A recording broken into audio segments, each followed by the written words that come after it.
Chapter 1 The Journey of Experience. On a narrow forest path, a man clothing hurriedly fled, his face scoffed, as if the thief death loomed just behind him, redito and snare high methes lightest pause. Hepliged in the depth softwoods, the rustling leaves whisper in heezers, branches lacerating his face, yether main doblaviastothi pain. Suddenly, an opening appeared before him, revealing Ganather forest path. At that moment, a booming voice echoed heezers, sending chills down his spine. Monster! Where do you think you're going? I then black emerged from the thicket, colliding forcefully with the grey-clad man. The unmans v say Jewess resolute, he's radiating an indomitable spirit. Strikingly handsome, he exuded an air of confidence. Yet his complexion was ghastly pale, devoid of fanicolor, his exposed hands similar lilacking hue, resembling semionuhoid excessival, plied whitening cosmetics, lending gimineria. One could not help but associate him with phantom sand specters. Draped in a sleek black robe, hebery green coppers were his back, resembling galanthero. A thighs waist thungasmalilaugered, no larger than a palm, alongside a black token inscribed with words Demon Exterminator. As the youth sprang from Thunderbrush, he delivered a dasherp, kicked a thegre clemensist. The latter leaped out a fledroan, crashing heavily to the ground. Seizing the opportunity, the youth swift litter with bronze sword, thrust into towards the fallen man. The strike was swift, precise, and ferocious skillshund of year so frigorous. The sword gleamed with a cold light tit, lackado and tough brutality but wasembuling resolve. Just to see to peered the grey cladman was destined to me these and a noon expected transformation occurred. His sharp claws longate to astonishing speed, reaching half a meter in length thin thebling cofani, ashek rasa disarms defensively overishist. The claws clashed with the bronze sword, producing a shrill sound off metals, craping against metal, astonishing la halting the deadly blow. Moreover, the Monsieur turned a menacing gred, akin to a ferocious beast poised to devour its spree, while Heisenkazor's gerwat an unbelievable rate, bursten forth from Thekan fine office lipsto extend toward Shiskin. In the face of such bizarre metamorphosis, the U3 remained unperturbed, as if he had anticipated this turn of events. With a flick off the sword stip, he'd flected the claws, delivering a precise kick to the grey cladman's exposed chest. Striking true, the grey cladman fell on some more, and Theouth, regaining his composure, narrowed his eyes and swept this word. The blade flashed momentarily.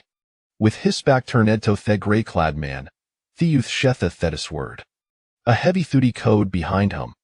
When he turned again, Theman had vanished, leaving behind in grotesque dismemberdrit, its body exceeding a meter in length, and with its tail, stretching over 20 to full a horrifying sight. Ding! Slain a 30-year Minortamon, bloodlinine had said be 0.01, diseasian set delayed be 3 days. Upon hearing the system notification, long time Usageddon relief, removing Thialaugard from his waist, uncorking it, and using a hand gesture to absorb the rotwithin. Having completed these tasks, Herezimed an insolent demeanor, cradling a shade and numbing gashir fool tinius stro led leisurely down a mountain. Long time Uwasa transmigrant, his memory is off his previous lifsimi wat hazy, both of a I recalled being university student. No, that didn't seem right, perhaps she had been a police officer. Then again, maybe the twas security either after all, those Zur matters sofa be gone a life. His recollections soft hat existence were quite indistinct, though hair tained fragments of knowledge. For instance, her remembered culinary recipes, trivial toys to pass the time, and various bits of trivia. Regardless of the past, no Theta had been reborn, those memoria shelled little significance, especially Zink had nearly forgotten them. Teresa sang, isn't there? Since Yoni Hascom, one shall make peace with. In this life, he could be considered an orphan, or perhaps not. Regrettably, he had no knowledge of his biological parents, yet fortuitously, Somioni had to kin him in.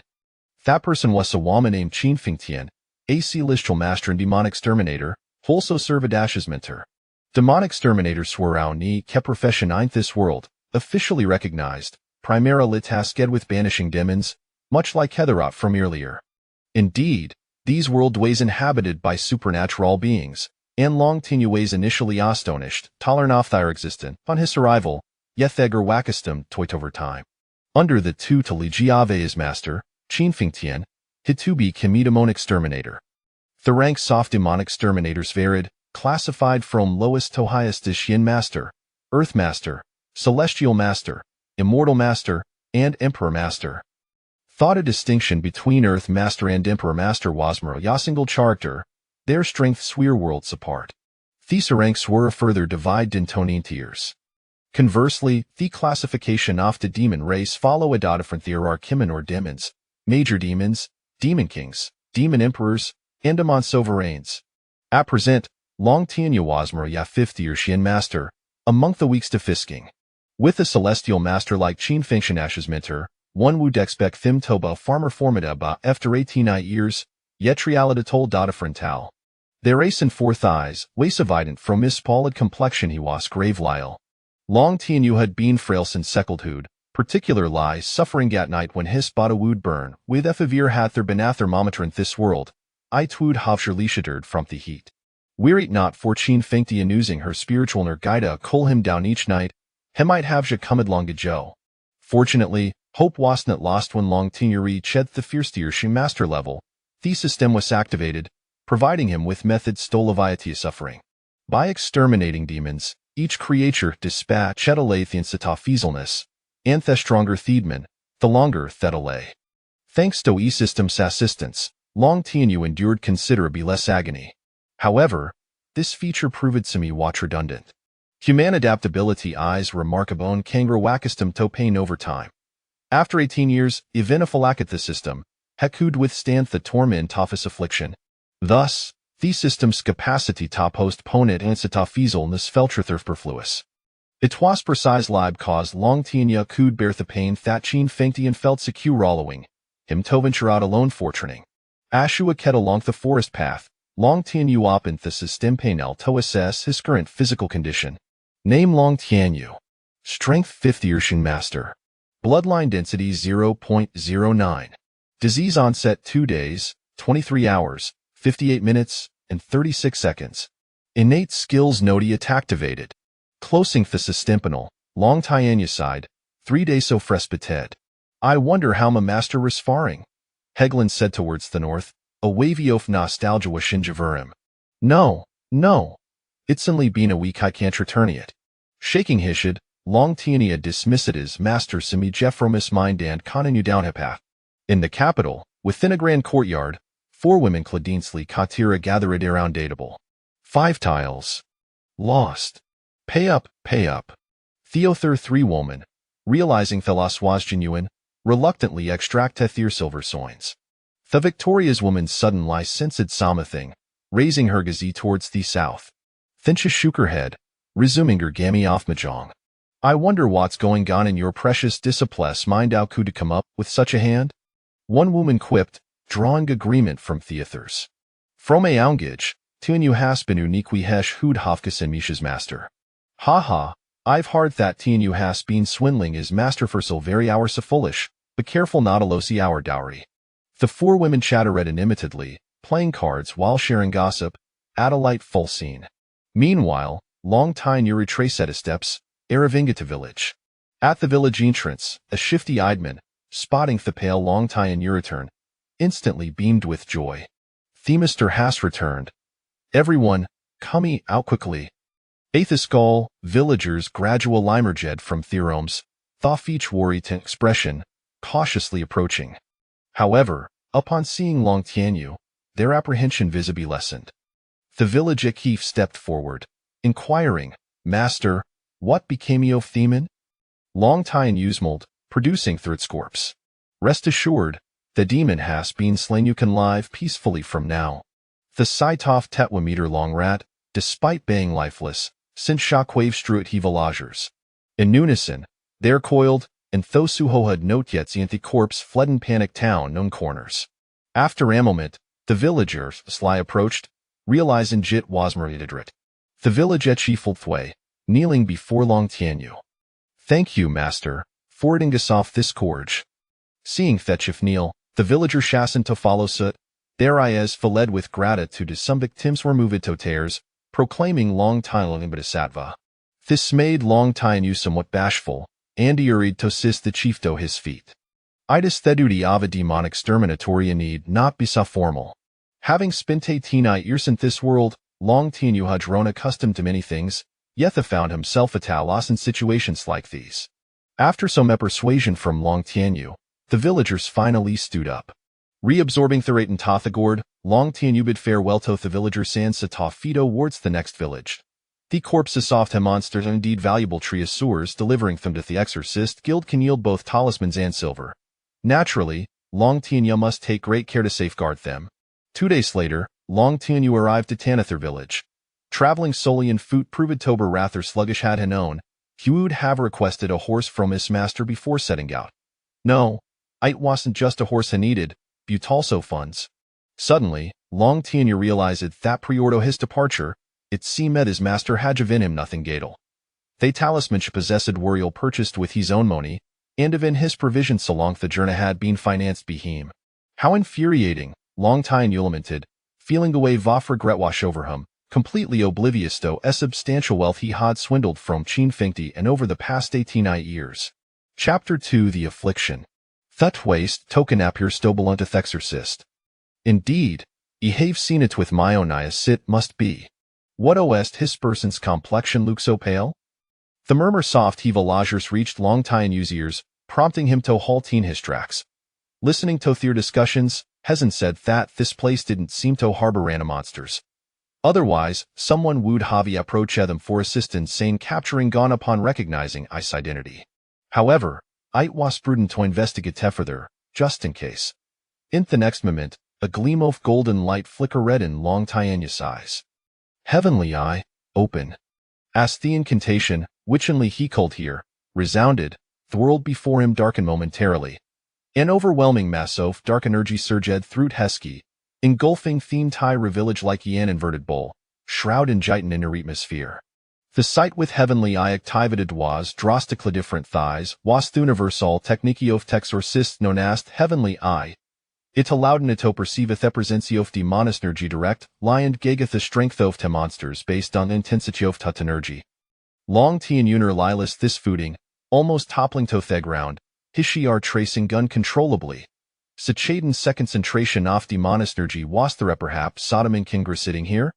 Regaining his composure, Long Tianyu find ignorancy and continued onward. Observing the villagers, it seemed they were unaware of the monster's presence. Or perhaps they were aware but dared fit. Regardless of which it was, these wasn't a matter Thedamiri exorcist like he and Kudmidline. Thuicist course of action would be torport back to the exorcist guild or inform his master to come in with the demons. Yet, just as took a few steps, has suddenly felt a prickling sensation at the back of his neck, as if he were being would be a ferocious beast. An invisible pressure enveloped him, nearly stealing his breath away. The third of 6 stratagems, retreat is the best strategy. To king a deep breath, king gadget in self-hypnosis, repeated limiting this phrase in his mind. Ashy cautious lie made his way toward the village southward with trembling legs. It was no virtually certain that this village harbored demons, and formidable asset. This situation had exceeded his capability as Saul Long Tianyu to dwas to leave this village as swift as possible and inform his master of these circumstances so she could bring her companions to exorcise it. Suddenly, he felt the oppressive Egazier Thisback vanish. However, he did not dare to act recklessly, continuing to tread carefully toward the village exit. Thought running would be faster. He had no intention of attracting the attention of what could potentially be mimicking. At last, Long Tianyu exited the village, not daring to glance back. Wiping the cold sweat from his brow, he sped away. After all, he was an exorcist all thought frailandaling. His agility was commendable, and soon had disappeared from the villagers' sight. After a while, a shadow appeared at the village entrance, vanishing in Thebling Kofani, leaving in a to question whether it had been a figment of thy imagination. Having grunny twammels, Long Tianyu finale paused, glancing back to ensure nothing pursue him. Big brother, you look so strange. Long Tianyu looked down to Findasmal boy, around 7 or 8 years old. The innocent expression on the child's face inexplicably soothed Long Tianyu sagitted Ted heart. Gently rifling the boy share, Long Tianyu then turned at this gazi toward Fielder behind him, Hawas warily brandishing a hoe, eyeing Long Tianyu with suspicion. There is no need to fear. Old Maniam an exorcist, Long Tine reassured him. Upon hearing Thitterm exorcist, Thielder Visa Bleierlakst. This was hardly surprising, as sources soirée kinta modern soldays, instilling gassens of security. Seeing Thielder Lauer issue, Long Tine Yeto on the initiative to inquire further. Good sir, are you from the village ahead? Thielder nodded, pulling the boy closer to him. Long Tine, understanding a ton spoken, continued, have there been a strange occurrence in our village recently? After a moment of contemplation, Thielder shook his head. Long Tine was taken aback. With such overwhelming demonic energy, surely there must have been some incidents? Please, think carefully, old man. Thielder pondered on some more before he again shaking ished. How peculiar, Long Tine missed, stroking his chin. Thielder's responses were completely at odds with the reality of the village. Demon Sanamancer foe as if demon suff toy crease power, harming a man's was the swift test method. This meant that in places where demons dwelled, it was common place for individual stoga missing. Having followed his master for over Odkid, Long Tine had never heard of a place uninhabited by demons where Nuna had perished. Moreover, these ways sodomaking they were to king about. Unable to discern Therius and behind this anomaly, Long Tine you'd side did it to side forna, opting to leave a thematter for his master to solve. Bidding farewell to Thieldarin Theboy, Long Tine continued on his journey. Bivening, without finding gajuitable place a tourist, had not cois but a kimpintual durness. Gathering symmetry branches, he ignite the fire with a match, constructing a simple campfire toward Dauphiny wild beasts. Having completed these tasks, Long Tine lay down to sleep. Using the ground to saved, Theskias a cover, and his arm sass a pillow, Heffa lastly palmost instantaneously. The quality of this lumber was truly inviolable. After a while, a gentle breeze rustled be, and acidocilent lie appeared beside the campfire. By the light off the fire, it was vaguely discernible theta tways a four-legged beast, yet a third distinguishing features remained obscured. The shadow circled Long Tine, its nose set which incessantly, resembling a predator on the hunt. Suddenly, Long Tine turned over, causing the shadow to vanish a fithid never been here. The following day, Long Tine jolted awake, stretching comfortably before packing, belonging and drizzling. Before his departure, Qin Fengshan had assigned Long Tine Uatis to traverse from the south to the capital, handling an unmanageable Minseng counter-headlong through a while recording those could not defeat a report of the Exorcist Guild.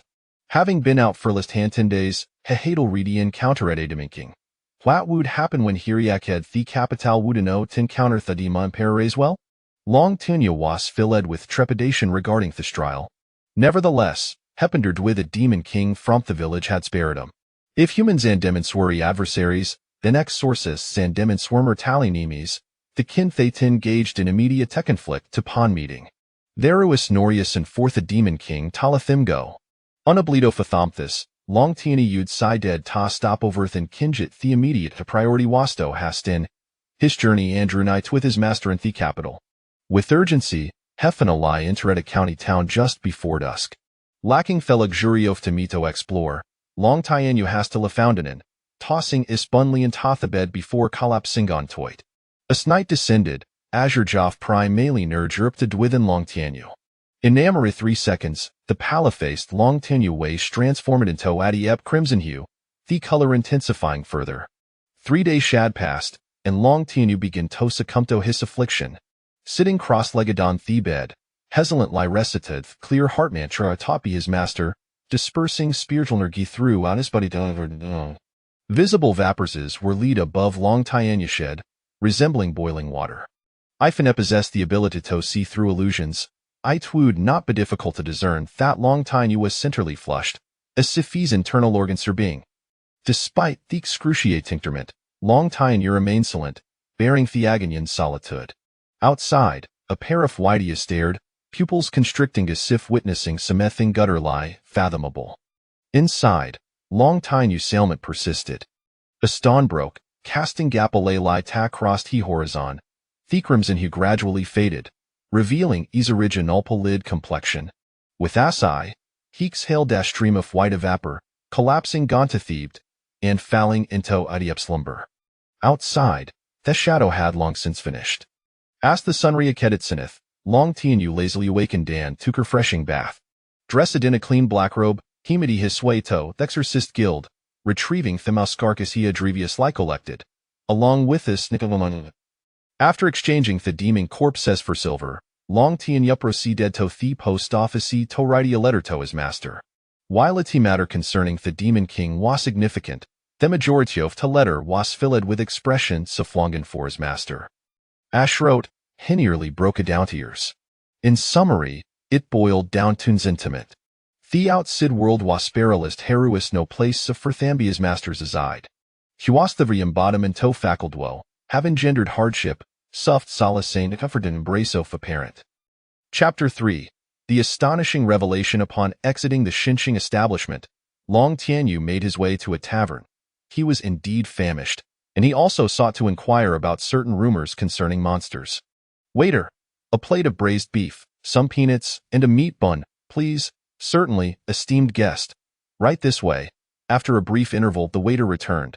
Esteemed guest, your dishes are ready. Please enjoy. As the waiter prepared to depart, Long Tianyu called him back. Have there been any strange occurrences in this vicinity? The waiter scrutinized Long Tianyu, who had been too preoccupied earlier to notice that he was, in fact, a monster exterminator. However, the man's complexion seemed rather pallid, causing the waiter to momentarily lose focus. Long Tianyu, accustomed to such scrutiny, did not take offense. You are referring to monsters, are you not? The last two words were whispered discreetly by the waiter into Long Tianyu's ear. Long Tianyu nodded in affirmation. Interestingly, I do know of 2.at this revelation. Long Tianyu's brow furrowed slightly. It was quite rare to hear of monster sightings in a place with an extermination guild. Approximately a month ago, in Xiaolin village to the east of the county, individuals began to disappear. 3 people had gone missing thus far. The disappearance of individuals certainly aligned with the modus operandi of the monster clan, and the fact that 3 had vanished within a month was indeed peculiar. Long Tianyu made a mental note of this matter. And what of the second? He inquired, sensing the waiter's hesitance in divulging more information. The waiter glanced around cautiously, ensuring no one was listening before lowering his voice. The other is right here in the county. Long Tianyu questioned his hearing, uncertain if he had misheard in this county. The waiter nodded emphatically. Long Tianyu sensed something amiss. The presence of an extermination guild indicated the frequent appearance of exterminators. Did the monsters grow weary of life? Were they bold enough to appear within the county? Or perhaps the exterminators here were mere inept individuals, incapable of detecting even a single monster? Please elaborate, Long Tianyu urged, his gaze fixed on the waiter. The waiter, not one to withhold information, relayed all he knew to Long Tianyu. About 2 months prior, the county magistrate stumbled upon a woman, whom he brought back, utterly captivated by her charm. Since her arrival, the chief of the constabulary had been replaced several times, with none of the previous chiefs ever resurfacing. Have the other exterminators in the county conducted any investigations? Long Tianyu inquired, his brow furrowing. Of course they did. However, those exterminators left shortly after, unwilling to share any information. Unsettling. Quite unsettling indeed. Exterminators dedicate themselves to the eradication of monsters. They cannot simply turn a blind eye unless the monster in question possesses formidable power or there are other circumstances at play. After providing the waiter with a few pieces of silver as a tip, Long Tianyu pondered his next course of action while dining. If the monster were indeed powerful, venturing there would be akin to walking into the jaws of a tiger. This situation was indeed intricate. Upon finishing his meal, Long Tianyu resolved to investigate further. After all, there was an extermination guild present. Surely the monster would not dare cause chaos. Half an hour later, Long Tianyu arrived at the magistrate's residence. While exterminators held a formal standing, they were not officials. Nonetheless, even a first-rank official would think twice before offending an exterminator. Who could guarantee that they would not encounter a monster in the future? Thus, exterminators, despite lacking official titles, were highly sought after by officials. As a result, when Long Tianyu arrived at the magistrate's door and expressed his intentions, he was promptly invited inside. After waiting in the main hall for a short while, a man entered, his complexion refined and exuding an air of intellectuality. Clad in a green official's robe and wearing a black cap, he radiated an aura of integrity and distinction. This individual was presumably the county magistrate. I am Ma Tianming, the magistrate of Ping'an County, Exterminator Long Tianyu. After the introductions, before Long Tianyu could articulate his purpose, Ma Tianming astutely interjected. You have come in response to the rumors circulating, have you not? Long Tianyu raised an eyebrow, wondering if the magistrate possessed the ability to read minds. He nodded in affirmation. Indeed. With a resigned smile, Ma Tianming remarked, such rumors are often unreliable. One must not take them to heart. Long Tianyu responded with a smile of his own. In our line of work, it is often the gossip that proves to be the most credible. Ma Tianming displayed a wry smile, sighing heavily. Since we cannot evade the topic, I shall recount the events that transpired. 2 months prior, the story unfolded. After hearing the entirety of the account, Long Tianyu found himself momentarily dumbfounded. How scandalous, truly scandalous. He could scarcely believe that such a remarkable revelation had come his way. The tale began 2 months prior when Magistrate Ma Tianming, while attending to affairs, fortuitously encountered 2 women pursued by bandits. He promptly sent someone to rescue them. Unbeknownst to him, one of the women developed feelings for Ma Tianming.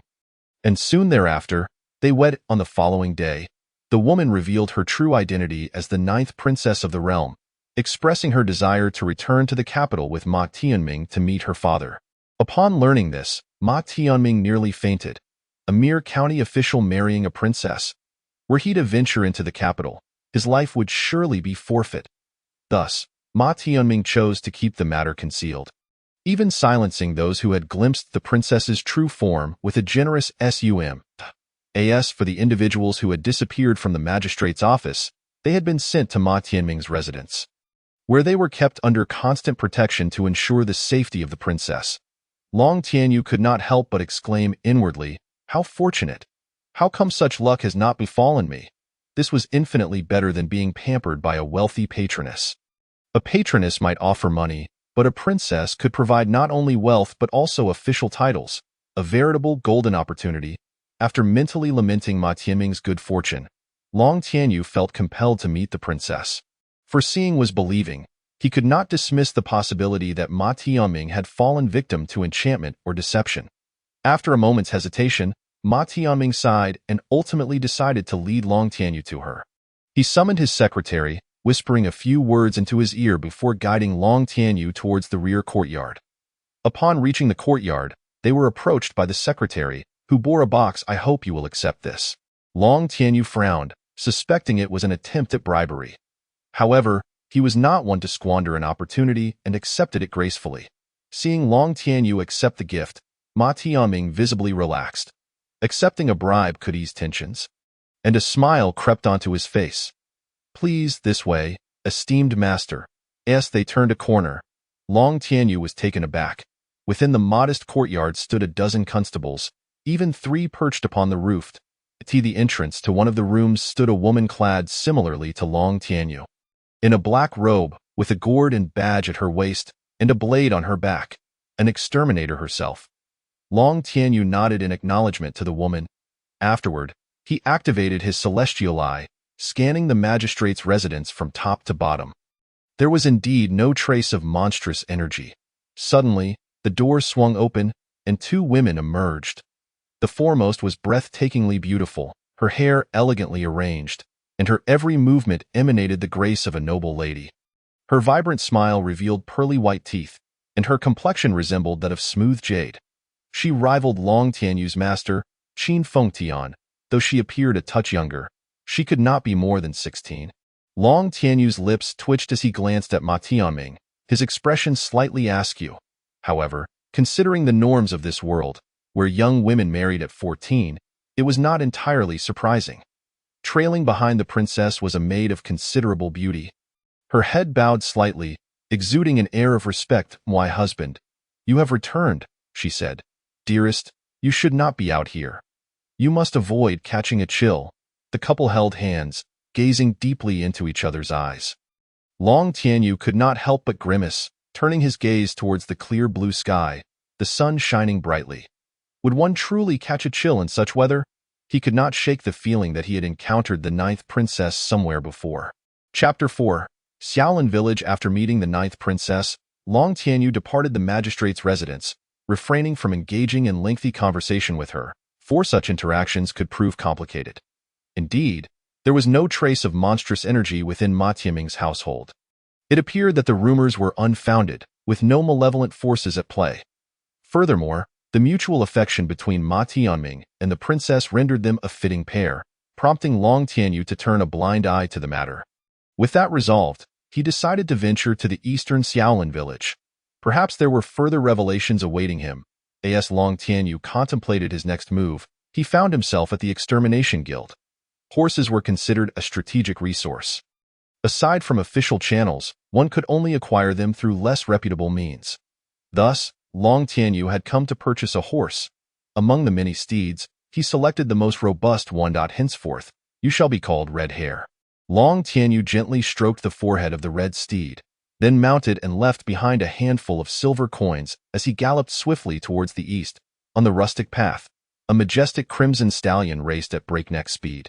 Perched upon its back, Long Tianyu reveled in the sound of the wind whooshing past his ears, his black robe billowing dramatically, filling him with an exhilarating sense of freedom.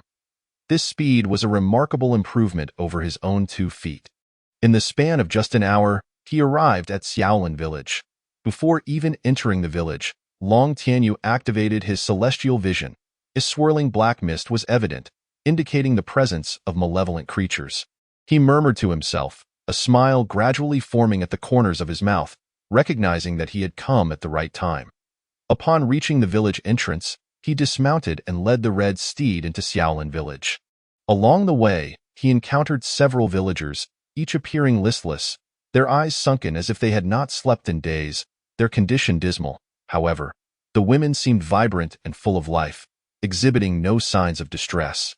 Stopping one of the women, Long Tianyu politely inquired, "After a long journey, may I impose upon you for a night's lodging?" Fearing she might refuse, he produced a few silver coins. Her eyes instantly lit up at the sight of the silver. After all, Long Tianyu was quite a handsome young man, albeit slightly pale, yet undeniably attractive. "Certainly, please come in, esteemed guest."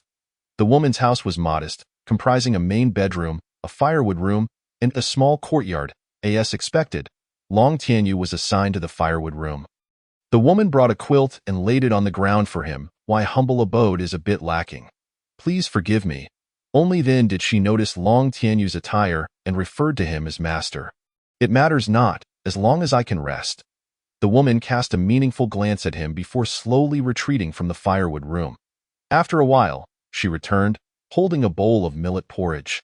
However, upon opening the door, she found that Long Tianyu had vanished without a trace, leaving only his solitary bundle in the corner. She paused for a moment, then, in a fit of frustration, stomped her foot and turned away. Meanwhile, on the village streets, Long Tianyu activated his celestial vision, surveying his surroundings. To the naked eye, the men appeared utterly exhausted, while the women radiated vitality.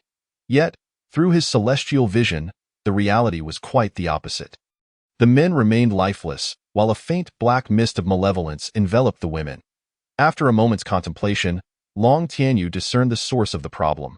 Despite being merely 18, his years of training under his master had exposed him to various supernatural beings. Although he might lack in strength, his experience was profound. Some malevolent creatures do not consume humans but rather feast on their life force, and the villagers' appearances clearly indicated a significant depletion of vital energy. Perhaps once the men were all dead, that creature would turn its attention to the women. At that point, Xiaolin village would cease to exist. This calamity must be averted. Resolute in his decision, Long Tianyu returned to the woman's home, where he found her preparing a meal. With the aid of his celestial vision, he detected no traces of malevolence on the woman. Perhaps it was too faint for his current abilities to sense. This was one of the reasons he had chosen to stay at her home. "Master, you have returned." Upon seeing him, the woman's eyes sparkled with delight, her expression akin to that of a child discovering a treasure. Long Tianyu awkwardly smiled and nodded in acknowledgement, intending to retreat to his room, only to be halted by the woman's voice. "Please wait, master. The meal will be ready shortly." His steps faltered, and ultimately, he chose not to return to his room, hoping to glean some information from the woman. At the rickety wooden table, she sat beside him, prompting him to shift uncomfortably away. It was then he noticed her gaze fixed intently upon him, her eyes burning with a mix of fervor and shyness. Surely not. Long Tianyu swallowed hard, dismissing the impractical thoughts racing through his mind, and took a seat across from her. What is your age, master? She inquired, effortlessly moving beside him, her voice soft and inviting. I in my 18th year, he replied as he once again settled across from her. And what name do you go by? I am but a passerby. My name holds little significance. How could a master be merely a passerby? If you do not mind, I would be honored if you would share it. With a sudden clap on the table, Long Tianyu sprang to his feet. I am quite full, he declared, swiftly exiting, leaving her with a gaze of disappointment. It's the village chief's residence. Long Tianyu settled upon a wooden stool as the elderly chief, with trembling legs, poured him a cup of water. What brings you here, master? The chief inquired, his voice frail with age. I passed through this place and sensed the presence of malevolent forces, so I came to investigate. The chief paused momentarily before chuckling lightly. You must be mistaken, master. Our village harbors no such creatures, but I have heard that 3 villagers have gone missing. Long Tianyu frowned, scrutinizing the chief. A sense of unease washed over him. You may have been misled. Those 3 succumbed to illness, and to protect the village's reputation, we chose to conceal the truth. Illness? A plague, as the village doctor has stated. Understanding dawned on Long Tianyu. In this world, a plague was an incurable affliction with a highly contagious nature. For Xiaolin village to thrive, it needed to maintain connections with the outside world, but if others learned of the plague, they would steer clear, jeopardizing the village's progress. Thus, the chief's actions began to seem reasonable. Why apologies for intruding? Long Tianyu stood at the chief's door, preparing to take his leave. You would do well to depart quickly, master. Do not let yourself be tainted by the plague. The chief waved his hand dismissively and closed the door. Though the chief's door was sturdy, it was merely a wooden barrier surrounded by a fence, allowing a glimpse into the courtyard. Celestial vision. Activate, he commanded, and in the fading silhouette of the chief, he detected a strong aura of malevolence, causing his brow to furrow deeply. There was no doubt the chief was male, while the men of Xiaolin village bore no traces of malevolence. Yet, this chief was the exception. Moreover, the malevolent energy enveloping him was even denser than that surrounding the women. Were it not for the life force he sensed emanating from the chief, Long Tianyu might have suspected that he was the very creature they sought. Xiaolin village was indeed riddled with mysteries. Long Tianyu sighed, continuing his inquiries until he arrived at a local medical establishment. However, from the doctor, he gleaned no information regarding the plague. In other words, the village's physician was unaware of any such affliction. This only deepened the intrigue. Long Tianyu's eyes glimmered as he returned to the firewood room of the woman's home, burdened with thoughts. Chapter 5. The Emergence of Evil Master. You have returned? Long Tianyu jolted back to reality, his gaze snapping to the room. There he found a woman who exuded an air of coolness. It wasn't that she was scantily clad, but her garments were damp, rendering them slightly translucent. In her hands, she held the black robe Long Tianyu had changed out of the day before. Time being short, he had not yet had the chance to wash it. Yet this woman had taken it upon herself to do so. Thank you, Long Tianyu expressed with a slight bow, his gaze drifting elsewhere. It is but my duty, she replied, hanging the robe on a rack to dry before bowing and excusing herself.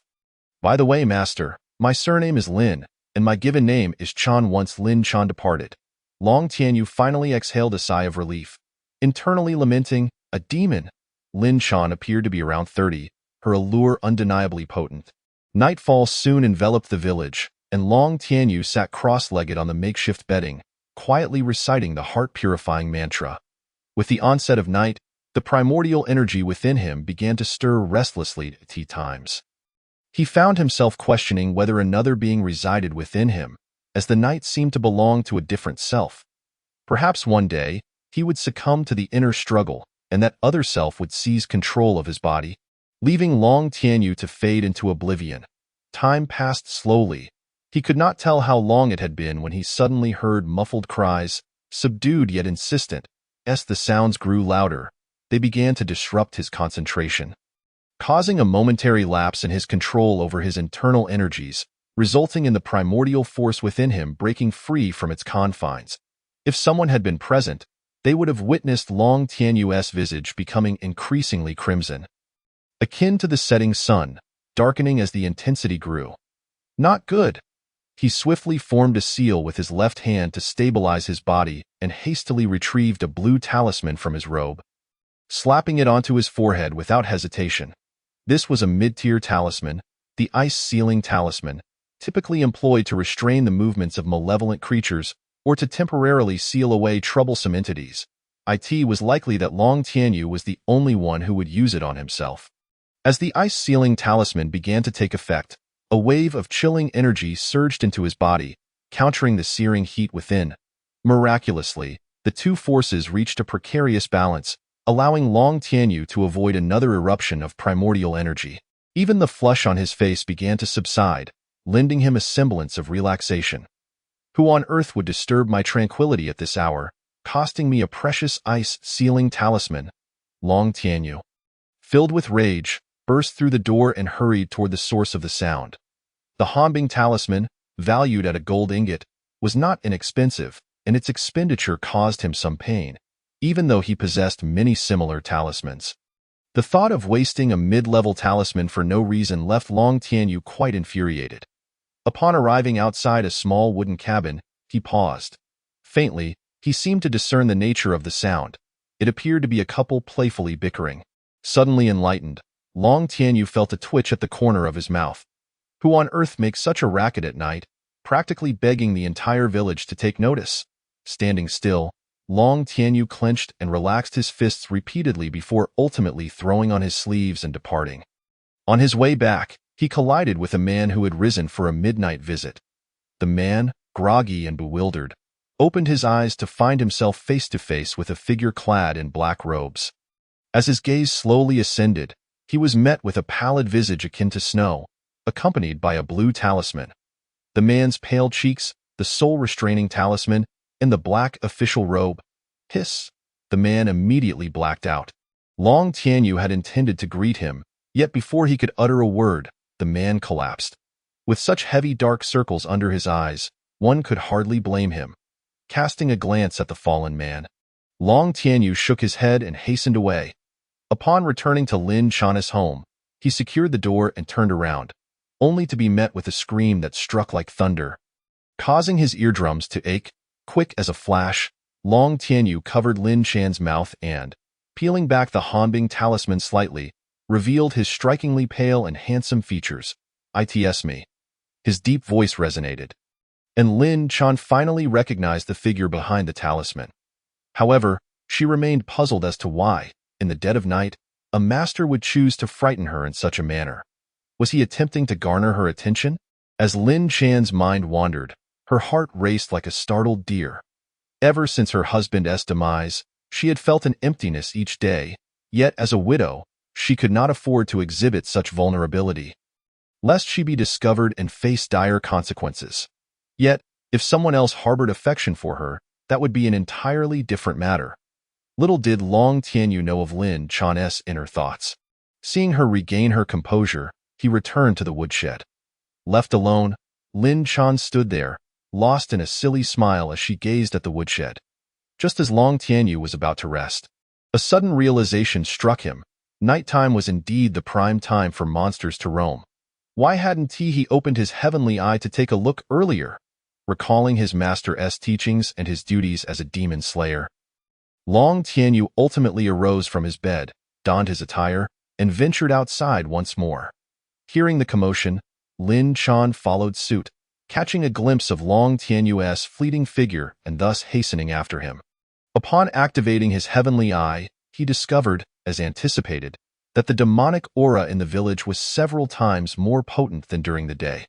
Suddenly, a shadow darted through the night, and though Long Tianyu only heard the rush of wind, he could not discern what it was.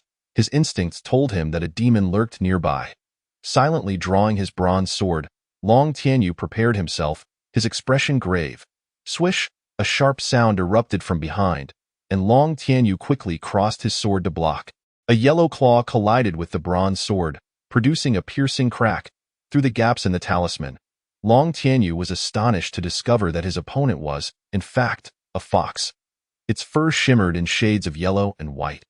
Its claws razor-sharp, its expression fierce, and its eyes flickering with a hint of red light. Ding! Detected a 6th-tier minor demon. The system timely alerted him, granting Long Tianyu a preliminary understanding of the fox demon's strength. A 5th tier against a 6th tier. This posed quite a challenge. With a bitter smile, Long Tianyu pushed the fox demon away, creating some distance between them.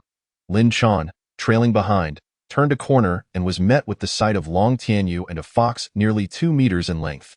Such a large fox could only be a demon of extraordinary talent. This time, there was no one to cover her mouth. Lin Chan let out a shriek, awakening the villagers from their slumber. Long Tianyu had not anticipated Lin Chan's presence. With a moment's distraction, an elderly man suddenly emerged, brandishing a farming tool and charging at Long Tianyu. "I'll kill you, demon. How dare you wreak havoc in our little Lin village?" Fortunately, Long Tianyu was agile enough to step back and seize the weapon from the old man's grasp. Upon closer inspection, he was astonished to realize that this elder was none other than the village chief of Little Lin. "Do not cause a ruckus. The demon is over there." He lifted a section of the talisman to reveal his appearance to the village chief and pointed toward where the fox demon had been. Yet, that spot was now utterly vacant, the fox demon having vanished without a trace. Seeing that it was Long Tianyu, the master, the village chief gradually lowered his farming tool and turned to look at the place where the fox demon had been. Finding nothing, he looked back at Long Tianyu, puzzled. "Where is the demon?" Long Tianyu, momentarily agitated, glared at the village chief, activated his heavenly eye, and pursued the lingering demonic aura. Chapter 6. The Fox Demon and the Temple. The villagers soon gathered. But all they found were the village chief and the unconscious Lin Chan. Both Long Tianyu and the fox demon had disappeared without a trace. "It's all right now. Everyone please return home." The village chief waved his hand, urging everyone to disperse. Point 2 of you. Carry Lin Chan back inside. Point 4 men stepped forward, awkwardly lifting Lin Chan and escorting her back to the house, visibly struggling. The sight of 4 men laboring to carry one woman underscored the frailty of the men in Little Lin village. Meanwhile, Long Tianyu continued his pursuit, gradually distancing himself from Little Lin village and arriving in the wild outskirts. After chasing for about 3 miles, a dilapidated temple came into view. The roof had collapsed. The walls let in the wind, yet the stone statue within remained pristine. It was a statue of a fox, appearing remarkably lifelike. Long Tianyu had tracked the demonic aura to this point, but found it entirely absent, leaving him directionless. Under the moonlight, he curiously examined the statue but discerned no peculiarities. After pausing for a moment, he returned to Little Lin village. A night passed in silence, and the next morning, Long Tianyu tore down the talisman, rose from his bed, and began gathering his belongings in preparation to depart. Just then, he encountered the suspicious Lin Chan master. Lin Chan leaped toward him, embracing him tightly, her panicked gaze darting around as if the fox from the previous night might appear at any moment. "It's all right. That fox demon has been severely injured and will not return." Long Tianyu's words were mere fabrications, but in order to soothe Lin Chan, he had no choice but to say so. Upon hearing this, Lin Chan visibly relaxed, gradually loosening her grip. "Miss Lin, stay at home. I have matters to attend to and will take my leave." Just as he was about to depart, Lin Chan grasped his arm. "Master, I am afraid." A stunning beauty, still possessing her allure, playfully clinging to a man. Who could resist? Even Long Tianyu, with his strong resolve, felt momentarily lost. Yet, recalling the existence of the fox demon, he steeled himself and withdrew his hand. "This is a demon restraining talisman. Keep it on you, and demons will not dare to approach." Long Tianyu handed Lin Chan the recently torn Hombing talisman, and as she reached to accept it, he swiftly made his escape. The demon restraining talisman indeed existed, but Long Tianyu had none. He could only deceive her with the Hombing talisman. After all, the Hombing talisman had already lost its efficacy, posing no real threat, and would simply provide Lin Chan with a sense of security. Mounting his steed, he set off, gradually distancing himself from Little Lin village. Returning to the same dilapidated temple from the previous night, The sound of hooves approached. Upon arrival, the pale-faced youth in black robes dismounted and led his horse closer. After returning home yesterday, Long Tianyu had felt certain that there was a connection between this temple and the fox demon. Thus he had come early to investigate. With daylight providing clarity, Long Tianyu conducted a cursory scan and was astonished to discover traces of a formation surrounding the temple. While Long Tianyu may not possess great physical strength, he was well versed in the theoretical knowledge of peculiar formations. After all, his soul had traversed realms, allowing him to learn rapidly, supplemented by the teachings of a celestial master. After studying for a while, he could essentially confirm that this was a spirit-gathering formation. However, the formation had been damaged, losing its original function. Yet, a new question arose. Which Earth Master had arranged this formation? And why was the center of the formation a statue of a fox? The mysteries of Little Lin Village remained unsolved, and now, encountering such an unusual temple only deepened Long Tianyu's sense of foreboding. After observing the statue again and confirming it was merely an ordinary sculpture, Long Tianyu, wearing a worried expression, returned to Little Lin Village, At Lin Chan's home. As soon as Long Tianyu returned, he found Lin Chan pressing the Hombing talisman to her forehead, holding a carrying pole in her hands. Witnessing this scene, Long Tianyu couldn't help but twitch at the corners of his mouth. Fortunately, the Hombing talisman had already lost its efficacy. Otherwise, Lin Chan would likely have turned into an ice sculpture by now. Just as he was about to return to the woodshed to rest, an idea struck him, and he pulled Lin Chan into the woodshed. After setting down his belongings, Long Tianyu was about to inquire about the temple when he turned and found Lin Chan gazing at him shyly, as if she were looking at a beloved. This startled Long Tianyu. He had not considered marrying or starting a family, especially with a widow. To avoid the worst-case scenario, Long Tianyu directly broached the topic. Miss Lin, do you know who built the temple 3 miles outside of Little Lin Village? Lin Chan had initially believed that the master had experienced a change of heart, but she was taken aback to discover that there were other underlying reasons. A flicker of disappointment crossing her face. However, she quickly regained her composure and relayed the matters concerning the temple to Long Tianyu. According to Lin Chan, the temple was constructed by the ancestors of Shao Lin Village, seemingly to worship an immortal. Yet, 50 years ago, the immortal departed, and the villagers ceased their visits to the temple, even going so far as to demolish it. As for the reasons behind this, she was not entirely certain, as she had not yet been born at that time.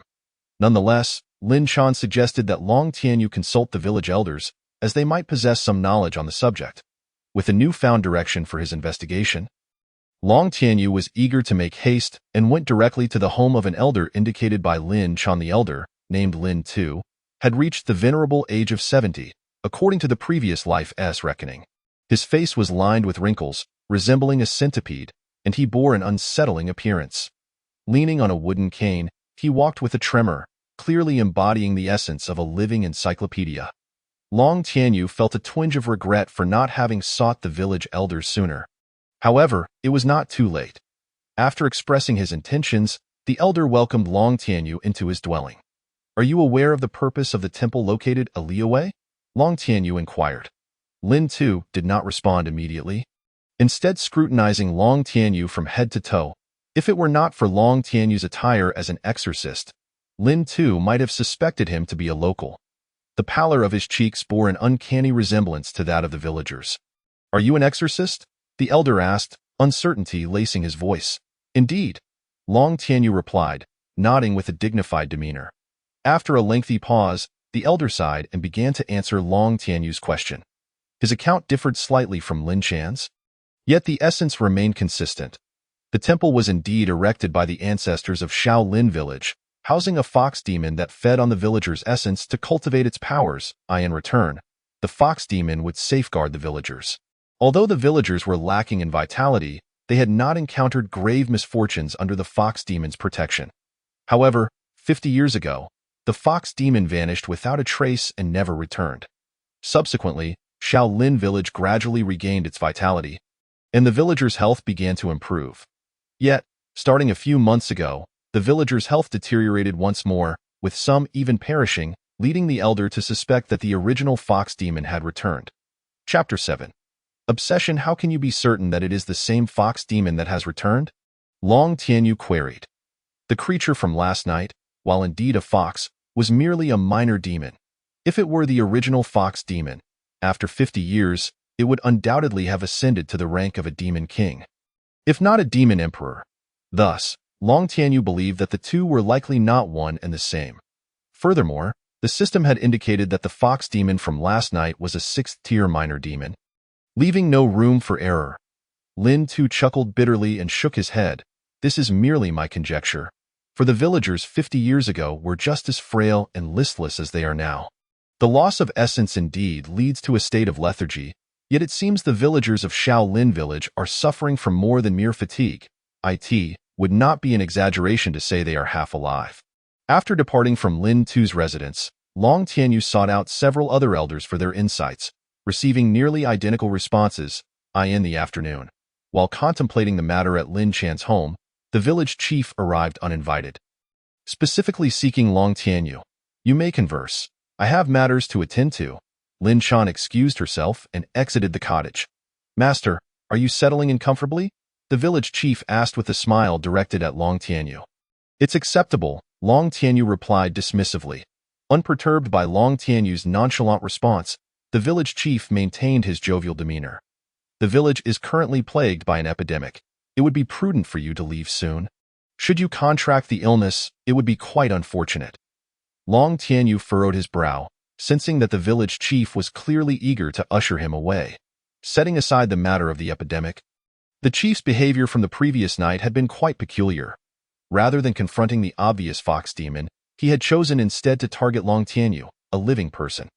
Although the presence of talismans played a role, the chief's immediate appearance suggested he had been lurking nearby, certainly able to recognize Long Tianyu's exorcist attire. Caught up in the pursuit of the demon last night, Long Tianyu had not given it much thought. But now it was evident that the chief had likely been watching from the shadows, and his assault on Long Tianyu had been a deliberate act. It appeared that there was a connection between the village chief and that demon. Long Tianyu stroked his chin, his dark eyes scrutinizing the chief, and no need for that. I possess some knowledge regarding epidemics, and perhaps my presence here could be of assistance to you. Expecting that the mention of the epidemic would frighten Long Tianyu away, the chief was taken aback when the latter did not adhere to the expected narrative, leaving him at a loss. Then I shall be in your debt, master, the chief ultimately conceded, feigning gratitude as he departed. Long Tianyu squinted after the village chief's retreat, his mind racing with thoughts. Before long, 3 days had passed. During this time, Long Tianyu had failed to uncover any trace of the fox demon, and the village remained eerily quiet at night, with the sounds of insects and birds becoming exceedingly rare. Moreover, due to Long Tianyu's frequent outings to gather information, the villagers had become aware of the presence of a strikingly handsome master in Shaolin Village. This revelation led several unmarried maidens to develop feelings, often trailing Long Tianyu in secret, only to hastily flee when discovered, akin to shy blossoms awaiting the dawn. Long Tianyu found this predicament rather exasperating. Often chastising his own handsome visage when alone, in his previous life, such a face would have drawn immediate attention, with onlookers questioning, where did this pretty boy come from? Indeed, he was both handsome and pale, capable of drawing comparisons to a ghost. Additionally, Lin Chan had hinted at her interest in Long Tianyu numerous times, stopping just short of explicitly inviting him into her quarters. Lin Chan's husband had passed away a month prior, one of the 3 individuals mentioned by the tavern attendant. The notion that a woman could forget her husband in merely a month was daunting, and thus Long Tianyu refrained from seeking her out during this period. One evening, Long Tianyu observed the village chief hastily leaving the village, burdened with a bundle. Seizing the opportunity while the villagers were distracted, Long Tianyu leaped into the chief's home, demonstrating his prowess as a practitioner. Upon activating his celestial vision, he noted a marked reduction in the concentration of demonic energy within the chief's abode. After several minutes of searching, Long Tianyu discovered a hastily drawn diagram beneath the chief's bed. The strokes were haphazard and difficult to decipher, but after some time, he recognized it as a formation diagram. Following the inscriptions, it appeared to be a spirit-gathering formation. The center of the diagram was an unfamiliar symbol, resembling a hand with 2 fingers or perhaps a rattle drum. Wait a moment. This layout seemed to resonate with something. Long Tianyu suddenly awoke to the realization, connecting the chief's hurried exit from the village with the diagram's contents. The symbol at the center clearly depicted a fox's head. The village chief of Shaolin intended to reconstruct the spirit gathering formation at the temple. If the spirit gathering formation were successfully established, the spiritual energy in the vicinity would be swiftly siphoned away. The consequences of such a massive concentration of spiritual energy converging in one place were unfathomable. Should that fox demon absorb it?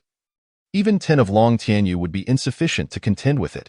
With no time to ponder further, Long Tianyu discarded the diagram and dashed out of the village chief's home, mounting his steed and racing toward the temple. After Long Tianyu's departure, a shadowy figure with 4 limbs appeared, glancing at the diagram before vanishing into thin air. 2/4 of an hour later, Long Tianyu arrived at the temple, the sun having set and the remaining light barely illuminating the ground.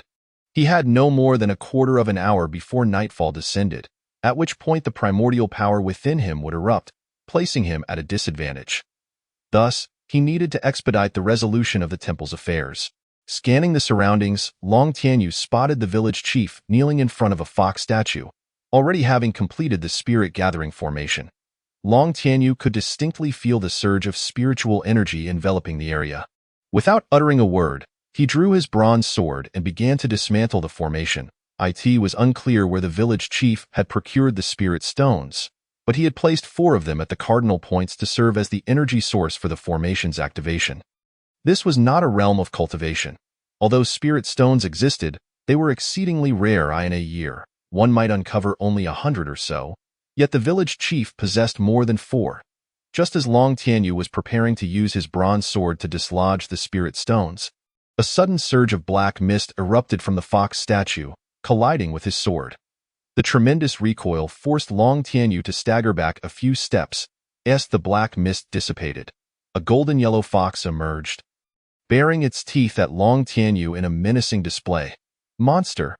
Long Tianyu's heart raced, his spiritual energy surging as he raised his sword to strike, only to be restrained by the village chief rushing forward. Please, master, show mercy. It is the guardian beast we worship in our village, not a demon, the village chief implored, clinging tightly to Long Tianyu, preventing him from advancing even a step. Upon hearing the chief's words, Long Tianyu's mind was momentarily thrown into disarray. Could it be that the fox demon before him was indeed the one from 50 years ago? Yet regardless of the past, the fact remained that the fox demon was siphoning the villagers' essence. And as an exorcist, it was his duty to eradicate demons and protect the innocent. Obsession blinds you? Stand aside. With a thunderous roar, Long Tianyu unleashed a surge of spiritual energy from within, sending the village chief hurtling through the air. Unimpeded, Long Tianyu once again brandished his sword and charged at the fox demon. Realizing the imminent danger, the fox demon transformed into a swirling mass of black mist, burrowing into the stone statue. Chapter 8. Shattered Perspectives Clang. The bronze sword struck the statue, resonating with a sound reminiscent of metal clashing, and Long Tianyu was propelled backwards several meters, his hands feeling the strain. Raising his gaze to the formation, Long Tianyu finally comprehended the situation. The spiritual energy drawn into the gathering formation was not being absorbed by the fox demon, but was instead flowing into the statue within the temple. As a mere novice in the mystical arts, Long Tianyu's attempts to contend with the forces of nature were rather impractical. With his current strength, he was utterly incapable of shaking the statue positioned at the heart of the gathering formation. Unless, Long Tianyu redirected his focus towards the 4 spirit stones. As before, the moment he made a move, the fox demon sprang forth once more to intercept his attack. In a fleeting moment, the demon's aura thickened further. Should this continue, the consequences would be dire. Resolute, Long Tianyu rummaged through his satchel and produced a crimson talisman. At that moment, the village chief approached again, but before he could draw near, Long Tianyu knocked him unconscious and cast him aside. With the flames of divine aid and spirits summoned from all directions, he intoned, "Heed." Reciting the incantation accompanied by a hand gesture, he hurled the red talisman, aiming straight at the fox demon. Sensing something amiss, the fox demon prepared to evade, but as Long Tianyu uttered a word and intertwined his fingers in a complex gesture, the talisman ignited, transforming into a massive fireball. Boom! The flames dissipated, revealing a substantial crater where the fox demon had stood. The area engulfed in flames and the air tinged with a hint of charred scent. A mere 10 feet away, a pitch-black fox lay on the ground, its hind legs bloodied, appearing to be on the brink of death. Seizing the opportunity, Long Tianyu hastened toward the fox demon. However, before he could strike, the demon once again morphed into a cloud of black mist. This time, the mist did not enter the statue but instead vanished into the body of the village chief. Long Tianyu sought to intervene but was a moment too late. This was troublesome. He glanced at the last remnants of twilight on the horizon and then at the slowly rising village chief. Feeling a twinge of melancholy, the village chief stood, awkwardly moving his limbs before turning to face Long Tianyu. "You and I have no enmity. Why must you pursue me so relentlessly?" The village chief's hoarse voice echoed in Long Tianyu's ears, inducing a sense of discomfort. The chief had been possessed by the fox demon, a notion that evoked associations with malevolent spirits for Long Tianyu, creating a psychological shadow. "You have slain the villagers of Xiaolin village, consuming their essence and endangering humanity. You deserve death." Long Tianyu's pallid face suddenly took on a serious demeanor as he slowly withdrew a frost talisman from his robe. The fox demon anticipated an attack and took a defensive posture through the chief's body. After a prolonged silence without the expected assault, the fox demon raised its head in confusion, only to witness a peculiar sight. The demon slayer before it was affixing the talisman to his own forehead. Should any other time travelers have been present, they would undoubtedly have drawn comparisons to otherworldly beings upon seeing Long Tianyu's current appearance. Sensing no immediate danger, the fox demon erupted into a cold chuckle. "Do you know how those three met their end? And do you know from whence I came?" Upon hearing this, Long Tianyu paused, pondering whether the fox demon had a formidable protector lurking in the shadows. If that were indeed the case, the demon would prove to be quite the challenge. "Now that you mention it, I find myself intrigued," he replied. The fox demon, evidently lacking in intellect, proceeded to divulge the answer. "Half a year ago, I was merely a fledgling demon. By chance, I encountered the previous owner of this body." The fox demon spread its arms, evidently referring to the village chief. Think, I was once wary of humanity. The owner of this body revered me as a deity, catering to my every whim. Later, I do not know where this old man procured a method for rapid demon cultivation, but he assisted in my ascension.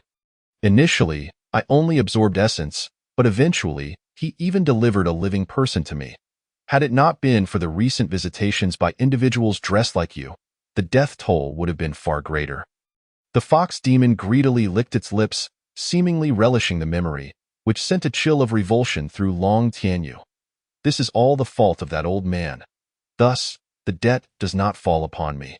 Let us both take a step back. You allow me to depart, and from henceforth, I shall not set foot here again. What say you?" After hearing the fox demon's narrative, Long Tianyu's worldview shattered into fragments. Yet, from the demon's account, he gleaned some useful information.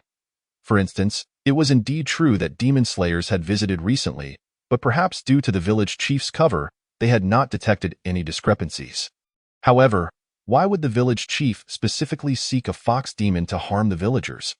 As Long Tianyu pondered, the fox demon, controlling the village chief's body, gradually approached the temple, or more precisely, the fox statue within. Regaining his focus, Long Tianyu shouted, "Foul creature! Where do you think you are going?" Startled, the village chief turned and fled. Long Tianyu had discerned the fox demon's intentions and would not permit it to approach the statue. The bronze sword flew from his hand, embedding itself in the ground before the fox demon, the hilt trembling slightly, indicating considerable force. "Debt has its source. This is all that old man's fault if you wish to kill." "Then let it be him." The fox demon cackled sinisterly, transforming into black mist and vacating the village chief's body, diving headlong into the statue. The formation continued to operate, and who knows how much spiritual energy the statue had absorbed? With the fox demon re-entering the statue, there was no way to obstruct it now. The priority was to dismantle the formation as swiftly as possible. Long Tianyu moved with urgency, swiftly collecting the 4 spirit stones. The stones appeared rather aged, having lost a significant portion of their energy, each roughly the size of a palm. Upon dismantling the formation, the fox demon re-emerged. Its leg wound had scabbed over and stopped bleeding, while its eyes glowed a deeper crimson. Ding! Detected a 7th-tier minor demon. The fox demon had advanced. Upon hearing the system's notification, Long Tianyu's expression darkened. However, it was not a grave concern. As long as it was not a major demon, he felt confident in his ability to handle it. Do not question the confidence of a 5th-tier mystic. It is a privilege bestowed by his master. After vacating the village chief's body, the fox demon reverted to its fox form.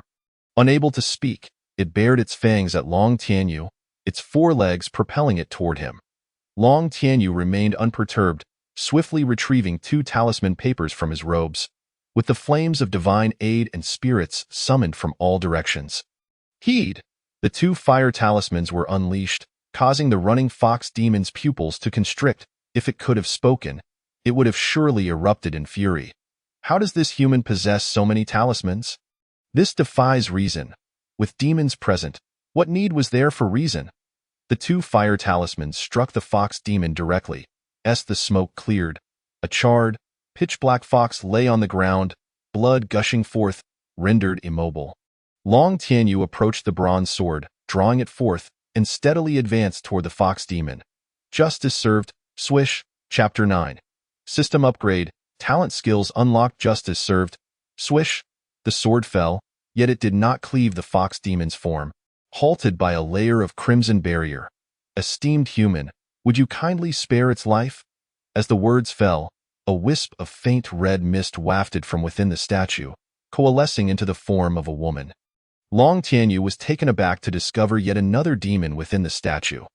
Her ability to speak marked her as a major demon, while her capacity to transform indicated she was a demon king. Unless she had consumed a transformation herb or similar spiritual item, this woman was undoubtedly a demon king, a being capable of rivaling his master. This was a dire predicament.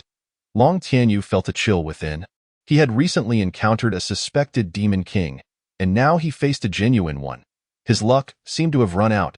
As his thoughts raced, Long Tianyu decisively sheathed his sword and bowed respectfully to the woman. Overcome with fear, he could hardly bear to scrutinize her features. Completing the gesture, he turned and fled, even neglecting his steed, Chitu. The woman was taken aback by Long Tianyu's astonishing speed, a smile curling at the corners of her lips. This human lad is rather amusing. She approached the barely conscious fox demon, stating, "Your life is spared." Before she could complete her final word, 3 crescent-shaped energy blades materialized from thin air, cleaving the feeble fox demon into 4 pieces. "Who dares?" The woman directed her gaze at the thicket, where only a pair of murderous eyes met her. "OWNIT is you." The woman appeared to recognize the other, her tone imbued with astonishment and disbelief.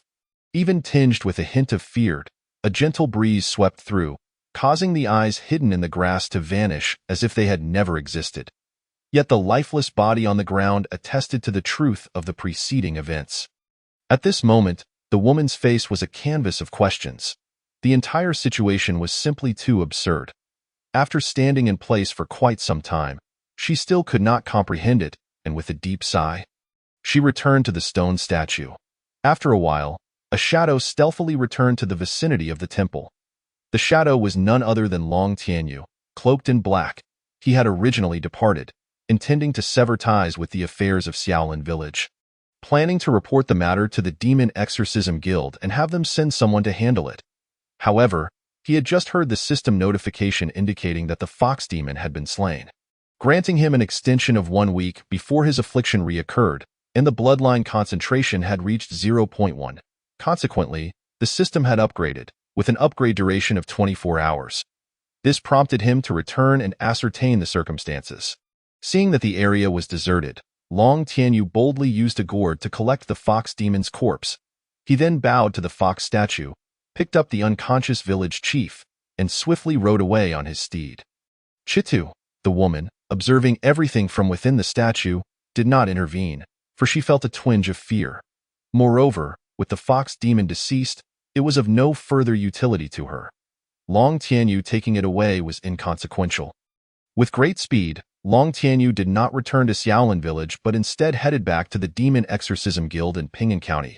He exchanged the corpse of the 7th-tier fox demon for money and disclosed the village chief's crimes to the person in charge.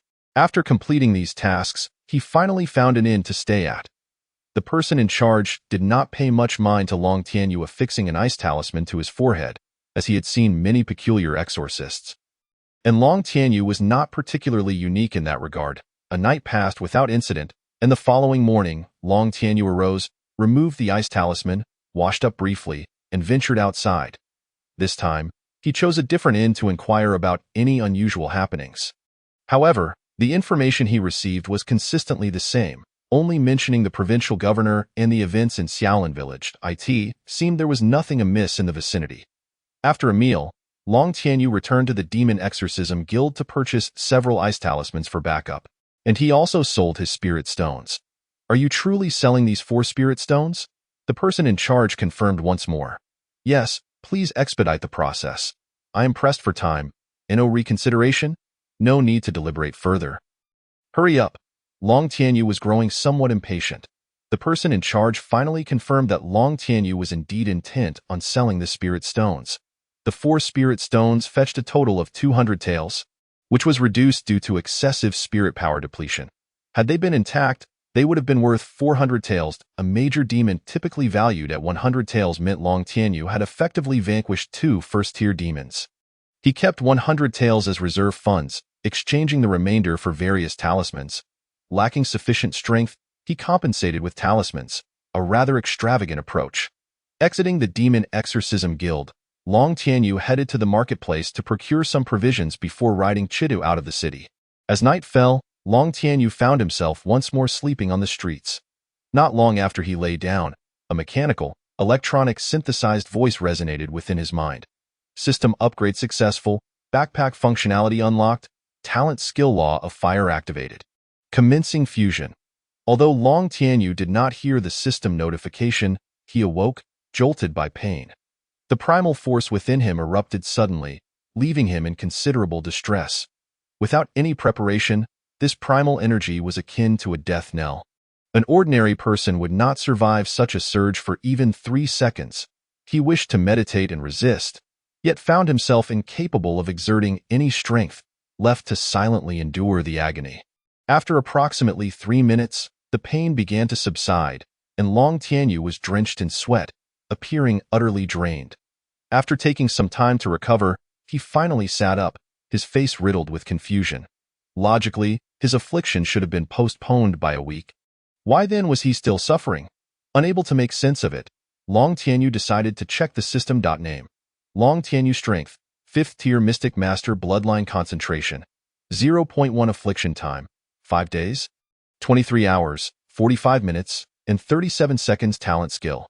Law of Fire. The character panel exhibited slight changes, yet he still could not discern the reason. Ultimately, Long Tianyu discovered the cause within the system prompts. It seemed to be related to the fusion process. After contemplating for a moment, he chose to disregard it and returned to sleep.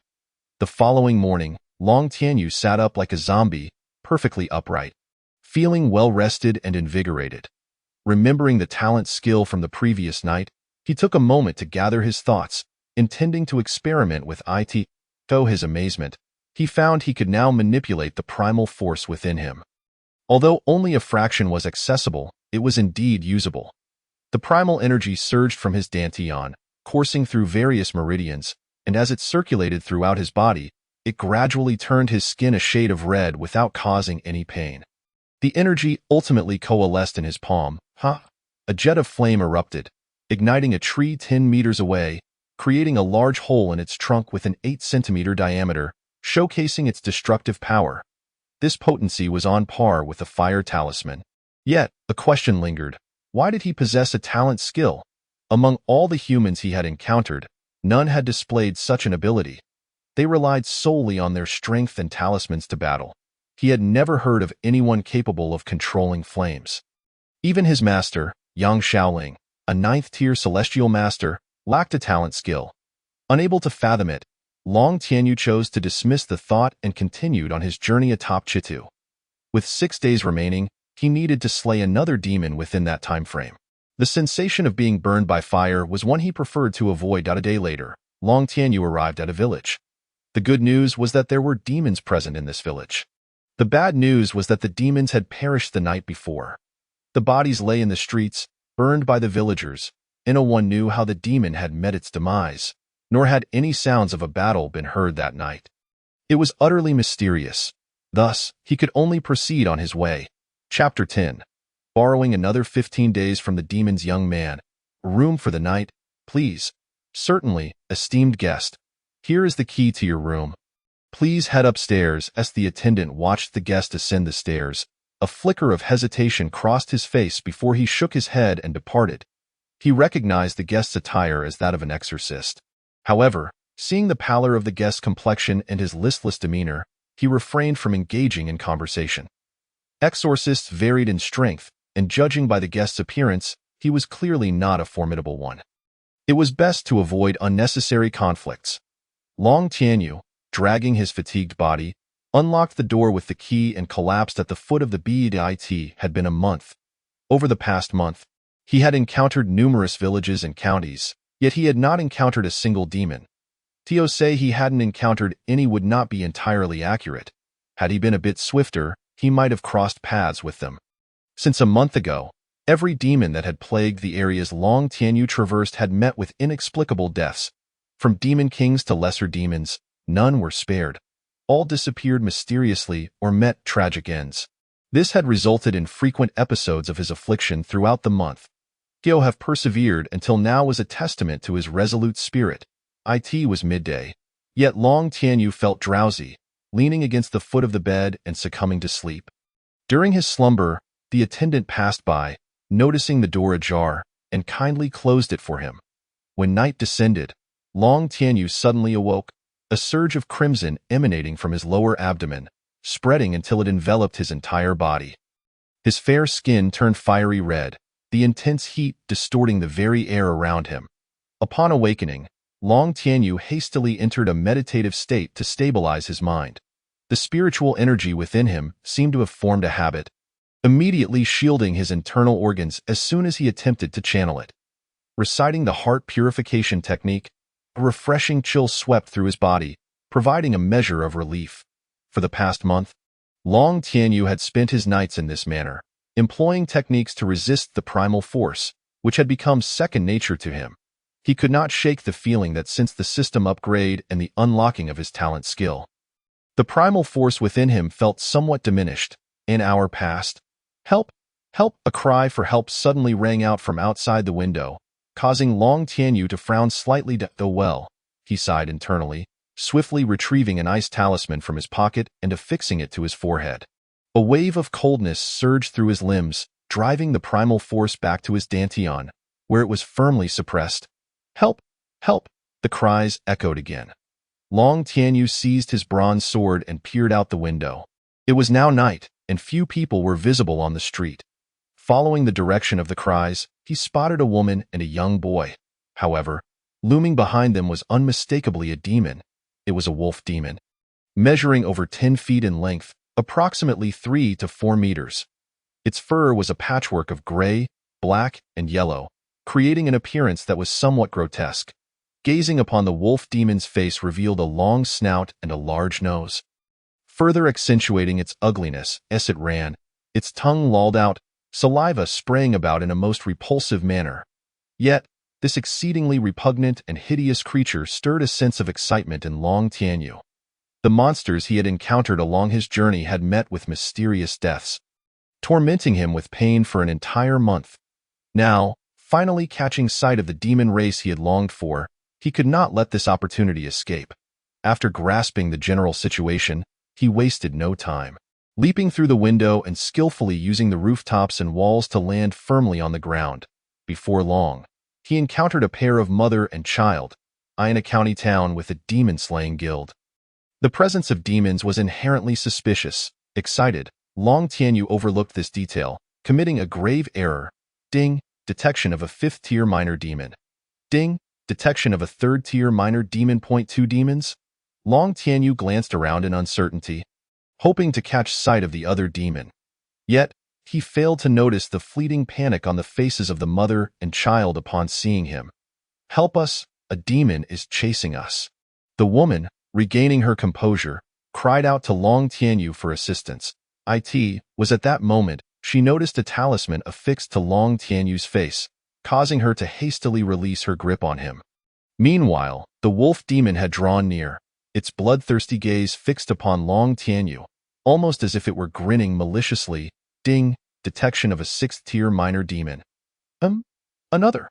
Long Tianyu was taken aback. With the previous 2, that made 3 demons, yet he had only detected this one before him. Unless, casually glancing back at the mother and child, Long Tianyu had already pieced it together, and no longer hesitating, he drew his long sword and charged towards the wolf demon. The wolf demon was no pushover, baring its teeth as it advanced to meet him. The two engaged in combat, wreaking havoc upon the street and damaging stalls. After a while, the wolf demon was struck by a sword, while Long Tianyu received a kick, forcing them apart. "Are you all right, sir?" The woman and child hurried forward, feigning concern on their faces. Yet, the hand hidden behind them was adorned with sharp claws. 5 steps, 3 steps, 1 step. Suddenly, Long Tianyu rolled to the right, leaving behind a red talisman. Out of the corner of his eye, he caught sight of the mother and child extending their sharp claws. Without further hesitation, he recited a spell, igniting the fire talisman that engulfed the mother and child. But that was not the end. Long Tianyu tossed another fire talisman, striking the astonished wolf demon squarely. As the smoke cleared, the remains of 3 creatures lay before him, 2 wolves and 1 rat. Were it not for the system prompt, Long Tianyu might have truly met his end. However, one had to wonder, from where did that pair of demons acquire transformation grass? And to possess 2 at once was remarkable. Unless they had reached the level of Demon King, demons could only assume human forms by consuming transformation grass. Thus, it was evident that the mother and child minor demons had ingested this grass. Yet, none of this mattered now. Transformation grass held no effect on humans, and Long Tianyu wished to delve no deeper. After collecting the corpses into his gourd, Long Tianyu leisurely returned to the inn. Having slain 3 demons, his affliction was postponed by another 15 days, leaving him feeling somewhat invigorated. Humming a tune, he strolled into the inn, where the innkeeper hurried over, kneeling before him. "Thank you, master, for ridding us of this menace." The proprietor followed closely behind. Long Tianyu was not fond of such scenes. Uttering that he was somewhat weary, he retreated to his room. As he watched Long Tianyu enter his chamber, the innkeeper suddenly realized that this master was none other than the pale-faced demon slayer from midday. The following day, Long Tianyu summoned the innkeeper to his room to inquire about local circumstances. After returning to his quarters the previous night, he had sensed something amiss. How could demons appear in a county town? Was the demon-slaying guild merely a facade? After conversing with the innkeeper, Long Tianyu finally understood. Indeed, the demon-slaying guild here was but a sham. This saga began 15 days prior. That time, the vice president of the demon-slaying guild had been out on a demon hunt when a formidable demon appeared and eliminated the target the vice president had set his sights on. Incensed, the vice president engaged in battle with this demon. Thus, the celestial master, the vice president, had never returned, nor had the demon slayers he had taken with him. With no celestial master to safeguard the county town, nearby demons, upon hearing the news, descended upon the demon-slaying guild, obliterating it entirely. Since 10 days ago, demons had begun to manifest in the county town, brazenly abducting people in broad daylight and even committing murder in the streets. Long Tianyu further probed the innkeeper and was astounded to learn that there were at least 10 demons in the county town. It seemed he had stirred up a hornet's nest. Just as this thought arose, a cacophony erupted from downstairs, accompanied by cries for help. Surely, there could not be any major demons or demon kings in the county town? Long Tianyu asked anxiously, "And O demon king?" The innkeeper replied with certainty. Hearing this, Long Tianyu breathed a sigh of relief. As long as there were no demon kings or major demons, he could manage. Yet, the innkeeper's next words shattered Long Tianyu's composure. There should be 3 major demons. Chapter 11. The Grand Master Celestial Master on the first floor of the inn. A group of significantly larger creatures stood at the entrance, led by a human-like man. With a muscular build and a formidable presence. His ears were slightly pointed, and his features were fearsome, unmistakably indicating he was no friend. "Who killed my subordinates last night?" The man surveyed the area, causing the manager and two remaining guests to tremble uncontrollably. When no one answered, the man approached one of the guests, his large hand resembling a fan as it grasped the individual's head. With a crunch, akin to squeezing a grape, the head burst open. The scene was horrifically bloody, and the manager and the last guest were left in utter shock. The air was thick with the stench of blood and urine. "It was I." With this declaration, a man descended from the upper floor. The man possessed refined features, a steadfast gaze, and an imposing demeanor. His pale complexion did little to diminish his attractiveness. Clad in a fitted black robe that accentuated his fair skin, he bore a gourd and a waist tag that clearly indicated his identity as a demon slayer. Upon seeing Long Tianyu's calm demeanor, the burly man felt a mixture of suspicion and uncertainty. This attitude unmistakably conveyed to these demons, "I am not afraid of you. Come, let us see who is stronger." Remarkably, Long Tianyu managed to hold off the burly man and several minor demons for a brief moment. Yet inside, he was in a state of panic. Before even descending the stairs, he had received a system alert. The burly man was a second-tier major demon, while the others were all minor demons. The weakest being fifth tier, on par with his own cultivation level. How was he to combat this? Thus, Long Tianyu could only muster the courage to feign indifference and casually make his way down the stairs. Though he was inwardly fraught with anxiety, as he brushed past the burly man, Long Tianyu stood at the inn's entrance, casting a disdainful glance at the group of minor demons, a bunch of worthless fools. After uttering this, he prepared to leave. Having played the part, he should make his escape. Otherwise, once these dim-witted demons regained their senses, they would surely seek retribution. Yet, unexpectedly, Long Tianyu's words ignited a powder keg among the demons. "Who are you calling worthless? You dared to insult us, brothers. Get him." The burly man, evidently possessing a modicum of intelligence, remained rooted in place, opting to observe rather than immediately charge at Long Tianyu. His thoughts were to wait and see. However, as soon as the minor demons made a move, Long Tianyu bolted, not looking back. All the demons were taken aback. This was not what they had anticipated. The demon slayer was not supposed to act like those from the demon-slaying guild. Shouting and attacking upon sighting a demon, was he? What was this flight? After a moment of confusion, it dawned on them that they had been outsmarted by the demon slayer. "What are you standing around for? Chase him!" The burly man, filled with rage, was the first to pursue. Using all limbs to sprint, resembling a massive gorilla, a large spotted cat sprang forth, its four legs moving as if powered by miniature motors. Racing ahead at breakneck speed in the blink of an eye, it had surpassed the burly man. Sensing something amiss, Long Tianyu glanced back and thought, what on earth? How had he not noticed the presence of a leopard among these minor demons? Startled, he quickly rummaged through his belongings. Without checking the talisman, he activated it with spiritual energy and hurled it. The running leopard was caught off guard, unable to evade as the talisman stuck to its leg. "What is this?" The leopard looked down and saw a blue talisman affixed to it. The next instant, the power of ice was unleashed, and the leopard was instantly encased in ice. Unfortunately, the leopard lacked the primordial strength to withstand the freezing. Becoming a solid ice sculpture, the burly man, closest to the leopard, sneezed, feeling a chill wash over him. Beyond that, he was unharmed. The ice talisman had solely affected the leopard.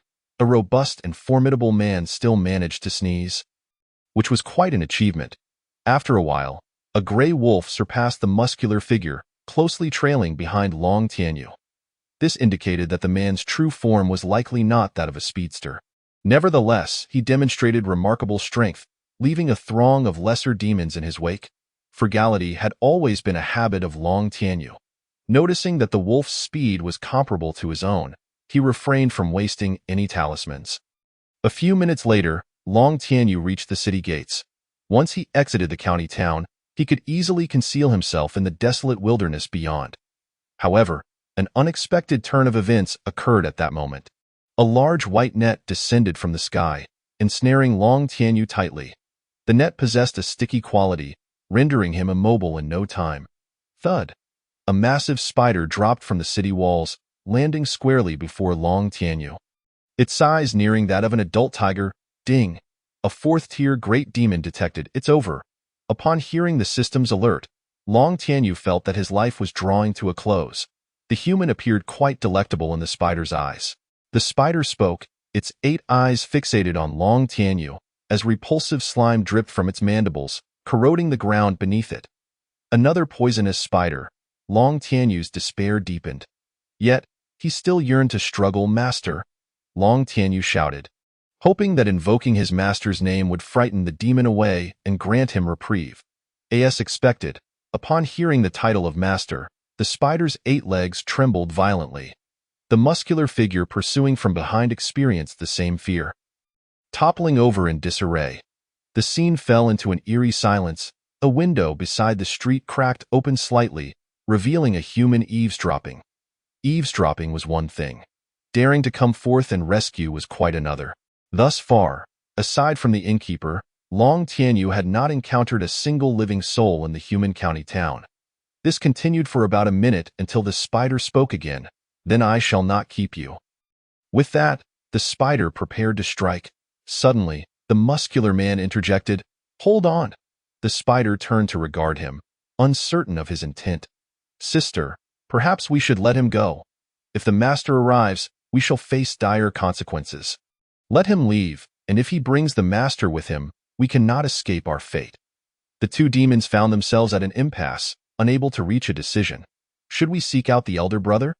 It seems we have no choice. Long Tianyu wept bitterly. Indeed, having a strong backing made all the difference. The muscular man hoisted the bound Long Tianyu and followed the spider towards the center of the county town. Trailed by a panting group of lesser demons who were thoroughly exhausted from pursuing him, a quarter of an hour later, Long Tianyu was brought to the Demon Extermination Guild. Ironically, the guild, dedicated to eradicating demons, had become a stronghold for them. More ironically still, as a demon extermination guard, he had been captured by the very demons he sought to eliminate. What difference was there from bringing a demon's corpse to the guild to settle a debt? Chapter 12. The rescue. The interior of the Demon Extermination Guild was shrouded in darkness, with windows covered by black cloth and not a single candle flickering. Even the main door was shut as Long Tianyu and the others entered. The only source of light was the faint sunlight filtering through the black fabric. Ding! A detection of an 8th-tier great demon. Long Tianyu had yet to see the demon, but the system had already issued a warning, which struck him as somewhat eerie. The muscular man tossed Long Tianyu to the ground, turning his back to the entrance as he addressed the front. Elder brother, this demon extermination guard has a master who is a celestial master. He is not easy to deal with. As soon as the muscular man's words fell, a soft yet deliberate sound of footsteps echoed from the opposite side. The footsteps were light and slow. Long Tianyu turned to look, and a shadowy figure gradually materialized before him. Upon discerning the figure's attire, Long Tianyu was taken aback. It was a man, an exceedingly slender man, whose waist was likely thinner than the muscular man's arm. His skin was somewhat dark, and his pupils resembled those of a serpent, vertical and devoid of emotion. What astonished Long Tianyu was that the man was clad in the uniform of a demon extermination guard, complete with a badge and gourd hanging at his waist. Were it not for those serpent-like pupils, Long Tianyu might have doubted the man's humanity. Your master is a celestial master? The man leaned in closely, his voice lacking any emotion. Yes, Long Tianyu swallowed hard. The pressure emanating from the man was overwhelming. If your master is a celestial master, why are you merely at the level of a profound master? This question left Long Tianyu at a loss for words, as peers of his age had already reached the level of Earth Masters.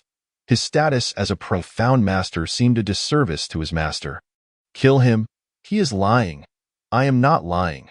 My master is truly a celestial master. Realizing his life hung in the balance, Long Tianyu hurriedly defended himself, but he found no valid arguments. He could hardly claim to be gravely ill, as that would surely hasten his demise. Then quickly call your master to save you. The man waved his hand, his figure gradually fading into the pitch-black room. I am eager to see him. The great spider stated, slowly inching closer to Long Tianyu. You wretched creature, come forth to meet your doom.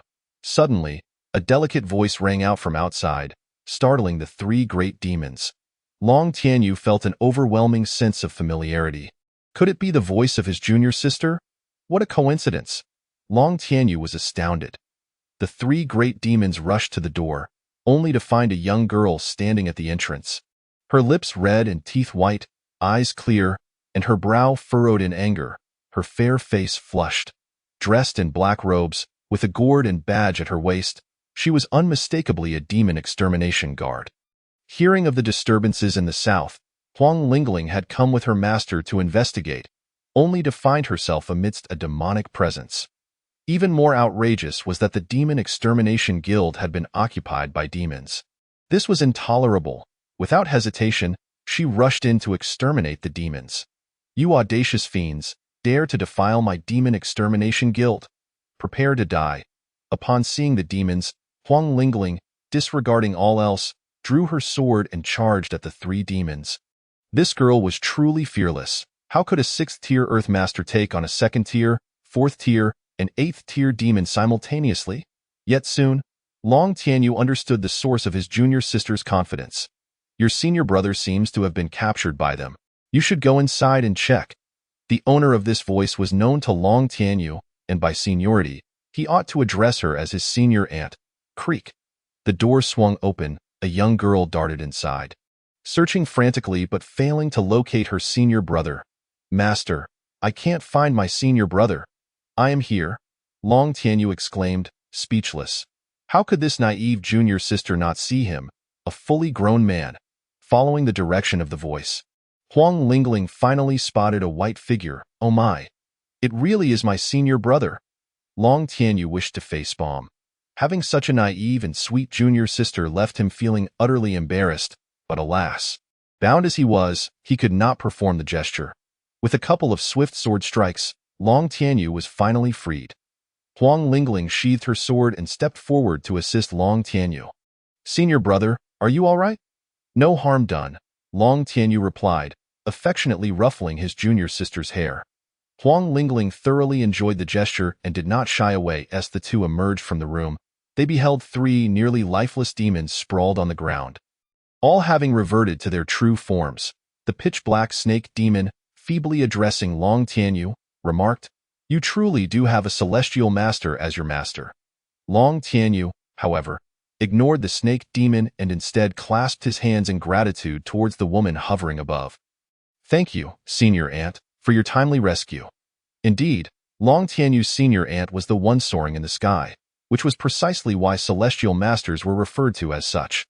Huang Lingling's master, Long Tianyu's senior aunt, was named Li Qinwan, a woman in her 30s who, while described as such, appeared remarkably youthful and possessed stunning beauty. Her long tresses cascaded behind her, dancing in the wind, while the wisps of hair at her temples fluttered like playful sprites.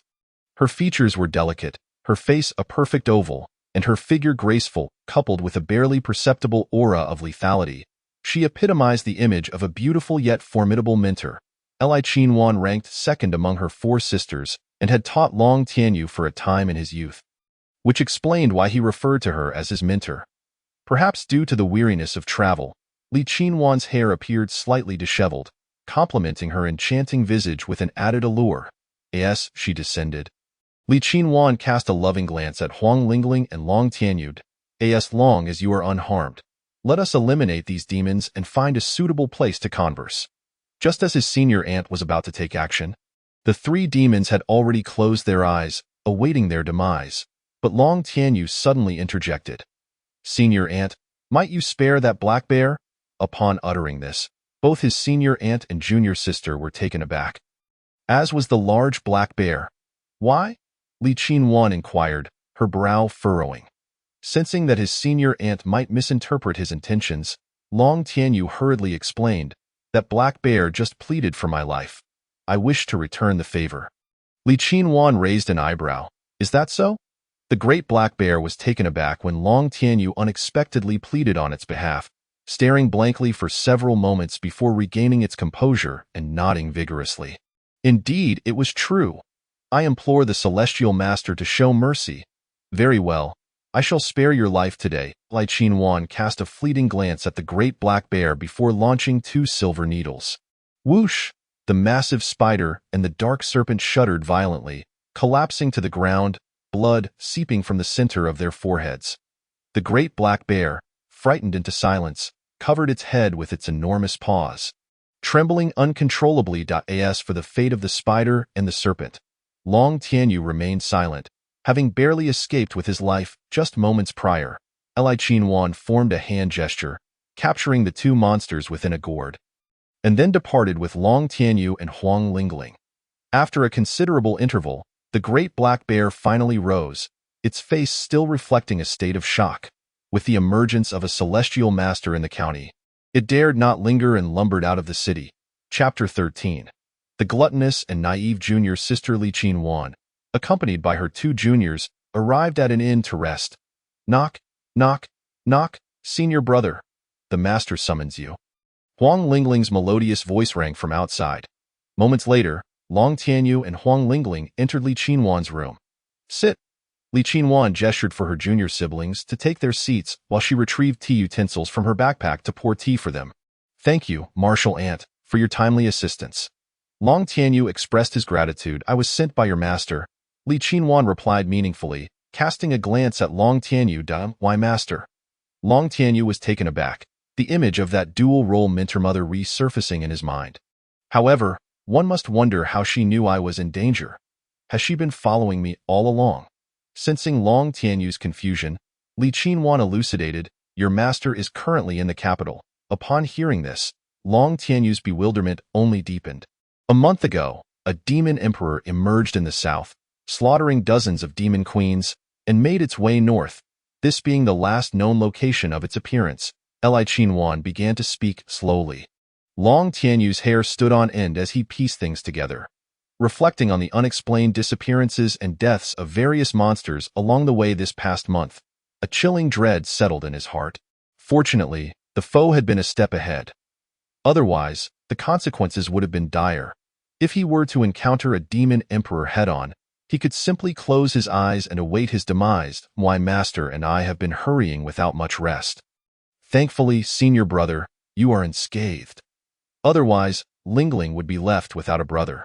Coming back to his senses, Long Tianyu glanced at his little junior sister, who was wiping her nose, and a warm feeling blossomed in his heart. See, senior brother is fine. He affectionately ruffled Huang Lingling's hair, and then turned his gaze back to Martial Aunt Li Qinhuan, once again rising to bow in gratitude. I sincerely thank you, Martial Aunt. For your life-saving grace. It is no trouble at all. Among our 4 sisters, only your master and I have taken on disciples, and we cherish them dearly. If anything were to happen to you, we would be troubled as well. Had not the other sisters been unable to come, we would have acted together this time. Li Qinhuan smiled and gestured for Long Tianyu to sit down. Furthermore, your master has instructed me to bring you back to the capital to ensure your safety. What are your thoughts on this?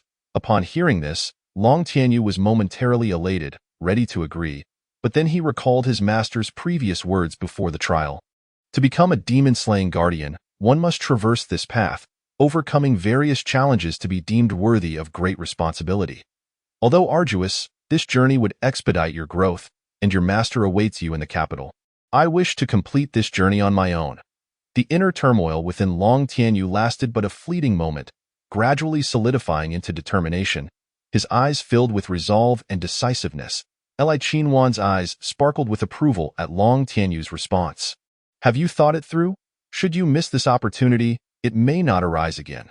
Long Tianyu nodded, adopting a self-sacrificing demeanor, unsure if it was a manifestation of his inherent masculinity. Just right. Lingling is not a child anymore. You two shall embark on this trial together. Without waiting for a response from the pair, Li Qinhuan's figure flickered, and she gracefully leaped out of the window. I shall await you in the capital. This was clearly directed at Huang Lingling. Watching Li Qinhuan soar away, Long Tianyu and Huang Lingling exchanged bewildered glances, momentarily at a loss for words. Did my master leave me behind? Huang Lingling expressed uncertainty. It should not be the case.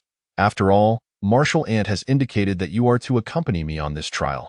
Although adventuring with senior brother is delightful, I still miss master. Long Tianyu slapped his forehead, lamenting that Martial Ant had left him with a considerable conundrum. I in the celestial realm above. Li Qinhuan glanced back at the inn. Lingling, do not blame me. This path is one you must traverse in due time. Rather than journeying alone, it is better to accompany that lad Tianyu. This way, I can rest assured. 3 days later. Senior brother, I am hungry. Long Tianyu glanced at the midday sun and then at the small remnant of a baked pancake in his hand. If memory serves, they had only had lunch half an hour ago. Here, have my leftover pancake. Long Tianyu offered the small piece to Huang Lingling.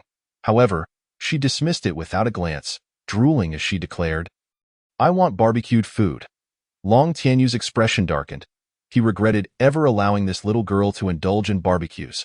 Now, in just 3 days since their departure, they had consumed barbecued food 6 times, and just an hour after the last meal. She was already craving more. Yet, there was no game to be found. Just as Long Tianyu's words fell, a silver needle shot forth like lightning, striking down a wild chicken 100 meters away. Watching this scene, Long Tianyu's mouth twitched in disbelief. Surely, this little girl was only reminded of barbecued food upon seeing the wild chicken. Even if there was game, it would not suffice. Without vegetables, it would be unhealthy.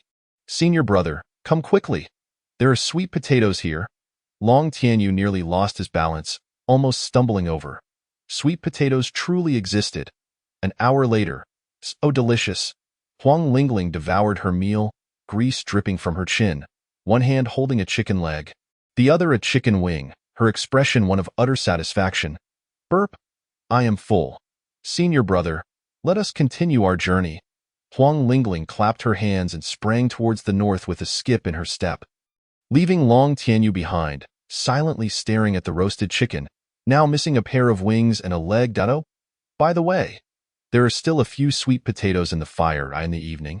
Long Tianyu and Huang Lingling stumbled upon a dilapidated temple, barely suitable for shelter. After yet another barbecue, the two settled down for the night. Senior brother, why must barbecued food always have vegetables?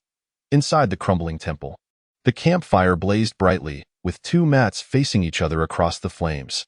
Huang Lingling blinked her large eyes, her curiosity piqued by the question.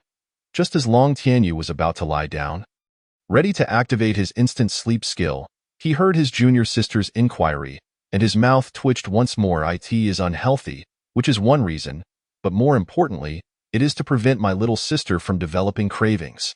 After 3 days of travel, they had consumed barbecued food 8 times, and Long Tianyu was on the verge of nausea. Cough, cough. This reason is rather profound. You would not comprehend if I explained it. Long Tianyu waved his hand, closing his eyes and swiftly activating his skill to fall asleep. If you say it, I would understand, wouldn't I? After a while, seeing her senior brother unresponsive, Huang Lingling curiously sat up, only to discover that he had already fallen asleep. Senior brother, are you a pig? You just sleep without a care. Humph. It seemed that Huang Lingling's voice had been a tad too loud, disturbing something, as faint rustling sounds began to emanate from the decrepit temple. Due to the sounds being too subtle, Huang Lingling remained oblivious, huffing indignantly before drifting off to sleep. In the darkness, strange sounds echoed, resembling the whispers of demons or the murmurs of the dying. Squeak. Suddenly, the table within the temple shifted, its legs scraping against the floor, producing a chilling sound. Following that, the temple fell silent, save for the rhythmic breaths of Long Tianyu and Huang Lingling reverberating in the hollow space. Chapter 14. Arrival in Nanyang at dawn. As the sun began to rise, Long Tianyu opened his eyes, stretching luxuriously.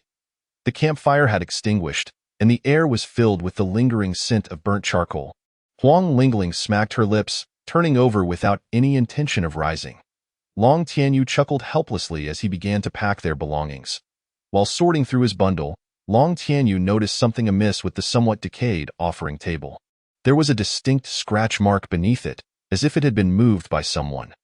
Could it be that my little junior sister concealed something? A flicker of curiosity ignited within Long Tianyu. Albeit just a flicker, cautiously, he shifted the table aside, keeping a watchful eye on his junior sister's tightly shut eyes. Once the table was moved, Long Tianyu quickly scanned the area behind it, and he was left momentarily stunned. "Senior brother, good morning." Huang Lingling yawned and casually greeted her brother. Long Tianyu jolted, his expression turning grave as he stared at a shadowy figure lying quietly in the space behind the table. It was a man, half alive, clad in attire similar to his own, indicating he was also a demon-slaying guardian. As Long Tianyu scrutinized the man, Huang Lingling approached and, upon seeing him, let out a shriek. "Senior brother. There's actually a dead person here, Long Tianyu. He is not dead yet. He is merely dehydrated." "Dehydrated? What is that? Can it be eaten?" Long Tianyu. In a quarter of an hour, Long Tianyu provided the man with a bit of water and rummaged through the belongings on him. To his surprise, there were quite a few valuable items. Among them were middle-grade talismans, 7 Thunderbolt talismans, 5 magical artifacts, and an identity plate. "Chairman Jia, regardless of the circumstances, we have saved your life. We shall graciously accept these 7 talismans in exchange for your life. A fair trade indeed." After muttering to the unconscious man for a moment, Long Tianyu seized the talismans and fled. "Senior brother, why are we running?" "We are not running. We are merely engaging in morning exercises." Long Tianyu maintained a serious demeanor. His heart steady and his face unflushed, yet his footsteps quickened at "I see," Huang Lingling said, enlightenment dawning upon her, and without needing any assistance from Long Tianyu, she swiftly outpaced him, Ti-noon, within the dilapidated temple. The man slowly opened his eyes. Upon seeing the water jug and 2 roasted sweet potatoes before him, he regarded them as miraculous elixirs, hastily consuming them. Once satiated, he began to survey his surroundings, and a sudden rush of memories startled him. The man's name was Jia Tian, a sub-chairman of the Demon Exorcism Guild.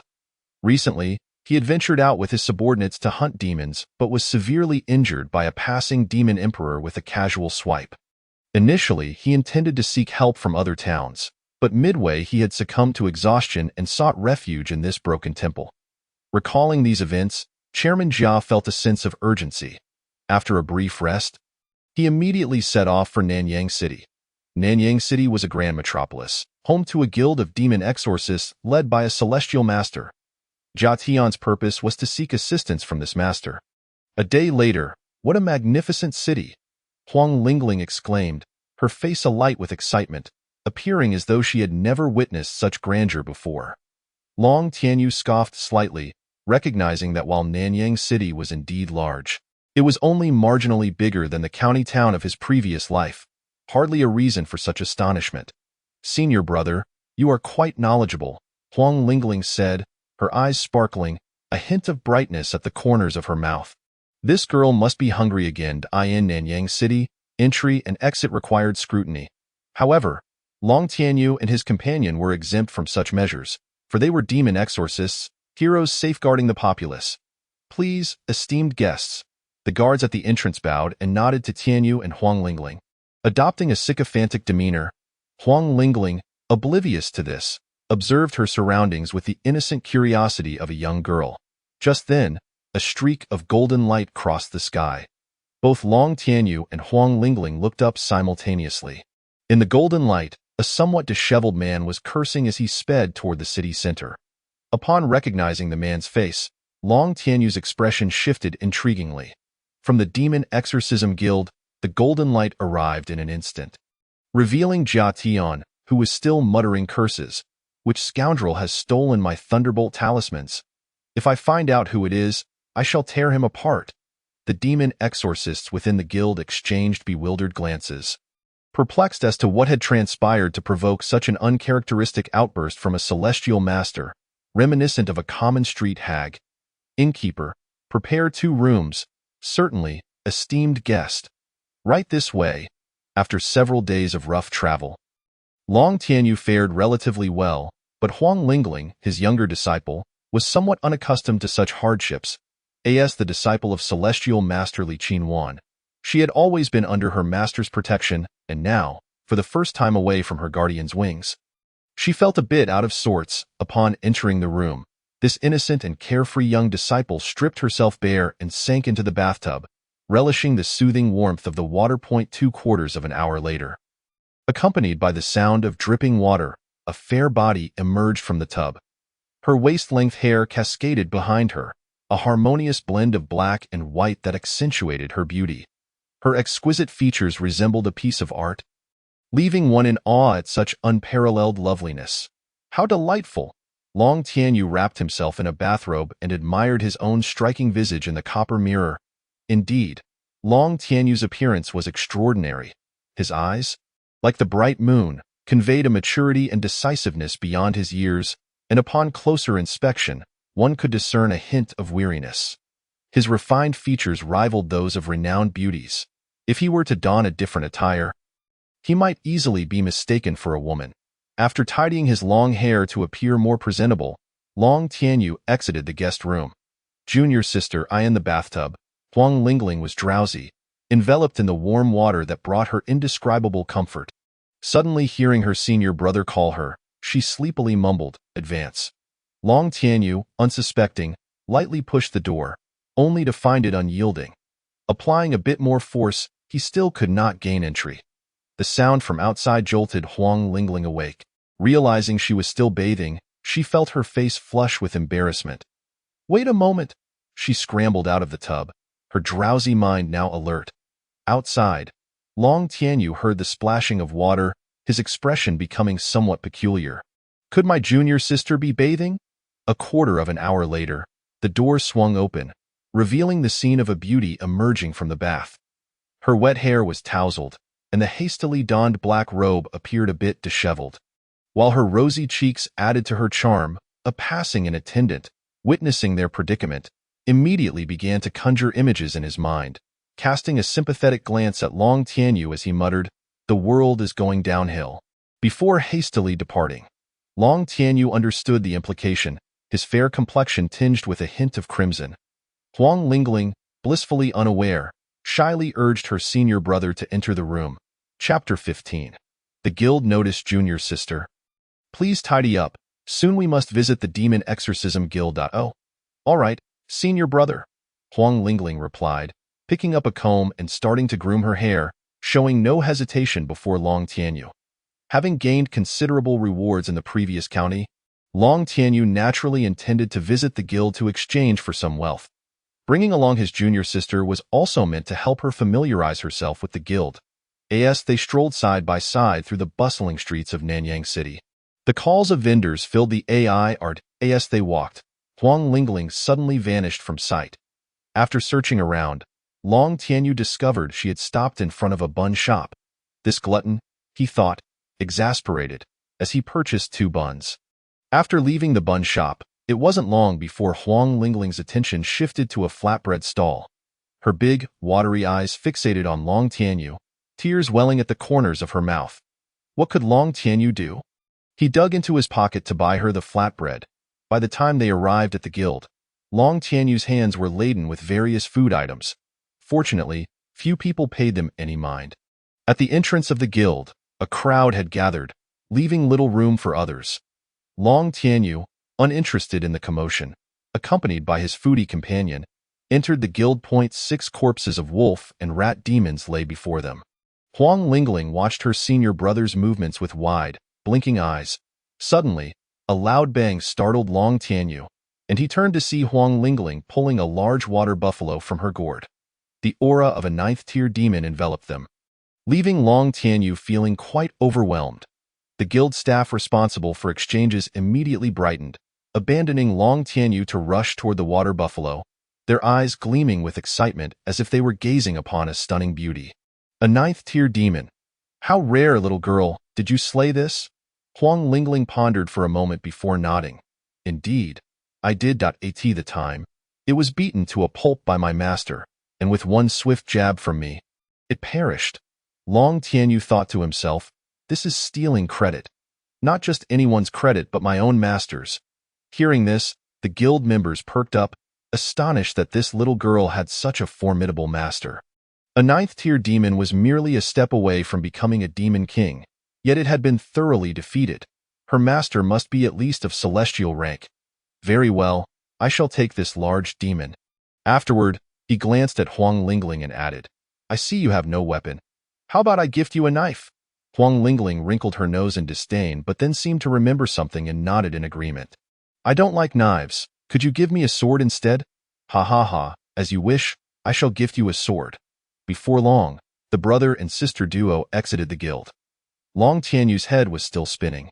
Is there truly such a vast disparity among individuals? Senior brother, this sword is for you. He numbly accepted it, still trying to process everything. At this moment, the entrance to the guild was considerably less crowded.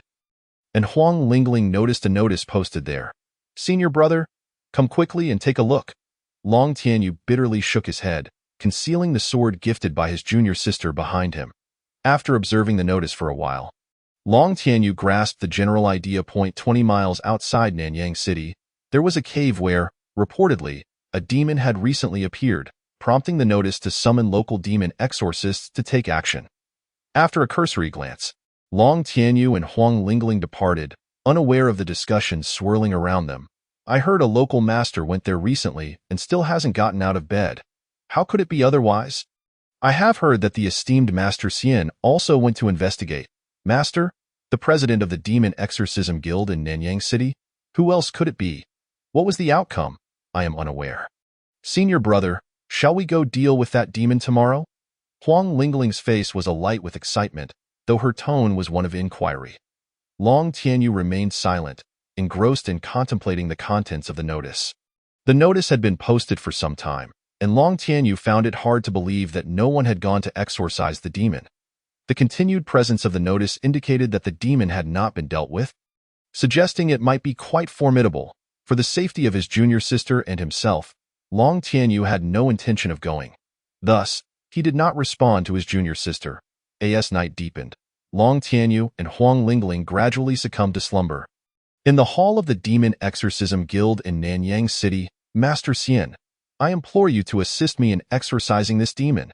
Jia Tian clasped his hands together, beseeching the elder seated in the main position. The elder, clad in white with white hair and a face adorned with white sand, revealed only a pair of unremarkable eyes. He was none other than the president of the Demon Exorcism Guild in Nanyang City. The only celestial master, Wan Zhan, he had already heard Jia Tian's account of the events, yet remained unmoved. There is no need for further discourse. You have not perished, merely sustained injuries, thus vengeance is unnecessary. Jia Tian's expression darkened. After all, he was also a guild president, equal in rank to Wan Zhan. Were it not for Wan Zhan's overwhelming power, he would have lost his temper long ago. We are both of the human race. Will you truly turn a blind eye to this matter? Wan Zhan furrowed his brow, glancing at Jia Tian. Jia Tian did not shy away, knowing that as fellow guild presidents, Wan Zhan would not dare to eliminate him. I have encountered that demon, and I am no match for it. Jia Tian's heart sank. If even the master was no match, could it be that the opponent was a demon emperor? In that case, seeking assistance would be prudent. Allowing such a vicious demon to roam free would surely lead to calamity in the future. A vicious demon? If it were truly such, do you think you would still be standing here before me? Someone, show him out, Wan Zhan ordered brusquely, waving his sleeve and closing his eyes to meditate. 2 demon exorcists entered the hall. President Jia, please. Jia Tian's face was grim, and with a cold snort, he strode out. After Jia Tian's departure, Wan Zhan finally opened his eyes. Have the demon exorcists who ventured to the cave recently suffered any casualties? Most were merely frightened, with only one sustaining injuries. Alas, Wan Zhan sighed and gestured for his subordinates to withdraw. Once alone, Wan Zhan removed his veil on his left cheek. A distinct handprint was visible, one that did not appear to have been inflicted by a human. Its shape resembled that of a paw from a cat or dog. Upon exiting the Demon Exorcism Guild, Jia Tian noticed a notice posted at the entrance. Humph. Unable to find the vicious demon, I shall vent my frustrations on you. Little demon. With that, Jia Tian soared into the air. In the early morning, Long Tianyu arose from his bed. Though comfortable in the city, he could not indulge in leisure if he wished to see his master sooner. Having lost his steed, he intended to purchase new horses. One for himself and one for his junior sister, to expedite their journey.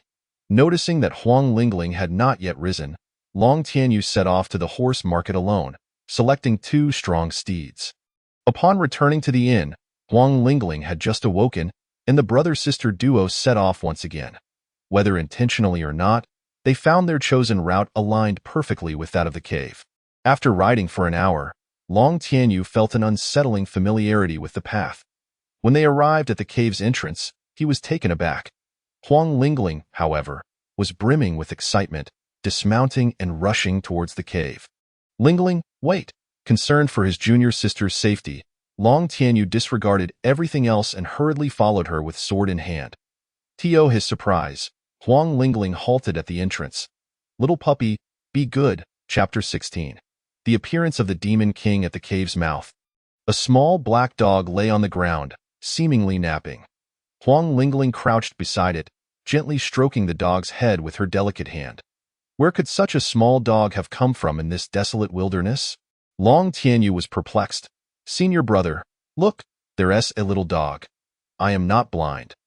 Long Tianyu rolled his eyes, his gaze falling upon the small black dog. It was entirely black, resembling a piece of coal, and was somewhat dusty, appearing rather unkempt. As Long Tianyu observed, the little dog suddenly opened its eyes, locking gazes with him. Its eyes were equally dark but gleamed with a touch of brightness, even possessing a hint of intelligence. Whether it was merely an illusion, Long Tianyu felt as if emotions typically attributed to humans were reflected in the dog's gaze. Excitement, perhaps, or remorse, or maybe it was just his imagination. The little dog tilted its head in confusion before sniffing around Long Tianyu's feet. Subsequently, it lay down at his feet, comfortably closing its eyes.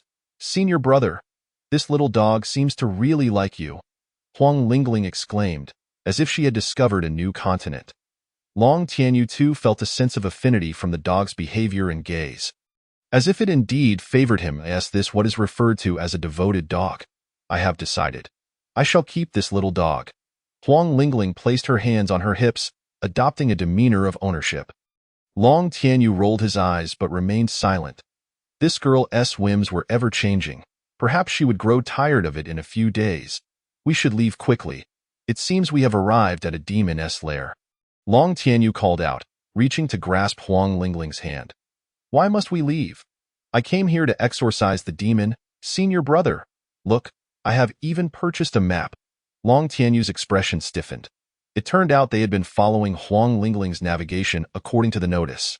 Before he could explain the dangers, Huang Lingling had already dashed into the cave. Demon, I have come to slay you. Quickly show yourself. It was hard to imagine such words coming from the lips of a 16-year-old girl. At the cave entrance, Long Tianyu and the little dog exchanged wide-eyed stares, ultimately letting out a resigned sigh as he drew his twin swords and followed her inside. The little dog, with a somewhat clumsy gait, loyally trailed after Long Tianyu, perhaps unaware of what lay within the cave, simply finding it amusing. As they ventured further into the cave, Long Tianyu lost sight of Huang Lingling entirely.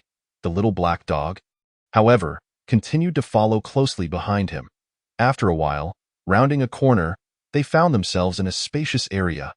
Above them was a natural opening, with sunlight streaming down, illuminating the entire cave.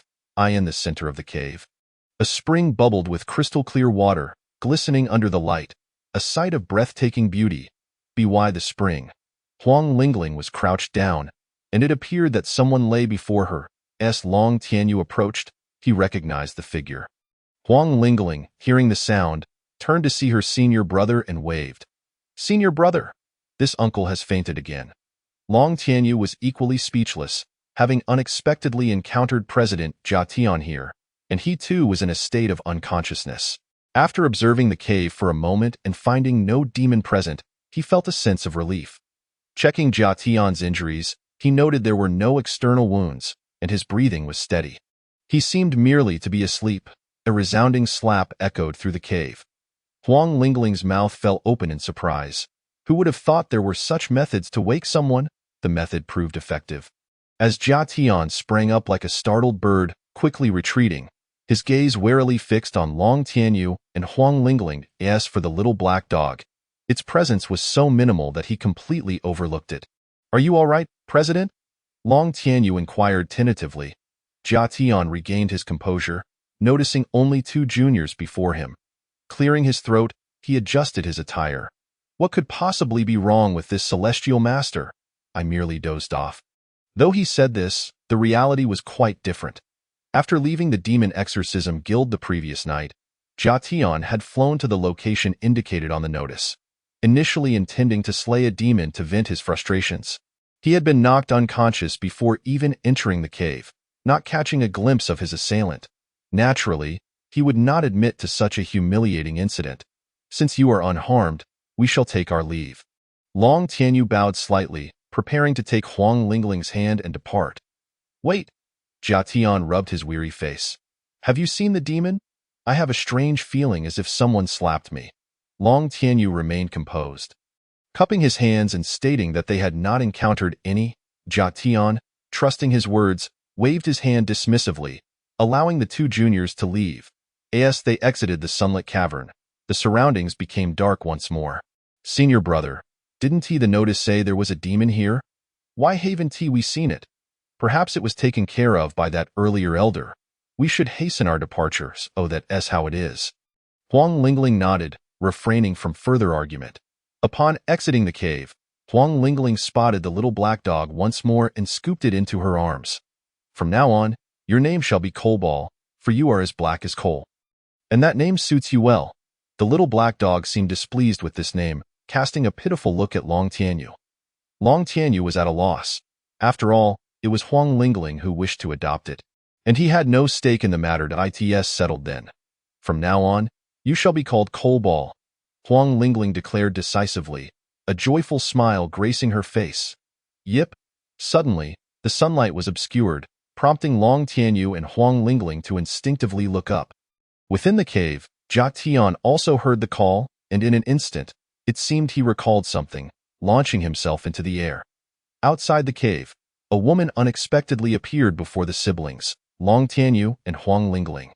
The woman was not unpleasing to the eye, though her attire was rather unconventional.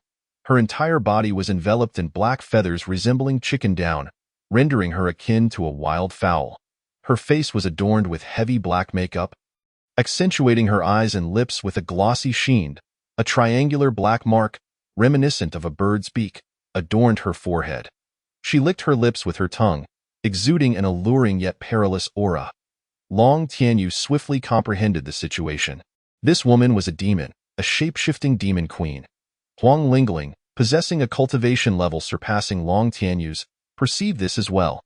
Unbeknownst to them, 3 silver needles had appeared at her fingertips, indicating her readiness for combat. Fear not, my strikes are swift, ensuring you shall not utter a cry of despair, the woman declared, licking her sharp nails, poised to attack. Just then, a beam of golden light plummeted from above, before the dust could settle. A golden long sword shot forth, aimed directly at the woman's face. Taken aback by the presence of a celestial master, the playful expression on her face evaporated, replaced by a grave countenance. Seizing the opportunity, Long Tianyu grasped Huang Lingling's hand and fled. The clash between celestial masters and demon kings was no realm for a mere Xian master to intervene. Huang Lingling, recognizing Long Tianyu's lower cultivation, refrained from displaying her temper and mounted her steed alongside her senior brother, making their escape. Demon spawn, meet your demise! Jia Tian summoned a colossal golden sword, cleaving downward from the sky in an instant. The earth trembled as the sword struck, rocks scattered, and the ground fissured. This was the might of a human celestial master point. One strike possessed the power to rend heaven and earth asunder. The flavor of aged meat is also quite delectable. The woman's voice echoed from above Jia Tian. She had evaded the previous attack with remarkable speed. Eye in the sky, the woman reverted to her true form, her feathers gleaming with iridescent hues under the sunlight, appearing far less grotesque than before. How dare a mere crow speak so boldly? Jia Tian snorted coldly, drawing a talisman from his robes. Chapter 17, The Demon Clan. Heavenly thunder, assist me, he bellowed, unleashing the talisman. Above them, dark clouds began to gather, lightning as thick as a water jug roiling within. An awe-inspiring spectacle. The crow, undeterred, launched its glossy black feathers like arrows, a barrage aimed to impale Jia Tian before the thunder struck. Before the lightning could descend, the feathers arrived first, forcing Jia Tian to raise his sword in a desperate defense, rendered utterly flustered. Fortunately, the storm clouds had nearly coalesced. Boom! The thunder crashed down. The crow abandoned its offensive, opting instead to evade the impending strike. Jia Tian had yet to catch his breath when he was suddenly pierced by a black feather, feeling a chilling sensation as he staggered to the ground. Had the thunder been a moment slower, he might well have become a corpse. The crow, too, felt the effects of the thunder, darting through the air with frantic movements, lacking grace and only exhibiting desperation. Boom! The crow was struck directly by the thunder, causing its flight to falter. Though brief, the moment was enough to inflict severe damage. The paralysis brought on by the lightning halted the crow's movements, and one by one, the subsequent bolts of thunder struck it without exception. Once the storm clouds dissipated, Jia Tian slowly rose, extracting the black feather lodged in his shoulder, blood streaming down, though it soon ceased. Indicative of a celestial master's remarkable physical resilience, 100 meters away, a crow with a wingspan of 50 meters lay still, appearing lifeless. Jia Tian shared this belief, but just as he reached for the gourd at his waist, the crow gently lifted its wing. Alas, your talisman's duration was a tad too short, it remarked. Jia Tian's expression darkened as he fixed his gaze on the crow. Its once glossy black feathers were now marred, resembling a kite riddled with holes, a pitiful sight. Many feathers were still curled, crimson blood oozing forth, staining much of its body. Its survival could only attest to the exceptional resilience of a demon king. The air grew suddenly silent as man and beast locked eyes. In the next moment, the diminutive human once again clashed with the colossal demon. The clash of sword and claw became the symphony of this region. Having ridden a distance on their steed, Long Tianyu and Huang Lingling, upon hearing the commotion behind them, hastened their pace. Yet, not long after, they returned, their speed unmatched. Soon, they found themselves back at the cave, only to discover that the entrance had vanished. Replaced by mounds of scattered stones, President Jia, Run, having bought time for himself and his junior sister, Long Tianyu felt compelled to warn him. Regardless of whether Jia Tian could hear him, he bolted toward Nanyang City. Upon hearing the shout, Jia Tian felt a pang of confusion. Upon spotting Long Tianyu and Huang Lingling, his bewilderment deepened. What are these two little rascals doing back here? But soon, realization dawned upon him. Jia Tian, hovering in the air, gazed into the distance, where billowing dust obscured the sky. Upon closer inspection, he discerned a colossal elephant, its size comparable to a two-story building. Just from its stature, it was evident that it was a demon beast. Suddenly, Jia Tian recalled a certain type of demon, a dragon elephant, the pinnacle of combat prowess among the demon clan. The demon clan is invading? A chill ran down Jia Tian's spine. How could he, as the branch leader of the Demon Extermination Guild, have received no word of such an incursion? Old salted meat? Where are you looking? The black crow screeched, its eyes brimming with murderous intent. Jia Tian snapped back to reality, only to find a pair of glistening claws mere inches from him. It was too late to raise his sword to defend. He could only lean back to evade, much to the chagrin of his old back. The crow missed its strike and prepared for another assault. Yet, just as it lunged forward, Jia Tian vanished from sight. The crow glanced back at the colossal elephant, then toward Nanyang City, before flapping its black wings and soaring into the dust cloud. Above Nanyang City, giddy up, Long Tianyu paused, glancing around in bewilderment. Hadn't he and Huang Lingling just been galloping on horseback? How had they suddenly ascended into the sky? Thank you. The voice of President Jia reached his ears, prompting Long Tianyu to turn swiftly, only to discover two figures behind him. One, somewhat disheveled and still bleeding, was undoubtedly President Jia. The other was an elderly figure with white hair and beard, draped in a white veil. Exuding an ethereal presence, in an instant, Long Tianyu deduced the identity of this individual. In Nanyang City, such attire, coupled with the gratitude expressed by Jia Tian, could only belong to one person, the branch leader of the Demon Extermination Guild. Wan Zhan. I am deeply grateful for your life-saving intervention, President Wan.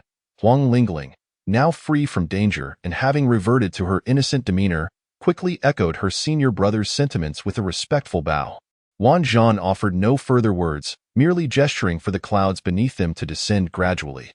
Just then, a small, black dog head poked out from Long Tianyu's collar, curiously surveying its surroundings. All were drawn to the sound. Instinctively turning to regard the coal-black pup, upon realizing it was merely a small, earthy dog, Jia Tian breathed a sigh of relief and shifted his gaze. Wan Zhan, however, scrutinized the dog's head for a considerable time, feeling an inexplicable sense of familiarity. Coincidentally, the little black dog also directed its gaze at him, and as their eyes met, a painful memory surged to the forefront of his mind. Wan Zhan was suddenly startled, causing his spiritual energy to momentarily falter. Consequently, the clouds controlled by Wan Zhan abruptly vanished, sending the 4 individuals, 2 horses, and 1 dog plummeting from the sky. Jia Tian had not anticipated such a turn of events, and in a daze, he failed to take flight, landing face first into the ground. Long Tianyu and Huang Lingling fared even worse. As they were unable to levitate, in their panic, they let out shrill cries. Fortunately, they remained mounted, and upon landing, the 2 horses served as cushioning, sparing them injury, though their newly acquired steeds met an unfortunate end. Red Hair number 2 has perished. Long Tianyu's lips twitched in dismay. What a pity for those 2 diligent horses that led their masters to safety, only to perish at their destination instead of on the arduous journey. Wan Zhan landed in a rather undignified manner, his head meeting the ground with an intimate embrace, rendering him even more disheveled. Rising to his feet, his gaze fell upon the dog's head on Long Tianyu's chest, causing his heart to skip a beat. In a moment of realization, he pointed at Long Tianyu, stammering, yet failing to utter a single word. Finally, he could only flick his sleeve and stride purposefully toward the Demon Extermination Guild. Could it be that President Wan is afraid of dogs? Huang Lingling whispered in Long Tianyu's ear. Long Tianyu considered this possibility but found it rather unlikely. How could the esteemed leader of the Demon Extermination Guild, a celestial master who had vanquished countless demons, harbor a fear of dogs? Such a claim would be met with disbelief, even from the dogs themselves. Jia Tian, equally perplexed, shook his head and sought a place to tend to his wounds. With the 2 prominent figures departing, Long Tianyu and Huang Lingling hastily vacated the scene. 2/4 of an hour later. At the entrance of the Demon Extermination Guild, 2 swift steeds. All horses have been sold out. Long Tianyu found himself at a loss for words. The commotion outside the city was so tumultuous that astute individuals had long since mounted their steeds and fled, leaving no opportunity for him to exploit. Upon departing the Demon Extermination Guild, the streets were in disarray, resembling a scene from the apocalypse. People were fleeing for their lives, looting, and seeking revenge, an amalgamation that showcased the darker facets of human nature. Long Tianyu and Huang Lingling encountered a few petty thieves, yet fortunately, they did not lose any possessions. The unsuccessful thieves, recognizing their attire as that of demon exterminators, dared not stir trouble and instead fled hastily. Fearful of retribution from Long Tianyu, on another front, the city lord was endeavoring to maintain order, albeit with minimal success. Yet the situation was gradually improving, with the presence of the master of 10,000 immortals. What was there to fear? This phrase was frequently echoed by Long Tianyu during his journey, a mere platitude meant to soothe the populace. Indeed, the title of immortal was sufficient to instill a sense of security in many. Chapter 18. The sloppy youth outside Nanyang City. A massive black bird descended upon a colossal carriage, transforming into human form as it knelt before the carriage's cabin. The beast pulling the carriage was not an ordinary horse, but a gigantic elephant. This elephant bore a striking resemblance to its common counterparts, yet was distinctly different. Its body was enveloped in fine scales, its tusks long and straight, gleaming ominously, capable of piercing through to the very core of one's being. Its limbs were robust and powerful, causing the ground to tremble with each step. The Dragon Elephant Clan, once a vassal race of the Dragon Clan, had aligned itself with the Sea Dragon Clan after the latter overthrew the former. To this day, the The once fiercely valiant Dragon Elephant clan had been reduced to mere mounts for others. Report to the third prince, we have discovered a human city ahead, suspected to be under the protection of an immortal master. It had been quite some time since they had encountered a human immortal master. Wuya, let us pay a visit to this immortal master. Understood. The black crow that had clashed with Jia Tian was, in fact, named Wuya, a testament to the whimsical nature of demon nomenclature. Wuya rose and commanded the demon army, advance at full speed, destination Nanyang City. Meanwhile, within Nanyang City, Wan Zhan and his subordinates were deliberating over the demon forces. The Dragon Elephant clan are the fiercest warriors among the demons. What brings them to our Nanyang City? That is a matter of the past. In recent years, the Dragon Elephant clan has become the steeds of the demon royal family. It is indeed laughable. Did they ever contemplate such a fate when they betrayed the Dragon clan? Who can argue with that? Sigh. The assembly expressed diverse opinions, some inadvertently leaning towards the Dragon clan. An elderly demon exterminator gazed at Wan Zhan on the high seat and clasped his fists. President Wan, do you possess any news regarding this dragon elephant? Suddenly, the room fell silent, all eyes turning to Wan Zhan. He surveyed the crowd, remaining silent for a lengthy moment before exhaling deeply. Several days ago, the third prince of the Sea Dragon clan arrived in our human territory, and the dragon elephant outside the city is his personal mount. Xiang Tian. What? Such a significant event.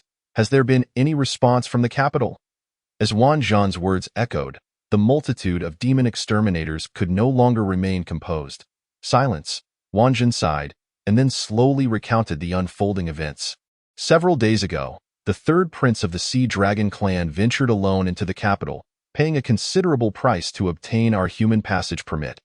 How foolish! The ambitions of the demon clan are treacherous. A passage permit cannot simply be granted. An elder thumped his chest in despair, appearing as though he might faint from the distress. Fortunately, there were those with a calm demeanor. What does the third prince of the Sea Dragon clan desire with our human passage permit? To capture traitors, Wan Zhan revealed the reason. His heart racing with trepidation. It was likely that the so-called demon traitor was hidden within their Nanyang City. However, to bolster morale, Wan Zhan forced himself to remain upbeat, stating, there is no need for concern. To my knowledge, the third prince has traversed 3 towns without any casualties among our people. Upon hearing this, the numerous demon exterminators felt somewhat reassured. Is it true that the third prince came alone? Jia Tian had entered the conference hall unnoticed. Greetings, President Jia. He acknowledged several individuals before turning his attention to Wan Zhan at the head of the table. In addition to the third prince, there is his personal demon servant Wuya, a 9th-rank demon king, and Xiang Tian, a warrior of the Dragon Elephant clan, an 8th-rank demon king, accompanied by 4 first-rank demon king servants. A full assembly of demon kings. Even without counting the third prince, they possess 6 demon kings. Jia Tian was taken aback. He had originally contemplated seizing the opportunity to eliminate the third prince, but it now seemed an impossible endeavor.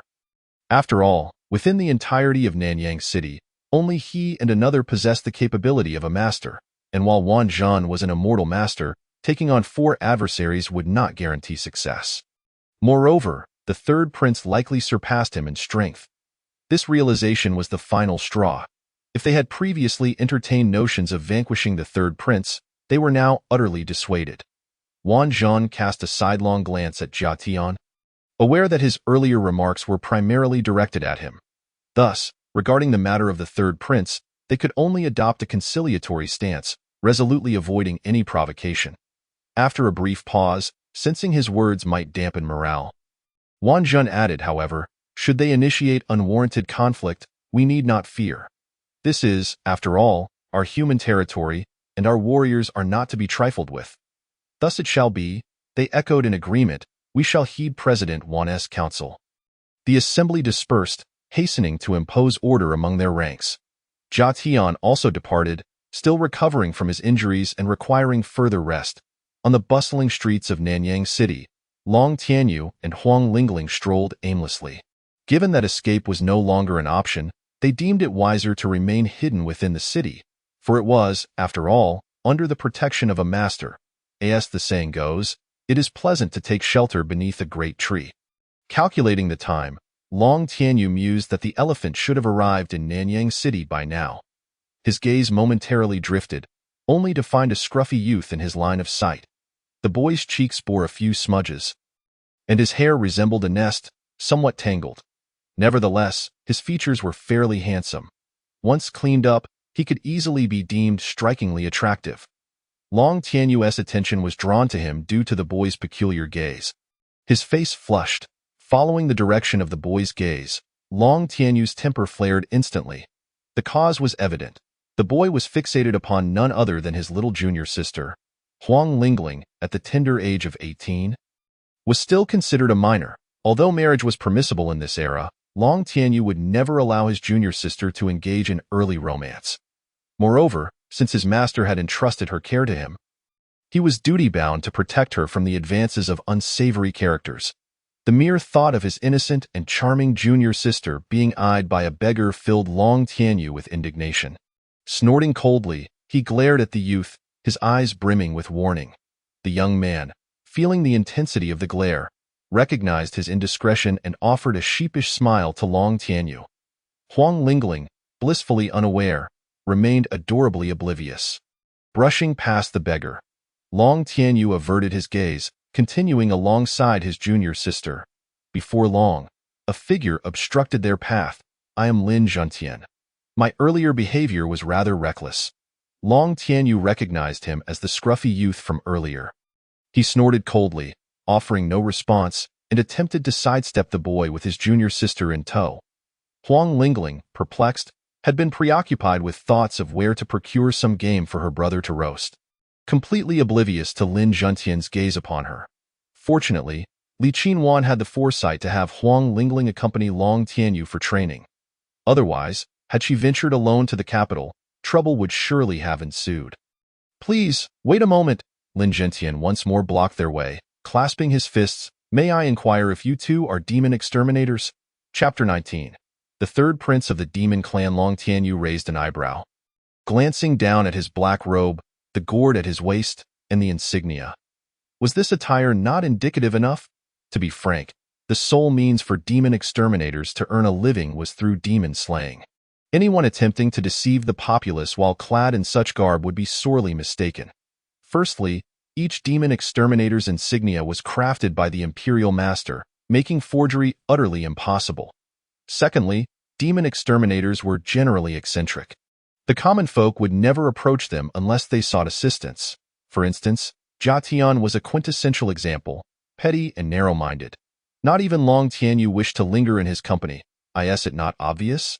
Long Tianyu finally spoke, though his tone was laced with frost. He felt as though he had aced an examination only to be accused of cheating, and it was a struggle to muster any kindness toward the boy. Lin Juntian was taken aback by the reply, suddenly realizing his blunder. I apologize. I misspoke. I have a request for both of you. Lin Juntian bent slightly in greeting, then swiftly explained his predicament, fearful that Long Tianyu would deny him the opportunity to speak. Huang Lingling was also amused by this somewhat naive youth. Her curiosity piqued as she scrutinized him. I am Lin Juntian, a resident of Qingping County. Recently, a monstrous creature has been wreaking havoc in our region. My master went out to exorcise the demon but returned grievously injured and has remained in a coma ever since. I hope you two can assist me in finding an esteemed Earth Master to accompany me back to eliminate this menace. Upon finishing his plea, Lin Juntian anxiously regarded Long Tianyu and Huang Lingling. Huang Lingling tilted her head, seemingly in contemplation. Meanwhile, Long Tianyu examined Lin Juntian with a peculiar gaze, taking in his appearance. Suddenly, he noticed what appeared to be a gourd hanging at Lin Juntian's waist. The moment he spotted the gourd, a twitch crossed Long Tianyu's lips. Could it be? A glimmer of insight flashed in his eyes as he thoroughly assessed Lin Juntian. This boy, resembling a beggar, was indeed an exorcist of considerable skill. Already a 9th-tier mystic, that it was only due to Lin Juntian's disheveled attire and tattered clothing that Long Tianyu had failed to recognize him as an exorcist at first glance. Truly, the world is full of wonders. What was it that was just mentioned? Exorcists are often of eccentric temperament. And here stands an exorcist who certainly fits that description, preferring to dress like a beggar. Qingping County, Long Tianyu mused aloud. If my memory serves me correctly, It lies to the west, approximately 20 miles from here. It should be 30 miles, Lin Zhentian interjected. Long Tianyu shot a glance at Lin Zhentian, maintaining a stoic facade while feeling quite embarrassed internally. Given the current circumstances in Nanyang City, it would be wiser to head to Qingping County, taking a detour northward to avoid the demonic beasts lurking outside the city. Resolving his thoughts, Long Tianyu quickly embraced Lin Zhentian. Brother Lin, just as I was about to speak. A foul odor assaulted his senses, causing Long Tianyu to gag uncontrollably. Lin Zhentian's face flushed crimson, standing frozen in place, unsure of how to respond. Senior brother, what is wrong? Huang Lingling rushed forward, her mind racing, puzzled as to why her senior brother suddenly appeared to be retching. Stay back? Please, do not come any closer.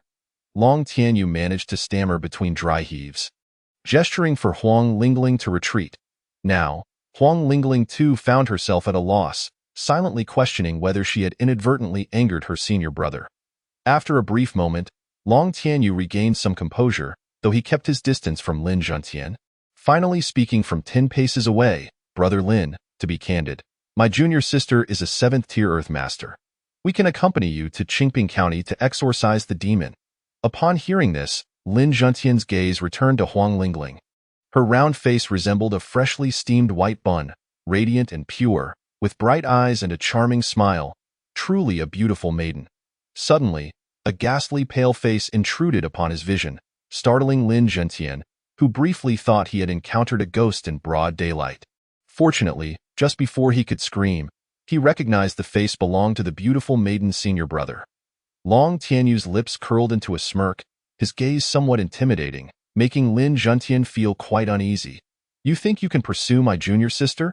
Dream on, Brother Lin. Shall we set off? Long Tianyu seized the bewildered junior sister and, without regard for whether Lin Zhentian was following, strode towards the western city gate.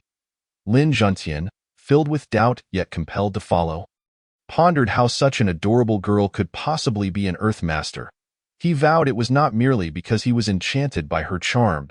At the northern gate, a colossal elephant came to a gradual halt, drawing the attention of the soldiers stationed at the gate. Yet their duty compelled them to draw their weapons, aiming at the giant beast. A dark-skinned woman lifted the carriage curtain, revealing an arm that, though humanoid in shape, was covered in scales that glinted ominously in the sunlight. Clearly, the arm's owner was not of the human race. In an instant, the owner stepped out, a fairly handsome man with an indifferent gaze. As if he could see through everything, if one overlooked the horn atop his head, he could be mistaken for a strikingly attractive man. This was Hai Lei, the third prince of the Sea Dragon clan. Like humans, Hai Lei was clad in garments that could be described as luxurious, enveloped in a light golden robe that accentuated his tall figure perfectly. Yet, unfortunately, the third prince was bald, though it should be noted that not all members of the Sea Dragon clan were bald. They possessed human-like features and faces, yet their bodies were entirely covered in scales. This peculiarity was not merely due to their transformation. The Sea Dragon clan harbored a deep-seated enmity towards humanity. However, they were compelled to take human form to enhance their strength, resulting in this unusual appearance. Among the Demon Clan, there were also creatures imitating the Sea Dragon clan, such as Wu Ya. Did you think those pitch-black feathers were clothing? No, that was actually Wu Ya's own plumage. In other words, the transformed crow was not wearing clothes. If one considered its feathers as apparel, it would be a rather comical notion. Hai Lei and Wu Ya disembarked from the carriage, followed closely by 4 Demon King attendants. Once they had alighted, Xiang Tian of the Elephant Tribe also transformed into human form. Unlike Hai Lei, Xiang Tian's transformation was quite convincing. He appeared as a burly bald man, devoid of any features that would betray his demonic heritage, blending seamlessly into the crowd. The 2-meter-tall bald giant waved his hand, and the carriage was effortlessly stored into a storage ring. The storage ring was considerably more convenient than an exorcist's gourd. Just then, a wave of oppressive energy descended, causing the 4 Demon King attendants to kneel on the ground. Unable to move an inch, Wu Ya struggled as well, finding even breathing to be a laborious task. Only the third Prince Hai Lei, Xiang Tian of the Elephant Tribe, and the surrounding humans remained unaffected. Wanjin landed gracefully, mere steps away from Hai Lei. Hai Lei smiled at Wang Zhan, producing a pass and extending it towards him. Having just arrived in this esteemed place, I presume you are the president here? Hai Lei feigned humility, presenting himself as a congenial demon. Yet Wang Zhan recognized that beneath this amiable facade lay a ferocious beast. I am aware of this matter and hope that the third prince will not disturb the citizens of Nanyang City. Otherwise, Wang Zhan's tone suddenly turned icy, the earlier pressure intensifying. The four Demon King attendants groaned and fainted. While Wu Ya, who had been embroiled in a fierce struggle with Jia Tian, was also forced to kneel. Hai Lei frowned, clearly feeling the weight of the pressure. In contrast, Xiang Tian, whose cultivation was not on par with Hai Lei's, remained unfazed, even taking the time to glance curiously towards the city gate. Wang Zhan found this rather surprising. It seemed the physique of the Elephant Clan far exceeded that of ordinary demons. This wave of oppressive energy was swift to arrive and just as swift to dissipate. Wang Zhan withdrew in time, leading his soldiers back to the city. A brief display of intimidation sufficed. Provoking them further could lead to dire consequences. Chapter 20.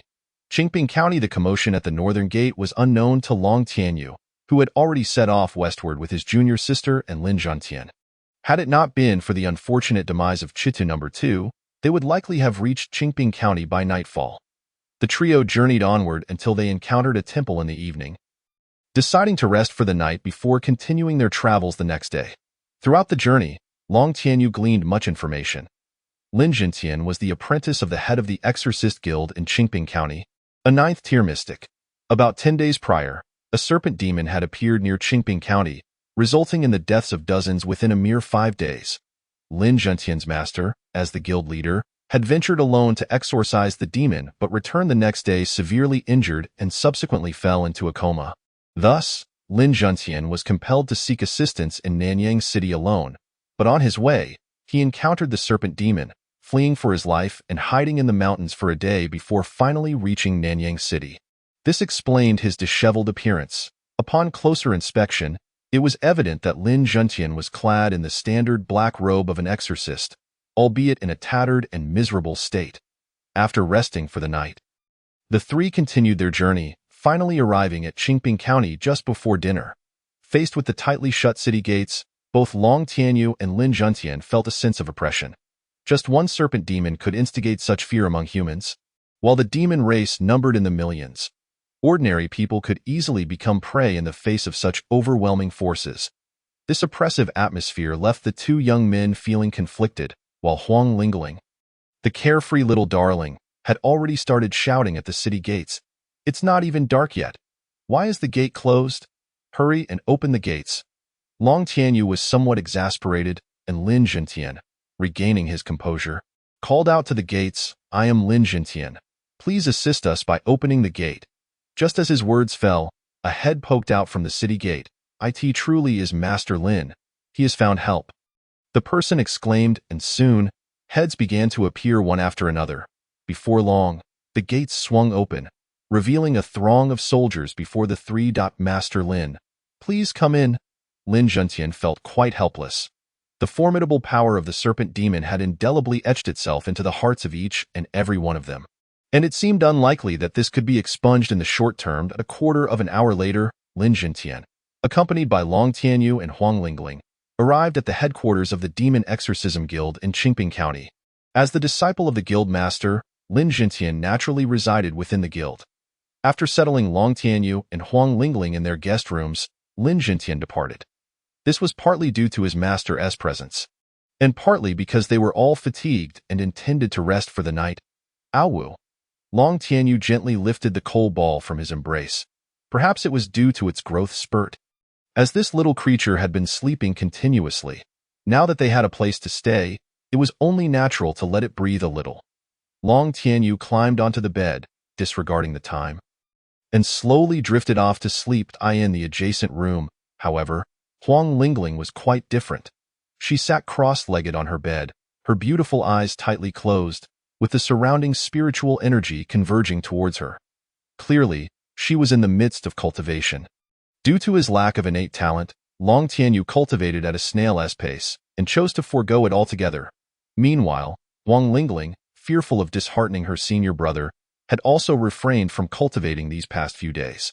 However, today was different. She was on the verge of a breakthrough and needed to calm her mind. In the dead of night, the coal ball suddenly raised its head, blinked once, and then lay back down, curling into a comfortable position to sleep. The following day, Long Tianyu jolted upright as if resurrected, stretching his arms and yawning widely. Upon getting out of bed and seeing the coal ball, he instinctively greeted it with a morning salutation. "Owl!" The little black dog barked, seemingly echoing the greeting. Long Tianyu chuckled and shook his head, freshened up, and then headed next door to call for his junior sister. Before he could even knock, Huang Lingling emerged. "Why are you up so early?" she asked. "I cultivated all night," she began to say, but suddenly covered her mouth, so that was the case. Long Tianyu nodded. He had forgotten that the fastest way to enhance one's capabilities was through cultivation, having never done so himself due to his poor aptitude.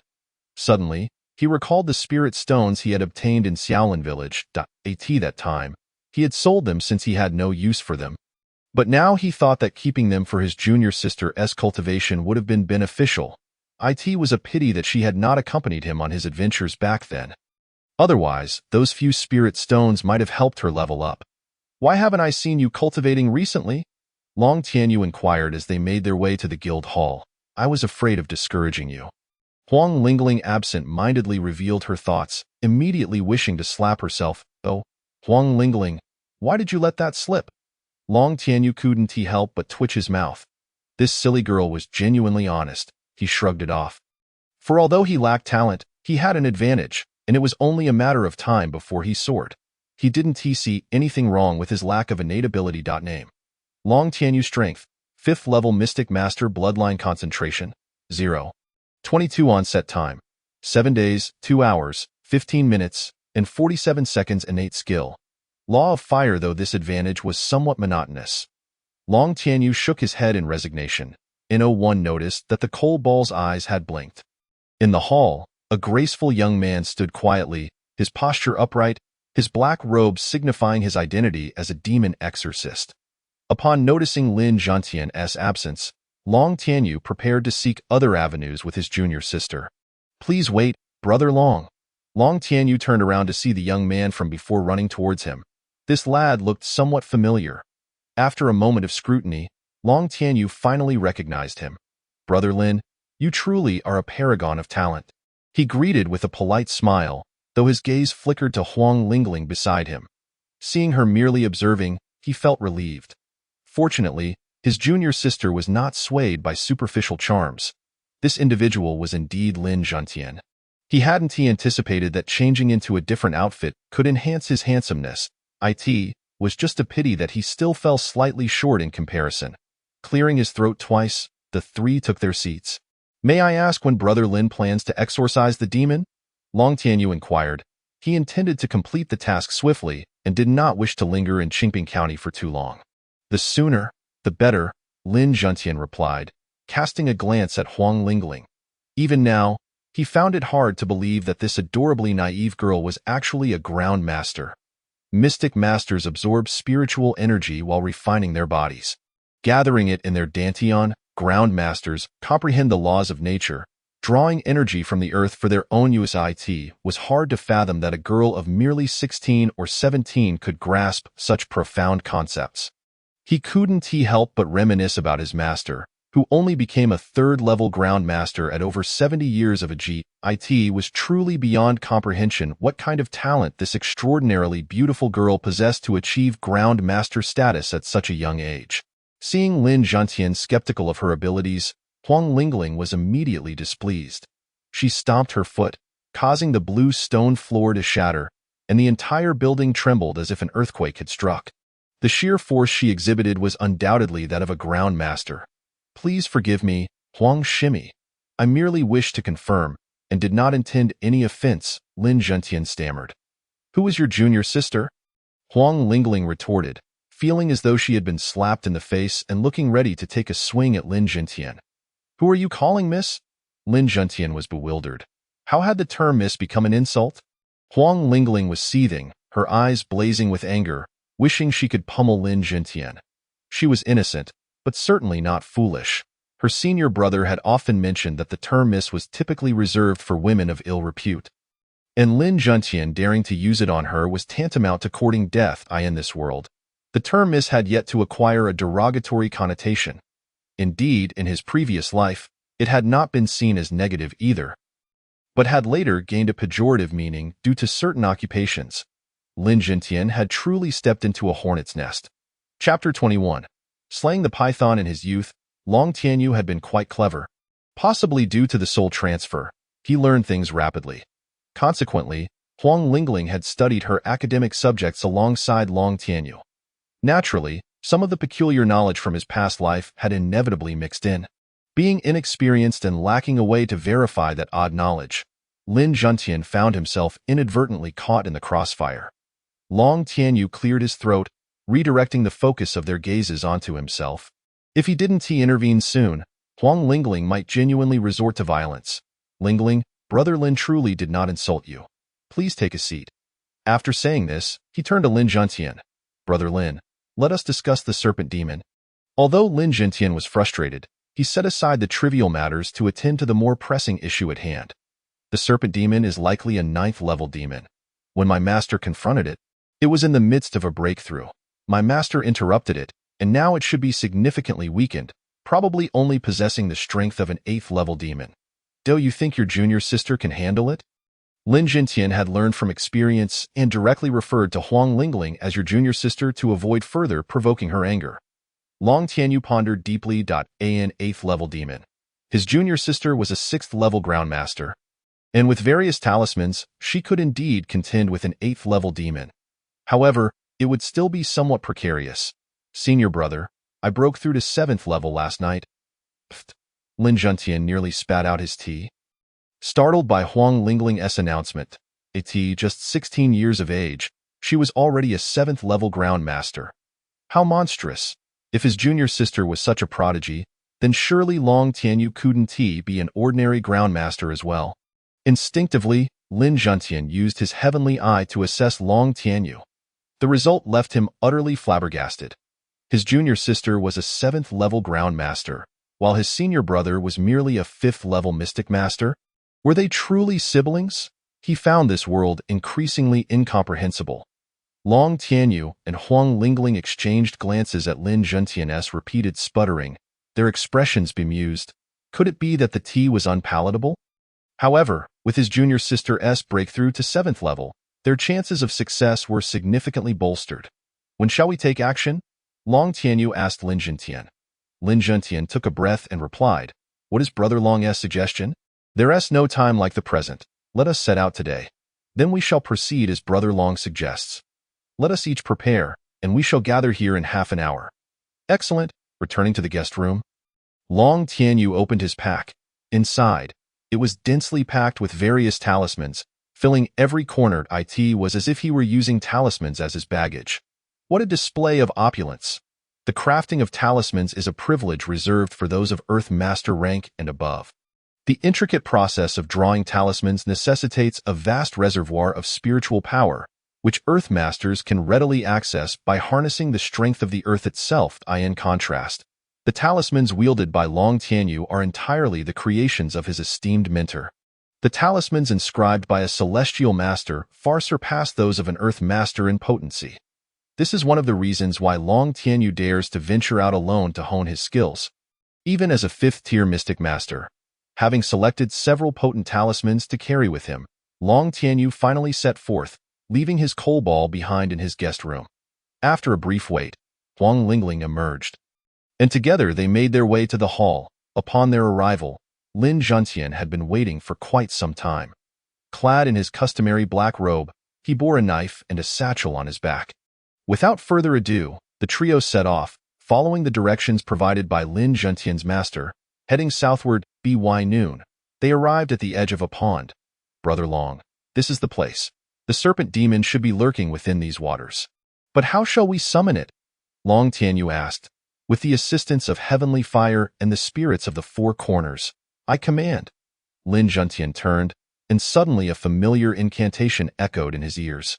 Before he could recall where he had heard it before, a flash of fire surged past him, erupting into a towering water column that reached several dozen meters height. It was at this moment Lin Juntian finally remembered.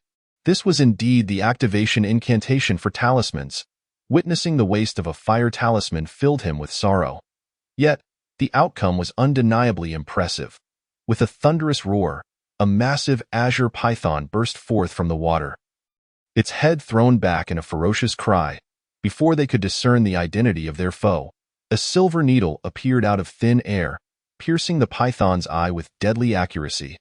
Blood cascaded onto the water's surface, and the python's eye burned with excruciating pain. Before the enemy even laid eyes on them, it had already lost one of its eyes. Enraged, the python unleashed a frenzied assault, its powerful tail sweeping in all directions. The ground cracked and trees splintered under its wrath. "Come, follow my rhythm. 1, 2, 3, 4. 2, 2, 3, 4. 3, 2. Upon hearing the call, the python turned its gaze, only to be led astray by the rhythm, instinctively swaying its tail in response.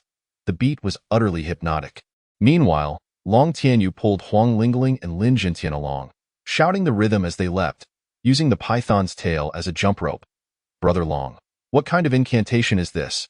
It's quite intoxicating," Lin Juntian exclaimed, somewhat bewildered, yet he joined in the rhythmic leaps. After a while, the python's movements began to slow. Seizing the moment, Long Tianyu produced a talisman. "Icebound for 1,000 miles, I command." A frost talisman was hurled, striking the python's belly. In an instant, a wave of cold surged forth, encasing the python in a layer of frost, its thrashing tail gradually coming to a halt. "Now is the time. Strike together," at the command. Huang Lingling launched a silver needle. Unlike the previous needle, this one shimmered with a faint golden light, exuding a sense of sharpness. At that moment, it resembled not merely a slender needle, but a formidable sword. Lin Juntian also sprang into action, unsheathing his long knife, its blade radiating an overwhelming aura of power as it cleaved toward the python's vital point. "The law of fire," Long Tianyu whispered, drawing his sword, which was instantly enveloped in flames, charging alongside Lin Juntian toward the python's vulnerable spot. The python's thoughts were filled with despair. The frost talisman hampered its movements, leaving it unable to evade. Yet its mind remained alert. It could only watch helplessly as its enemies brandished their weapons, poised to strike at its most critical points. The silver needle pierced the python's skull first, granting it a swift end and alleviating some of its suffering. Only then did the two young men sever its serpentine body. The last thought that crossed the python's mind was, "This rhythm is truly intoxicating." Lin Juntian found it hard to believe. The serpent demon, which had been battered almost to death by his master and had pursued him for an entire day and night, had perished so easily? Could it truly be this effortless? Long Tianyu retracted his innate skill. Sheathing his sword with a click, "I still have the Thunderbolt Talisman and the Heavenly Fire Talisman left unused. I didn't expect it to be so fragile." Upon hearing this, Lin Juntian nearly had his eyes pop out in disbelief. Talismans come in various ranks: low-level, mid-level, and high-level. The fire talisman used to catch fish earlier was a low-level talisman, capable of slaying a 9th-tier minor demon if luck favored it. The frost talisman belonged to the mid-level category, typically employed to seal demons, yet due to its relative ineffectiveness, it is usually inexpensive. However, offensive mid-level talismans can indeed slay powerful demons. The Heavenly Fire Talisman and Thunderbolt Talisman that Long Tianyu mentioned are high-level talismans. Encountering low-tier demon kings would surely lead to certain death, while high-tier demon kings would be left severely wounded. So, Brother Long is actually a scion of a wealthy family? The more Lin Juntian pondered, the more plausible it seemed. Only a wealthy and somewhat foolish young master would squander money on such an abundance of talismans. Ding! 9th-tier Great Demon slain. Disease onset postponed by 90 days? Long Tianyu's mind struggled to comprehend. The serpent demon had been slain by his junior sister before it was severed, yet this was still counted as his achievement. He had drawn his sword to claim the kill, only to find that his junior sister had beaten him to it. Claiming the serpent's head, he had thought he would return empty-handed, but unexpectedly, he had reaped an unforeseen reward. Or was it that the system had encountered a bug? Regardless, The postponement of the disease was a stroke of luck. A loophole is merely a loophole, and he had incurred no loss. Moreover, it was a substantial sum for 90 days. After collecting the corpse, Long Tianyu and his companions did not depart immediately.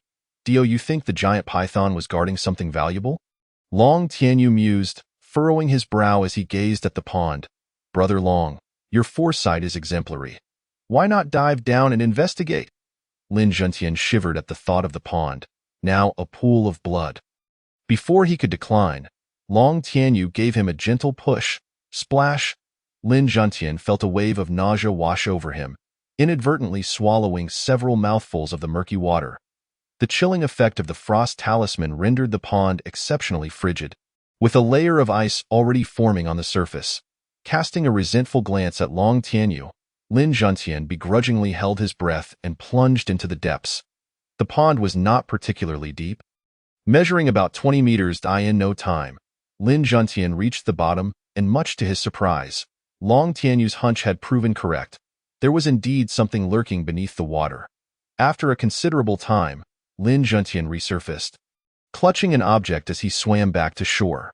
Long Tianyu immediately recognized what it was: a deep blue orb, resembling an ice ball, adorned with numerous green spots. It was said that long ago, a branch of the dragon clan known as the Ice Dragon tribe inhabited a vast expanse of ice. This region was known for producing a fruit called the ice fruit, also referred to as the ice dragon fruit. However, a calamity befell the Ice Dragon tribe, forcing them to migrate, and the ice fruit subsequently vanished from that icy expanse. Many years later, the new homeland of the Ice Dragon tribe once again bore the ice fruit, revealing its secrets to the world. The ice fruit was a spirit fruit born alongside the ice dragons, and its effects were straightforward. For demons, it was a miraculous elixir, granting them the power of ice elements in a remarkably short time. For humans, the ice fruit could be utilized in alchemy and cultivation alike. Moreover, it had not appeared for thousands of years, rendering it a treasure beyond price. Long Tianyu was instantly elated. "I found it." Lin Zhentian thought Long Tianyu had come to assist him, but the reality proved otherwise. Long Tianyu seized the ice fruit and examined it closely. Huang Lingling leaned in, her big eyes sparkling with curiosity. She found it beautiful, but was unaware of its significance. Lin Zhentian, having never encountered such an item, stifled the urge to retch and inquired, "Brother Long, what is this?" Had it not been for his lack of innate talent, which forced him to dedicate his time to reading rather than cultivation, Long Tianyu might not have known either. The history of the ice fruit was so ancient that few could recall it today. Long Tianyu had learned about it from an ancient text. After sharing the origins and effects of the ice fruit with his companions, he promptly stowed it away, intending to present it to his master, who might appreciate it. On their journey back, Lin Zhentian remained deep in thought. "Brother Long, you mentioned that the ice fruit is associated with the Ice Dragon tribe, which implies that there should be an ice dragon nearby. Yet, how come we haven't encountered one?" His words struck a chord, causing Long Tianyu to halt in his tracks, a chill racing down his spine. But upon reflection, it seemed improbable. The Ice Dragon tribe had vanished thousands of years ago, and the Dragon clan had been eradicated 50 years prior. How could an ice dragon possibly exist in such a remote location? Rest assured, the ice dragons have been extinct for millennia. His words seemed to comfort Lin Zhentian, as well as himself. After saying this, Long Tianyu resumed his journey toward Qingping County. Time passed, and suddenly, bubbles began to rise from the center of the pond. A shadow darted through the water, gazing intently at the pond for a moment before plunging below. By evening, Long Tianyu and his companions returned to Qingping County. "Zhentian, the president has awakened," at the entrance of the Demon Exorcism Guild. As the three individuals stepped inside, a figure clad in the attire of an exorcist spotted Lin Zhentian and immediately shouted at him. Lin Zhentian's body jolted. Abandoning Long Tianyu and Huang Lingling, he dashed towards a nearby room. Long Tianyu shrugged helplessly and returned to the room alongside Huang Lingling. Upon entering, Long Tianyu discovered that the little coal ball was missing. After searching both inside and outside the room and inquiring with the guild's servants, he still could not locate it.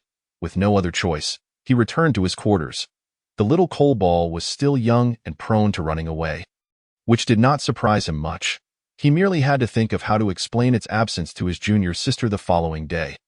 Early the next morning, Long Tianyu sprang up swiftly, his feet touching the ground, only to feel a soft texture beneath him. In the next instant, a cacophony of barking erupted. Looking down, he realized he had stepped on the coal ball, which lay beside the bed.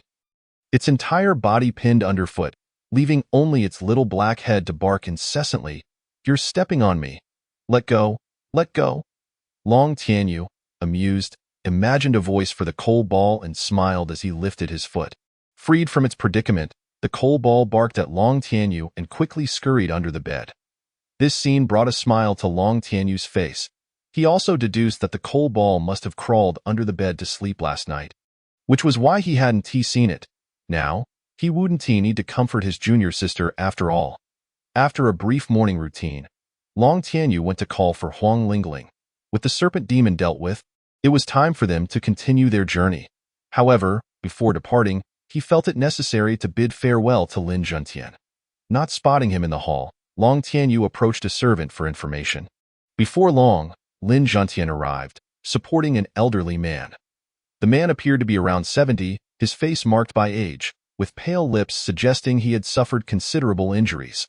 Unsurprisingly, this elderly figure was likely Lin Juntian's master, the president of the Demon Exorcism Guild in Qingping County. Long Tianyu bowed respectfully, and Huang Lingling followed suit. Once seated, the elder spoke first. "Thank you both for ridding our Qingping County of evil. May I ask your names?" "Long Tianyu, Huang Lingling," they introduced themselves. "I have heard everything from Gentian.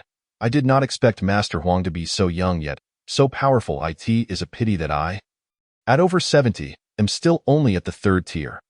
Long Tianyu felt at a loss for words and remained silent. "May I inquire who your master is?" the elder asked. Long Tianyu hesitated, but before he could respond, Huang Lingling interjected, "The inspector of the Demon Exorcism Guild, Li Qinwan." Long Tianyu shook his head helplessly. His junior sister's habit of speaking candidly needed to be corrected soon. "The inspector of the Demon Exorcism Guild." Qin Fengtian. As soon as he finished speaking, the elder's cup slipped from his grasp and shattered on the floor. The structure of the Demon Exorcism Guild is akin to that of a corporation. If the guild in Qingping County is considered a branch, then the one in the capital is the headquarters. The inspectors are responsible for overseeing the various guilds, ensuring their safety while also weeding out any bad apples. They are both revered and resented, as all inspectors possess strengths at the level of celestial masters or higher. This meant that the masters of these two young individuals were celestial masters themselves. At that moment, the elder's mind was in turmoil. He realized he needed to forge a connection with these talented youngsters. Casually glancing at Lin Juntian, the elder donned a smile and addressed Long Tianyu. "Young brother, I see you and your junior sister are of such an age and yet dare to venture out. Could it be that you are on a journey of training?" "Indeed," Long Tianyu confirmed. "Wonderful. My disciple is also of training age. Would it be acceptable for him to accompany you?" This posed a dilemma for Long Tianyu. After spending the past few days with Lin Juntian, he understood his intentions well, though fundamentally good-hearted. His proclivities towards women remained unchanged. Bringing him along would be akin to inviting a wolf into the fold. The elder sensed Long Tianyu's hesitation and reprimanded Lin Juntian internally, wondering how he could let such a golden opportunity slip away. "I am afraid I cannot agree. My junior sister and I have a task assigned by our master, and it would be inconvenient." Chapter 24. A new team member. Long Tianyu politely declined. And under normal circumstances, the conversation would have concluded there. Yet, Long Tianyu had a rather troublesome companion. "What task? How come I was not informed, brother? How could you keep this from Lingling?" Huang Lingling's eyes brimmed with tears, gazing at Long Tianyu as if he were a scoundrel who had abandoned his wife. However, once Huang Lingling finished speaking, the atmosphere turned awkward. "Ha ha ha, it's merely a trivial matter, nothing significant." Long Tianyu quickly fabricated a laugh to ease the tension. The elder, realizing the situation was going nowhere, sighed in resignation and decided to step back. But out of the corner of his eye, he noticed Lin Juntian gazing at the young girl with a pained expression. And suddenly everything became clear. No wonder the young brother was reluctant. The problem lay here. With another sigh, the elder excused himself to tea that moment. Long Tianyu clasped his fists and addressed Lin Juntian. Brother Lin. The serpent demon has been dealt with. My junior sister and I shall not impose further. This parting may be long, and we may not cross paths again. Not cross paths again? Lin Zhentian questioned, unsure if he had misheard. Shouldn't it be we shall meet again? Before he could ponder further, Long Tianyu and Huang Lingling had already walked away. Watching Huang Lingling's retreating figure, Lin Zhentian sighed, mirroring his master. Foolish boy, what are you waiting for? Hurry and chase after them. The elder appeared from nowhere, scolding him in exasperation. Lin Zhentian snapped back to reality and dashed out. Come back. I forgot my weapon. Once in the capital, obtain the Demon Exorcist qualification token and return. Junior sister, did you hear barking? No, perhaps it's the coal ball woof. Hearing its name, the coal ball emerged from Long Tianyu's clothing, adorably shaking its head. Huang Lingling's heart melted, and without a second thought, she scooped the coal ball from her brother's arms. The notion of propriety between genders was entirely absent when it came to her time with Long Tianyu. Miss Huang, please wait. Upon hearing the voice, Long Tianyu instinctively turned back. Behind him, Lin Zhentian, clad in a black robe, with a gourd and badge at his waist and a long black knife on his back, appeared rather dashing, though he paled in comparison to Long Tianyu, whose skin radiated an otherworldly glow. Since our journey is long, I wish to accompany you both. Long Tianyu thought, did you even hear a word of our farewell? There's no need. We shall part ways here with that. He grasped Huang Lingling's hand and hurried away. Lin Zhentian, momentarily stunned, quickly caught up. His long legs propelling him forward, he ran. He chased, but he felt utterly helpless. Suddenly, a wild rabbit fell to the ground, stiff as a board. Brother.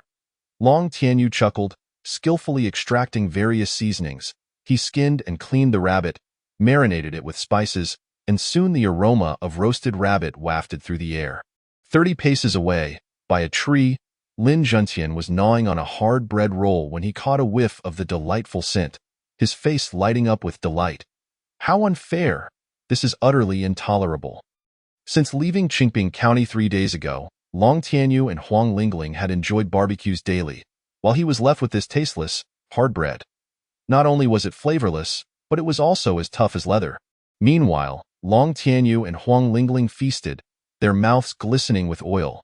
When he approached them for a taste, Huang Lingling scolded him harshly. Barbecue was her favorite, and sharing with Long Tianyu was already a stretch. There was no way she would share with him. Coal ball? Long Tianyu called, tossing a rabbit leg to the little black dog. Such cruelty! Lin Zhentian seethed inwardly yet dared not voice his discontent, for he had practically clung to them. Nevertheless, he had to admit that Long Tianyu's barbecue skills were exceptional in his lifetime. He had never encountered such a delectable feast. As he contemplated, he swallowed hard. How infuriating! With a mouthful of resentment, he took another bite of his bread, determined to turn away and avoid the tempting sight. Yet the tantalizing aroma was inescapable, driving him to madness. After resting, Long Tianyu and Huang Lingling resumed their journey, with Lin Zhentian hastily following. As they passed the campfire, Lin Zhentian noticed a piece of rabbit meat left behind. His eyes lighting up with joy, he reached out eagerly, disregarding the grease, and stuffed it into his mouth. Chewing heartily, oh my, this is delicious. As they ventured forth, Long Tianyu observed the surroundings, chuckling softly while shaking his head, and continued on his path. In the span of 3 days, they had successfully circumvented Nanyang City, deeming themselves relatively safe. Whether any trouble would arise in Nanyang City was no longer a concern for him. After all, if the sky were to fall, there would be tall ones to bear the burden. As night fell, the trio arrived at a quaint village. It was already deep into the night, and the streets were devoid of any human presence. Long Tianyu casually sought refuge at a nearby household. Is anyone home? He called, knocking on the door.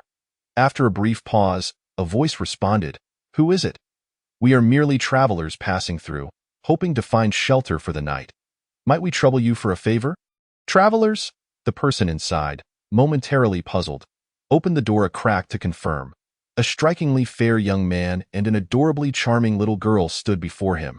Upon verifying their identities, the doors swung open. The one who welcomed them was an elderly man, appearing to be in his 50s. Perhaps due to years of labor, he looked older than he might actually be. Upon opening the door, he noticed Lin Zhentian standing behind Long Tianyu, but judging by their attire, they did not seem to be ill-intentioned. "Masters, please come in. I happen to have a guest room available." The three entered in a single file. "This will do. I appreciate your hospitality, though I hope you won't mind the humble accommodations."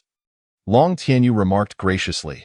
"You are too kind, good sir. A place to rest is more than sufficient. Please accept this small token of gratitude." With that, Long Tianyu produced some silver coins and placed them in the old man's hand.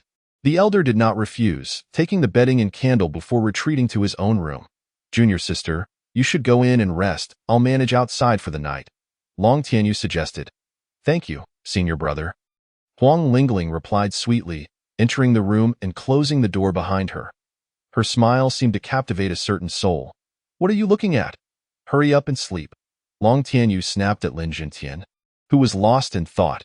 Returning to reality, Lin Zhentian offered an apologetic smile. The two men leaned against the door, gradually drifting into slumber, resembling two sentinels.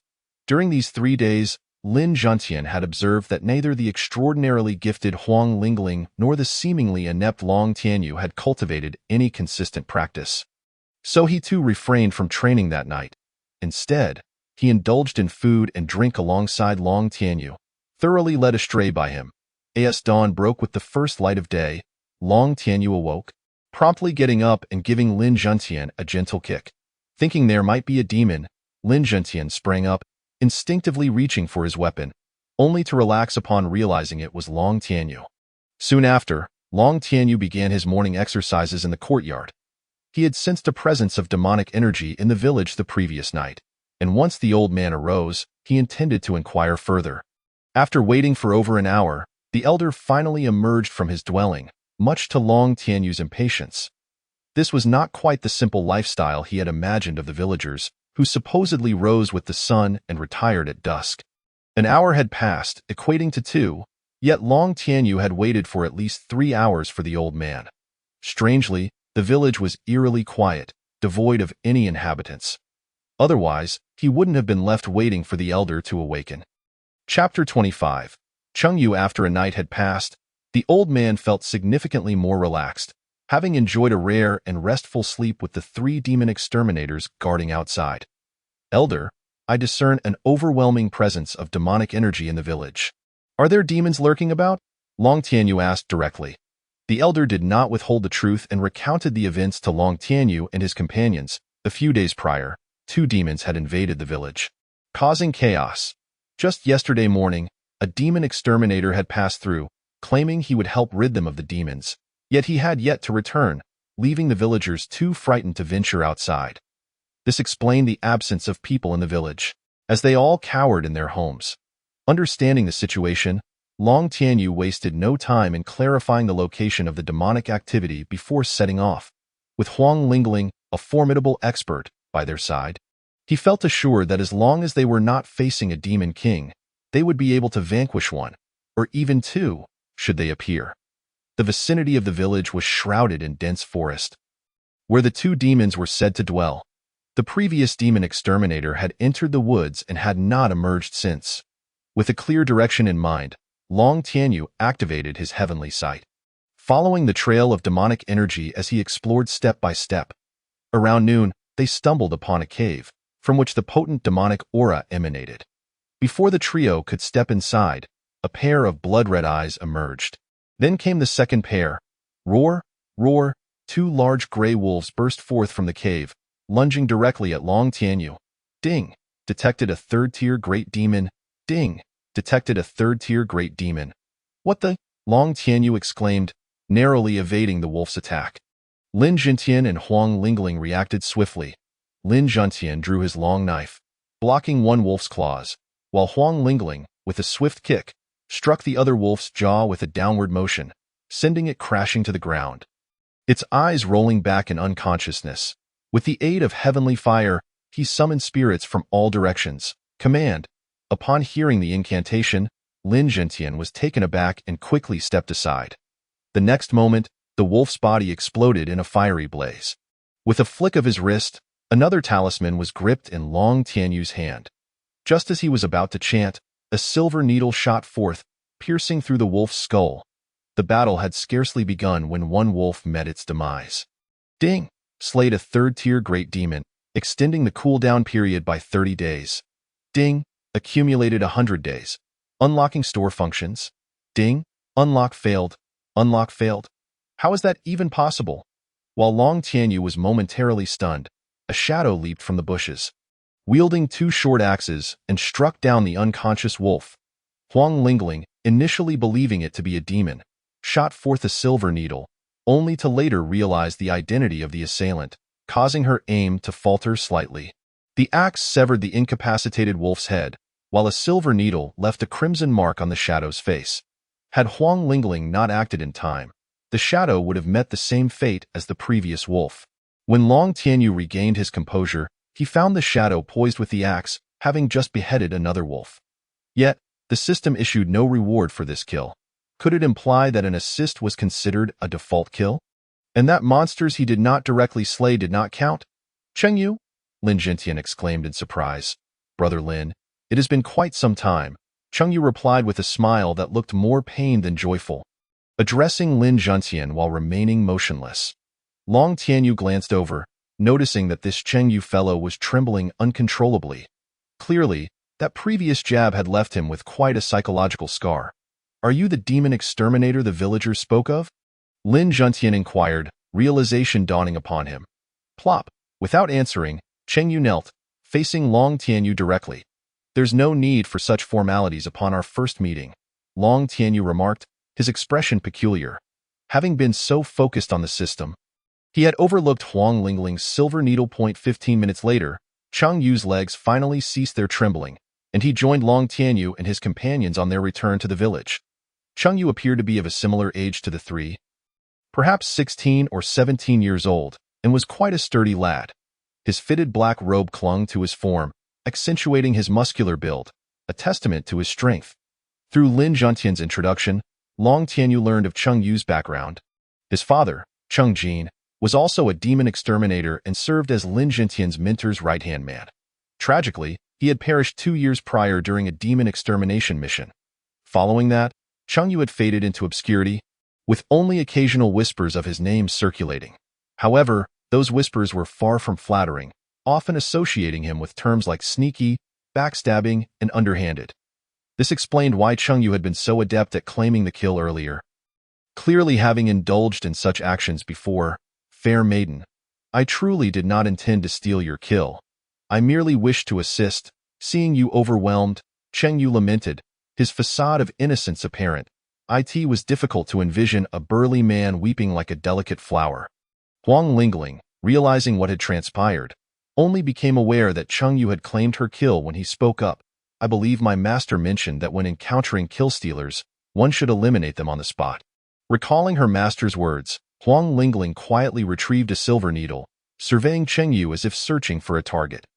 Both Qin Fengtian and Li Qinwan, being inspectors, had naturally taught Long Tianyu to be cautious, fearing Huang Lingling might indeed harm Cheng Yu, prompting him to intervene. Enough, enough. We are all acquaintances here. No need for such hostility. Lin Jintian cast a disbelieving glance at Huang Lingling. Brother Long, since you intervened, does that imply Huang Lingling genuinely intended to strike? Having endured many years in the shadows, Cheng Yu recognized the peril he was in, and cold sweat trickled down his brow. Fair maiden, I beg for mercy. I shall never dare again. Cheng Yu clasped his hands together, bowing repeatedly to Huang Lingling. Go be honest, if it weren't for the fact that he was a friend of Lin Jintian, Long Tianyu would have been reluctant to intercede. Such behavior of snatching opportunities is truly detestable, except when it comes to taking the head of his little junior sister. After all, they are all part of the same family. What is there to quibble about? Right? Upon witnessing her senior brother plead on her behalf, Huang Lingling chose not to pursue the matter further, quietly putting away her silver needles. Cheng Yu exhaled in relief, feeling as though his life had been spared. By the way, how did you come to be here? As the atmosphere lightened, Lin Jintian turned his gaze toward Cheng Yu. Having been childhood friends, he harbored numerous questions after Cheng Yu's prolonged disappearance over the past 2 years. Cheng Yu fell silent for a moment before finally stating, "I've been a bit strapped for resources lately, so I came here upon hearing rumors of demons. And where have you been these past 2 years?" Lin Zhantian pressed. Cheng Yu fell silent again, then smiled with a sense of resignation. "Where else could I have gone? Naturally, I've been living freely and carefreely."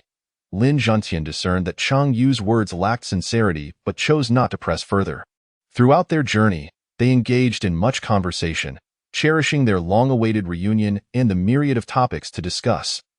Long Tianyu and Huang Lingling did not intrude upon their exchange, behaving like siblings enjoying a leisurely outing.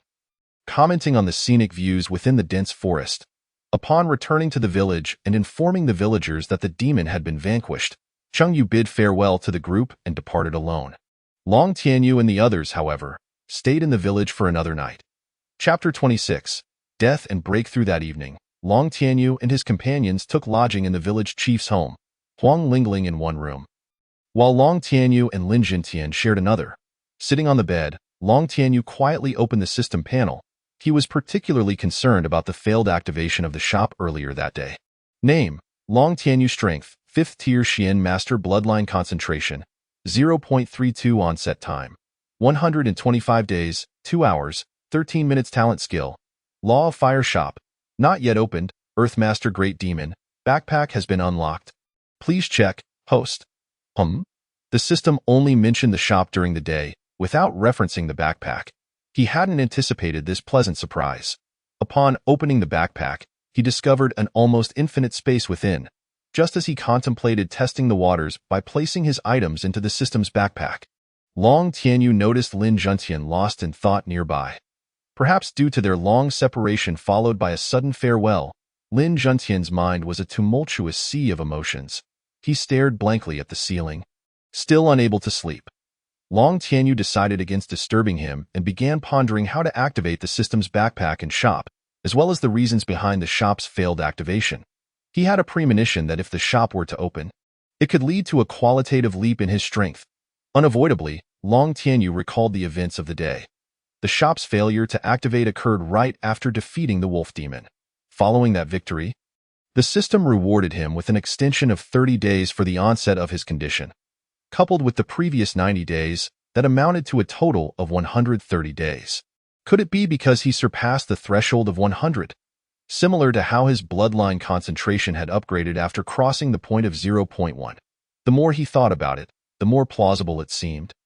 And a spark of realization ignited within him. The day's battle had demonstrated that as long as he provided assistance, he could also reap the rewards for kills, if he could persuade his master to accompany him in slaying those demon kings. Would he not quickly become invincible? A sinister chuckle escaped his lips, startling Lin Zhantian from his stupor, who instinctively pulled the covers tighter around himself, fearing the onset of a dreadful event that night. Long Tianyu quickly quelled his laughter and offered an apologetic smile to Lin Zhantian. This grin nearly sent Lin Zhantian's spirit fleeing, prompting him to dash out of the room without a word. Long Tianyu, bewildered, could not comprehend Lin Zhantian's sudden bout of madness. However, with Lin Zhantian gone, he found time to place his belongings into the system's backpack. As he organized his items, Long Tianyu began to tally them up. Low-tier talismans, 567 pieces. Mid-tier talismans, 356 pieces. High-tier talismans, 121 pieces. Forbidden spells, 3 pieces. These forbidden spells were talismans that were prohibited from use. Just one could easily obliterate cities like Nanyang. When facing a demon emperor, a single forbidden spell could reduce the opponent to dust. Forbidden spells represented the highest tier of talismans currently mastered by humanity and were reserved for dire situations, akin to nuclear weapons in his previous life. Long Tianyu alone possessed 3 such talismans, ensuring a significant degree of safety. Having finished organizing, Long Tianyu extinguished the light and prepared for sleep. The moment he closed his eyes, he was enveloped by the embrace of slumber. His sleep so profound that it evoked envy. Outside, the cold wind howled, and Lin Zhantian, curled up in a corner, gradually succumbed to sleep. In his dreams, he found himself being chased by Long Tianyu, who wielded a spear. He felt like a helpless little lamb fleeing in desperation. Suddenly, Long Tianyu seized him, thrusting the spear toward him. Startled awake, Lin Juntian found himself staring at Long Tianyu practicing swordplay in the courtyard. "Ah!" Lin Juntian cried out, his spirit momentarily scattered. Long Tianyu turned around, meeting the horrified gaze of Lin Juntian. Was this child truly frozen in shock? He mumbled to himself before resuming his sword practice. Disregarding Lin Juntian's reaction, the little black dog beside him yawned, glanced at Lin Juntian, and then lay back down. After a while, Huang Lingling also rose. Following breakfast at the village chief's home, the trio prepared to continue their journey. During breakfast, Lin Juntian frequently glanced at Long Tianyu, whose fair and handsome visage increasingly reminded him of the figure from his dreams, igniting a growing dread within him. Yes, they stepped out of the village. A figure stumbled toward them. Was that not Chengyu from yesterday? Long Tianyu voiced his confusion, instinctively looking toward Lin Juntian. Their eyes met, and Lin Juntian was momentarily startled by the sudden recollection of the smile from the previous night, causing him to instinctively take 2 steps back. It was only then that he became aware of the unfolding situation. At that moment, Chengyu collapsed to the ground with a thud. Sensing something amiss, Long Tianyu hurried forward. Lin Juntian snapped to attention, shaking off his earlier thoughts, and rushed to Chengyu's side. Chengyu was already unconscious. With no other option, Long Tianyu returned to the village chief's home and laid Chengyu on the bed. Though Long Tianyu lacked sufficient strength, he had learned a variety of skills. He promptly checked Chengyu's pulse. The internal injuries were severe, with significant blood loss, and his meridians displaced. A grave condition indeed. Long Tianyu gazed at Chengyu in astonishment. How could he sustain such heavy injuries after just 1 day apart? Rummaging through his pack, Long Tianyu found a small porcelain vial, shaking out a pill and placing it into Chengyu's mouth. He then briefed Lin Juntian on Chengyu's condition. How could this be? Lin Juntian exclaimed in shock, unwilling to accept such a fate. Huang Lingling, observing from the side, scoffed dismissively at this opportunistic individual. Perhaps the pill had taken effect, for Chengyu suddenly coughed violently, expelling a large quantity of blood. As the congealed blood was expelled, Chengyu gradually regained consciousness, his confused gaze sweeping over Long Tianyu and Lin Juntian before slowly returning to clarity. Juntian, Chengyu weakly uttered, utterly drained. There is great terror in the Tsongshan Mountains. Do not go, I implore you. With that, Chengyu's eyelids began to droop, and his breathing ceased, slipping into eternal slumber. Chengyu! Lin Juntian cried out frantically, his eyes turning red as silent tears streamed down his cheeks. Long Tianyu checked Chengyu's pulse and shook his head, murmuring, my condolences. Upon receiving the grim confirmation, Lin Juntian sank helplessly to the ground. Long Tianyu said little, taking Huang Lingling's hand as they exited with the coal ball, leaving Lin Juntian alone in the room. Watching his childhood companion perish before his eyes, Lin Juntian felt as though the world had collapsed around him. The laughter and joy of their childhood echoed in his ears, gradually fading into the distance. By evening, Lin Juntian had yet to emerge. With no choice, he spent another night at the village chief's home. The following day, Lin Juntian finally stepped outside. Near the village, he erected a monument for Chengyu.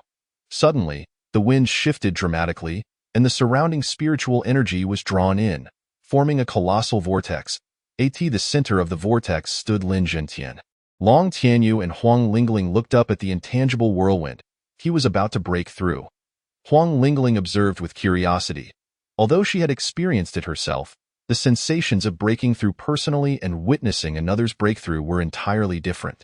After a while, a crimson glow erupted from within Lin Juntian, tinting the entire vortex red. Lin Juntian knelt in the center of this crimson storm, steadfast and unmoving.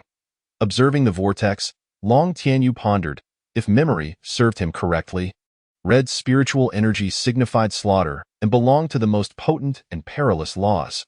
Many exterminators wielding the law of slaughter ultimately met their demise in battle. This was not to say they were valiant. Rather, the law of slaughter could corrupt the exterminator's souls, transforming them into relentless killing machines. Tio put it simply, they felt restless without a fight, but once engaged, they would lose control. Chapter 27. Celestial Master vs. Demon Emperor Nanyang City. Hai Lei had been residing in Nanyang City for some time now. and his life had been relatively pleasant. Wan Zhan had removed her veil, revealing a face that bore the marks of age, and the claw mark had long since vanished. Turning to one of his exterminator subordinates, he slowly inquired, "Has the demon clan's third prince made any recent moves?" "Report to the president. The third prince of the demon clan has been wandering about the city these past few days, without any significant actions. His demon servant, Wu Ya, his steed, Xiang Tian, and 4 maidservants have remained by his side." Upon hearing this, Wan Zhan couldn't help but furrow his brow. Wasn't it said that he had come to seek out a traitor? Why has there been no movement after such a long time? Just then, an exorcist rushed in. "President, the third prince of the demon clan is preparing to leave Nanyang City." He is leaving just like that?" Wan Zhan expressed his skepticism. The exorcist continued, "He wishes for you to see him off." Wan Zhan contemplated for a moment and waved his hand, signaling the exorcist to leave. This is likely a trap. It would be wise for the president to refrain from going. The previous exorcist hastily urged, "This is my human territory. Should I fear a mere demon?" Wan Zhan dismissed the concerns, flicked his sleeves, and soared into the sky to the western city gate. Hai Lei smirked as he gazed upward. Wan Zhan descended slowly, his indifferent gaze sweeping over Hai Lei and his subordinates. "The third prince will not linger here for a few more days? It would be a pleasure to extend my hospitality. No, I have pressing matters to attend to in the demon realm. While the human domain is indeed pleasant, it ultimately does not belong to me." Hai Lei chuckled, declining Wan Zhan's goodwill. "Please take care, but I cannot see you off." Surprised by Wan Zhan's swift change in attitude, Hai Lei noted how he had just attempted to retain him only to now refuse to escort him. "Humans are truly fickle. Not to worry. I still have a wish I would like President Wan to assist me with." "What wish?" Wan Zhan frowned, thinking that this slippery eel was quite troublesome. "Though be frank, I have recently encountered a bottleneck and wish to spar with President Wan to help me break through to the next realm." Hai Lei's demeanor was amiable, and his tone humble, yet Wan Zhan narrowed his eyes slightly. A battle between a demon emperor and a celestial master would likely be too much for Nanyang City to bear. However, to refuse might place him at a disadvantage and invite criticism.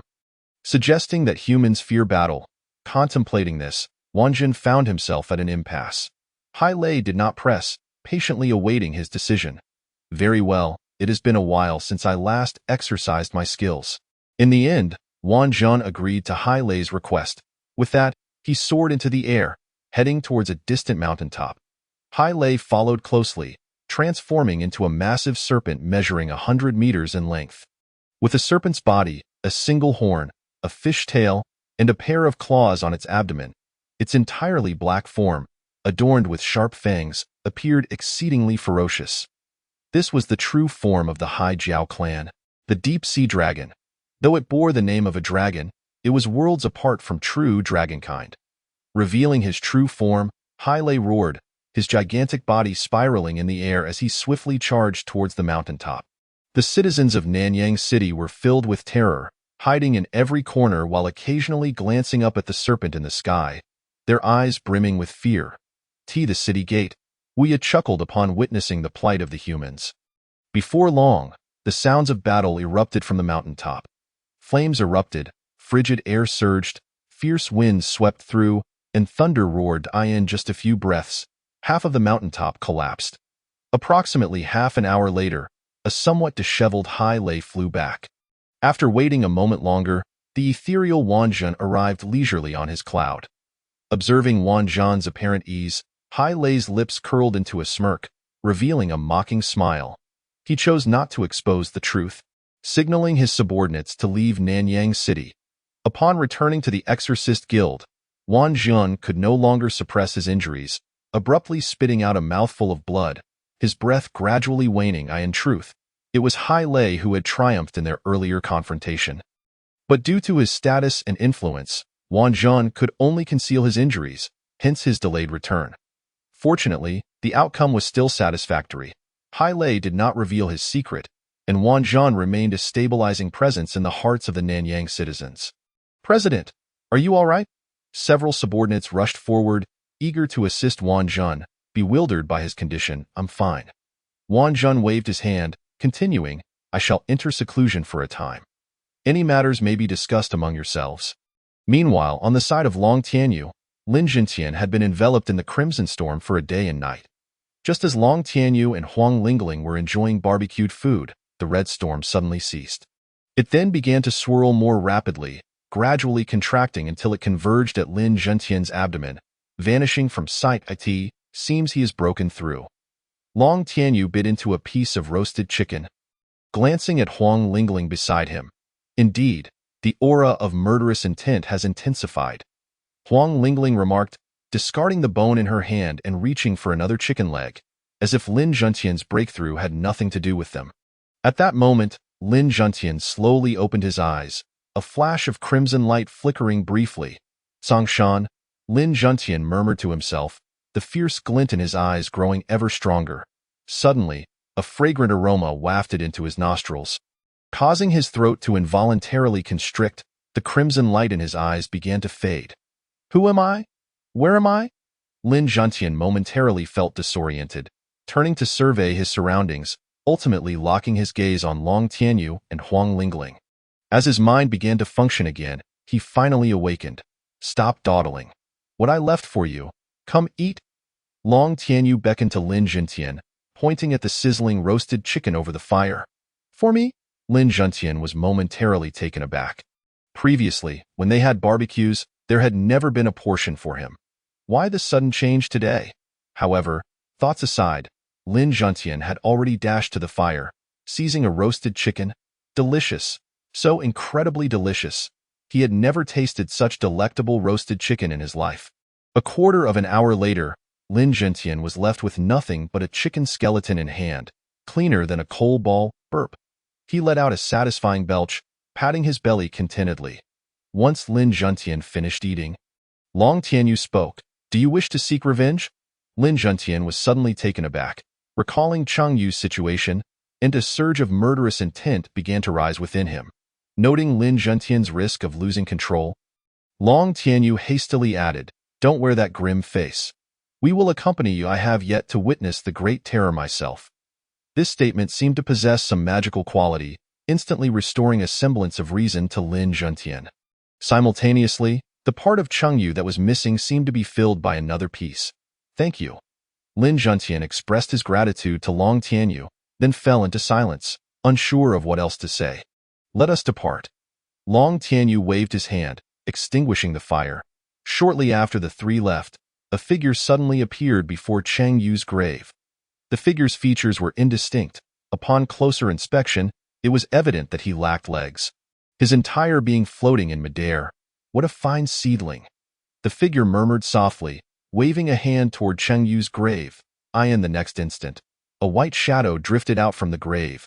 Had Lin Juntian still been present, he would have been utterly astonished, for this shadow emerging from the grave was none other than Cheng Yu. No. It should be said that it was the remnant soul of Cheng Yu. Do you wish to take me as your master? Chapter 28. The Black Mantis Songshan is a high mountain near Qingping County, standing at approximately 1,200 meters above sea level, which is not particularly high for robust exorcists. Cheng Yu's father, Cheng Jin, came down from Songshan before joining the Exorcist Guild, making Songshan essentially Cheng Yu's homeland. Retracing their steps, Long Tianyu and the others felt somewhat fatigued. They set up a campfire at the foot of the mountain, preparing to rest for the night before ascending in the morning. This moment, the utility of the coal balls became evident, sparing the watchmen from duty. The following morning, Long Tianyu was the first to awaken. Huang Lingling was still asleep, while Lin Jintian was in the midst of his training. Not wishing to disturb them, Long Tianyu wandered off to practice swordsmanship. When Huang Lingling finally rose, the three began their ascent. Intent on exploring the great terror of the mountain, by evening, after a fruitless search, they stumbled upon a courtyard. The yard was in disarray, resembling a scene of robbery, with debris strewn about. However, the small wooden cabin was clean and orderly, the candlelight still flickering, with a small portion still burning. This indicated that someone had recently occupied the place. The trio scanned their surroundings, seeking the truth while eliminating potential dangers. Senior brother, there's a secret passage here? Huang Lingling called out, her voice echoing loudly in the stillness of the mountain. Long Tianyu came over to take a look and indeed found a secret passage behind the wooden cabin, which was square in shape. Stone steps, covered in green moss, extended into the pitch-black passage, exuding a chilling aura that sent shivers down one's spine. "Should we go down to take a look?" Lin Zhentian inquired. Long Tianyu pondered for a moment before deciding they should investigate. After all, they would be spending the night here, and if there were dangers within the passage, they wouldn't be able to sleep soundly. "You take the lead." Long Tianyu patted Lin Zhentian's shoulder. Lin Zhentian, without hesitation, unsheathed his long knife and began to walk in slowly. Long Tianyu followed closely behind, with Huang Lingling bringing up the rear. "Wait a moment. It seems there are torches here in the pitch-black surroundings," the voice of Long Tianyu echoed, causing the footsteps of the two to momentarily falter. After much effort in the darkness to locate a fire starter, Long Tianyu finally seized a torch from the wall and ignited it. The warm glow illuminated the oppressive darkness, and it was then that Long Tianyu realized they were ensconced within a narrow passageway, barely wide enough for 3 individuals to walk side by side. Noticing multiple torches affixed to the walls, Long Tianyu decided to take several for future use, passing a couple to Huang Lingling and Lin Zhentian. The corridor was instantly much brighter. As they continued onward, Lin Zhentian abruptly halted. "There are words here." Long Tianyu turned to see that the inscriptions were asymmetrical, suggesting they had been pinned by different hands. Utilizing the torchlight, he began to read slowly. Upon finishing, the trio comprehended the circumstances surrounding Cheng Yu's demise. As the final few lines had been etched by Cheng Yu himself, it was utterly unexpected that Cheng Yu had concealed such a crucial matter. Lin Zhentian sighed, his heart a tumult of emotions, while Long Tianyu couldn't help but feel a pang of regret. The Cheng family was renowned for exorcising demons, having encountered a demon emperor centuries ago. Due to their insufficient strength, they had no choice but to seal the demon emperor away, leaving behind a familial edict, hoping that future descendants of the Cheng family could vanquish the demon emperor in person. As time passed, the sealed demon emperor's power waned due to a lack of demonic energy. By the time of Cheng Yu, the demon emperor had diminished to the level of a first-order demon king. Although the demon emperor's power was receding, the seal was also weakening, compelling Cheng Yu to prepare in advance. Consequently, he found himself in dire need of advanced talismans, which essentially meant he was in urgent need of money. Thus, his reputation had suffered greatly over the past 2 years. Regrettably, before he could procure the talismans, he found himself embroiled in such dire circumstances. This led to the conclusion that the courtyard above was Cheng Yu's home. The disarray in the courtyard must have been the result of a confrontation between Cheng Yu and the demon emperor. If that were the case, the demon emperor had already broken free from its seal. With the replenishment of demonic energy from the outside, the demon emperor had undoubtedly regained considerable strength. A first-order demon king might be a feasible opponent, but if it were the demon emperor, they wouldn't even be able to fill a gap between their teeth. "Not good, run." Long Tianyu reacted swiftly, turning on his heel to flee. Huang Lingling, ever obedient, began to retreat almost as soon as Long Tianyu had spoken. Lin Zhentian, slow to grasp the urgency, hastily followed suit. "Jia. Since you are here, you shall remain as nourishment for this emperor." A sudden, eerie laughter echoed, sending chills down the spines of Long Tianyu and his companions. Quickening their pace even further, simultaneously, Long Tianyu produced 2 ice talismans, affixing them to the wall and activating them in an instant. A burst of ice erupted, forming a solid shield that sealed off the path behind Lin Zhentian. After a while, a sharp cracking sound resonated, the sound of the ice shield shattering.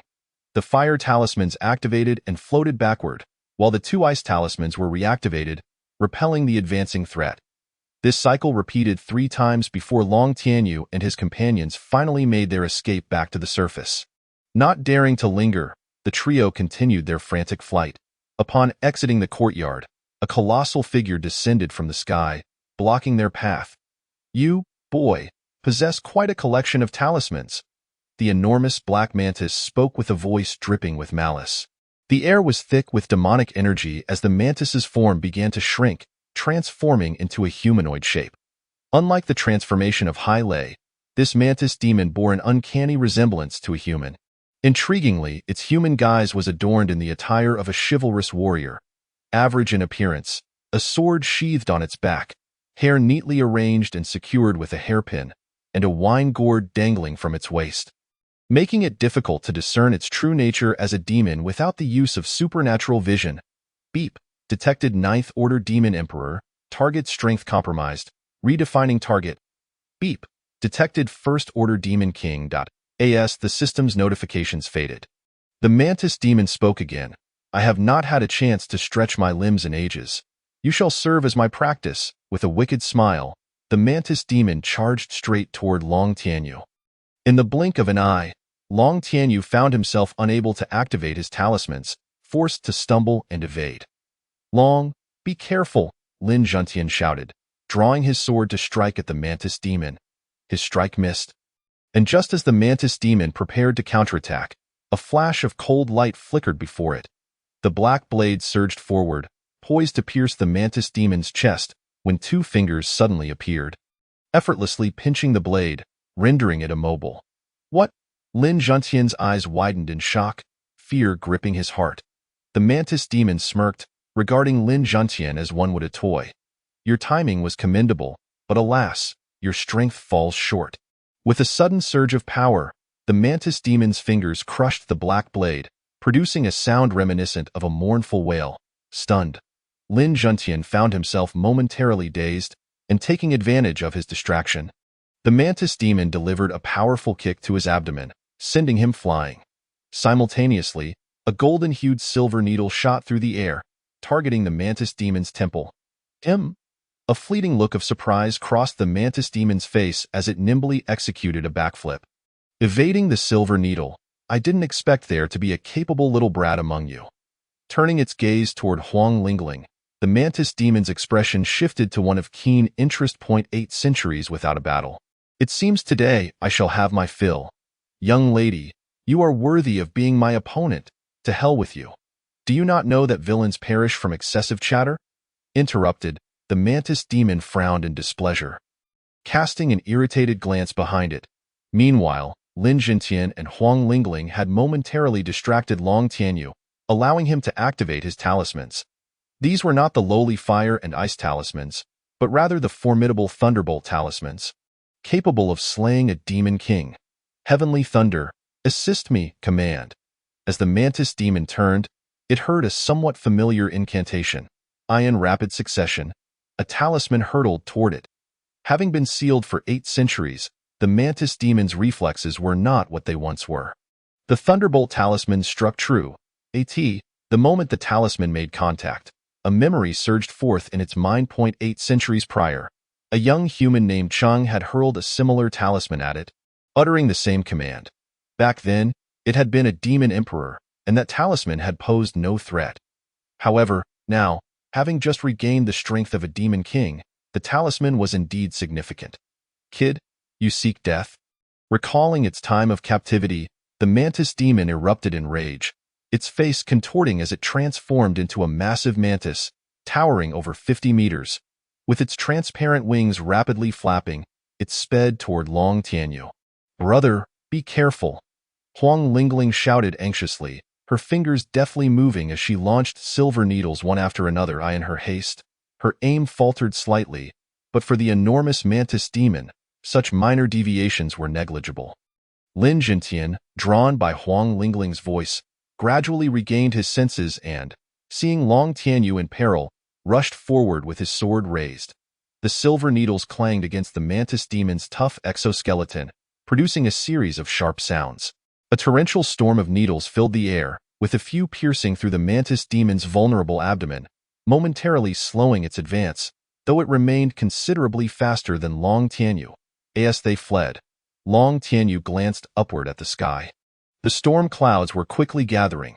If he didn't distance himself from the massive mantis soon, he would meet his end. That moment, he caught sight of Lin Juntian charging toward the Mantis Demon. A wave of exhaustion washed over him. The Thunderbolt talismans will activate soon. We must hurry. With no other option, Long Tianyu shouted. Lin Juntian paused, looking up at the fully formed storm clouds, a conflict brewing within him. Given the current circumstances, it seemed certain that Long Tianyu would not escape. If he charged in, he might not even be able to save him. What could he do? You underestimate me. I am a demon emperor. Mere lightning cannot harm me.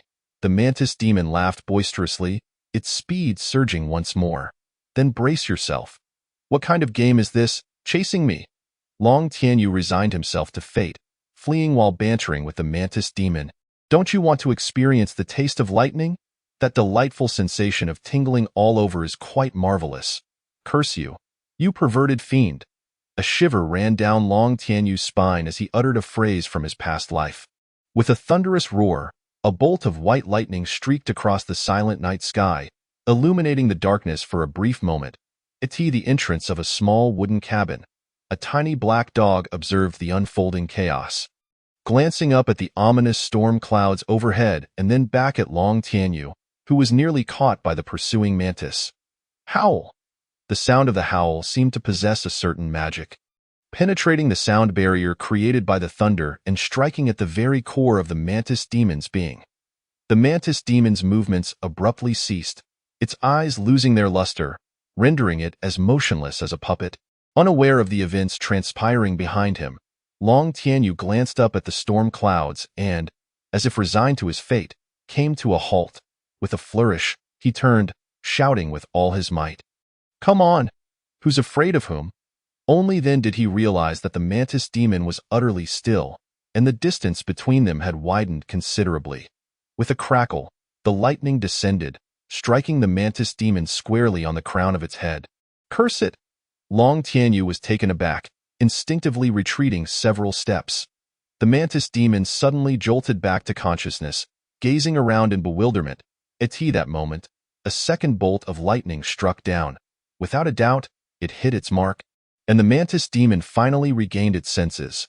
With no time to contemplate the events that had just transpired, the mantis demon flapped its wings once more, accelerating to full speed as it darted through the forest. The subsequent 3 strikes of lightning missed their target, and it was not until the 4th that it struck the mantis demon again. Meanwhile, Long Tianyu and his companions had already fled into the dense woods to hide. Now, the mantis demon could no longer drag them into its predicament. 9 bolts of lightning struck. The mantis demon convulsed violently on the ground. It had not perished, but its fate was uncertain. Fire's law. Long Tianyu brandished his blazing twin swords, charging toward the mantis demon like a bolt of lightning. Lin Zhantian followed suit, his crimson aura enveloping him, as he conjured a half-blade of his previously severed long knife. The cold gleam radiating fiercely, Huang Lingling concentrated her spiritual energy into a silver needle, gripping it tightly before launching it with all her might. The golden light solidified, transforming the silver needle into a spear aimed directly at the mantis demon's enormous eye. The 3 attacks struck simultaneously. The silver needle pierced into the mantis demon's eye, while one of the twin swords sliced into its abdomen, burying itself half a foot deep, unable to penetrate further. The searing flames scorched the mantis demon's flesh, filling the air with the tantalizing aroma of roasted meat. Enduring such a grievous blow, the mantis demon instantly snapped out of its stupor. Howling towards the heavens, its massive blades swung down relentlessly, cleaving at everything around it. It was still alive. Long Tianyu and Lin Zhantian were taken aback and hastily retreated. Meanwhile, Huang Lingling furrowed her brow. Raising another silver needle in her hand, a surge of spiritual energy was drawn from the earth and coalesced into the needle. Long Tianyu discreetly sheathed his twin swords and retrieved a talisman from his robe. Upon seeing the talisman, Lin Zhantian's eyes widened in astonishment. Brother Long, how do you possess so many talismans? I borrowed them from my master. Long Tianyu nearly blurted out, quickly correcting himself. Borrowed? Lin Zhantian's expression was utterly comical as he contemplated whether he could also procure some from his own master. However, reflecting on his master's prowess, he decided against it. Heavenly Fire, obey my command, descend. The advanced talisman, the Heavenly Fire Talisman, boasted immense destructive power, rivaling that of the Lightning Strike Talisman, a higher-level version of the Fire Talisman. As his voice fell, Long Tianyu hurled the talisman and, dragging Lin Zhantian along, fled without looking back. Huang Lingling was equally prepared. She released her silver needle and, without needing a prompt from Long Tianyu, decisively made her escape. The one-eyed mantis, enraged at the sight of the golden and crimson lights rushing toward it, raised its colossal blade to strike. A sharp sound echoed as the silver needle was deflected, shattering into several pieces upon impact. However, its right hand felt no resistance, as if it had merely sliced through thin air. Lowering its solitary eye, the mantis demon noticed a red talisman affixed to its blade. The lightning strike talisman had dissipated, indicating that this was a new talisman. A sudden wave of dread coursed through its being as the mantis demon looked up, its single eye trembling violently. Above, a colossal fireball, 50 meters in diameter, pierced through the layers of cloud, hurtling straight towards the mantis demon. Lowering its gaze to survey the area, the mantis demon sought potential scapegoats, only to find that Long Tianyu and his companions had vanished without a trace. Enraged and with nowhere to flee or find allies, the mantis demon vented its fury by slashing at the surrounding flora. Suddenly, it spotted a small dog, a black puppy. The mantis demon seemed to have found its outlet for rage. Lunging at the puppy with haste, "Die! You all deserve to die!" it muttered incessantly, a frenzied expression overtaking its visage. Having been imprisoned for centuries, the mantis demon's heart had become dark and desolate. Just as it closed in on the puppy, less than 5 meters away, it abruptly halted. Behind the mantis demon, a small shadow rapidly expanded, until the mantis demon itself was no longer visible. Ding! Eliminated a first-order demon king. The onset time is delayed by 100 days, bloodline concentration increased by 1%. Ding! System upgrade initiated. Countdown. 24 hours. Upon hearing the system notification, Long Tianyu paused, slowly turning around. Boom! The fireball crashed down, igniting the entire Tsongshan mountain. The heat wave hitting Long Tianyu's pale face with a flush of color.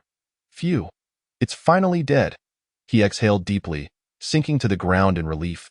Brother Long, how can you be so certain that Mantis is dead? Lin Juntian sat beside Long Tianyu, asking curiously. Long Tianyu hesitated momentarily before chuckling. This is an advanced heavenly fire talisman. With those severe injuries, it must be dead. Huang Lingling settled on Long Tianyu's other side. I am not so sure.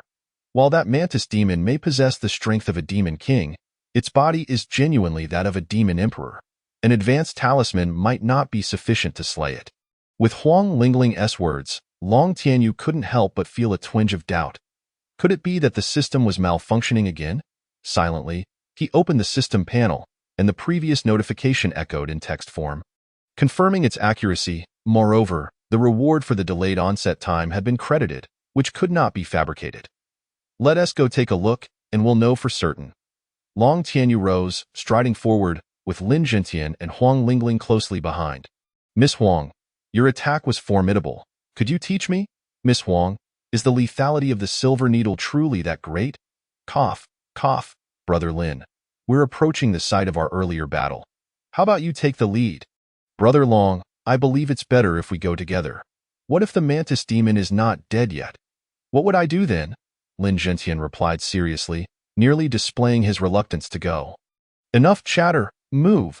Long Tianyu, losing patience, kicked Lin Juntian, sending him flying several meters away.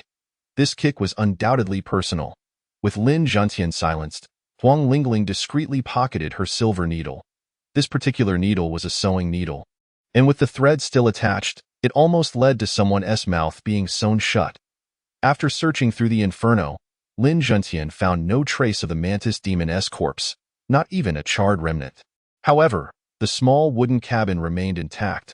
Brother Long, I didn't see the mantis. Lin Juntian returned, frustration evident. Long Tianyu was momentarily taken aback. The power of the heavenly fire talisman should not have reduced it to ashes. So how could the body be missing? He recalled the first time he used the heavenly fire talisman against a minor demon, which had merely been reduced to charred remains. The mantis demon, being a genuine demon emperor with the strength of a demon king, should not have been obliterated to the extent of leaving no trace. Thus, the trio separated to search, but the outcome remained unchanged. They found nothing. Strange, Long Tianyu pondered, baffled by the situation. The only plausible explanation was that they had encountered someone else claiming the kill. Otherwise, how could the body have vanished? Irritated, Long Tianyu grimaced. A Demon King's corpse was worth a significant sum, and its disappearance left him feeling quite vexed. However, there was little that could be done now. A howl from Cole Ball suddenly broke the silence, and Long Tianyu's expression shifted. How could he have forgotten about Cole Ball? He quickly dashed in the direction of the sound, exhaling in relief upon finding Cole Ball hiding in a secret passage, seemingly unharmed. Furthermore, Cole Ball had a stone slab clamped in its mouth. Curiosity piqued, Long Tianyu picked it up for a closer inspection. It was square-shaped and could be unfolded like a bamboo slip. Inscribed upon it were characters, although they were not in the language of humankind. This resembled the ancient language of the demon race. Long Tianyu furrowed his brows, glancing at Cole Ball, who seemed to be gazing back toward the secret passage. Could it originate from there, Brother Long? You can understand the demon language? Lin Zhentian asked, intrigued, as he leaned in closer. I've read a bit before. Long Tianyu retorted, choosing not to elaborate further. His attention returned to the stone book. Gradually, it seemed that Long Tianyu was undergoing some transformation. Huang Lingling and Lin Zhentian simultaneously gasped, observing Long Tianyu's rapt concentration on the book. Did it seem like Brother Long was about to break through? Lin Zhentian pondered uncertainly. Huang Lingling's face lit up with joy. After so many years, ever since her senior had reached the 5th Order Mystic Master, he had remained stagnant. Now, he was finally poised to break through a level, although it was only one tier. She felt exceedingly happy for her senior, even more so than if she had made a breakthrough herself. After finishing the stone book, Long Tianyu finally returned to his senses. Just moments ago, he felt as if he had entered another realm, his consciousness wholly immersed in that space until he had completed reading. The sensation was profound and ineffable. Senior brother, you've broken through, Huang Lingling exclaimed joyfully, embracing Long Tianyu's arm. Me? Long Tianyu pointed at himself in disbelief. What a joke! His strength had not improved in years. How could he suddenly break through after reading for a short while? Was it the result of years of accumulation suddenly surging forth? Shaking his head, Long Tianyu opened the system panel for a brief glance. Although the system was in the midst of an upgrade, the panel remained accessible. Upon inspection, Long Tianyu was left utterly dumbfounded. Name: Long Tianyu. Strength: 5th Stage Shin Master, 1st Stage Minor Demon. Bloodline Concentration: 1.32. Onset Time: 223 days, 14 hours, 38 minutes. Talent Skill: Law of Fire. Marketplace: Not yet opened. Earth Master Major Demon. Indeed, his strength had surged, but it had only escalated to that of a 1st Stage Minor Demon. Long Tianyu, had become a demon. Startled, Long Tianyu shuddered and tossed the stone book aside, his heart racing with anxiety, rendered mute. Noticing her senior brother's troubled demeanor, Huang Lingling took a rare moment to express concern. Senior brother, are you all right? Coming to his senses, Long Tianyu managed a strained smile. No, I'm fine. What could possibly be wrong? Waving his hand dismissively, he turned and retreated into the wooden cabin, lying down on the bed and pulling the blanket over himself. Simultaneously, he quietly activated his celestial EY. As expected, he could feel the demonic energy beginning to manifest from within him. In an instant, Long Tianyu was engulfed by a sense of helplessness and confusion. For 18 years, not even the grip of disease had managed to defeat him, yet now, he had transformed into the very demon he sought to eradicate. Confronted with the myriad uncertainties of the future, Long Tianyu found himself unable to bear the thought. Upon reaching the capital and confronting his master, how would he face the revelation that he had become a demon? And what of his junior sister, who showed no mercy in exterminating demons? Would she not seek to eliminate him upon learning of his transformation? Then there was Lin Zhentian. His friend had fallen to the hands of demons. And would he not unleash his wrath upon discovering Long Tianyu's new identity? In that moment, would he choose to resist or embrace his fate? No. After having traversed realms, his life had only just begun. And with a system as his ally, he refused to accept the fate of becoming a demon. It must be that stone book. If there existed a method to become a demon, then surely there must be a way to revert to human form. With a sudden resolve, Long Tianyu sprang to his feet, hastily exiting the wooden hut to retrieve the stone book, before returning inside to delve into its mysteries. Outside, Lin Zhantian and Huang Lingling were engaged in extinguishing a fire. Perplexed by Long Tianyu's unusual behavior, perhaps the immense surprise brought about by his breakthrough had left him somewhat unhinged, overwhelmed with joy, ecstatic, or simply unable to contain his delight. Shaking their heads, the two continued their efforts to quell the flames. Fortunately, Huang Lingling had prepared some ice talismans, rendering the task manageable. On another note, it seemed that Long Tianyu had not experienced a bout of illness in quite some time. Huang Lingling mused, glancing at the wooden hut. As siblings in the craft, she was well aware of Long Tianyu's health issues. Since parting with their master, Li Qinwan, and accompanying Long Tianyu, she had not witnessed any episodes of his ailment. However, this was a positive development, and Huang Lingling decided not to dwell on it further. Half an hour prior, in Qingping County, Lin Zhantian's master was observing celestial phenomena when he suddenly detected disturbances emanating from the direction of Tangshan.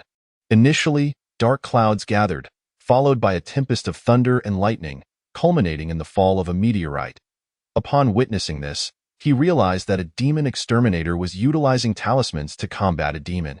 The deployment of 2 high-level talismans indicated that the demon's strength was likely on par with that of a demon king. Consequently, Lin Zhantian's master sealed off Qingping County, forbidding the townspeople from venturing outside, lest they encounter the demon. Though he wished to investigate the situation at Songshan, his injuries hindered him. Moreover, engaging in a battle that necessitated the use of 2 high-level talismans would be tantamount to offering himself as a mere sacrifice. Meanwhile, in the small wooden cabin atop Songshan, a full day and night had passed, and Long Tianyu remained engrossed in his study of the stone book. Despite his relentless research, he had yet to uncover a method to revert to human form. But he had inadvertently advanced to the 2nd stage minor demon. Ding! System upgrade complete.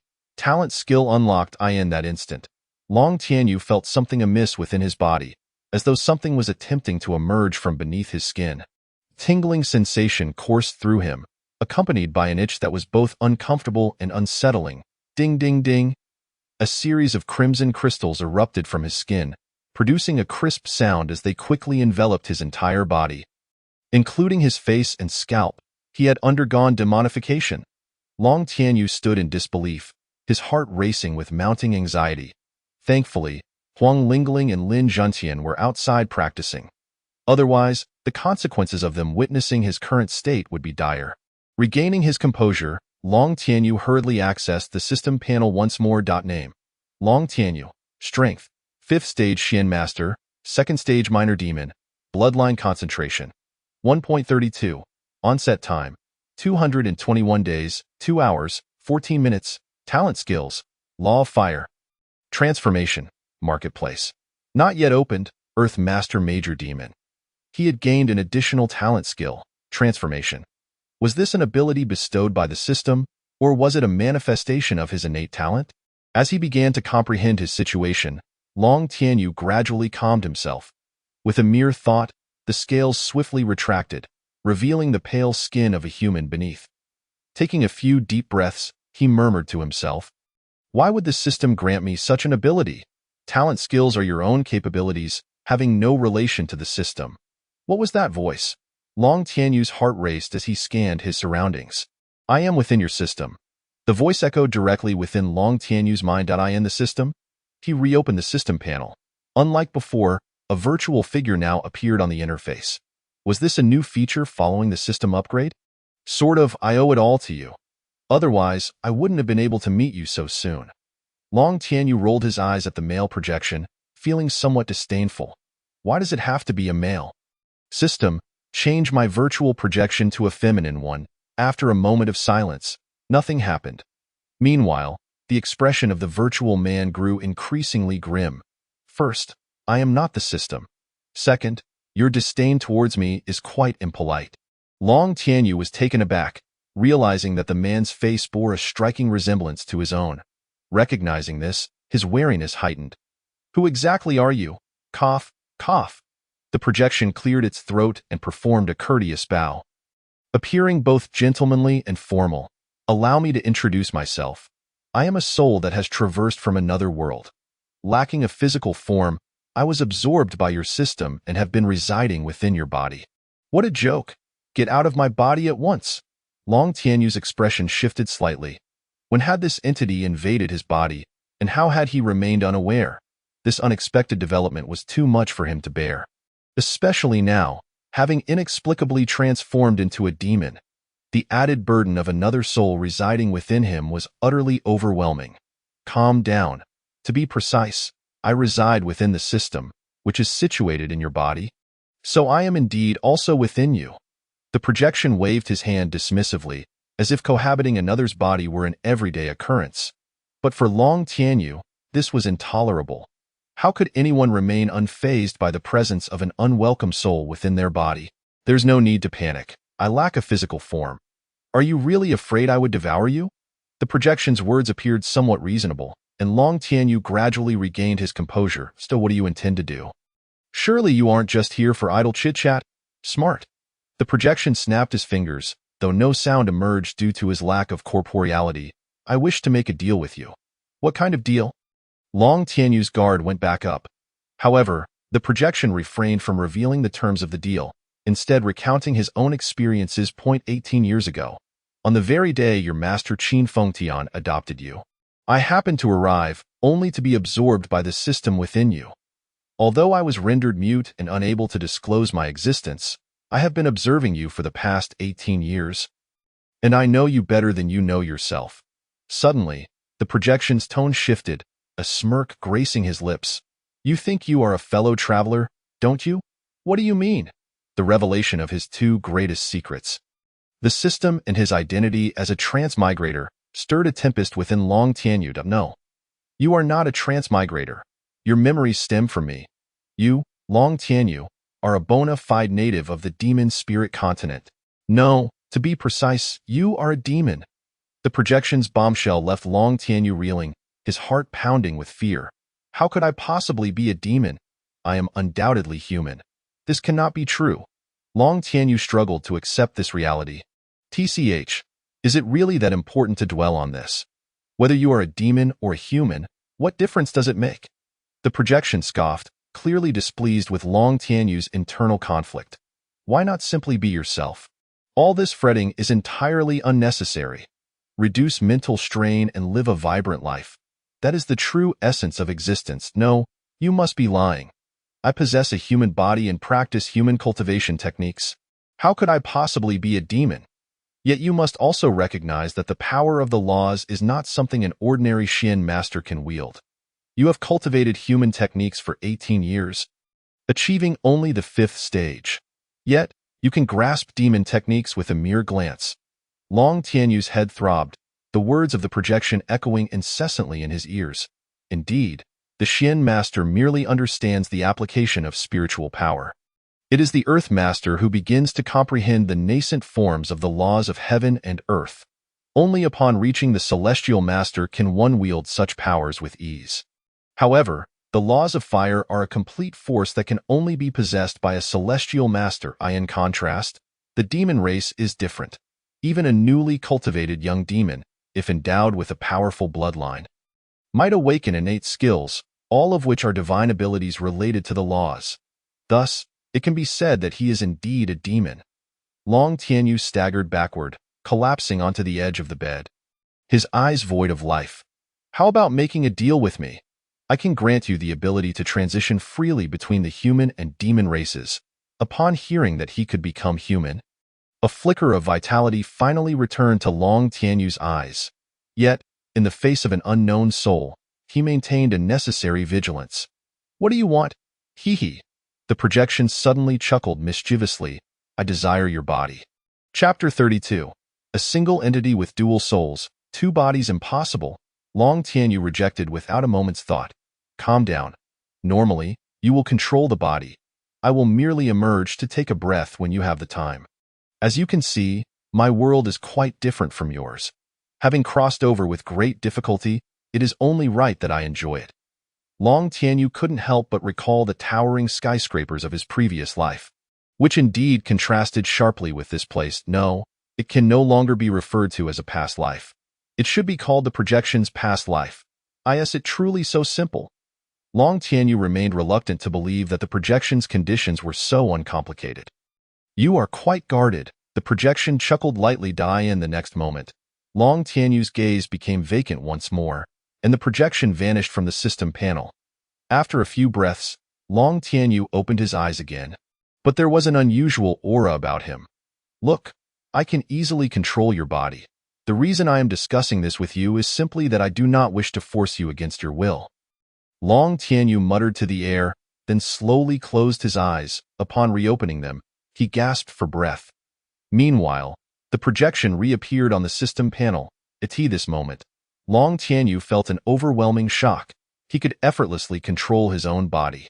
If he had employed such a technique silently before, Long Tianyu's thoughts turned chilling, and he dared not dwell on it further. All right, how do you feel about this deal? If you disagree, simply forget I said anything. The projection shrugged, awaiting Long Tianyu's response. Long Tianyu pondered the veracity of the projection's words. Without making a deal, the projection could still control his body. Yet, by agreeing, he could transform into a human. It seemed that striking a deal with the projection was not a losing proposition. All right, I accept.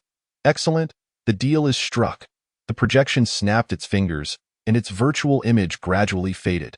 Within Long Tianyu's sea of consciousness, a soul identical to him began to coalesce. Ding, hidden task completed. A single entity with dual souls.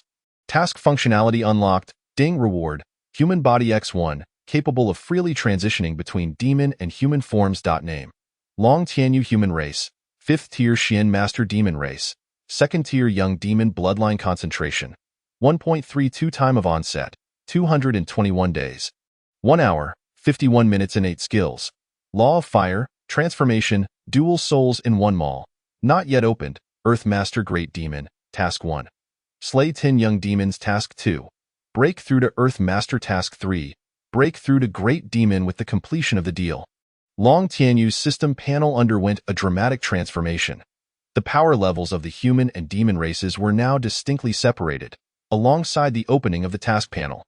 All of this indicated one thing. The system was evolving. Or rather, it was gradually unlocking functions and becoming more complete, perhaps due to his own influence. Long Tianyu sensed a diminutive figure within his dantian, identical to himself, emanating a faint demonic aura, yet unable to escape and affect the outside world. This must be the demon body. That will be all for today. When I need the body, I will communicate with you. This voice belonged to the projection, resonating directly within Long Tianyu's heart. By the way, for convenience's sake, you may call me Long Tian. Having spoken, Long Tian fell silent. Is this what it means to have a single entity with dual souls, where both human and demon coexist? Long Tianyu murmured to himself, suddenly struck by a thought, and swiftly activated his celestial eye. Lowering his gaze to observe himself, the demonic aura remained present, albeit gradually diminishing. This indicated that he had indeed transformed into a human. With this realization, Long Tianyu breathed a sigh of relief. What connection exists between the system, Long Tian, and the recently completed dual soul task? Why did the system reward him with a human body so swiftly after reaching an agreement with Long Tian? Moreover, Long Tianyu glanced down at the human body, identical to his demon form. What incredible power could accomplish such a feat? Was it a technological cloning process or a mystical means of creation? Long Tianyu found himself perplexed, unable to comprehend the situation. Casting a glance at the sky, he extinguished the candle and retired to bed. What a waste of time! Let me borrow the body for a moment. Just as he was about to close his eyes, Long Tianyu heard Long Tian's voice, and in an instant, their roles reversed, with Long Tian taking control. Now that you've become human, why not focus on your cultivation? Aren't you afraid of encountering a demon king or emperor out there who might obliterate you? Long Tian scoffed, beginning his practice. Don't you be idle either. You should practice the demon techniques as well. Why must I practice demon techniques? Long Tianyu inquired. His thoughts conveyed word for word to Long Tian's mind. That's obvious. The stronger you become, the more enjoyable it will be later. Long Tianyu felt a twinge of conflict. But upon hearing Long Tian's words, he suddenly attained clarity. Although the phrasing was somewhat coarse, the sentiment was not without merit. Moreover, he no longer had to worry about the demonic aura leaking. Practicing the demon techniques would not expose him. Thus, Long Tian focused on cultivating the human techniques, while Long Tianyu concentrated on the demon techniques. By the next morning, Long Tianyu had broken through to the 6th tier of Xian Master, and his demon form had also advanced by 2 levels, reaching the 4th tier of Young Demon. The rapid progress after just one night of cultivation indicated that both human and demon bodies possessed exceptional cultivation talents. Sensing the breakthrough energy emanating from the small wooden house, Huang Lingling and Lin Zhentian opened their eyes in astonishment, gazing at the abode. Has senior brother broken through again? Huang Lingling questioned, incredulous, to think he could break through twice in just 2 days after years of stagnation. Lin Zhentian echoed, equally astonished. 1 breakthrough per day. His cultivation talent is truly terrifying.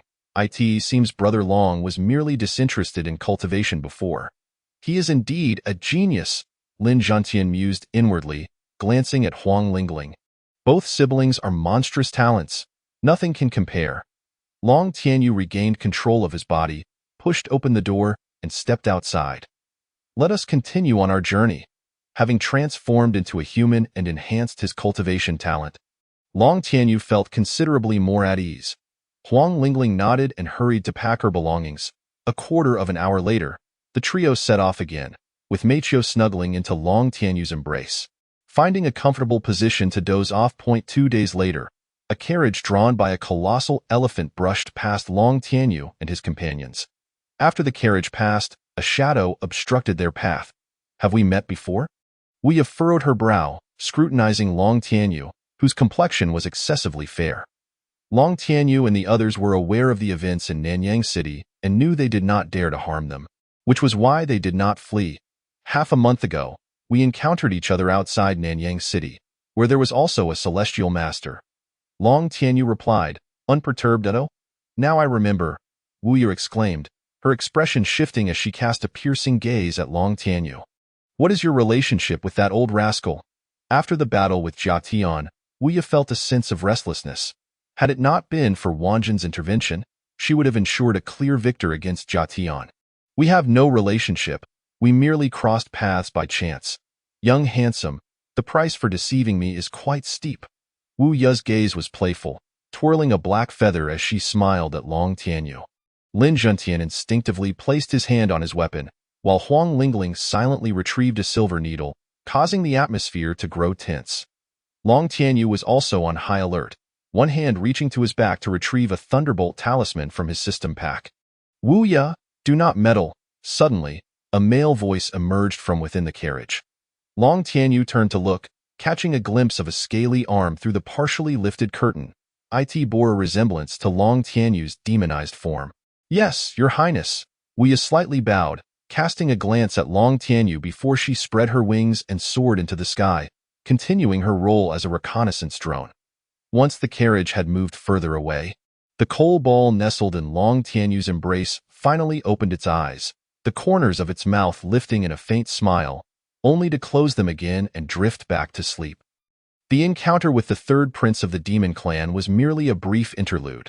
The trio and their canine companion continued on their journey. In the ensuing month, tranquility prevailed, with only a few minor demon encounters, all swiftly dealt with by Huang Lingling's deft hands.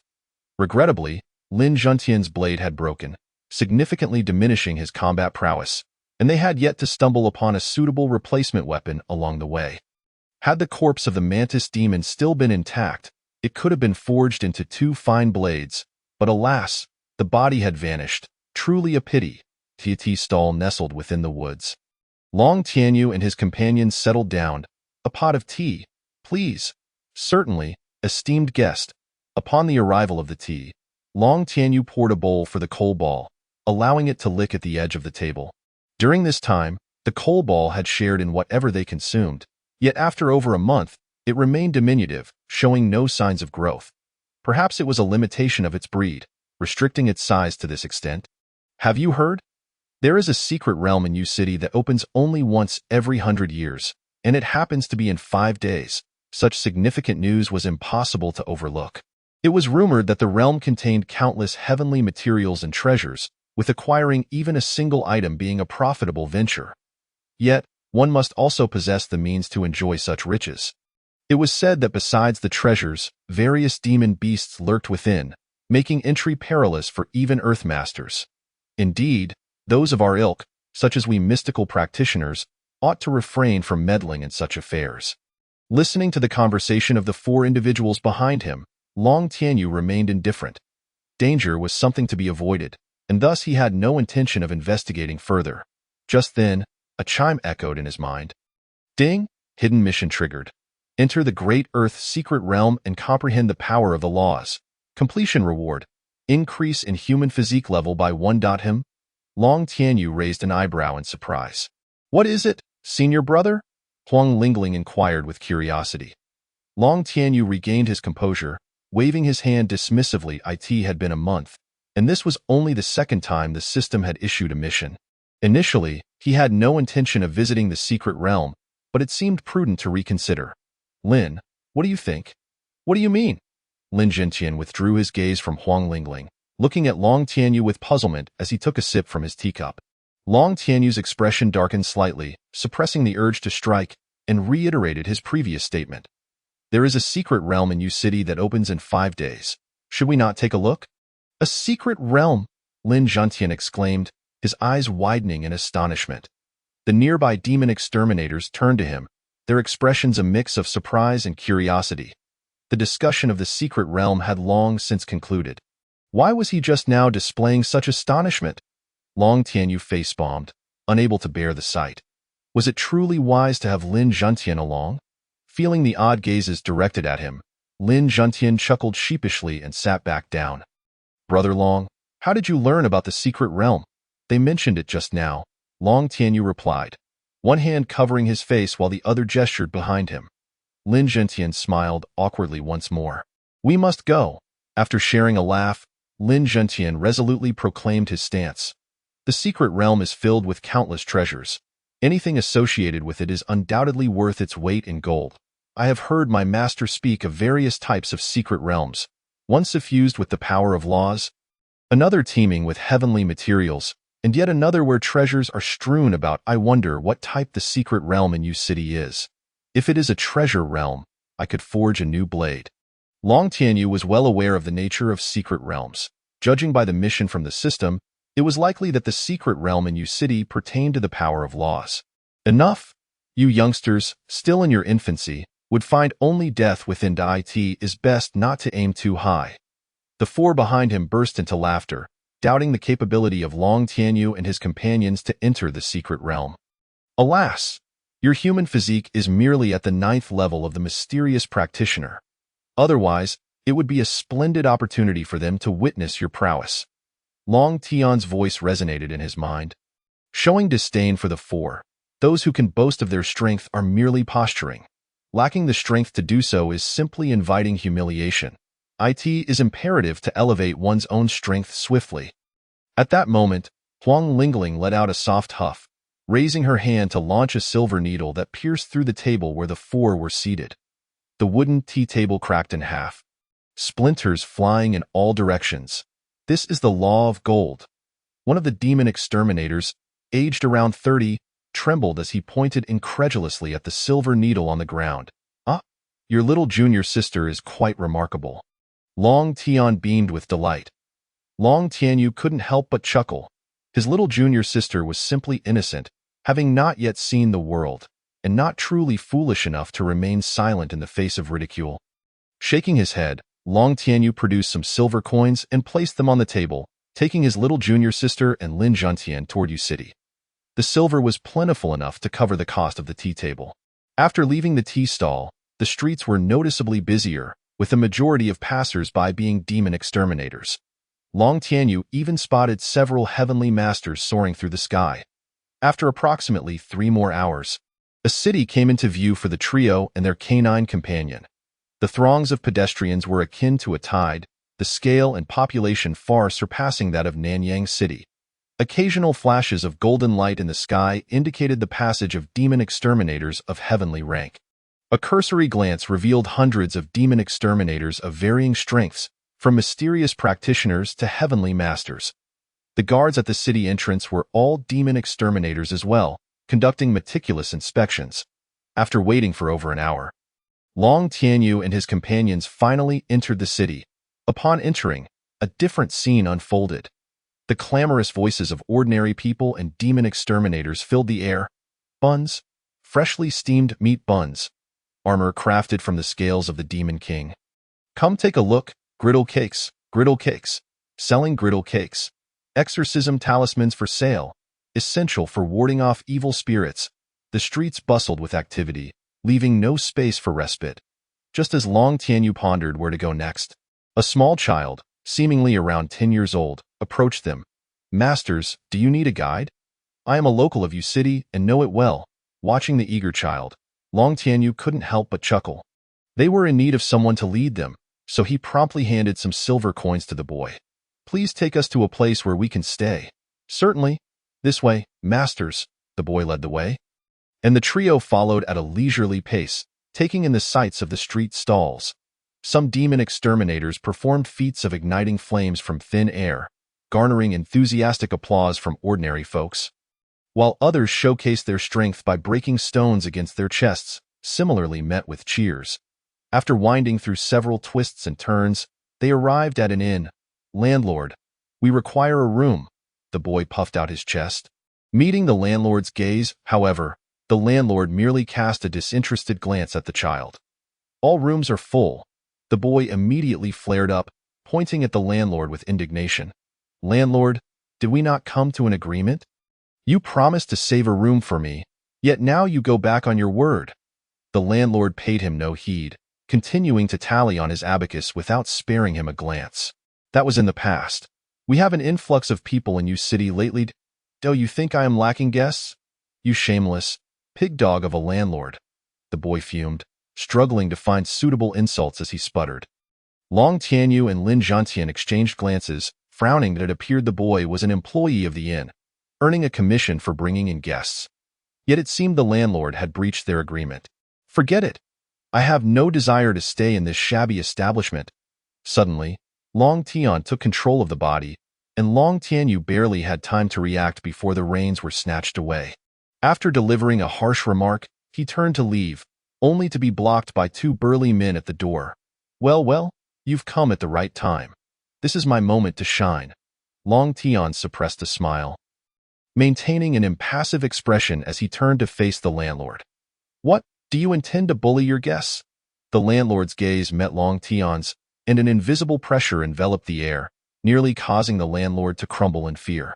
No, you two, quickly step aside. Long Tian smirked.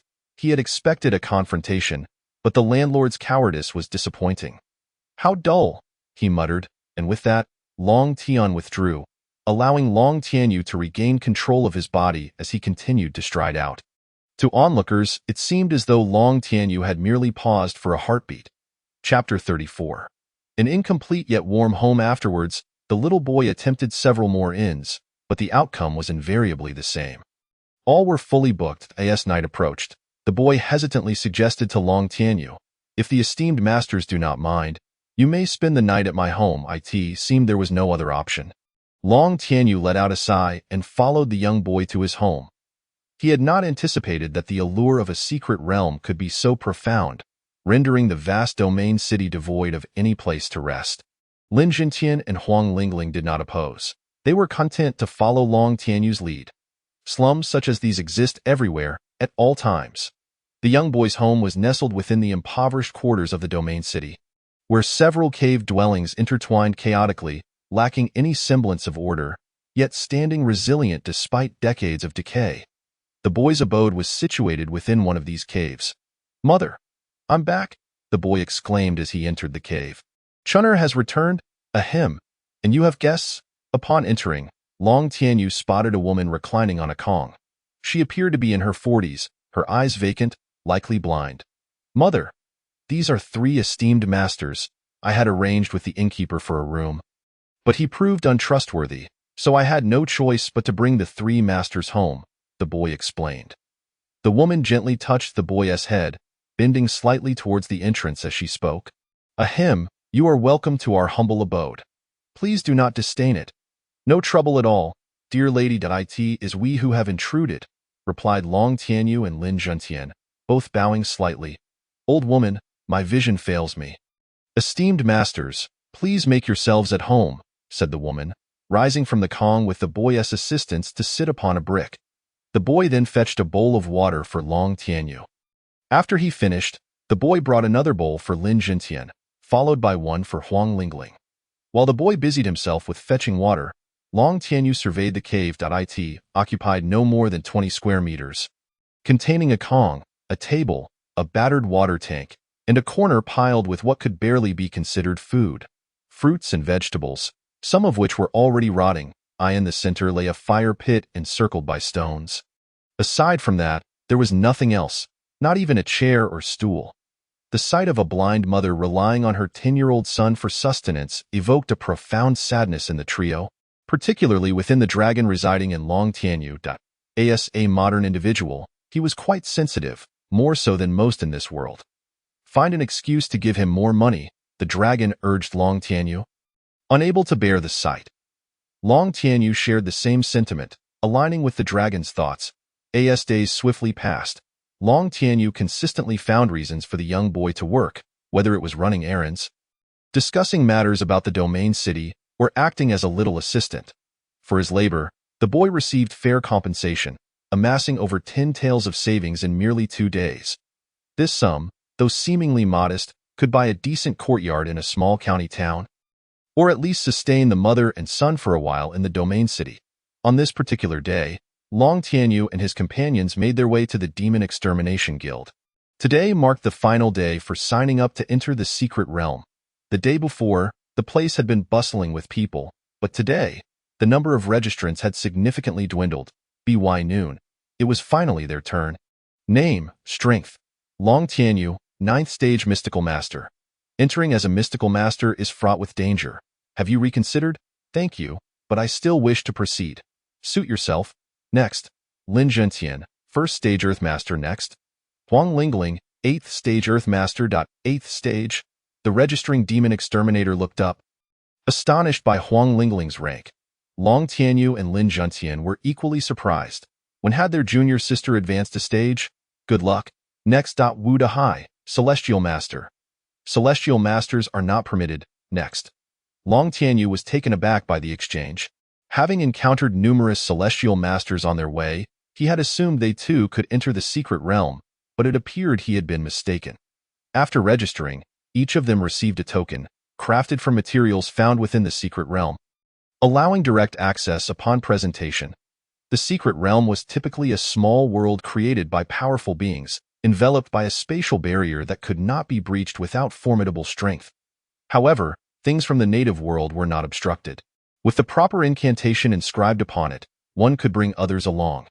After securing the tokens, Long Tianyu, his companions, and the young boy wandered the streets for a while before returning home.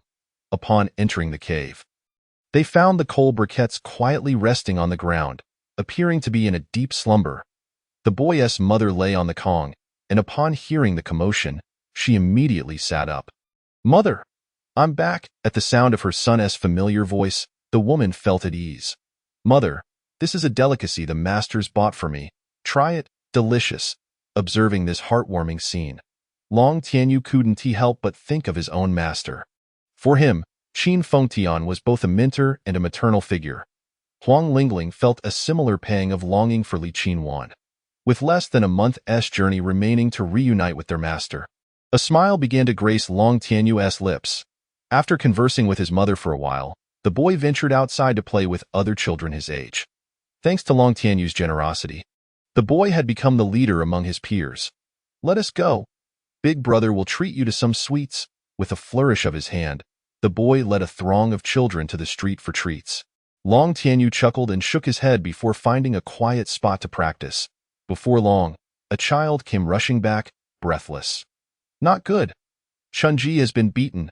The moment she heard that her child had been harmed, the woman grew anxious, reaching for the edge of the Kong to rise. Good lady, you have an eye ailment. Do not get up, I will check on it, Long Tianyu said, halting his practice and furrowing his brow. The woman, realizing the truth in his words, grasped Long Tianyu's hand and pleaded, All right, then I shall rely on you, esteemed master. You must bring my Chun'er back safely. Long Tianyu nodded.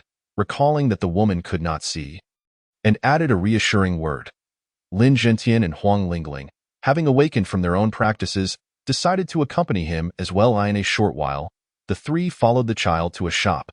Outside, a crowd had gathered, where the young boy was curled up on the ground, cradling his head, while a middle-aged man was mercilessly kicking and punching him. "Stop it! How can a grown man bully a child without shame?" Long Tianyu shouted, rushing forth to help the boy to his feet. "Who are you, master?" Upon catching sight of Long Tianyu and his companions, the man's arrogant demeanor vanished, replaced by a sycophantic bow. Handing the boy over to Lin Zhentian for care, Long Tianyu turned his attention to the middle-aged man. "Now, explain what transpired. If your account is unsatisfactory, we shall present the matter before the authorities." The man's eyes darted nervously before he spoke. "Master, it is as follows. This wild child entered my shop seeking sweets, but as I turned, he stole my silver. Do you see?" The man attempted to reach for the boy, but Lin Zhentian's mere gaze was enough to frighten him away. The murderous aura he exuded would make even beasts tremble, let alone an ordinary man. Upon hearing the man's account, the crowd began to murmur in disbelief, pointing fingers at the boy. Long Tianyu understood the situation. The boy had likely displayed wealth, causing the man to set his sights on him. After spending 3 days with the boy, Long Tianyu was well aware of his character, and having bestowed him with silver, there was no reason for him to pilfer from a small shop. With a sharp crack, Long Tianyu struck the middle-aged man across the face. The resounding slap silenced the bustling crowd. Confusion washed over the man as he covered his face, unsure of why he had been struck. First of all, he is not a wild child. He is family. Long Tianyu paused before delivering another slap. Secondly, this boy did not steal your silver.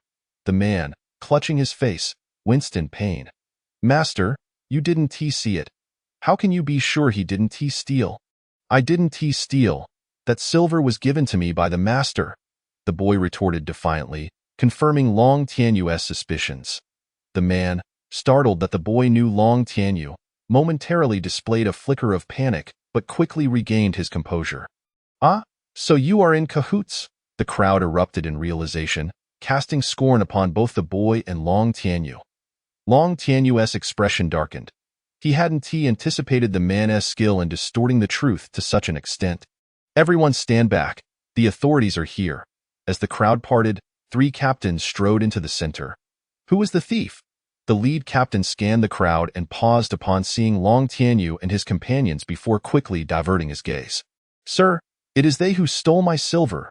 The man covered his face with both hands, incessantly gesturing towards Long Tianyu and his companions. The captain glanced over and immediately spotted Long Tianyu and the other 2. Upon seeing them, the captains were momentarily taken aback. Exorcists were the most lucrative profession, especially in these times when demons lurked around every corner point. One could encounter a demon almost anywhere, and the reward for slaying even the weakest first-tier demon was substantial. In all his years as a captain, he had never heard of an exorcist resorting to theft. Long Tianyu clasped his fists towards the 3 captains. This was his shop, and the accounts should be well documented. A simple inquiry would reveal the truth. Hearing this, the man immediately panicked. Indeed, every business kept records to track daily expenditures and determine profits and losses. His accounts were pristine, and any investigation would surely expose his wrongdoing. The captain cast a surprised glance at Long Tianyu, not expecting such meticulous thought from someone so young. "Bring someone here. Conduct an investigation." 2 captains promptly entered the shop, rummaging through the accounts. Before long, they uncovered the truth. The accounts and the silver matched perfectly, with an additional 5 taels of silver besides. "Those 5 taels were stolen from me." The young boy gathered his courage to assert his innocence. At this point, the facts were crystal clear, and the crowd felt a wave of shame wash over them as they lowered their heads and hurried away. The man was subsequently taken away by the captains, and the 5 taels were reclaimed and returned to the young boy. Back at home, the boy refrained from telling his mother about the recent events, simply stating it was a misunderstanding to spare her worry. Filial piety is paramount, and the boy had already exhibited a sense of duty. Long Tianyu observed the mother and son, a gentle smile gradually forming at the corners of his mouth. on the eve of the secret realm's opening. The streets of Yu City appeared noticeably less crowded yet remained lively. Long Tianyu and his companions also took a stroll through the market. The young boy once again earned a handful of silver. Today was likely their last day together, and Long Tianyu aimed to assist the boy as much as he could on the day the secret realm opened. Long Tianyu discreetly left some silver for the boy before heading towards the entrance of the realm with Huang Lingling and the others. The entrance was not located within Yu City, but rather at an altar outside the city. Clad entirely in black robes, a seemingly endless line of figures stood orderly, awaiting the opening of the secret realm. By the time Long Tianyu and his companions arrived, the queue had already extended to the other side of the mountain, rendering them unable to witness the opening process. Shortly thereafter, the line began to move, progressing swiftly as if they were strolling, without the slightest hint of pause. Before long, it was Long Tianyu's turn. He produced a token, held it in his hand, and touched the pale blue circular entrance. An overwhelming force surged forth, leaving him with a sensation of weightlessness, as though he were drifting through the cosmos. This feeling was fleeting, and when he opened his eyes again, Long Tianyu found himself amidst a dense forest. Several exorcists were nearby, their gazes bewildered as they surveyed their surroundings. Suddenly, a flash of light appeared beside him, and another figure in black robes materialized. A quick glance revealed that Long Tianyu did not recognize him. It seemed the secret realm transported individuals randomly. His little junior sister must have been sent to a different location. A scream pierced the air, and Long Tianyu turned to see a massive beast, resembling both a wolf and a tiger, viciously attacking an exorcist. The other exorcists quickly regained their composure, drawing their weapons and unleashing their respective techniques upon the beast. The nearby exorcist also unsheathed a long sword, his body shimmering with a greenish glow, and with the swiftness of a gale, he beheaded the creature in a single stroke. From this maneuver alone, Long Tianyu discerned that this individual was a geomancer adept in the principles of wind. Sheathing his sword, the exorcist barely had a moment to catch his breath before a few identical beasts lunged at the group from the depths of the forest. Witnessing this, Long Tianyu decided against merely spectating and tossed out a Thunderstrike talisman. Upon seeing Long Tianyu's spell, the exorcists' faces turned pale. They began to curse while hastily retreating. What the hell? You're using a high-level talisman against several major demons. You think you're rich or something? Enough chatter. Just run. Long Tianyu joined the flight, while only the geomancer remained rooted to the spot. It wasn't until the thunder was about to strike that he dashed away like the wind, catching up to Long Tianyu and the others within 3 breaths. The beasts behind them were not so fortunate, being left in tatters by the 9 bolts of thunder. Even those that escaped the direct hit felt the lingering power of the storm. As the thunderclouds dissipated, Long Tianyu and his companions returned to finish off the remaining creatures. Uncertain whether the Exorcist Guild would accept these beasts, Long Tianyu simply stored them in his gourd. This young fellow is quite generous, using high-level talismans so liberally, commented a man, resembling the wind. As he approached Long Tianyu, I acted in haste. Long Tianyu chuckled in response. I am Lin Song, the president of Helen County. May I inquire if you have any more high-level talismans? I am willing to pay double the price. The vice president of the Exorcist Guild has come, and he wishes to purchase talismans? Long Tianyu was somewhat astonished. Why seek to buy talismans inside the secret realm when they could be acquired outside? Noticing Long Tianyu's confusion, Lin Song elaborated. You may not be aware, but the talismans in Yu City sold out 10 days ago. Seeing as you used a high-level talisman without hesitation, you must have several in your possession. Long Tianyu pondered for a moment before shaking his head, indicating he would not sell. While he possessed a considerable number of talismans, he was still weak and needed them for self-preservation. Moreover, his little junior sister was not by his side, leaving him feeling insecure. Seeing Long Tianyu's refusal, Lin Song did not press the issue but instead invited him to form a team. Would you care to join me in exploring the secret realm? Long Tianyu shook his head once more. He harbored many secrets, and acting alone was more convenient. With Long Tianyu's second refusal, Lin Song simply acquiesced and sought out other companions to team up with. Chapter 36. Comprehending the power of the principles atop a majestic mountain peak, a colossal fireball descended from the heavens, striking the summit with a resounding explosion.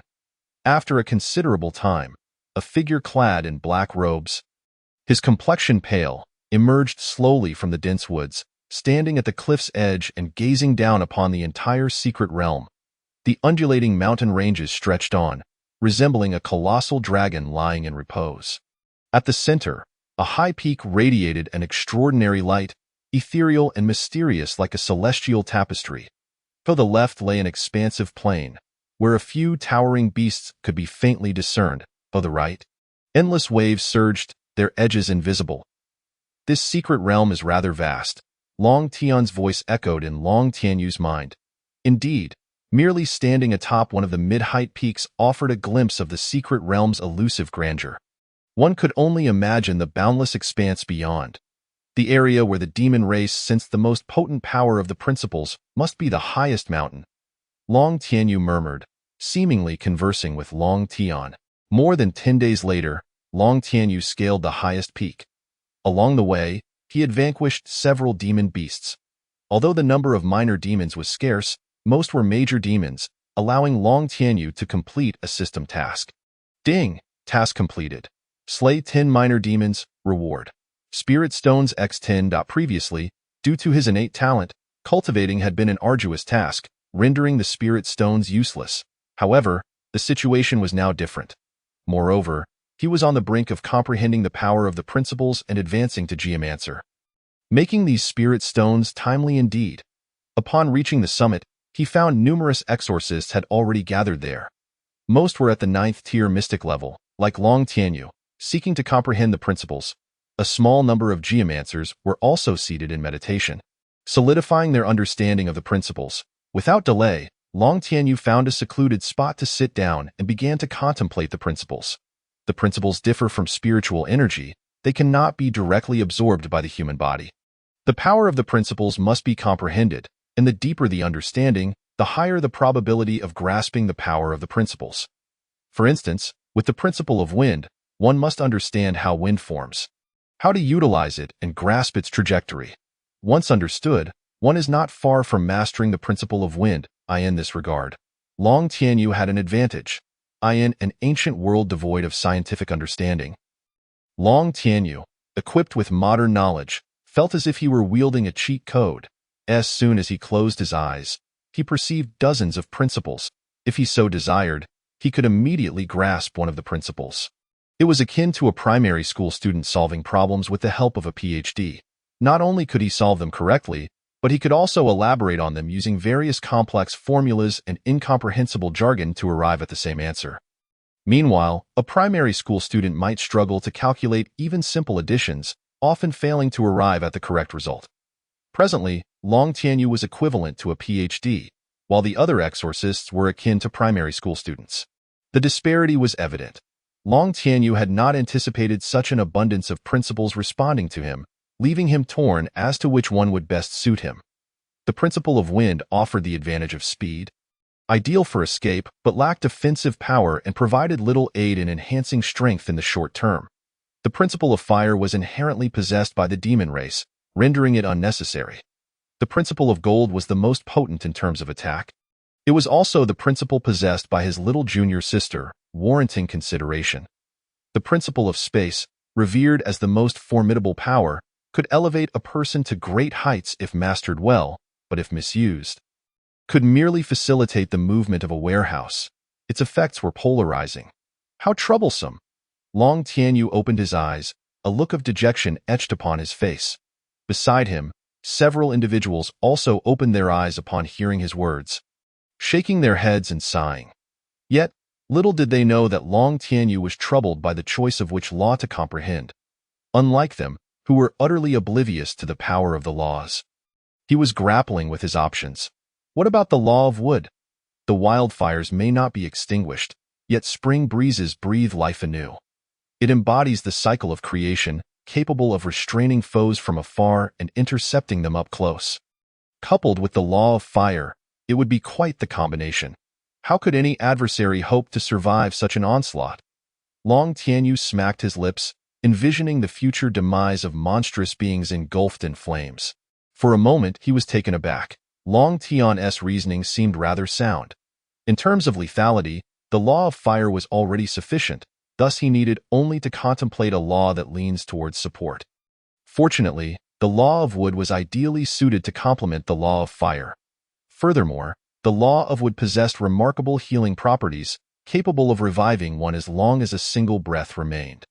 With newfound clarity, Long Tianyu quickly calmed his mind and began to attune himself to the law of wood, as wood attribute energy began to gather and flow towards him. The desolate trees atop the mountain instantly rejuvenated, sprouting vibrant green buds. This was enlightenment.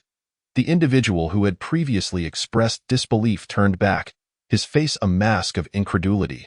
Just moments ago, he had been lamenting, and yet in the blink of an eye, enlightenment had dawned upon Long Tianyu. He could not comprehend it, nor would he ever, and could only watch with envy as Long Tianyu grasped the power of the laws. The demon hunters present were colleagues, unbound by any conflicts of interest, thus none would dare disrupt Long Tianyu's moment of comprehension. 2 days passed in the blink of an eye, with the law of wood continuously flowing into Long Tianyu's body. As if he were an insatiable black hole, this young man was destined for greatness. Another prodigy added to the ranks of humanity. The resurgence of the human race was imminent. The gazes of the numerous demon hunters shifted towards Long Tianyu, now filled with a newfound awe. The extent to which one could absorb the power of the laws was intrinsically linked to their innate talent. Long Tianyu had absorbed for 2 days, already qualifying as a genius. On the 3rd and 4th days, it continued until the 5th day, when the law of wood began to gradually dissipate. The demon hunters, having completed their own training, awaited Long Tianyu, eager to discover the limits of his abilities. As the law of wood suddenly faded, a chorus of cheers erupted among the crowd. Genius! A true genius!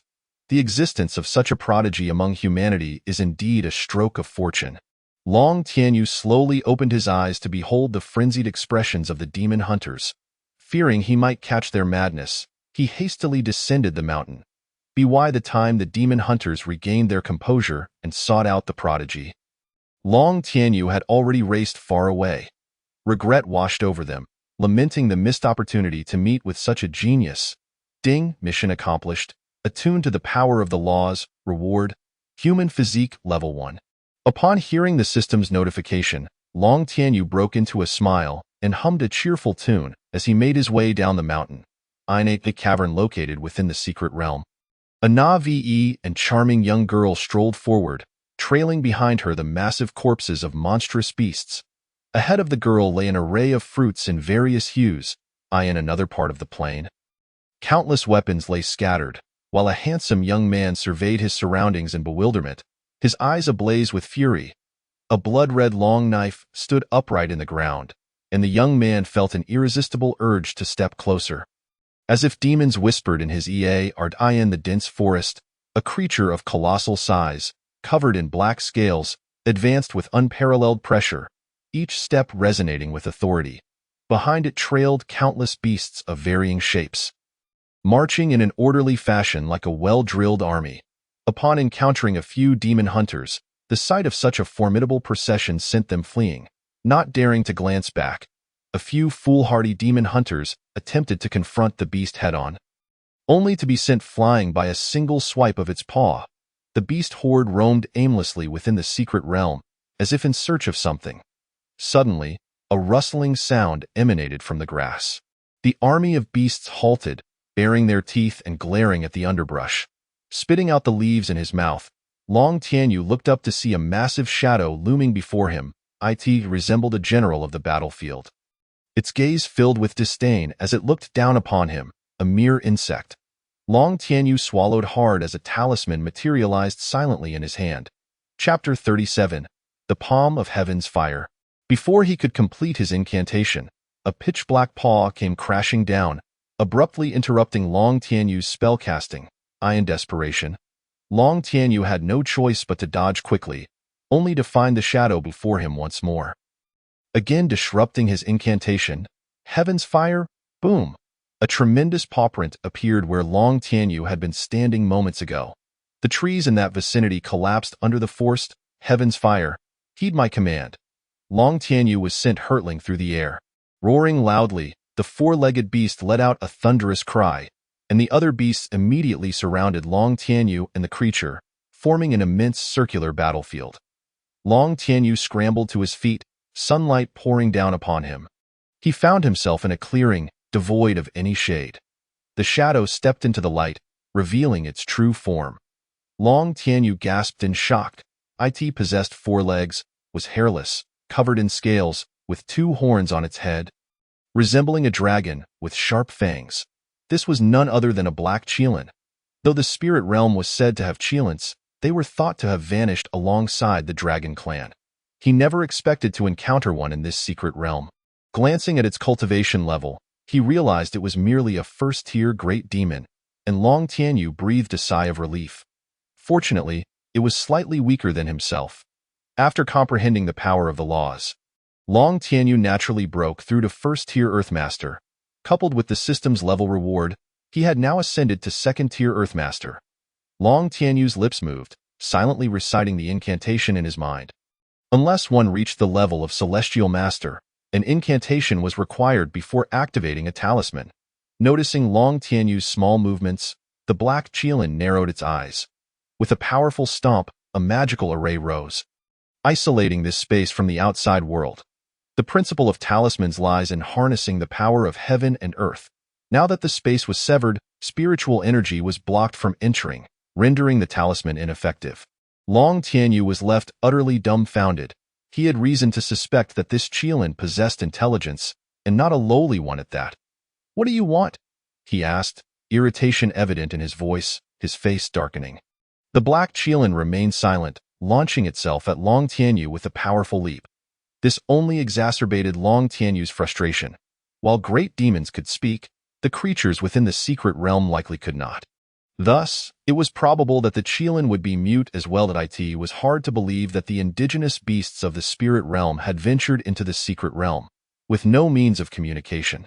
Long Tianyu had no choice but to draw his sword.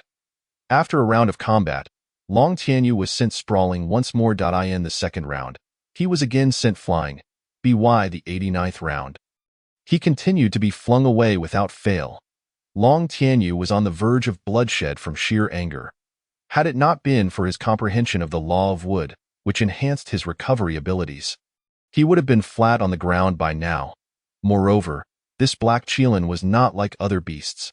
It neither devoured him nor inflicted harm, only gently swatting him away each time. And what was with this peculiar magical array that isolated the inside from the outside? Outside, numerous beasts surrounded the area, eliminating any chance of rescue. Passing demon hunters fled at the sight, never realizing a person was trapped within. Thus, Long Tianyu could only endure the relentless onslaught of this Qilin. Round after round, as if there was no end in sight. "I can't take it anymore. Let Long Tian take over for a bit." After being swatted away countless times, Long Tianyu finally lay flat, surrendering control to Long Tian. Long Tian, apprehensive that the Qilin might grow bored and consume Long Tianyu, thus sealing his own fate, reluctantly took over the body. This marked Long Tian's first battle, even before it began. He was riddled with openings. After enduring yet another 100 swats, Long Tian gradually began to resemble a fighter. The Qilin's eyes flashed with confusion, unable to comprehend why Long Tianyu seemed to have transformed into a different person. After several hundred exchanges, Long Tian grew weary and logged off to rest, allowing Long Tianyu to take over once more and continue the futile struggle. Soon enough, the body could withstand no more. While his spirit received a reprieve, the body endured relentless blows, and merely holding on until now was a miracle. He yearned to rise, but his body had reached its limit, collapsing uncontrollably to the ground. His eyes slowly closing. In this moment, he lost even his vision. Long Tianyu and Long Tian curled together deep within their minds, trembling in fear as they imagined the Qilin devouring them. "Is there still the body of the demon race? Hurry and switch to it." Long Tian was suddenly reminded, causing Long Tianyu to be momentarily taken aback. He felt somewhat unaccustomed to the physique of the demon race, but there was little choice in the matter. Without further hesitation, he manifested his demon form, enveloping his human body within it. What the Qilin witnessed was Long Tianyu lying on the ground, a surge of demonic energy erupting from his dantian, cloaking its senses. Once the demonic aura dissipated, Long Tianyu stood up once more. The newly risen Long Tianyu bore an entirely different demeanor. The dense demonic energy solidified around him, rendering him more akin to a demon than a human. In an instant, the forest was engulfed in overwhelming demonic energy. Upon careful perception, it was astonishing to find it possessed the strength of a fifth-tier great demon. The demon form had already comprehended the power of the laws, thus breaking through without any bottlenecks. Under the tutelage of Long Tian and Long Tianyu, the strength of the demon form advanced by leaps and bounds, making such prowess unremarkable. Grasping a golden sword and a blue sword, Long Tianyu directed his body toward the Qilin. The laws of fire enveloped him, and the demonic power erupted, significantly enhancing his physical capabilities. The demon form was endowed with greater strength and agility than the human form, boasting physical attributes roughly double that of the human physique. However, after exchanging 5 blows with the Qilin, Long Tianyu was once again sent flying by a single slap. The laws of wood gradually healed his body, and Long Tianyu charged forward once more. Thus, Long Tianyu and Long Tian alternated their attacks, the demon form and human form taking turns. Like a tireless machine, he recklessly charged at the Qilin time and again. The Black Qilin lacked such stamina, yet it resorted to underhanded tactics. Whenever fatigued, it would retreat from the array to rest, and once revitalized, it would continue to deliver resounding slaps to Long Tianyu. After a month, Long Tianyu finally found himself evenly matched with the Qilin.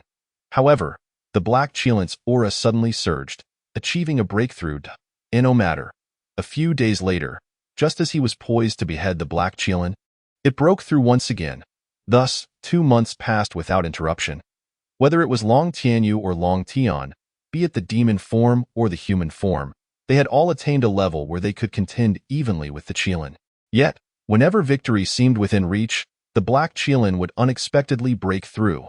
As if it had been preordained, on this day, Long Tianyu wielded his human form, a 9th-tier Earthmaster, to engage in battle with the 9th-tier Great Demon. The Black Qilin. Without further ado, man and beast clashed fiercely in terms of skill and reflexes. Long Tianyu had improved several-fold, from being sent flying by a single slap to now maintaining his ground. Who knows how he endured the past 2 months? Moreover, amidst such intense combat, both the demon form and the human form had reached the 9th tier, on the verge of breaking through to the celestial master level. And it seemed Long Tianyu and Long Tian had also grasped the essence of combat intent. Combat intent, intangible and formless, resided within an individual's will, enabling them to unleash greater combat power in battle. At last, Long Tianyu found another opportunity, swinging his sword toward the Qilin's neck. He initially believed the Qilin would break through once more and crush him again, but to his astonishment, nothing transpired. The golden longsword struck the Qilin's neck without hindrance. Sparking a flurry of sparks, the black scales, as hard as the most resilient steel, clashed against the golden sword. Crack! The sword gifted by his junior sister shattered. It failed to breach its defenses. Long Tianyu's eyes filled with confusion, maintaining his sword-swinging posture, utterly unmoving. After all his efforts, it didn't even break through the defenses. Crack! It sounded almost like a heart-shattering crack. The sky abruptly darkened, and the space surrounding Long Tianyu began to destabilize. In the next moment, Long Tianyu vanished from his spot. The array gradually dissipated. Both Long Tianyu and the Qilin were nowhere to be found. The surrounding demon beasts erupted into chaos, beginning their search for their leader's whereabouts. Chapter 38. The President requests the entrance to the secret realm outside Domain City on the Demon Spirit Continent. Numerous demon hunters suddenly appeared out of thin air, and the relatively spacious area became crowded. Unable to breach defenses, Long Tianyu remained in the stance of his strike, his eyes vacant as he stared at the broken sword, muttering incessantly, "Awu." Cole Ball stumbled towards Long Tianyu, curiously examining him. Due to an oversight, Long Tianyu had forgotten to leave Cole Ball behind, leading to its entrance into the secret realm. However, it seemed that Cole Ball was none the worse for wear. Long Tianyu continued to mumble. Appearing as if he had lost his soul, completely oblivious to Cole Ball's presence. Boom! A red light shot into the sky, causing the crowd to scatter, revealing a handsome young man, though at this moment, the young man bore no resemblance to being handsome. His eyes were filled with madness, wielding a blood-colored long knife, emitting a beastly roar from his mouth, his black robe drenched in blood, dripping steadily. The aura of a ninth-tier Earth Master erupted unabashedly, enveloping everyone present in a sense of oppression. On a distant mountaintop, a woman in plain garb narrowed her eyes, gazing at the young man and the knife in his hand from several dozen miles away. At the exit of the secret realm, just as the young man prepared to take action, a beam of golden light shot into the sky. The crowd dispersed once more. There, a young girl sat cross-legged. Surrounded by swirling golden light, as the crowd parted, Long Tianyu, the seemingly deranged young man, also came into view. Long Tianyu stared at the broken sword, which pointed toward the blood-colored man, while the blood-colored man gazed at the girl. And the girl faced Long Tianyu. The three of them formed a remarkable triangle. The atmosphere grew exceedingly bizarre. As none dared to move, the tension reaching a critical point, as the golden light faded. The girl opened her eyes, a glimmer of golden light flashing within them. Rising to her feet, she spotted Long Tianyu and bounded over joyfully. Senior brother? Indeed, the girl was Huang Lingling. She had now broken through to the Celestial Master level. Upon seeing the girl move, the blood-colored young man also approached Long Tianyu. The crowd scattered once more, fearing the blood-colored young man might swing his knife and strike them down. That palpable killing intent was unmistakable. Hearing his junior sister's voice, Long Tianyu finally reacted, lifting his dazed gaze. Spotting the blood-colored young man, he instinctively called out, "Brother Li," and as Long Tianyu's call echoed, Lin Jintian's eyes gradually cleared. After standing in a daze for quite some time, he finally returned to normalcy. Whoosh, the long knife was sheathed. Instantly, the crowd felt as if the weight that pressed upon their hearts had been lifted. They couldn't help but exhale in relief. That earlier killing intent had been utterly terrifying. On the mountaintop, the woman observed this scene, nodding in relief before turning to fly away in a daze. One could glimpse the badge at her waist, inscribed with the words President, within the secret realm. Nearly 40% of the demon hunters had perished, leaving the vast domain city eerily vacant. Huang Lingling found an inn, escorting Long Tianyu to a room, followed by Lin Juntian. Lin Juntian had also regained his senses, as if he had emerged from a long, endless dream, hazily being deposited into an empty room of the inn by Huang Lingling. After completing these tasks, Huang Lingling clapped her hands and returned to her own room to rest. In Long Tianyu's room, Cole Ball lay nearby, lifting its eyes to observe Long Tianyu. Meanwhile, within Long Tianyu's mind, Long Tian was guiding him. "Boss. Absolutely a boss. We battled with a boss for a full 2 months. Impressive, isn't it? What is a boss? It is something so formidable, so unparalleled, that it drives opponents to madness. Being able to contest with a boss on even footing is already remarkable. When the secret realm reopens in 100 years, I will meet this boss again, and by then, I will surely defeat it and bring it back as a pet, just like Cole Ball," Long Tian animatedly recounted. Mentioning Cole Ball, Long Tianyu instinctively glanced at the foot of the bed, where Cole Ball hurriedly closed its eyes, feigning sleep. "How about we find our master and have her select an extraordinary divine weapon for us?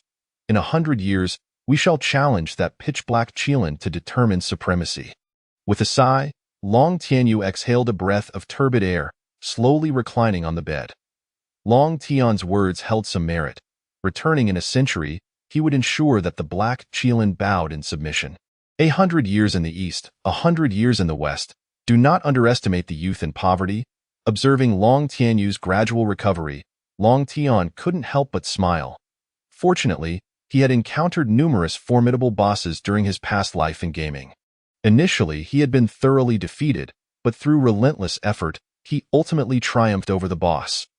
Thus, his capacity to withstand pressure was fairly decent. Had it not been for this experience, his mindset would have likely crumbled. After a night of rest, Long Tianyu finally opened the system to check. Name: Long Tianyu Human Race. 9th Stage Earth Master Demon Race. 9th Stage Great Demon Bloodline Concentration. 1.32 onset time, 94 days. 15 hours, 37 minutes talent skills. Rule of Fire, Shape-shifting, Dual Souls integration, Rule of Wood Maul. Open Task 1.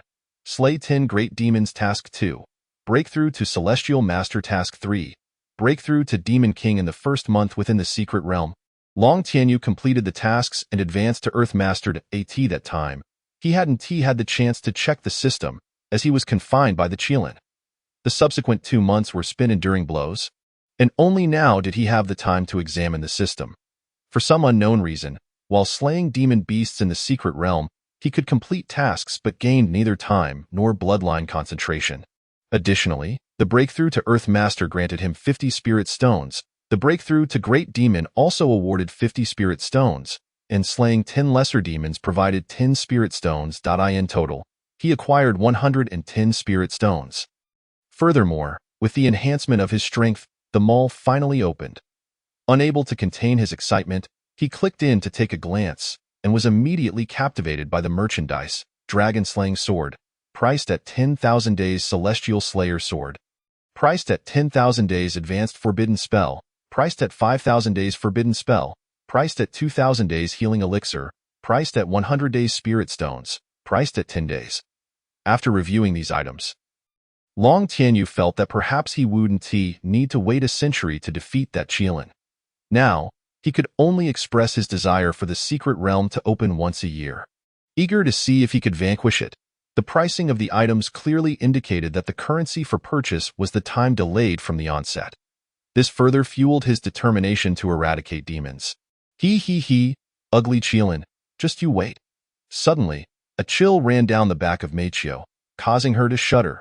The following day, an extermination master sought out Long Tianyu and his companions at their inn. Our guild leader has requested the presence of several young talents at the guild. Long Tianyu was bewildered. Lin Jintian appeared at a loss, while Huang Lingling observed curiously. Does the branch leader of the Extermination Guild know them? Half an hour later, the group arrived at the Extermination Guild. They coincidentally brought out the corpses of the demon beasts from the Secret Realm, hoping to see if they could exchange them. The demon beasts within the Secret Realm differ from those in our world, yet they are still highly valuable, so we certainly accept them. With a positive response, Long Tianyu and his companions began to extract the demon beast corpses from their gourd. Having been trapped for 2 months, Long Tianyu naturally had few demon beast corpses, only about a dozen. Huang Lingling had been cultivating in a cave within the Secret Realm, so she didn't have many either. Lin Juntian, however, was different. Ever since he wielded that blood-colored long knife, he had been in constant battle, slaying an incalculable number of demon beasts, effectively filling his gourd to the brim. Unfortunately, if it weren't for the gourd being full, he could have taken back even more. Listening to Lin Jintian's boastful remarks, Long Tianyu couldn't help but roll his eyes. After the transaction, Lin Jintian had also become quite wealthy.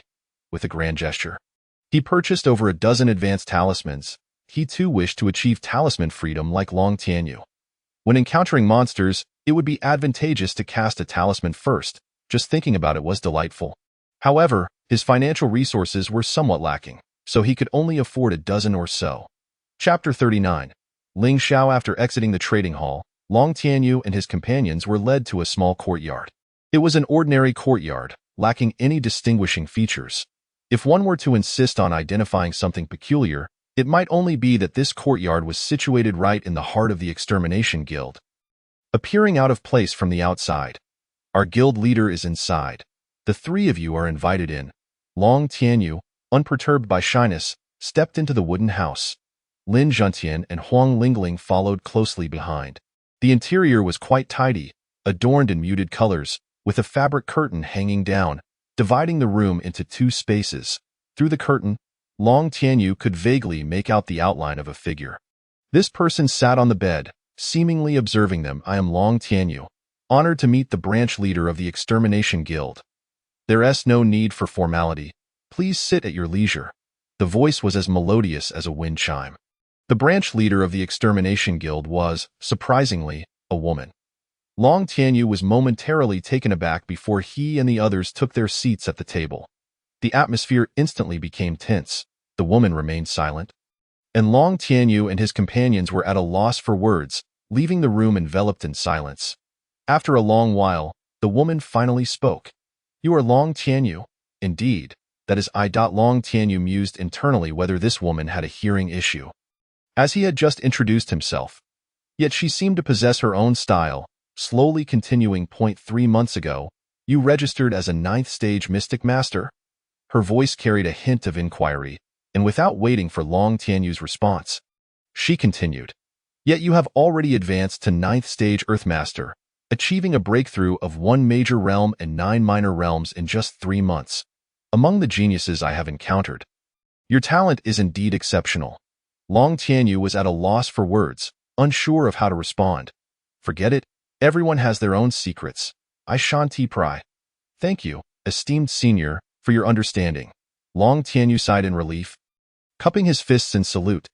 You are Huang Lingling? The distracted Huang Lingling was suddenly called out, clearly startled. You know me? Your master is also a friend of mine, so naturally, I know you. The woman smiled, and in the next moment, the fabric curtain lifted, revealing a graceful figure to the eyes of the three.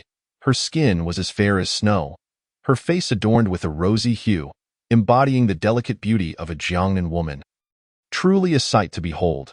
Clad in a white garment that fit snugly, it was quite modest, yet her exquisite figure only added to her allure. The delicate collarbone, though barely visible, was a masterpiece of beauty, and her refined features, combined with her ethereal demeanor, imparted an illusion of a celestial being descending to earth. You are Master Ling Xiao? Huang Lingling furrowed her brow in contemplation, finally uttering a name. Who would have thought that Ling Ling's memory would be so remarkable? Ling Xiao smiled, her beauty captivating. Upon seeing Ling Xiao, Long Tianyu also recalled her. Ling Xiao was a celestial master. Many years ago, his master, Qin Feng Tian, had met her alongside him. Although Ling Xiao's strength surpassed Qin Feng Tian, she bore no airs of superiority, treating the two as equals. Back then, due to his lackluster cultivation talent, Long Tianyu had often been chastised by Ling Xiao. Reflecting on their previous conversation, Long Tianyu realized that this celestial master ant had completely forgotten him. She could recognize Huang Lingling but not him, which spoke volumes. Huang Lingling and Ling Xiao were not particularly familiar. After exchanging greetings, they were once again at a loss for words, and the atmosphere fell silent once more. Until, have you finished looking? Ling Xiao's gaze turned icy as she cast a sidelong glance. Following her line of sight, Long Tianyu couldn't help but twitch his mouth. Had it not been for Ling Xiao's reminder, he would have been oblivious to the fact that the table was already drenched in saliva. It had practically turned into a small puddle. Following the trail of saliva upward, he found Lin Juntian in a state of infatuation. His mouth was half open, drool still dripping, his eyes glazed over, resembling a lovesick fool. Chastised by Ling Xiao, Lin Juntian quickly regained his composure, sheepishly wiping the corner of his mouth. Why apologies? It's just that, esteemed senior. You are too beautiful, and I lost control. The moment he spoke, Ling Xiao's expression turned even colder. This shall not happen again. After issuing a warning to Lin Juntian, Ling Xiao turned her attention to Huang Lingling. A 16-year-old Earthmaster, Li Qinyuan's younger sister, has truly found a remarkable disciple, unlike Qin Feng Tian, who took in a useless apprentice. The first half of her statement was acceptable, but the latter half was quite off-putting, nearly singling Long Tianyu out as a waste. Senior brother, it seems that Master Ling Xiao is scolding you. Long Tianyu wished he could find a crack in the ground to hide in. How embarrassing. So humiliating. He resolved to avoid bringing his junior sister along in the future. He truly could not bear such disgrace. After mentally venting his frustration, he restored his composure. Master Ling Xiao, greetings. My master is indeed Qin Feng Tian. Before Ling Xiao could grasp the meaning behind Huang Lingling's words, Long Tianyu interjected. The atmosphere once again fell into an awkward silence. Who would have thought that just moments ago, he had been comparing her to a genius? And in the blink of an eye, she became a waste in his words. The abruptness of this turn of events was both surprising and disconcerting. Are you truly the sickly disciple of Qin Feng Tian? Ling Xiao still found it hard to believe, instinctively asking again, and only then did she realize her blunder. Long Tianyu suppressed his irritation and replied, I did suffer from illness in my youth, but I have mostly recovered now. Observing Long Tianyu's pale complexion, she noted that he bore an uncanny resemblance to the waste he once was. It was confirmed. He was indeed the same person. Having spoken ill of someone behind their back only to encounter them, Ling Xiao felt a twinge of panic. However, as a celestial master and a semi-elder figure to them, she quickly regained her composure and began to shift the topic. From my observations, among the three of you, the gains from this secret realm journey have been the most significant. I, as a celestial being, wish to bestow upon you some elixirs, magical artifacts, and treasures. Upon hearing about additional rewards, the three were instantly invigorated. Yet Long Tianyu quickly calmed himself, knowing that there is no such thing as a free lunch in this world. There must be conditions attached to the rewards. May I inquire if Master Ling Xiao has any additional conditions? Long Tianyu cautiously observed Ling Xiao, scrutinizing her facial expressions. Yet, how could the cultivation skills of a celestial master be discerned by a mere earth master like Long Tianyu? Ling Xiao maintained an impassive demeanor and spoke calmly. There were no conditions attached. She merely hoped that should the domain city face adversity in the future, they would remember and extend their assistance. Long Tianyu nodded in understanding. This was a classic case of being beholden to those from whom one has received favors. Having accepted something from Domain City, it would indeed be unreasonable not to lend support in the event of future troubles. Master Ling Xiao adeptly manipulated human kindness to ensure compliance from their group. Furthermore, she had no fear of their reluctance to assist, for if they chose not to come, their conscience would endure a lifetime of torment. Such a punishment was truly insidious. Those devoid of humanity might escape the pangs of conscience, but it was evident that Long Tianyu and his companions possessed a sense of morality. The scheme was laid bare before them. Yet Long Tianyu found himself tempted to leap into it. He was in dire need of a formidable weapon. Chapter 40. Rewards and Regrets. Long Tianyu glanced at his junior sister and Lin Zhantian. Seeking their opinions with his eyes, Huang Lingling pondered for a moment. Seemingly lacking any particular desires, she gently shook her head. Lin Zhantian, catching Long Tianyu's gaze, hastily withdrew his attention from Ling Xiao and spoke with righteous fervor. Does the president possess any advanced talismans? The moment those words left his mouth, everyone fell into a state of disbelief, questioning whether they had misheard. Upon reflecting on Lin Zhantian's statement, it became apparent that he indeed sought talismans. Ha ha ha, could it be that Brother Lin's mind has been muddled by bloodlust? Long Tianyu was the first to succumb to laughter, his voice echoing in Long Tianyu's consciousness. Unable to contain himself, Long Tianyu let out a suppressed chuckle, though he quickly composed his expression, feigning nonchalance. Perhaps 3 months prior, an advanced talisman would have been of assistance to them. However, at present, it was utterly dispensable. Lin Zhantian's strength, having emerged from the secret realm, was unknown to Long Tianyu, yet he was undoubtedly nearing the 9th tier of Earthmaster. At such a level, the benefits of an advanced talisman were negligible. It would be wiser to exchange it for magical artifacts or rare materials to bolster their own power. Moreover, Lin Zhantian had recently purchased dozens of talismans. By the time he exhausted them, he might very well have ascended to Celestial Master, rendering advanced talismans even less useful. Take it, Ling Xiao, her expression devoid of warmth, unpleasantly tossed out a talisman in that instant. Long Tianyu perceived a glimmer of disdain in her eyes. With such intellect, it would be better for you not to return should Domain City encounter difficulties. Otherwise, the situation might become even more perilous. Understanding the implication in Master Ling Xiao's gaze, Long Tianyu nodded in agreement. Master Ling Xiao, do you possess any divine weapons? With Lin Zhantian's reward secured, Long Tianyu pressed on. Ling Xiao glanced at the twin swords behind Long Tianyu, then recalled his appearance upon exiting the secret realm, her brow furrowing slightly. The secret realm was filled with lesser demon beasts, yet Long Tianyu managed to sever his weapon. That was indeed impressive. Nevertheless, Ling Xiao retrieved a pristine white sword from her spatial ring. This sword, named Longya, was forged from the teeth of the Dragon Emperor's clan.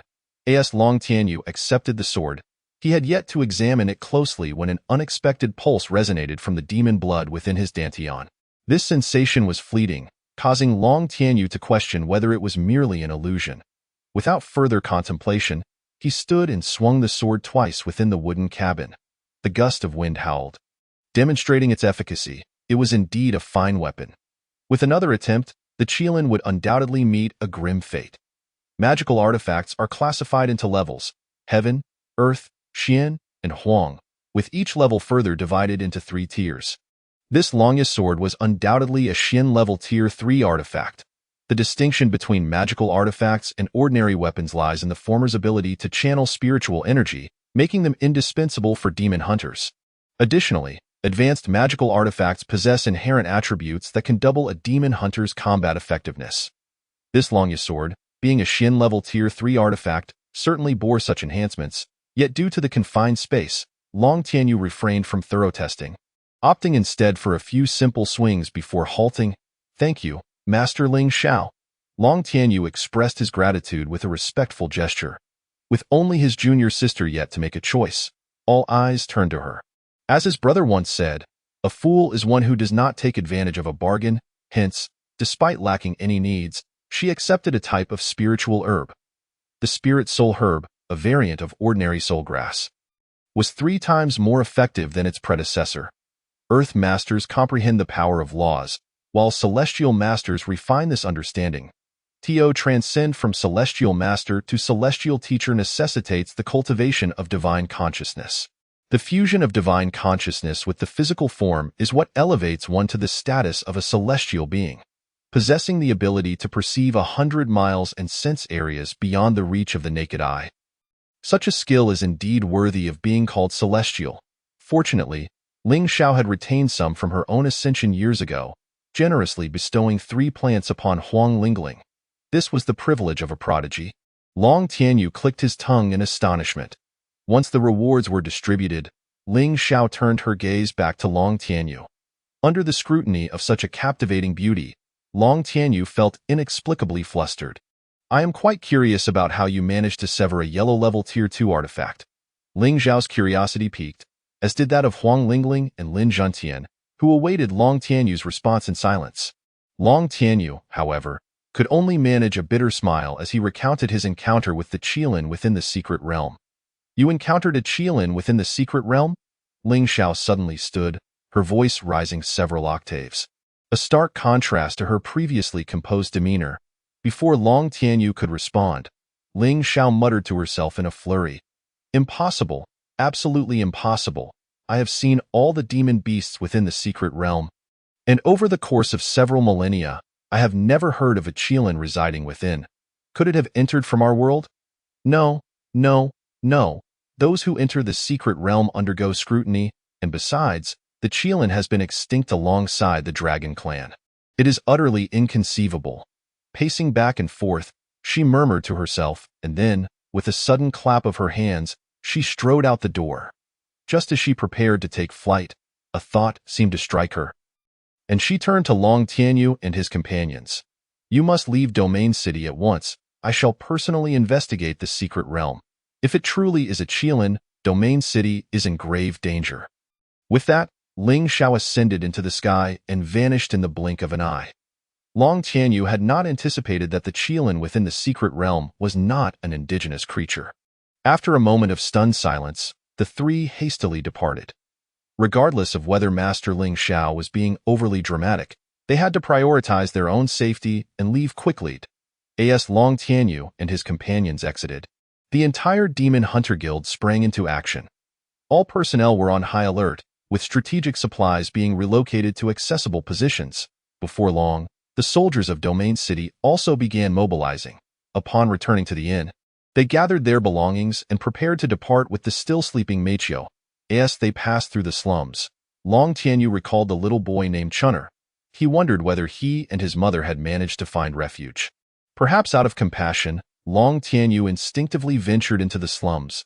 A few ragged individuals, upon seeing Long Tianyu and his companions, exhibited a fleeting moment of curiosity before hastily retreating, as if struck by a sudden realization. Long Tianyu found no surprise in their reaction. Given the city's lockdown, who would choose to remain and await death?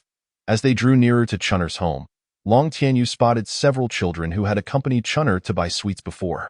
Unlike before, these children stood frozen in place, seemingly petrified by fear. Staring blankly at him, the few of the younger ones even burst into tears. Yet, soon, their families rushed to gather them away. Long Tianyu scratched his head. Was he truly that terrifying? However, upon reaching Chun'er's home and witnessing the scene within, everything became clear. A surge of rage ignited within him, and an overwhelming pressure descended. Although the pressure of an Earth Master paled in comparison to that of a Celestial Master, it was not something an ordinary person could withstand. The surrounding citizens felt an immediate tightening in their chests, as if a colossal weight had been placed upon them, rendering them breathless. Behind Long Tianyu, Huang Lingling and Lin Zhenxian wore equally grim expressions, not due to Long Tianyu's pressure, but rather because of the sight within the cave dwelling. Inside, a blind woman lay quietly on the bed, while the little boy Chun'er lay beside her, unwaveringly by her side. At first glance, it appeared warm and touching. However, the interior of the cave told a different story. Several holes had been made in the walls, and the ground was stained with dried blood, thickly coated with coagulated clots. The boy and his mother lay there quietly, as if frozen in time. Suddenly, the pressure dissipated, and Long Tianyu collapsed to his knees, utterly defeated. Wealth can corrupt the heart. Although he had warned the boy against displaying wealth, it ultimately led to their demise. This was all his fault. Perhaps it was a mistake to bestow such a considerable amount of silver upon the young boy. Had it not been for this, perhaps they would not have met their demise. Chapter 41. Return to the capital. Meanwhile, on the outskirts of Yu City, Ling Xiao appeared abruptly, unleashing a palm strike towards the entrance of the secret realm. In the next moment, the fabric of space was torn asunder, and the entrance to the secret realm was reopened once more. Without a moment's hesitation, Ling Xiao swiftly stepped inside. Upon entering the secret realm, her complexion paled noticeably. Due to the oppressive rules of this realm, her strength was diminished to a mere fraction, and each step felt extraordinarily burdensome, as if she were carrying an immense weight. This was precisely why those above the Earth Master rank were prohibited from entering the secret realm. The repulsive force was simply too formidable. By employing a secret technique to lower her strength to the Earth Master level. Ling Xiao felt somewhat more at ease, managing to momentarily deceive the rules of this realm. Following the location provided by Long Tianyu, Ling Xiao quickly located the site of the battle between Long Tianyu and the Qilin. Long Tianyu had descended from the peak where the power of the laws was most concentrated, only to encounter the Qilin shortly thereafter, making her search considerably easier. Upon surveying the battlefield, Ling Xiao's expression darkened instantly. There were no beast kings present among the demonic creatures here. Their intelligence was merely nascent. How could they possibly employ formations? Thus, it was evident that the Qilin must have originated from the spirit beast continent. This raised a pressing question. How did the Qilin evade her sight and enter the secret realm? Or was it that the Qilin had always been within the secret realm? If so, how did it manage to bypass the repulsive rules of this realm? For now, these remained mere conjectures, and Ling Xiao felt it imperative to investigate the whereabouts of the Qilin. Consequently, she commenced a thorough search of the entire secret realm. As Ling Xiao turned the realm upside down in her quest, Long Tianyu and his companions had already departed from Yu City.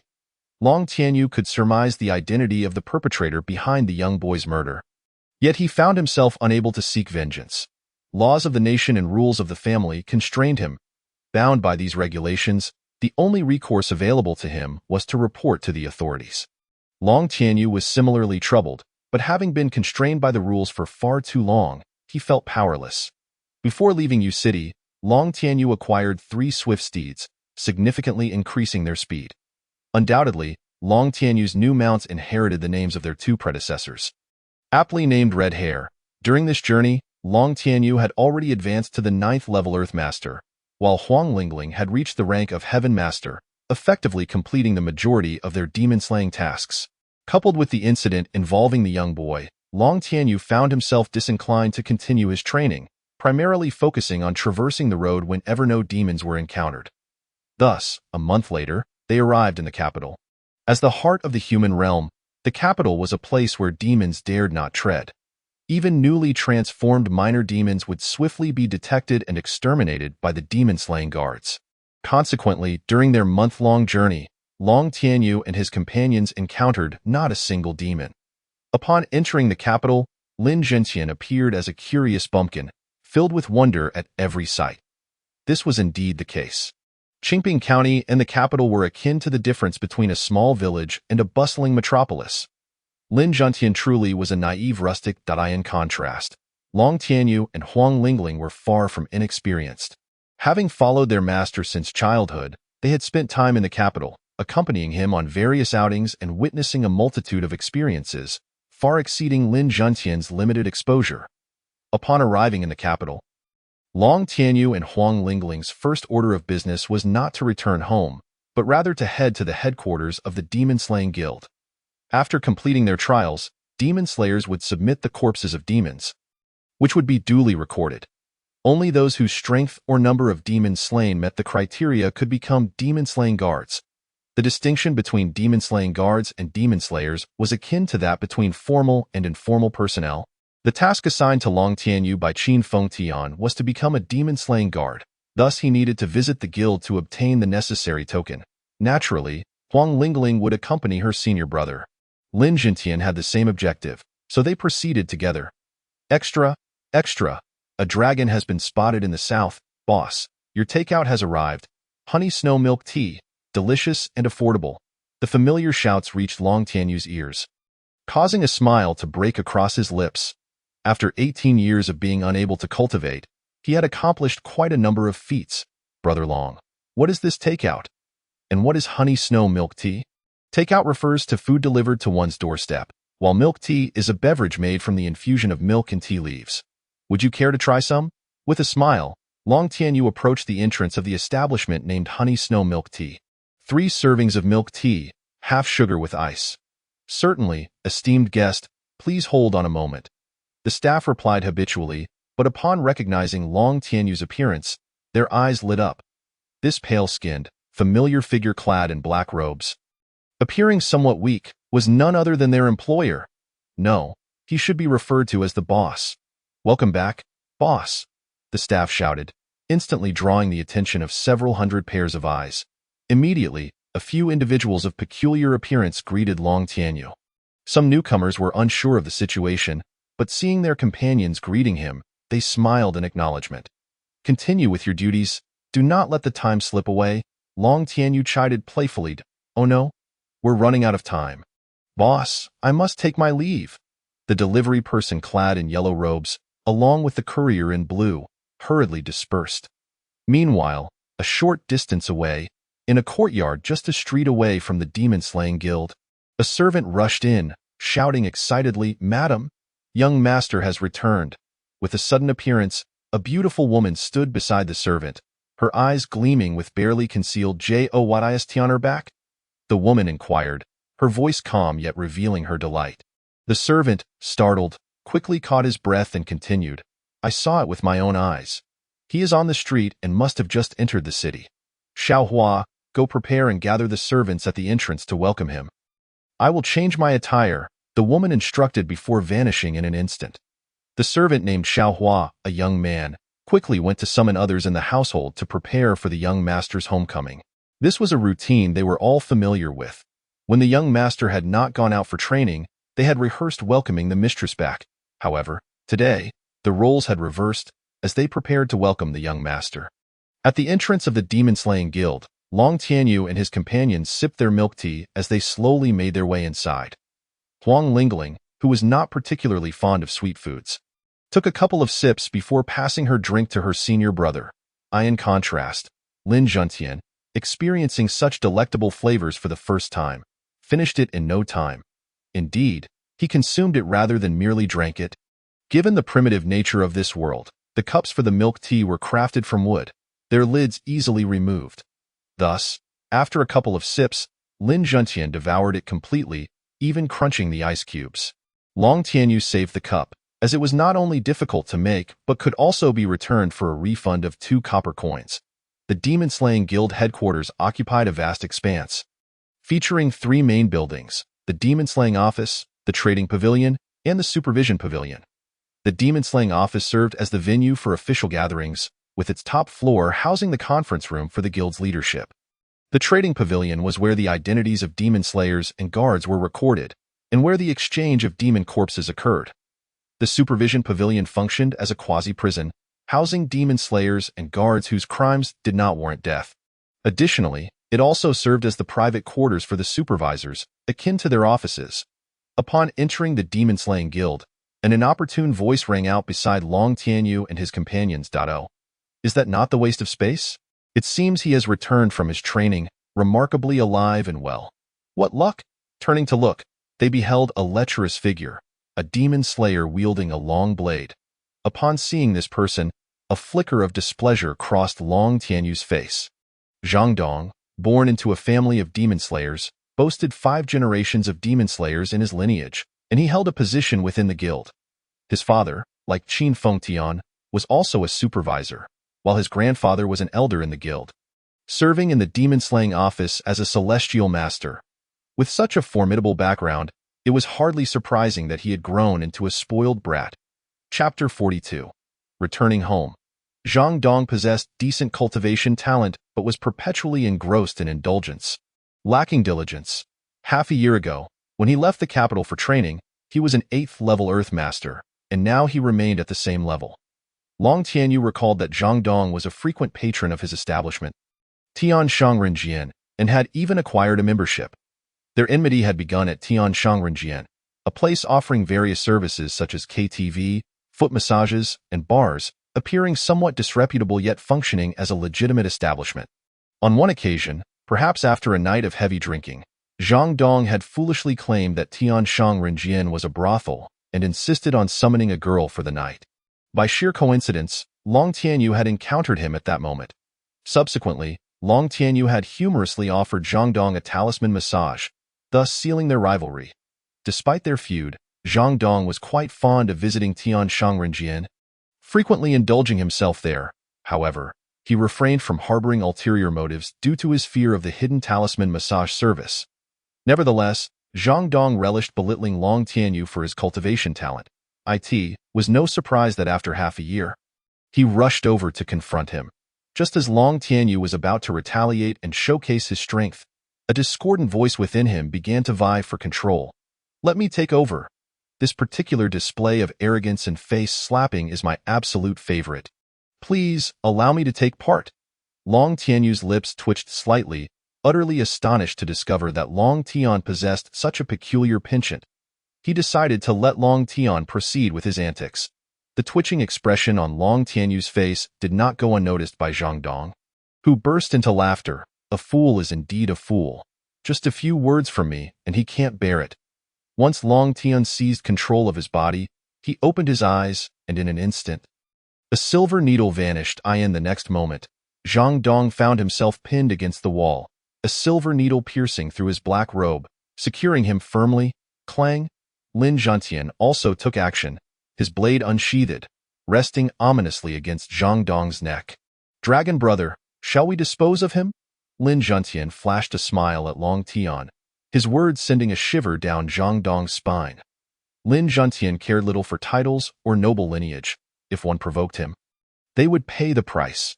Moreover, since grasping the principles of slaughter, he felt an overwhelming desire for combat surging within him, particularly after acquiring the demonic blade in the secret realm of Yu City.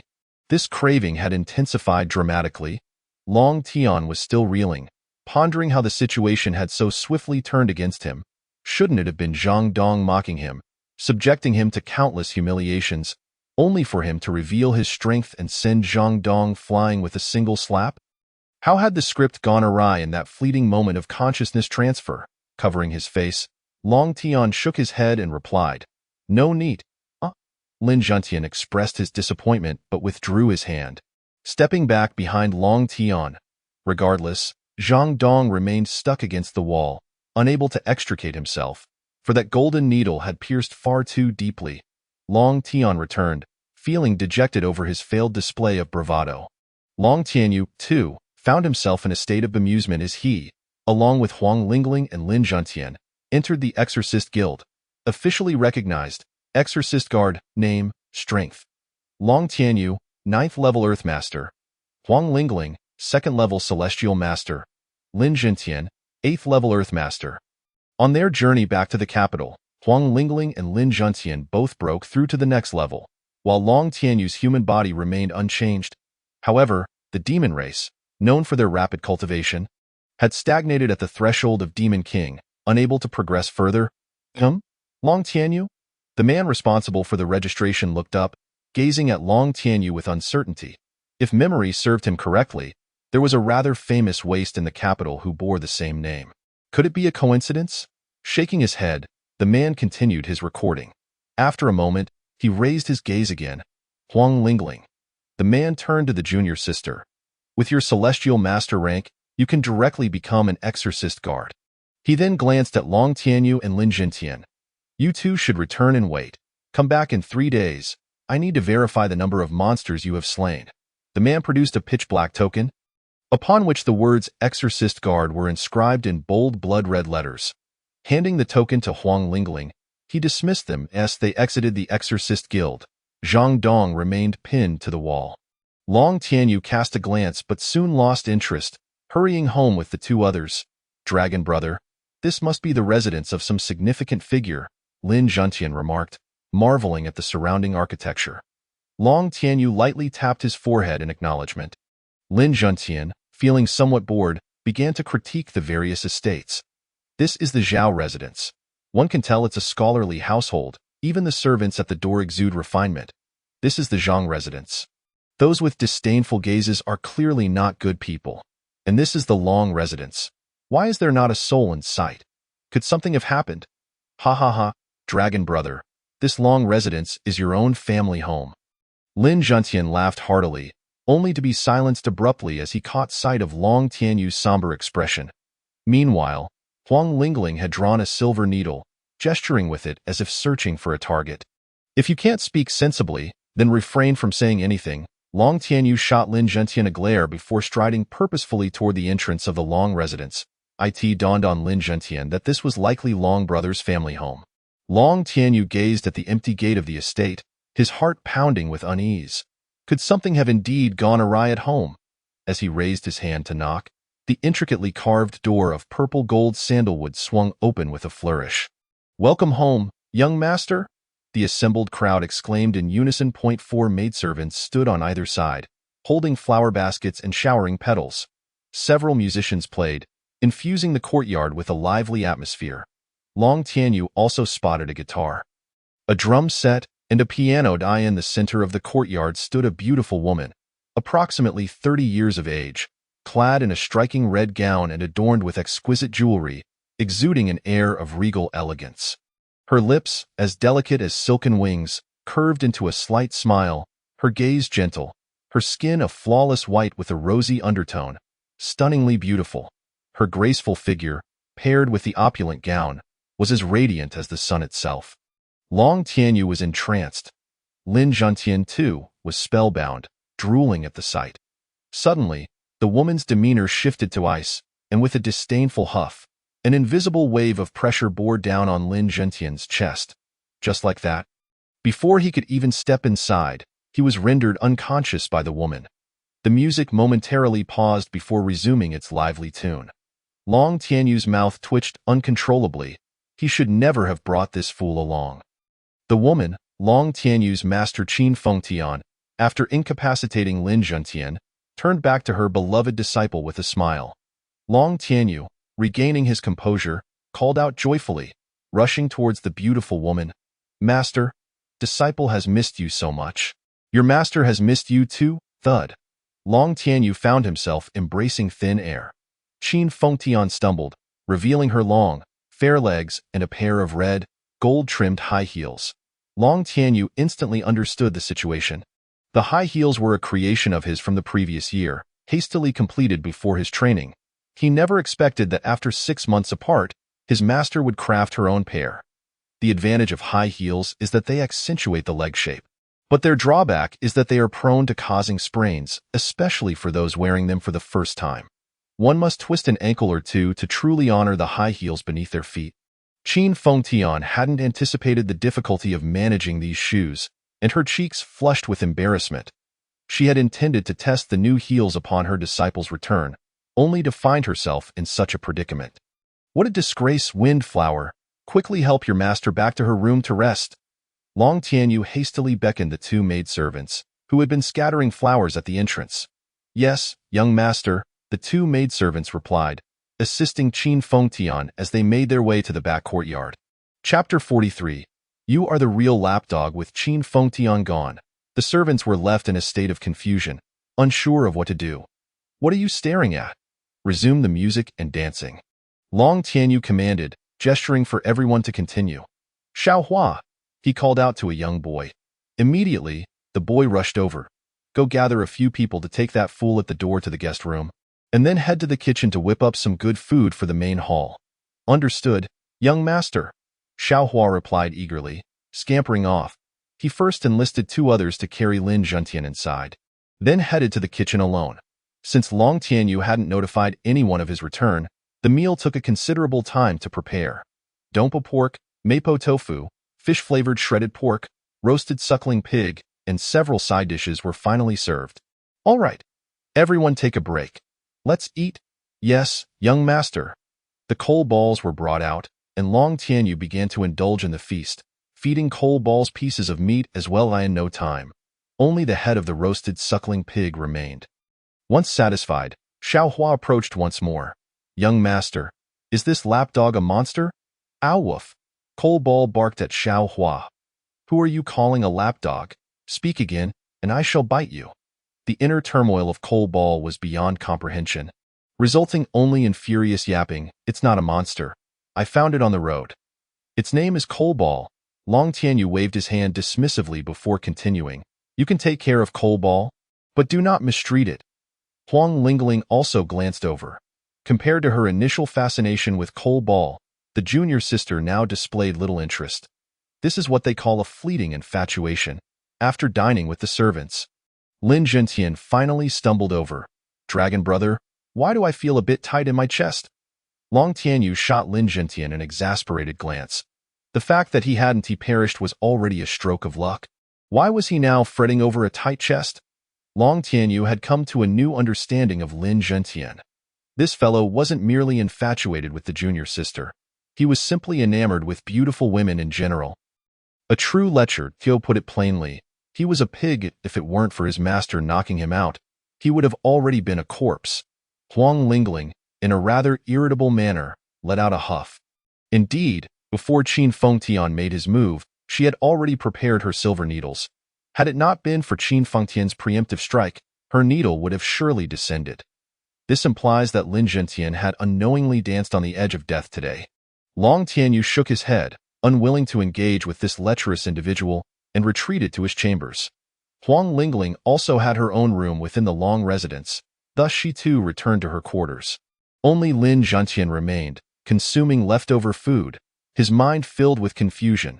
He genuinely could not recall the events of that afternoon, only remembering the sight of an exquisite beauty before darkness enveloped him, causing him to faint without the opportunity to admire her further.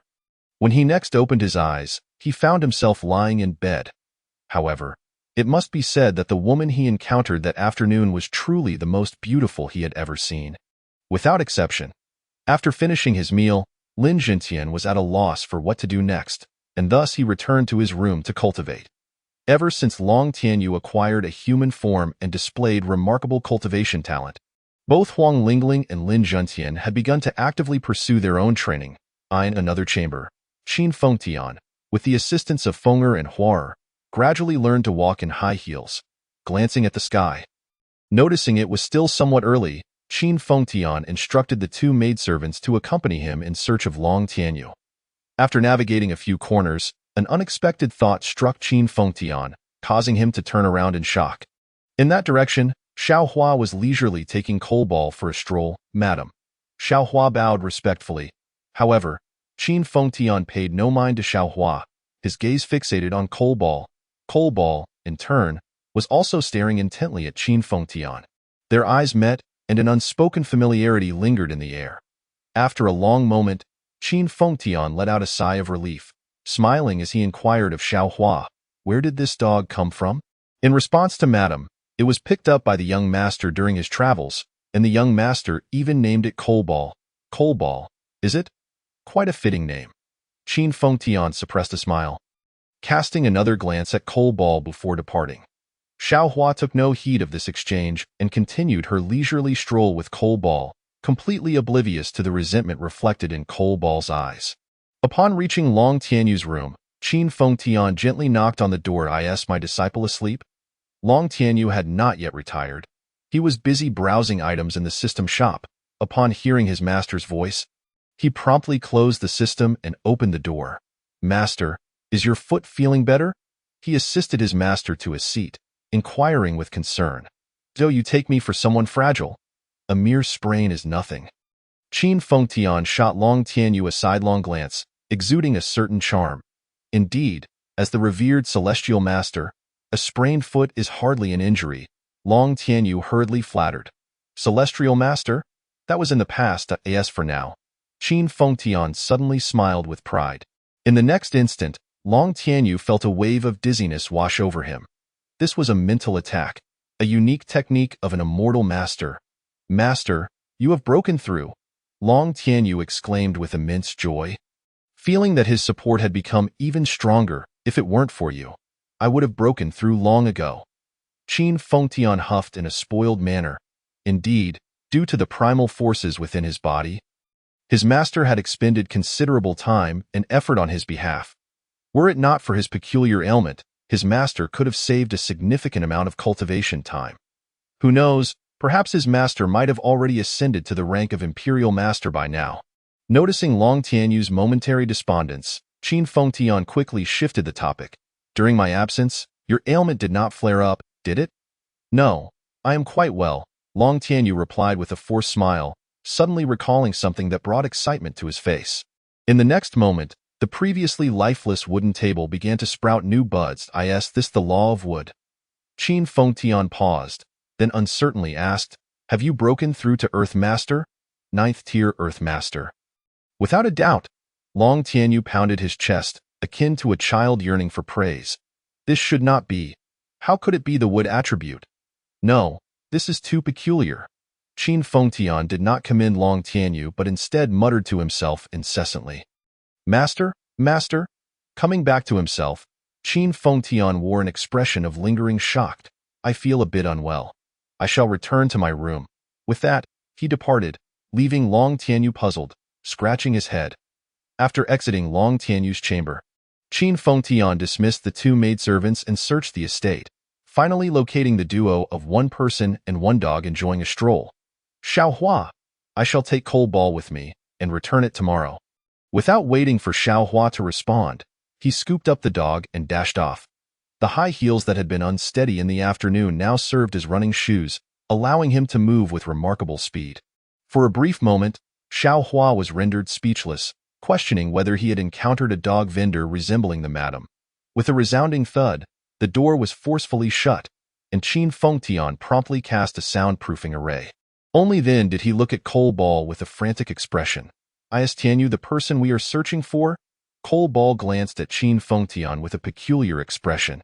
"You have been with him for 18 years. Why are you asking me this?" Unexpectedly, Cole Ball spoke, affirming Qin Fengtian's inquiry. Chapter 44, Dual Laws. But how could he embody the law of wood? Impossible. I personally witnessed him wielding the law of fire. No, I distinctly saw him utilize the law of wood. The two, one person and one dog, stared at each other, locked in a stalemate. It is undoubtedly the law of fire. I even engaged him in combat. This is what I witnessed unless, simultaneously, they raised their heads, incredulously exclaiming, "Dual laws." Qin Fengtian covered his mouth in disbelief. Each being may possess at most one law of power. Acquiring two or more would necessitate external forces, such as artifacts or talismans. Yet they were certain that Long Tianyu had manifested this law through his own strength. The law of fire originated from the young lady, so what of the law of wood? Cole Ball looked at Qin Fengtian in confusion. Once again, the two fell silent, only to speak in unison once more. It was comprehended by Tianyu himself. "The young lady has strayed." Thump. Qin Fengtian slapped Cole Ball's head in annoyance. "How could the young lady possibly stray? You dare strike my head. I am stronger than you and hold a higher status. How dare you?" Cole Ball bristled, nearly wishing to revert to his original form to teach this woman a lesson. And so what? Do not forget that you are merely a dog now, while I am Tianyu's master. Be wary, or I shall have Tianyu toss you out. Cole Ball, in indignation, ceased speaking, plopping down on the ground. His paws crossed over his chest, turning his head away. In that moment, he bore little resemblance to a dog. One could easily mistake him for a human. Qin Fengtian, meanwhile, furrowed her brow in contemplation, recalling any ancient text she had encountered regarding beings capable of comprehending dual laws. Yet the outcome was negative. Long Tianyu's situation might very well be a historical first. Oh no. Qin Fengtian smacked the table. Rising hurriedly, Cole Ball was startled into a jump. What a commotion! Are you trying to turn the world upside down? I must swiftly inform Tianyu. If it truly is the power of dual laws, we must safeguard this secret. Otherwise, it could attract unwanted attention. At these words, Cole Ball's expression grew serious, and he trotted alongside Qin Fengtian. Madam! Qin Fengtian burst through the door, startling the passing servants. With no time to spare, she dashed swiftly toward Long Tianyu's room, her long legs moving with the swiftness of the wind. Behind her, Cole Ball scampered alongside. Using all four legs to keep pace. Is Madam being pursued by a dog? Afraid of dogs?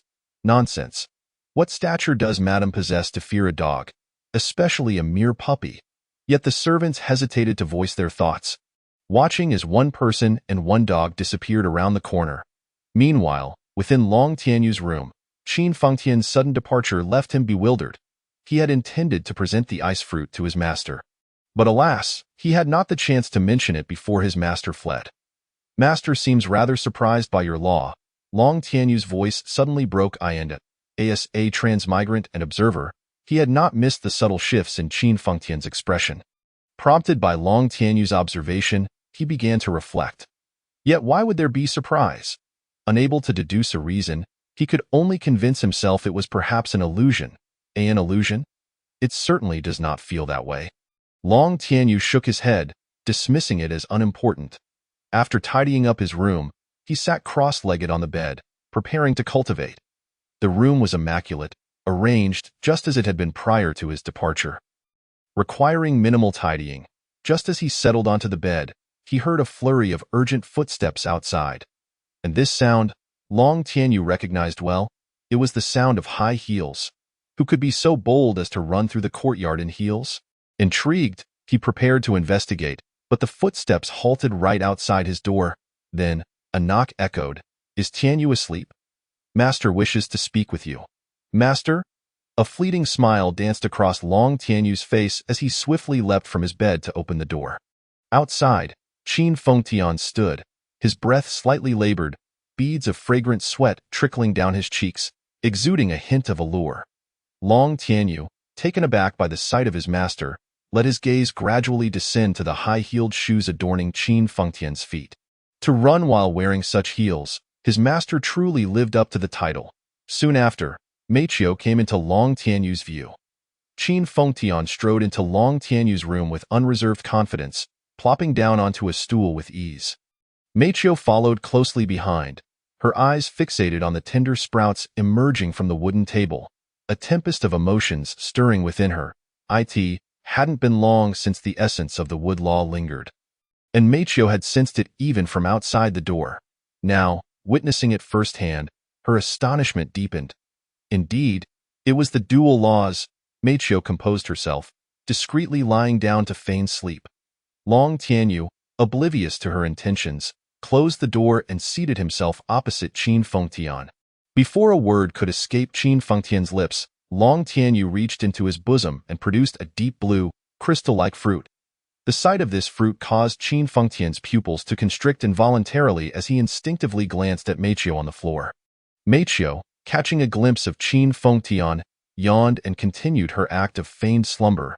Noticing Meichio's demeanor, Qin Fengtian felt a wave of relief wash over him. She must already be aware. This was the ice fruit. Where did you find it? Qin Fengtian feigned astonishment, covering her mouth in disbelief. Genuine surprise colored her expression. The Ice Dragon clan, thought to be extinct, had resurfaced. How could one not be taken aback, observing his master's shock? Long Tianyu felt a swell of pride at heart. He remained an 18-year-old youth, not yet the seasoned traveler that Long Tian was, and retained a touch of childlike innocence. I discovered it in a pond near Qingping County, where my junior sister and I also vanquished a half-step demon king serpent. You didn't cause any trouble for Lingling, did you? Qin Fengtian chuckled and shook her head. She knew her disciple's capabilities all too well. Long Tianyu scratched his head sheepishly, acknowledging that he had indeed relied on talismans, with his junior sister delivering the final blow. You must have endured hardships during this time. Do share your experiences from this trial. Qin Fengtian's face radiated warmth as she listened intently to Long Tianyu recount his adventures. The fox statue in Xiaolin village, the encounter with Lin Zhentian, the climactic battle against the Demon King in Songshan, and the perils faced in the secret realm of Yuqing. Each tale sent ripples of trepidation through Qin Fengtian's heart. Thankfully, she had prepared numerous talismans for Long Tianyu. Otherwise, the consequences could have been dire. Lin Zhentian is that brat I knocked out during the day, right? He clearly isn't a good person. Speaking of Lin Zhentian reignited Qin Fengtian's ire. Who salivates upon seeing a woman for the first time? Had it not been for her disciple's intervention, she could have easily dispatched Lin Zhentian on the spot. You speak the truth, yet Lin Zhentian is quite decent at heart, albeit a tad lecherous. Next time, I'll introduce him to more beautiful women to help him refine his manners. Long Tianyu chuckled awkwardly. Meet beautiful women? Surely, you mean yourself. Qin Fengtian regarded Long Tianyu with a playful smile. I wouldn't dare. With beauties like my junior sister and you, master, the others are merely common folk. Then what of that establishment, Tian Shangrenjian? Qin Fengtian's eyes sparkled with mirth as she fixed her gaze on Long Tianyu. This left Long Tianyu even more embarrassed. Chapter 45. A Day of Leisure. Qin Fengtian did not linger on the topic of Tian Shangrenjian, knowing well that Long Tianyu was quite the little money grubber, and that establishment was merely one of his means to earn as for the fox demon in Xiaolin village. Qin Fengtian had her suspicions but chose not to press further. However, the secret realm of Yuqing brought a smile to her lips. If her deductions were correct, the black Qilin that Tianyu encountered in the realm was none other than the one before her now. With such a formidable sparring partner, Tianyu's combat prowess must have surpassed all previous limits. Seeing the corners of her master's mouth lift, Long Tianyu felt perplexed and involuntarily called out, Master. Qin Fengtian snapped back to reality, clearing her throat to regain composure.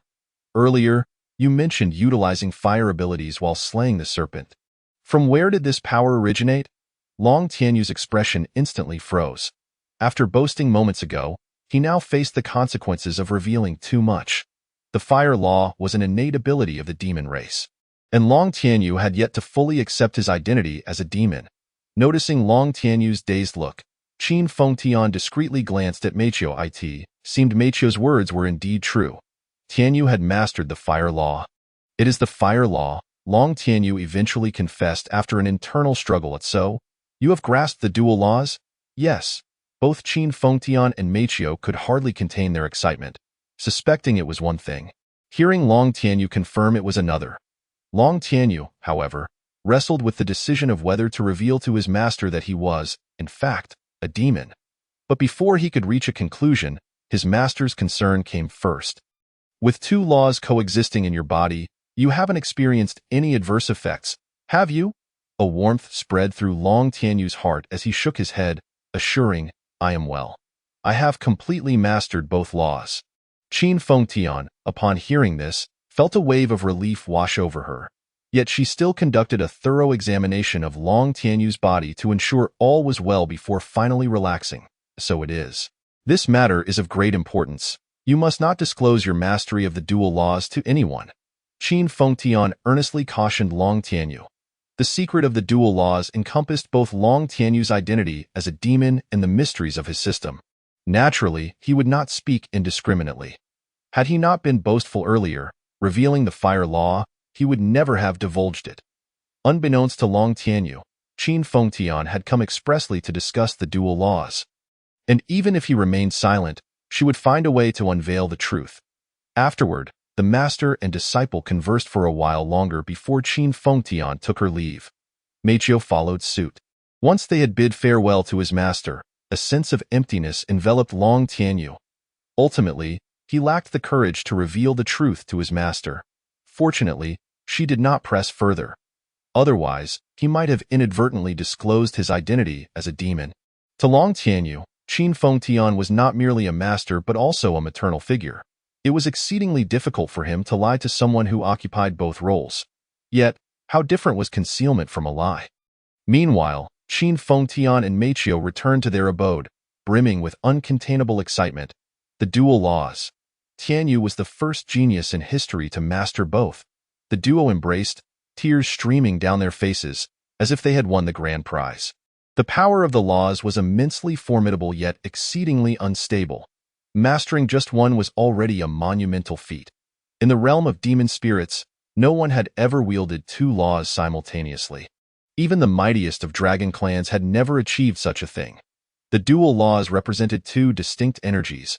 Balancing these energies required an immense expenditure of mental resources, even if one were fortunate enough to find a balance point. It would necessitate constant maintenance. Failure to do so could lead to catastrophic consequences. It was akin to a scale, each side embodying a law's power. While finding a balance point might be simple, any shift could disrupt that equilibrium. No one could remain stationary, wholly dedicated to maintaining such a balance. Should one attempt this, it would be akin to casting a binding spell upon oneself, one that would last a lifetime.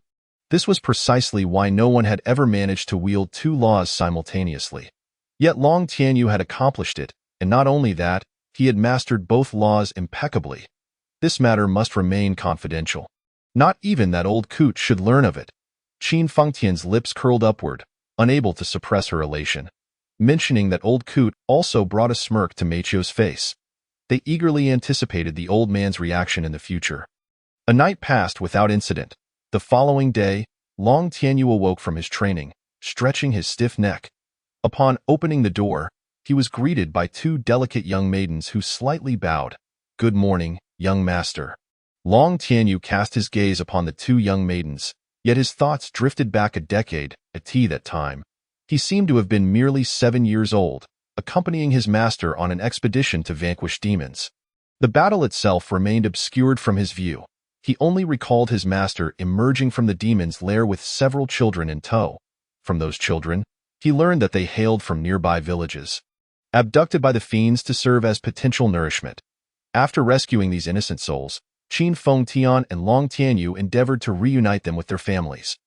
Ultimately, 5 of the children were left homeless.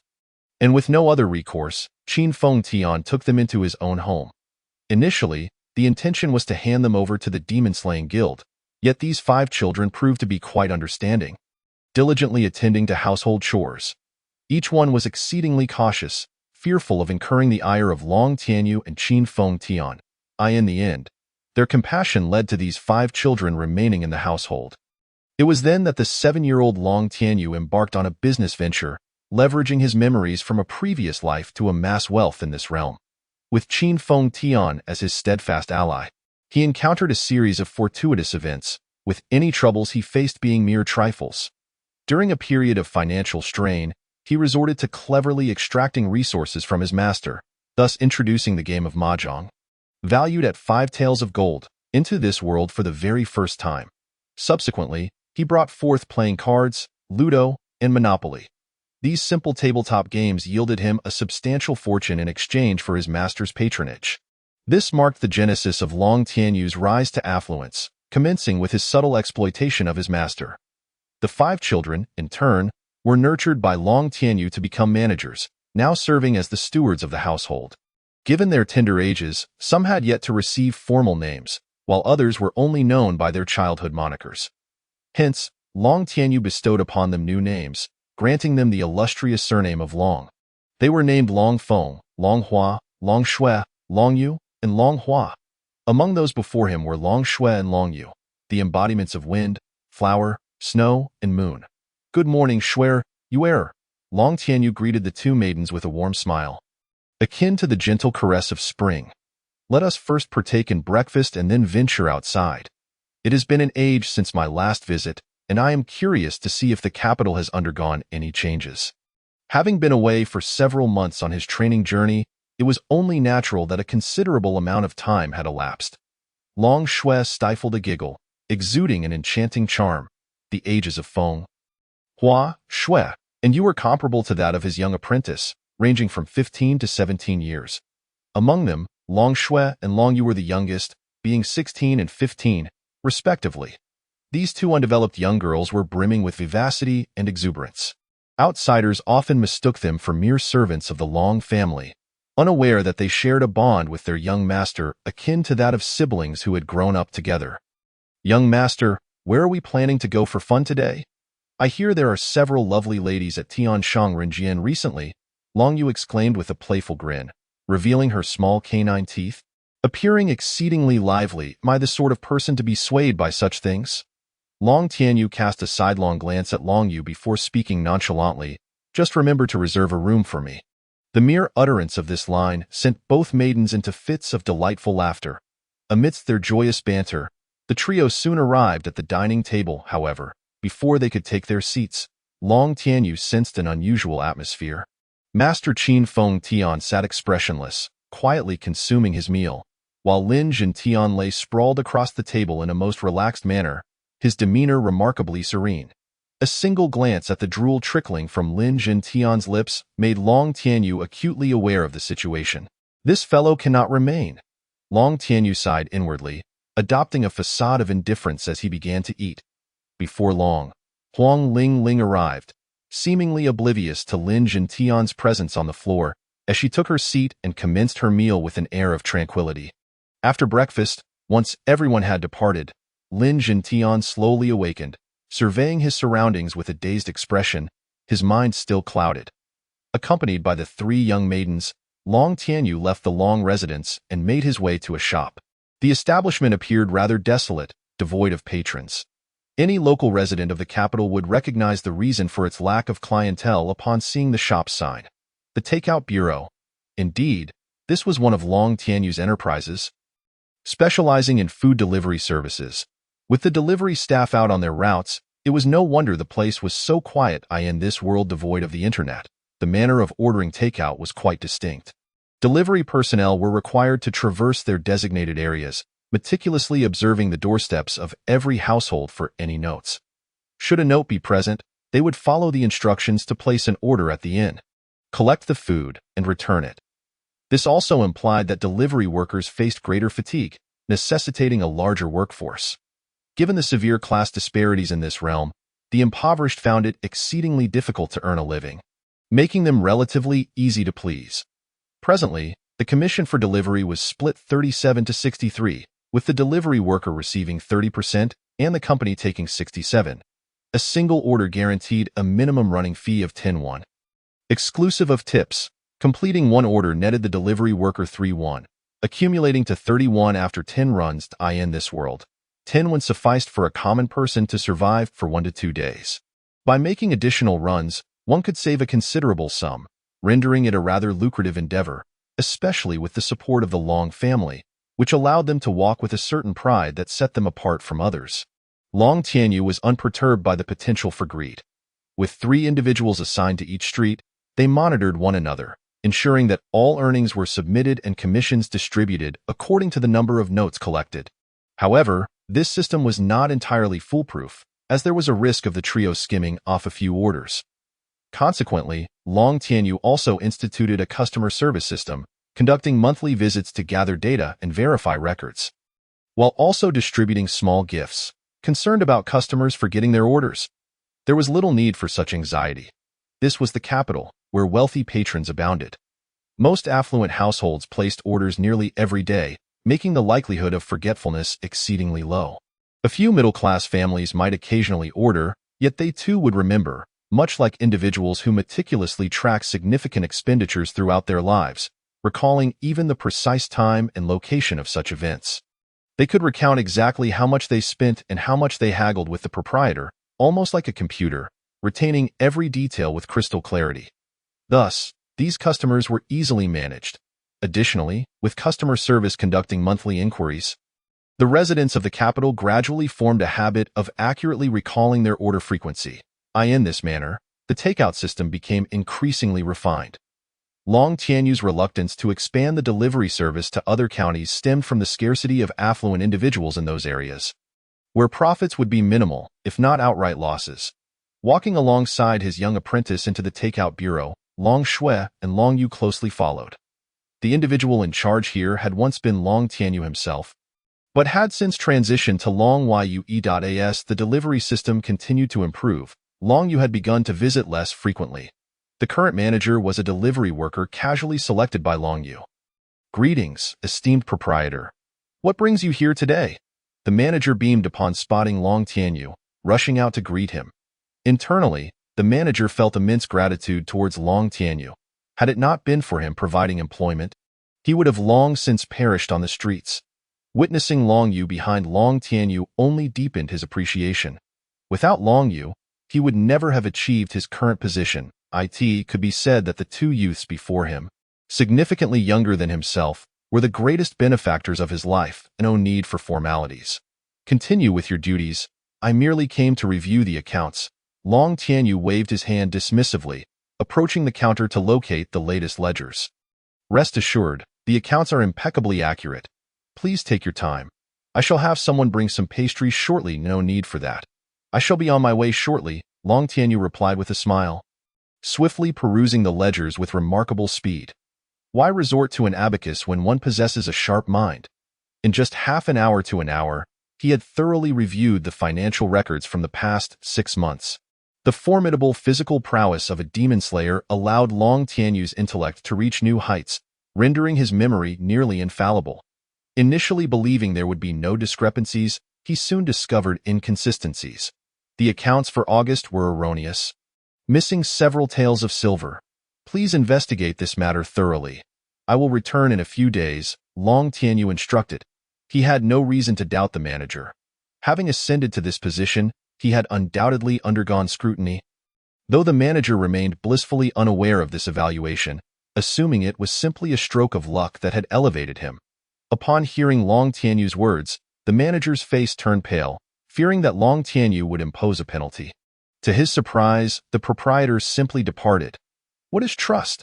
This is trust," the manager reflected, feeling deeply ashamed for not having detected the discrepancies in the accounts. He inwardly chastised himself and even struck himself a few times. Once he finished with his self-reproach, a murderous glint filled his eyes. Regardless of who had tampered with the records, should he catch them, they would surely wish they had never been born. After a short while, Long Tianyu walked into a store, the headquarters of Mishue Ice Cream and Tea. The entrance remained desolate, with the door firmly shut, leaving only a narrow gap. This location does not sell products. It essentially serves as the company's main office. Upon entering, the sound of clattering could be heard. Looking up, he observed 2 men and 2 women engrossed in a game of mahjong. Long Tianyu chose not to speak. The operational model of Mishue Ice Cream and Tea involves opening branch stores, returning to the headquarters once a week for summaries and planning. Typically, this place is quite idle, with the most excitement arising from unfortunate complaints. One could say it is rather monotonous. "Please, continue," he urged, seizing the opportunity before anyone could rise. The shopkeeper, bewildered, complied and took a seat, soon resuming their game. Long Tianyu, after reviewing the accounts, departed. Currently, Mishue Ice Cream and Tea is managed by Long Shui, who rarely visits unless necessary.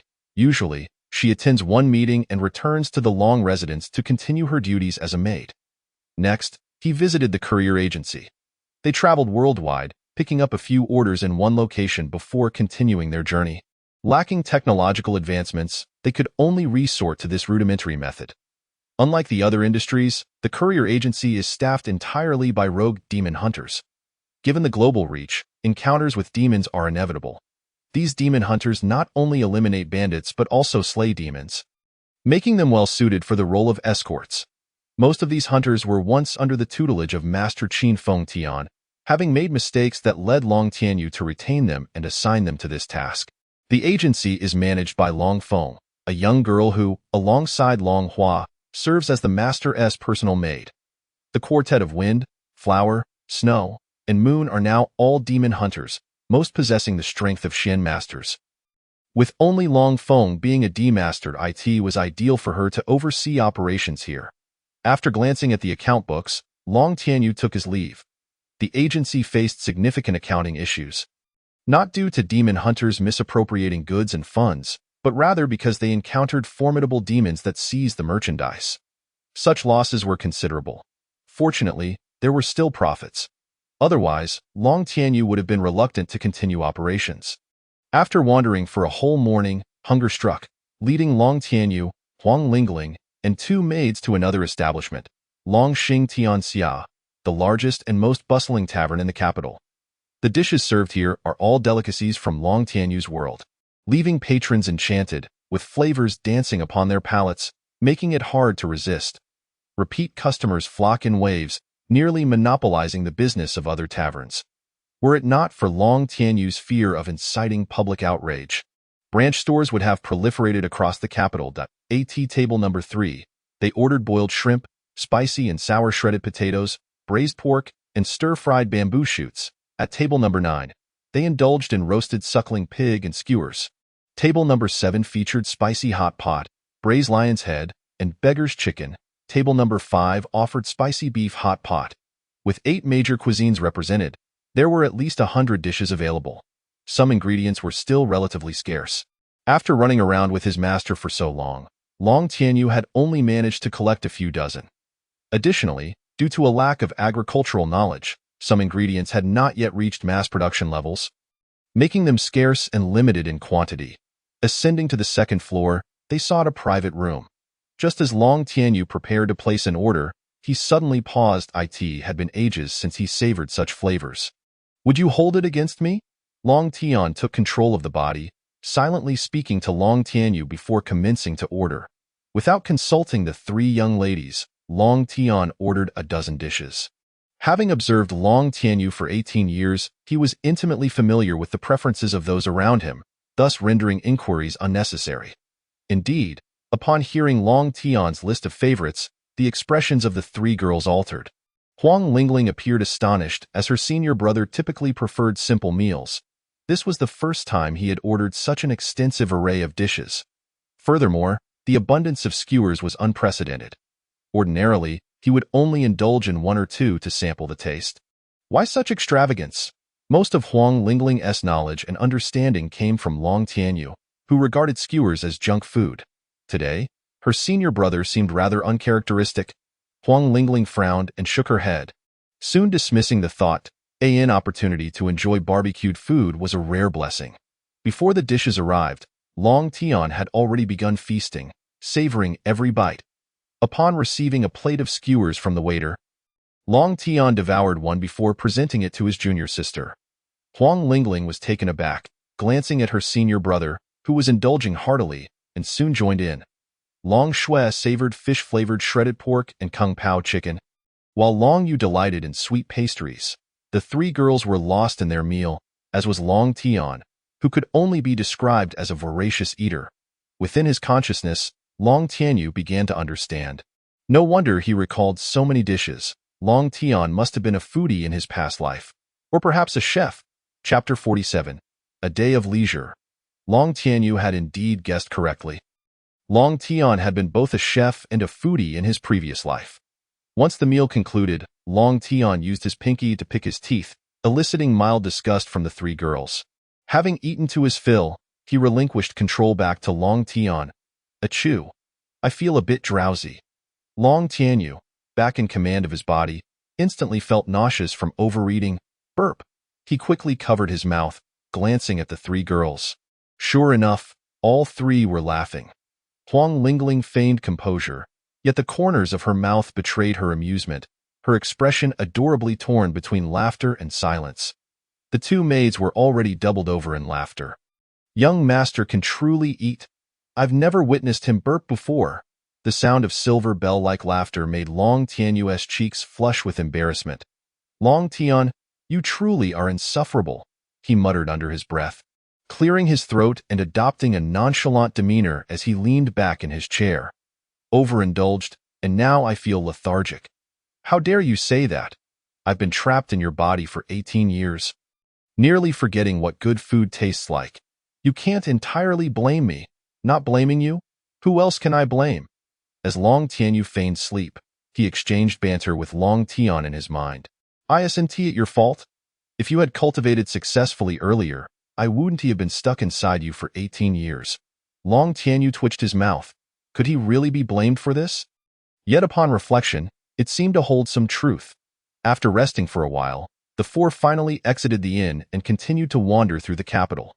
Today was the young prince's birthday, and it was said that the entire Tianshang Renjian had been booked. Sigh, I wonder if I will ever have the chance to visit in my lifetime. That fellow seemed to have a considerable background, daring to breach the Imperial Forest Army. With so many wealthy scions in the capital, he must not be an ordinary individual. Upon reaching the entrance of Tianshang Renjian, they found the area surrounded by a throng of people, chattering away. Pushing through the crowd, they encountered a group of soldiers forming a circle. Faint conversations reaching their ears. Master, Tianshang Renjian has been booked by our young prince. Without an invitation, please return another day. I've already said, Tianshang Renjian is my brother's establishment, and I wish to enter to find him. Without an invitation, you cannot enter. I'm just looking for my brother. Once I find him, I'll leave. Is that acceptable? Without an invitation, you cannot enter. That voice sounded eerily familiar. Long Tianyu furrowed his brow and turned to Huang Lingling. She too frowned, pondering for a moment. If you persist, I might draw my sword. Long Tianyu suddenly looked up, finally recalling who it was. Stop, everyone, cease at once. He hurriedly stepped forward, pushing through the Imperial Forest Army to gaze at the young man they had surrounded.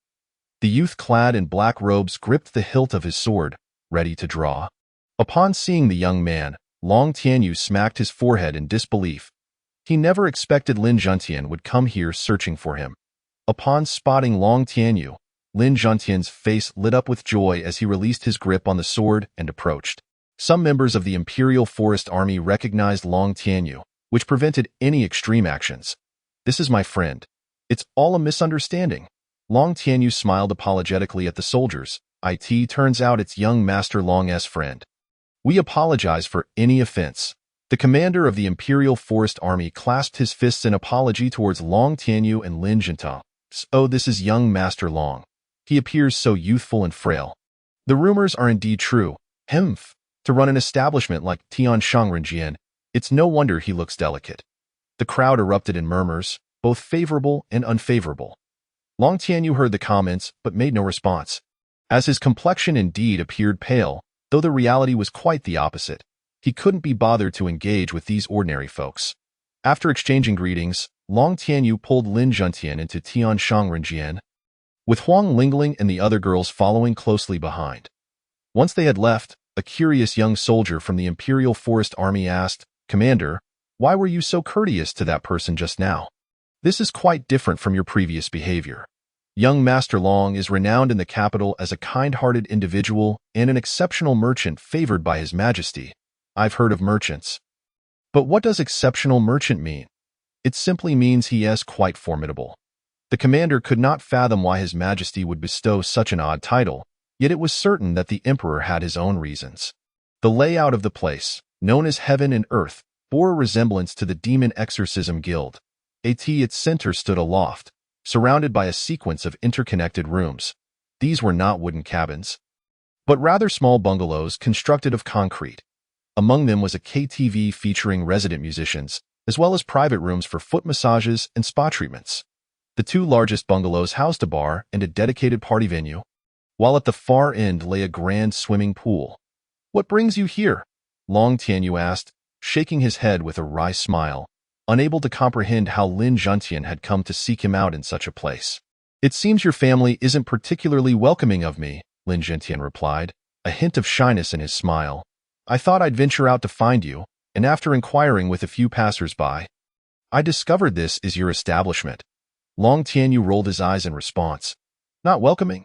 They practically want to boot you out, drooling on our first meeting. It's a miracle they haven't thrown you out yet. Come on. Since you're here, I'll help you build your resistance. Without further ado, Long Tianyu draped an arm around Lin Juntian and led him toward a private room. Long brother, what do you mean by resistance? Lin Juntian inquired, bewildered. You'll find out shortly, Long Tianyu teased. Please make the necessary arrangements. Long Yu flashed an enchanting smile and turned toward the loft, At the entrance to the private room stood a young attendant, who, upon seeing them approach, greeted them enthusiastically. Long Tianyu seldom visited this place, so most of the staff were unfamiliar with him. The room's decor was quite simple. The rough gray concrete surface was partially obscured by curtains. On either side were long benches, covered with thick, plush bedding, exuding an inviting softness. In the center lay two single beds, while at the back were two rocking chairs flanked by wooden basins. This arrangement would have left a monk baffled in ancient times. Yet in the modern era, it was readily comprehensible. "Please, take a seat." Long Tianyu reclined on one of the rocking chairs, gesturing for the others to sit. Huang Lingling stepped forward and settled into the other rocking chair, while Lin Jintian and Long Shui took their places on the side benches. "Long brother, these chairs are incredibly soft," Lin Jintian exclaimed, his expression one of pure contentment. Long Tianyu smiled but said nothing. The bedding was made of cotton, and had the production yield been higher, he would have long since begun crafting even more comfortable cotton cushions. Approximately 15 minutes later, Long Yu returned with 6 uniquely charming women, each one more delightful than the last, mature and seductive, proud and aloof, sweet and innocent, a strong Barbie, a pure-hearted younger sister, and a cool older sister, each showcasing their distinctive traits. "Greetings, esteemed guests." Long Tianyu nodded appreciatively, casting a sidelong glance at Lin Jintian. As expected, he was utterly captivated. Lin Jintian was astounded to find so many beautiful women in the capital. Back in Qingping County, he had thought that Xiao Ping was the most beautiful girl in the world. After meeting Huang Lingling, Xiao Ping was relegated to second place. After encountering Ling Xiao, the branch leader of the Demon Exorcism Guild in Yuqing, she fell to third. Following his meeting with Long Tianyu's master, she sank to fourth. Now, he felt that Xiao Ping was nothing in comparison. "Help him out, and don't hold back," Long Tianyu instructed, gesturing towards Lin Jintian with a knowing glance at the strong Barbie.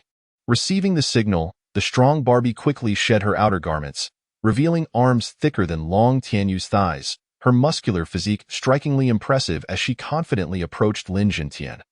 The other 5 women swiftly surrounded Lin Jintian, massaging his legs and shoulders. In an instant, Lin Jintian's face flushed crimson. It was his first close encounter with girls, and the fact that it was with 6 at once made his heart race uncontrollably. However, the next moment, the strong Barbie removed his shoes and socks, her index finger bending as she delivered a sharp jab to a pressure point, eliciting a scream that echoed throughout the room.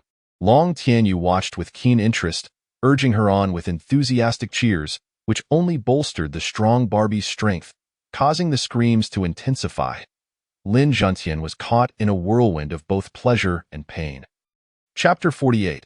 "Li Chengfeng, why not take one for yourself?" Long Tianyu teased, winking in their mental connection. Beautiful women are meant to be admired. Long Tianyu chuckled lightly. While he held little interest in women, he did harbor a keen fascination with their figures and appearances. This feeling resembled humanity's affection for kittens and puppies, focusing on their adorable exteriors. In the past, he might have questioned his own inclinations. But now, understanding his identity as a demon, he felt liberated. Just as dogs can become pets, friends, or even companions, but never lovers, it was a matter of cultural perspective. TSK. Long Tianyu clicked his tongue, contemplating how this character resembled his own. Unlike Long Tianyu, who maintained a respectful distance, Long preferred direct experiences. Admiring beautiful women was also a rare form of relaxation. As they conversed, Long Tianyu suddenly felt a chill at his feet and, upon realization, discovered his shoes and socks had been removed. "What are you doing, Lingling?" Long Tianyu felt an ominous premonition. Huang Lingling remained silent, glancing at the strong Barbie before targeting Long Tianyu's foot with a precise jab at a pressure point. In that instant, Long Tianyu understood the distinction between a celestial master and an ordinary person. His face flushed, veins bulged, and his eyes widened in shock. Before he could utter a scream, he fainted. "Young master!" Long Shui and Long Yu exclaimed in unison, rushing forward to check on Long Tianyu. Huang Lingling, equally perplexed, had only wished to provide Long Tianyu with the same enjoyment she had witnessed Lin Jintian experiencing. However, something felt off. Why had her senior brother fainted? After a while, Long Tianyu gradually regained consciousness. The soft sensations on his forehead and thighs soothed him inexplicably. Upon opening his eyes, he found Snow and Moon gently massaging his forehead and thigh. The cacophony that had previously filled his ears had given way to a continuous, gentle humming. Having experienced the earlier encounter, Lin Juntian had begun to acclimatize, his expression now tranquil, though his cheeks still bore a rosy hue. "Young master, you're awake?" Long Shui spoke softly, her voice gentle. Long Tianyu waved his hand, signaling the two maidens to cease their ministrations. "I'm sorry, senior brother," Huang Lingling said, lowering her head in apology, her expression one of innocence. Long Tianyu bore no grudge, extending his fair hand to pat her head affectionately. After a playful moment, the door to the private room swung open unexpectedly, and a man stormed in, his face flushed with anger. The aura of a celestial master descending upon them, leaving everyone breathless. Huang Lingling's expression hardened as she released her own celestial pressure, instantly dispersing the newcomer's imposing presence. Long Tianyu turned to face the entrance. The man appeared to be a few years older, exuding an air of elegance with sharp brows and bright eyes, embodying a sense of righteousness. Upon recognizing each other, both were taken aback. "Greetings, Your Highness." Long Tianyu led the bow of respect, prompting the others to kneel in reverence. Only Long Tianyu, the two maidens, and Huang Lingling remained standing. The esteemed figure was none other than Li Chengfeng, the youngest son of the late emperor. Well-versed in literature and endowed with exceptional intelligence, he had also devoted himself to martial cultivation, achieving remarkable success. Today, he served as the right hand to the current emperor. When discussing court affairs, one must also consider the geopolitical situation of the demon spirit continent. On this continent, the human race had already unified, standing united against external threats. The humans occupied the northern territories, establishing fortified cities to repel foreign invasions. The east belonged to the demon race, home to the Sea Serpent clan, an area off-limits to humans. The west was the domain of the Soul clan, which remained reclusive, rarely venturing out and maintaining a hands-off approach with both the human and demon races, though occasional commercial exchanges occurred. The south, similarly, was demon territory. However, it was a neutral faction, maintaining close ties with humans, purportedly led by the Fox clan, which was said to have been once aligned with the Dragon clan before its downfall. Following the destruction of the Dragon clan, the Fox clan found itself at odds with the Sea Serpent clan and hinted at a potential alliance with the human race. This was one of the main reasons why Qin Fengtian had dared to send Long Tianyu south for training. "Ah, young Master Long, it's been nearly half a year since we last met, hasn't it?" Li Chengfeng smiled warmly, settling into an empty bench. "It has indeed been quite some time. I was recently tasked by my master to venture out for training and just returned to the capital yesterday." Long Tianyu replied, returning the smile and comfortably resuming his position in the rocking chair. Li Chengfeng, the noble prince, displayed no airs of superiority, engaging in casual conversation with Long Tianyu as if they were equals. "Hiss, who exactly is Long brother? Even a prince treats him with such deference?" Lin Juntian was utterly astonished, having already deified Long Tianyu in his heart. "You may leave for now." Long Tianyu gestured for the 6 technicians to withdraw. He had previously heard of the trials you underwent, yet he never expected to see you back in the capital so soon. This time, the trials were rather hasty, and I neglected to inform the prince at the first opportunity. That was my oversight. Long Tianyu rubbed his head, feeling somewhat embarrassed. The prince had treated him quite well, and not notifying him about the trials weighed on his conscience. In no matter, given the relationship between us. There is no need to dwell on such matters. Today is my birthday. How about we indulge in some fine drinks together, my dear brother? Li Chengfeng squinted at Long Tianyu, eagerly anticipating his response. However, Long Tianyu found himself in a quandary. He had never been fond of alcohol. Since his first taste, he had abstained from it entirely. "Let us forego the drinking, if the prince does not mind. I would prefer to offer tea in place of wine to wish you a happy birthday." This answer did not surprise Li Chengfeng in the slightest, who chuckled while teasing Long Tianyu. "Oh, you and your ways, very well. I shall not press you. Do as you wish. Thank you for your understanding, Your Highness. By the way, I just received word that someone here has been abusing their power." "Do you know who it might be?" Long Tianyu furrowed his brow and glanced at the others. The three women naturally shook their heads in ignorance.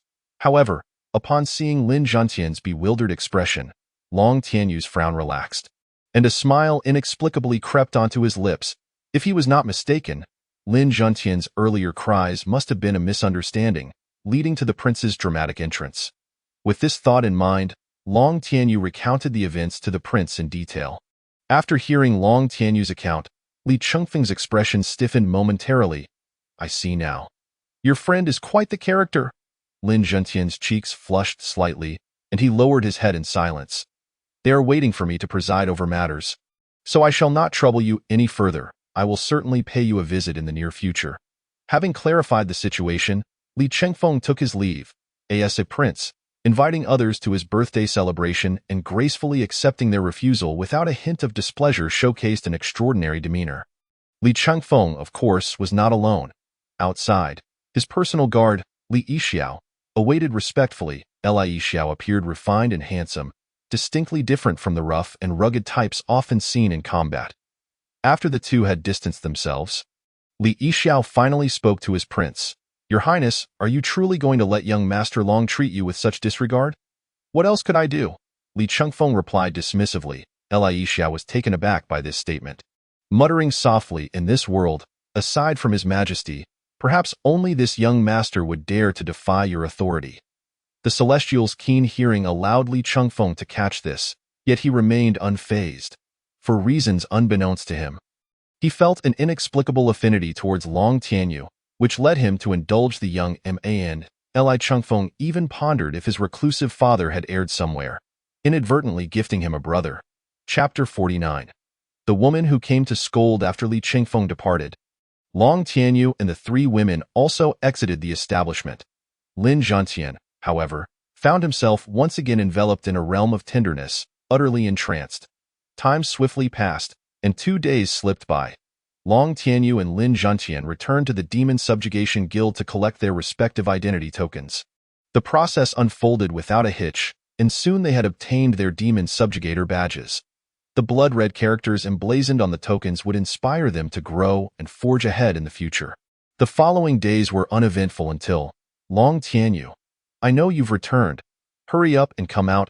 Long Tianyu, are you even a man? Dare to act but not to face the consequences, you coward.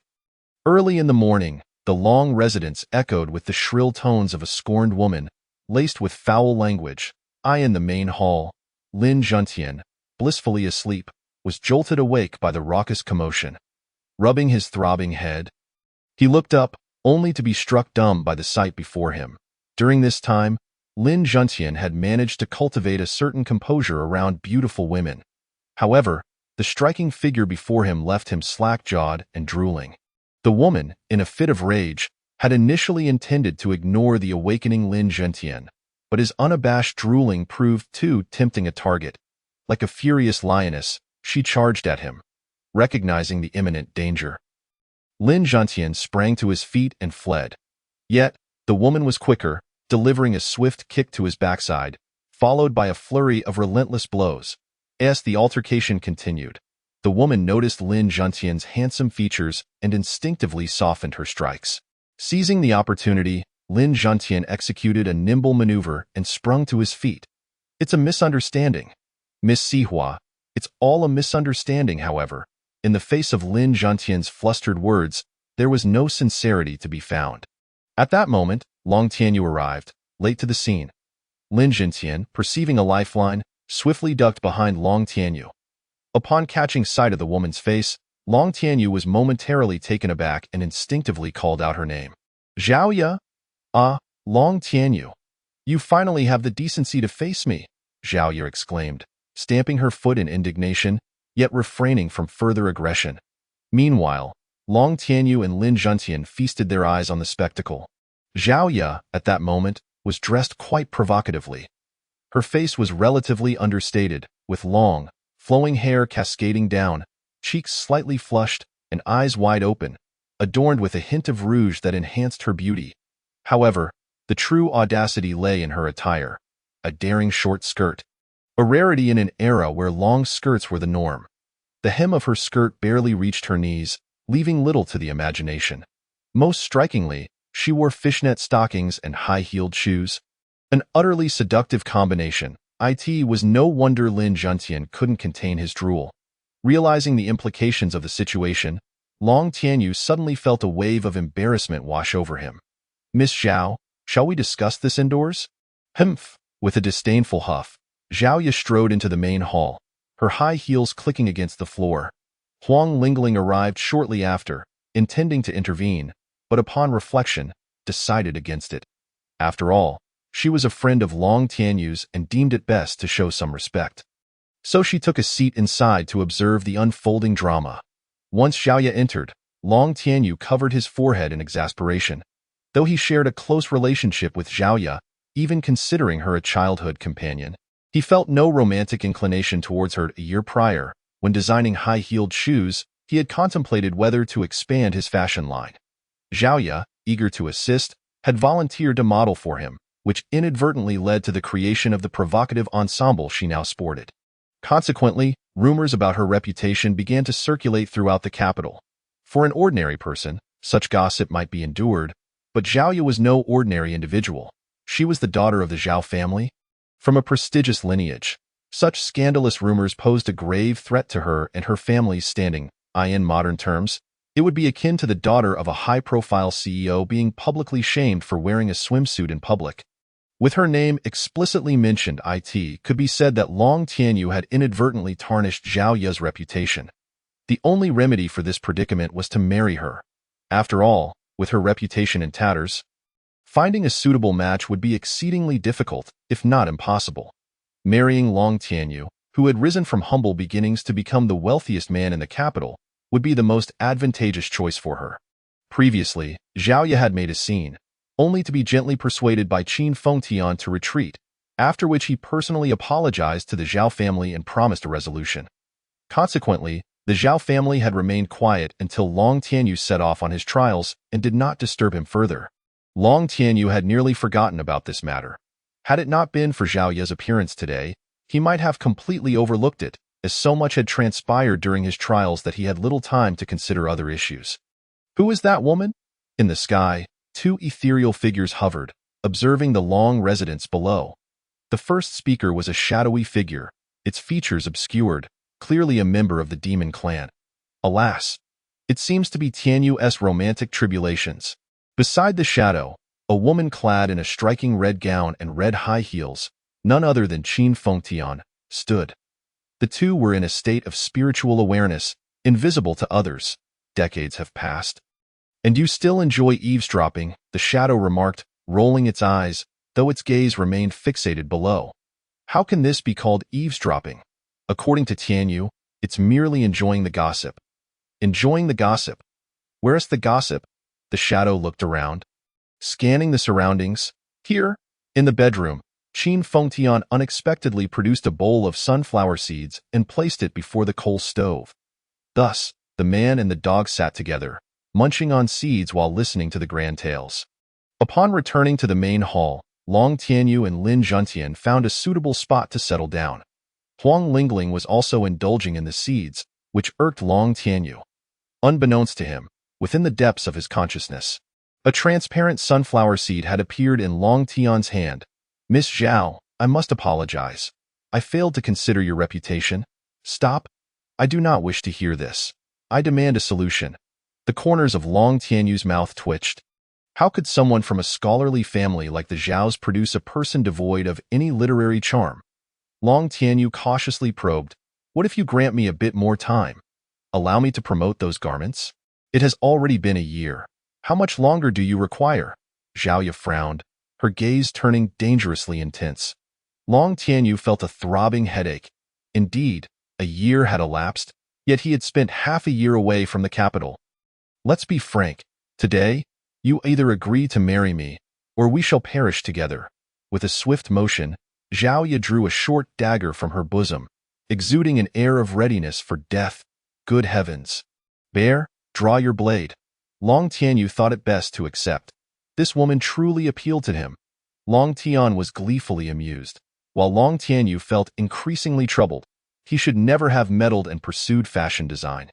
Now, it seemed he had played with fire and gotten burned.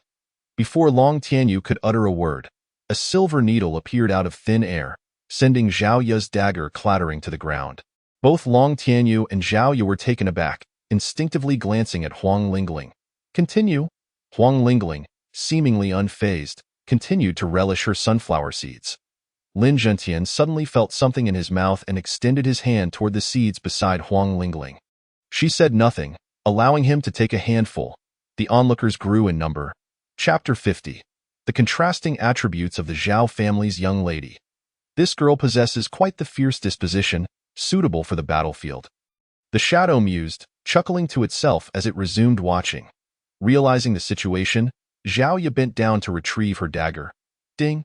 Another silver needle abruptly appeared, sending the dagger flying once more. Zhao Ya looked up at Huang Lingling, whose nonchalant demeanor and feigned ignorance only fueled her frustration. For goodness sake, the only one here capable of using hidden weapons is you. If you wish to feign ignorance, at least change your weapon. Fine, in that case, Long Tianyu, what do you propose we do? Give me 6 months. 6 months is too long. 3 months. Still too long. 1 month, it cannot be shorter, agreed. Zhao Ya huffed and departed from the Long residence. Long Tianyu watched her retreating figure, feeling a twinge of betrayal. Why is Zhao Ya still wearing that outfit? Long Tian's words jolted him from his thoughts. If Zhao Ya did not like the garment, she would not wear it, let alone present it to herself, unless she genuinely enjoyed such attire. This also elucidated why Zhao Ya chose to present herself in such a manner before him. Of course, it could not be ruled out that Zhao Ya aimed to make a lasting impression on Long Tianyu through her attire, compelling him to yield. Since Zhao Ya took pleasure in wearing it, could other women in the capital resist the trend? Perhaps he could successfully promote it in less than a month. Long Tianyu shook his head, deciding not to dwell on the matter any longer.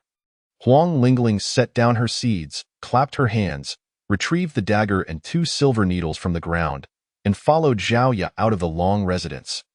Lin Zhentian, having become addicted to the seeds, found it difficult to stop and continued snacking alone in the main hall after Long Tianyu's departure. Qin Fengtian and the coal stove returned to their respective tasks.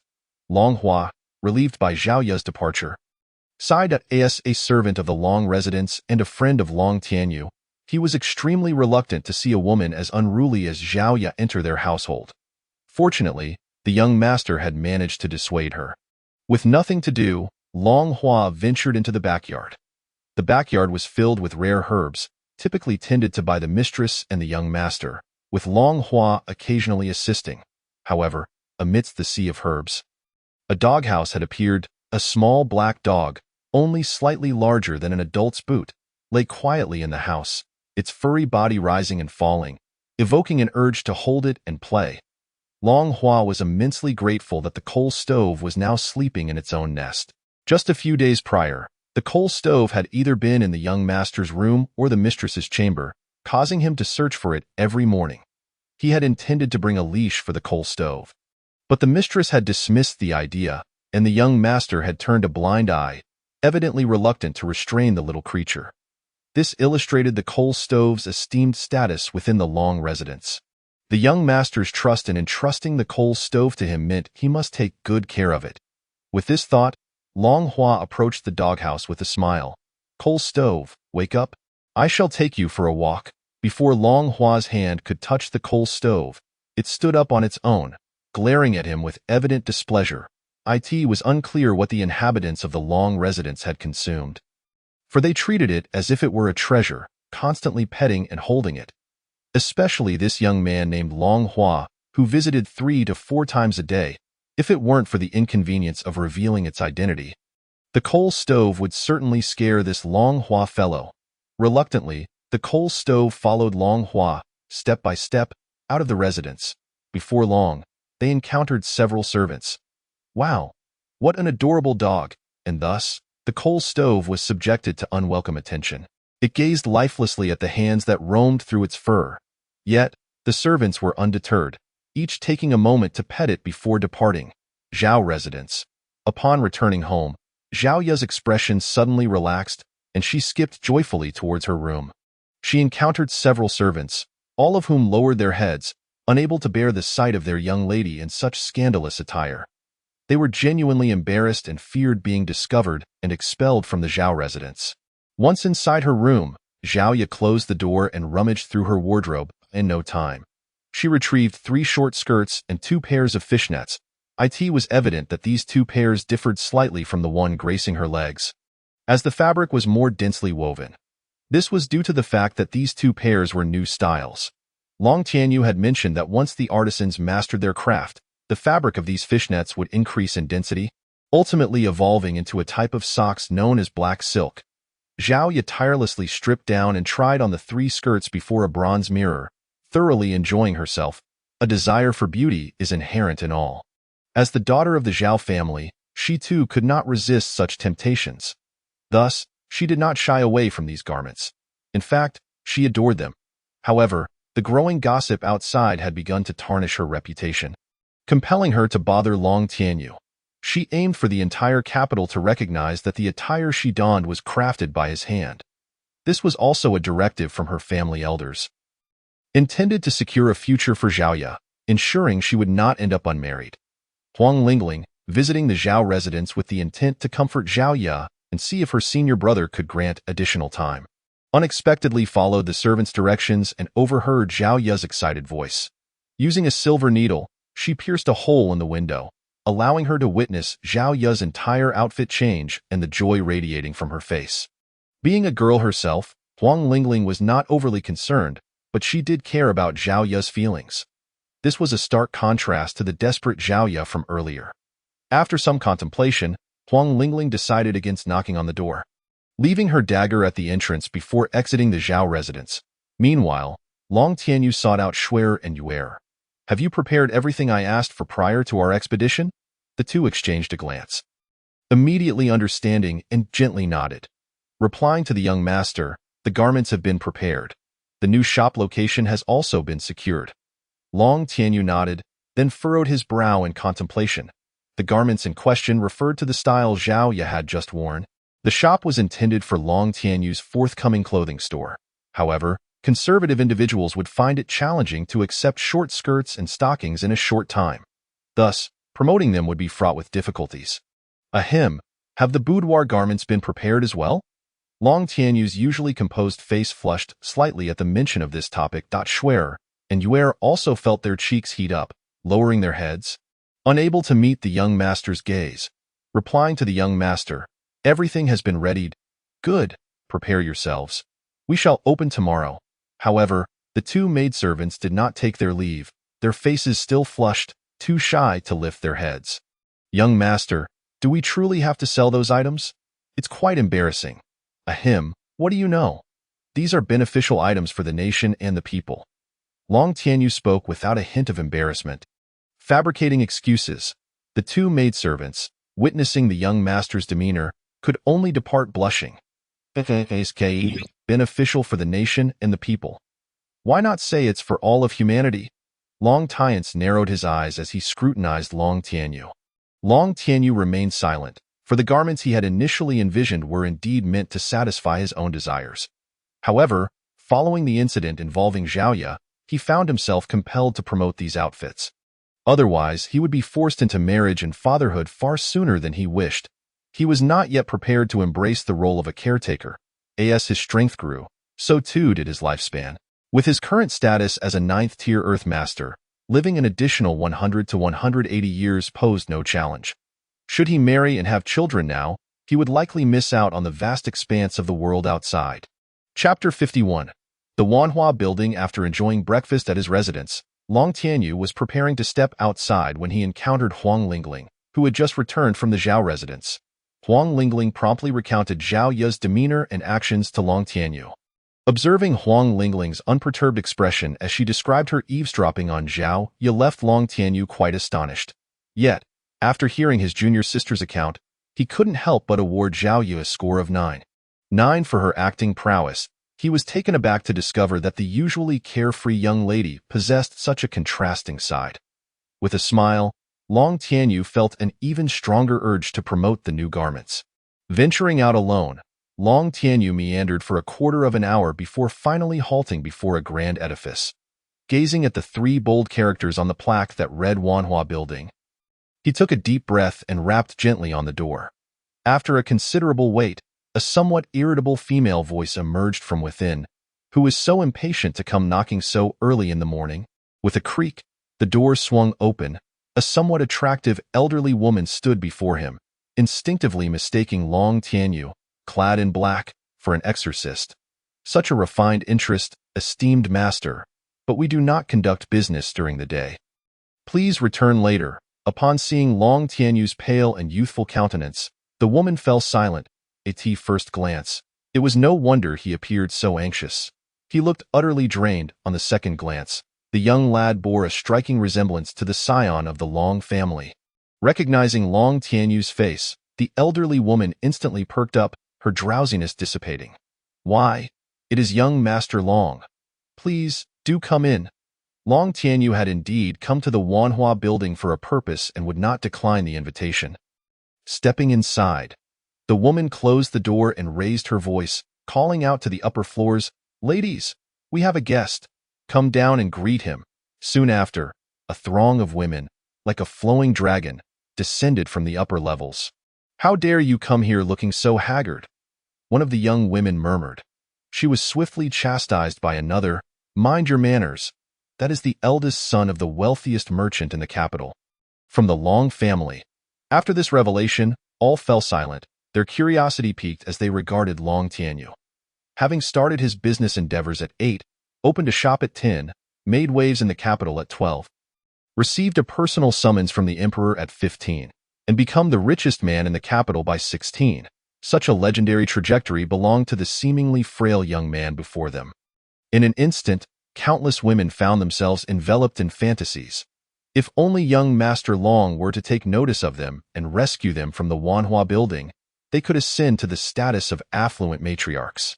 Consequently, the attire of many women subtly shifted, with some revealing their shoulders, others lowering their necklines, and a few even shedding their sheer veils entirely, providing Long Tianyu with quite the visual feast. However, Long Tianyu, being a demon, harbored little interest in human women. "May the ladies excuse themselves for a moment. I have come specifically to seek your assistance," Long Tianyu indicated towards the elderly woman who had opened the door. Instantly, all eyes turned in astonishment toward Long Tianyu and their matron. The elderly woman, equally incredulous, pointed at herself. "What jest is this? I am over 50 years of age, and young Master Long has taken an interest in me. Or is it that he has a peculiar preference?" Uncertain, the elderly woman nonetheless instructed the young ladies to return to their quarters. With the absence of others, Long Tianyu spoke candidly, revealing his intent. "I have a business proposition to discuss with you. If you possess the authority, that would be ideal. If not, it is still acceptable for you to relay my message to those who do." Long Tianyu had contemplated coming here to seek models for his garments, but Zhao Ye had volunteered. Leading to the subsequent events, a year had passed, and he found himself back at this juncture seeking assistance. A testament to fate's whimsy, the elderly woman had initially felt a surge of excitement. At her age, to garner the attention of someone, especially the scion of the Long family, was a source of pride. She would have a tale to boast about. Yet, she never imagined that Long Tianyu's interest was solely business-oriented. However, upon reflection, it made sense. Young Master Long was, after all, a merchant, and it was hardly surprising that he sought her out for a business discussion. "Pray tell, what type of business does young Master Long wish to engage in?" the elderly woman inquired playfully. "Well, I am seeking several young women to serve as my—" Long Tianyu hesitated, unsure of how to articulate the term models. "Before continuing, I wish to find a few young ladies to act as my clothing hangers. I wonder if you have suitable candidates among you." Upon hearing this, the elderly woman lost much of her initial enthusiasm. They were in a brothel, such requests were not uncommon. She was ready to acquiesce, but suddenly one name sprang to mind. Zhao Ye, the daughter of the Zhao family, whose garments were rumored to have originated from young Master Long. With a glint in her eye, the elderly woman shifted her inquiry. "What kind of clothing hangers are you seeking?" Once again addressing the topic, Long Tianyu felt a flush creeping to his cheeks, though his naturally pallid complexion masked it somewhat. "You must have heard of Zhao Ye, the daughter of the Zhao family?" The elderly woman's eyes sparkled with recognition. Indeed, she had heard of the unique garments. Naturally, I am aware of her. Could it be that young Master Long intends to utilize such garments? Long Tianyu nodded, then continued, yes, but not exclusively. There are other designs as well. The elderly woman's eyes gleamed even brighter. In a brothel, the more such garments available, the better. She began to contemplate the potential profits from these designs. This arrangement is agreeable, but how shall we determine compensation? Long Tianyu was taken aback by her rapid agreement, but soon realized the nature of the establishment he was dealing with. Rest assured, you will not incur any losses. With a smile, he proposed his minimum bid. I offer 500 taels. Furthermore, should trying on my garments affect the reputations of the young ladies, I am willing to redeem them, allowing them to start anew. Initially, Long Tianyu had planned to offer 1,000 taels, but one must always negotiate. He braced himself for a counteroffer, only for the elderly woman to agree outright. 500 taels is sufficient. As for the redemption, that is unnecessary. The elderly woman beamed with delight. In the past, similar arrangements had only garnered a few dozen taels. She was astonished by young Master Long's generosity, offering 500 taels outright. Though he mentioned redeeming the young ladies, she would not entertain such a notion, as each of them was a valuable asset, and losing even one would be a significant blow. Subsequently, Long Tianyu selected 6 young women based on their appearances, 2 from each category: beautiful, average, and ordinary. Unbeknownst to him, he had also taken the building's courtesan along. With him in tow, he made a conspicuous exit from the Wanhua building, drawing the attention of countless onlookers. Chapter 52. Her Majesty the Empress Bift. What did you say? Long Tianyu returned from the Wanhua building with 6 women. Qin Fengtian set down her teacup. Incredulity etched on her face as she gazed at Feng'er. Indeed, my lady. Quickly, take me to see. Unable to contain her excitement, Qin Fengtian surged forward, her long legs carrying her swiftly. Upon reaching the entrance, she found no sign of Long Tianyu and the 6 women. After inquiring, she learned that he had taken the women out once more. Furrowing her brows, Qin Fengtian ultimately decided against pursuing them. Long Tianyu had merely returned home to retrieve some items and sought a guide to the address of his new shop. The clothing store was being managed by Schwer and Yuer. So Long Tianyu was unfamiliar with the route. Upon arriving at the clothing store, he found the door ajar, with no sign of a plaque hanging. Nevertheless, the location was prime, frequented by the affluent and influential of the capital. Entering the shop with the 6 women, he found it rather vacant, with 2 maidservants assisting several girls in arranging the place. With little to occupy him, Long Tianyu found a spot to sit. The 6 women, evidently just awakening, soon found their eyelids growing heavy and fell asleep in no time. Only one woman remained alert. When Long Tianyu had led them here, he had naturally inquired about their names. This particular woman was named Chioer, lacking a surname, which sounded rather pitiful, and she was also the most beautiful among the 6. Long Tianyu chose not to engage in conversation, waiting for the shop to be ready before the garments stored in the warehouse were transported over by cart.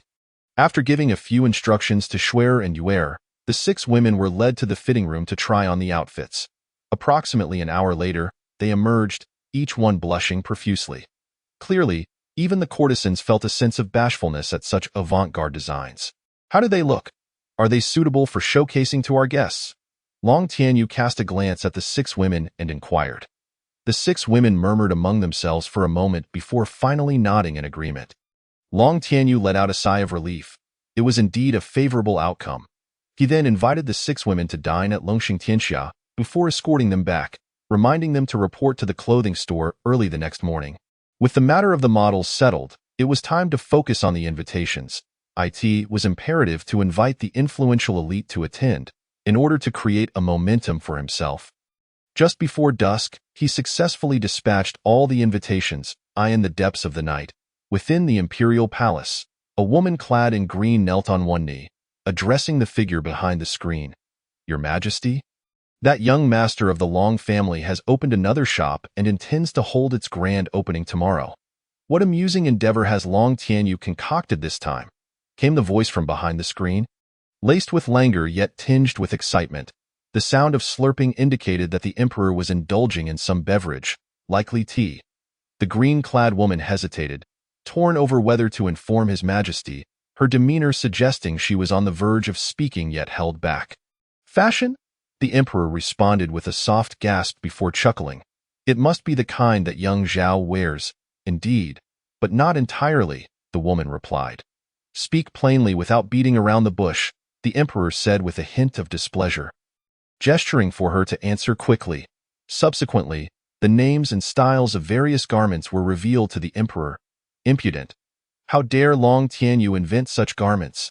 The emperor slammed the table, causing a wooden cup to topple and roll out from behind the screen.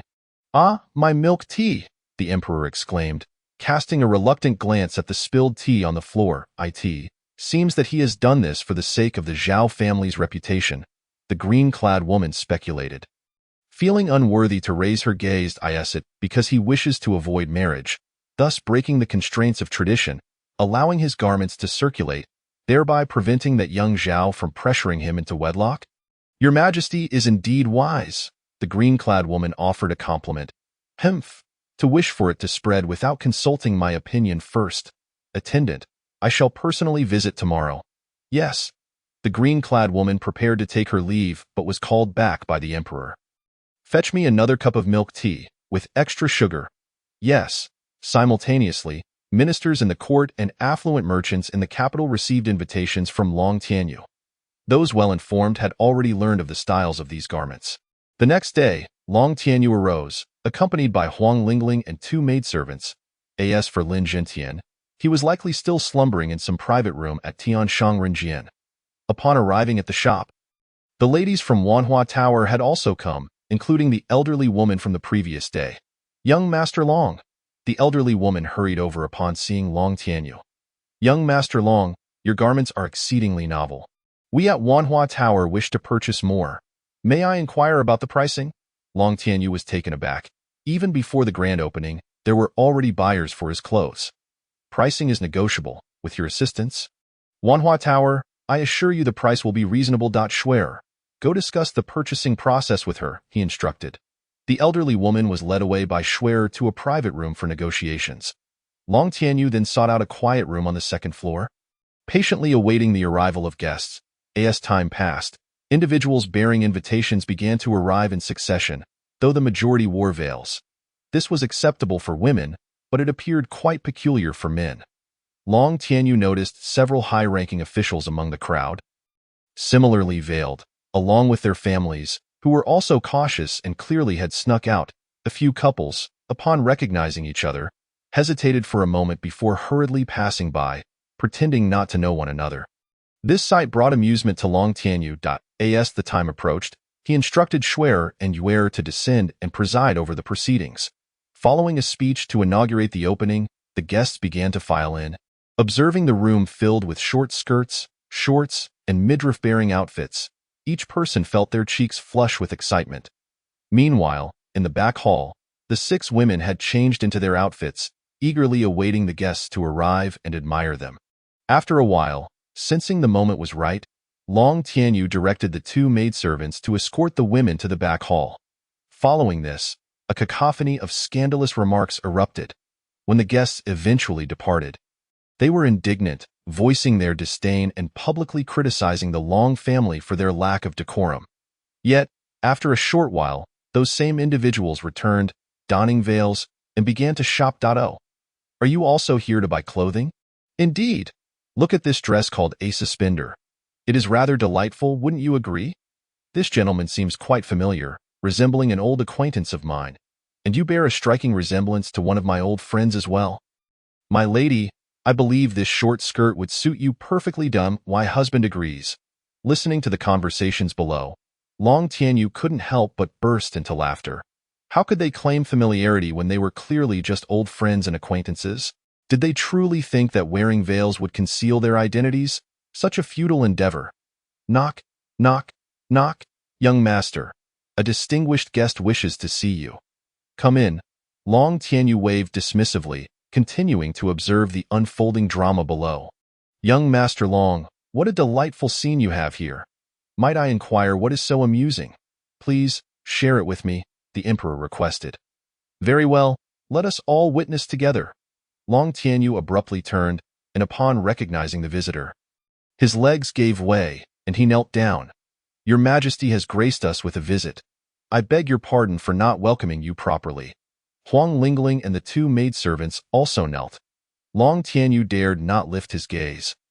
Fixated on the ground, as he watched the emperor approach step by step, finally stopping beside him. After a moment, the emperor smiled, likely having overheard the conversations below.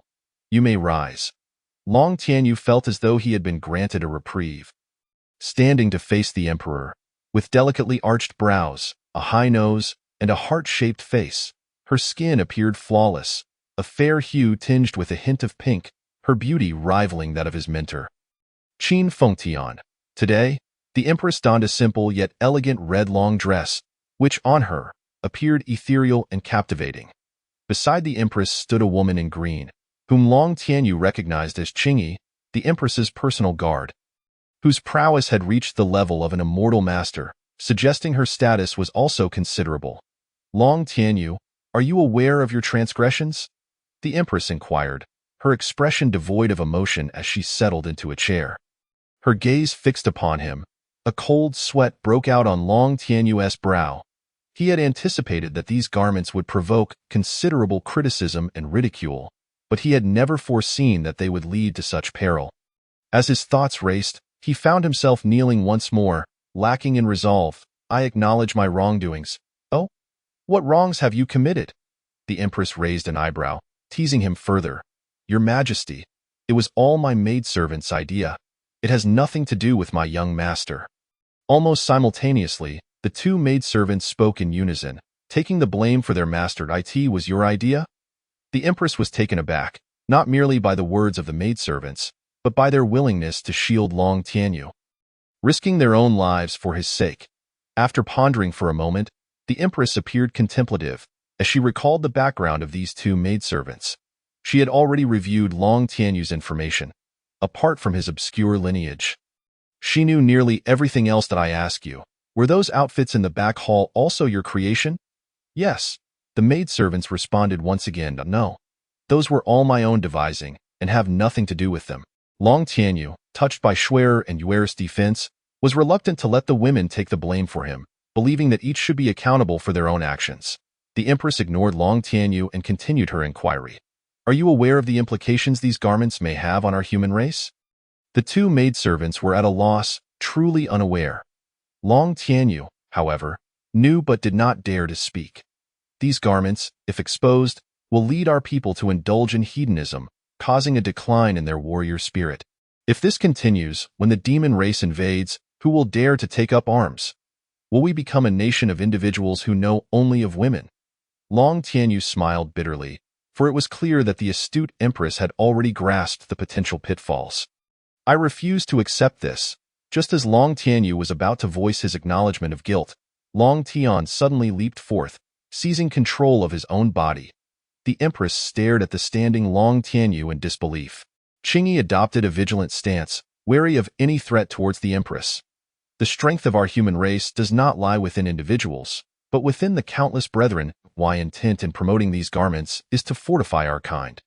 I aspire for our race to stand strong atop the continent in the near future, and I wish for our human cavalry to trample the territories of the demon race. However, my strength is limited. Thus I devised these garments to expedite our population growth, achieving qualitative change through quantitative advantage, overpowering the demon race with sheer numbers." Long Tian's declaration was impassioned, his back straightening with conviction. The empress watched him, astonished. His words echoed in her mind, resonating long after, for such a grandiloquent sentiment, expressed through such disreputable means, bore no trace of irrationality. Could it be that she was simply growing old, unable to keep pace with the thoughts of the youth? The empress pondered, striving to uncover any flaws in Long Tianyu's words, yet found none. Thus, the empress made a decision she would regret for a lifetime. "Very well. You may operate this establishment as you wish from now on. Should any troubles arise, you may come directly to the palace to seek my assistance." Qingyi paused for a moment, sensing something amiss. The two maidservants gazed at the young master with admiration. Indeed, the young master was not someone ordinary people could reach. Huang Lingling was also taken aback by the words spoken. As for Long Tianyu himself, he was utterly astonished within his own mind. Is this even permissible?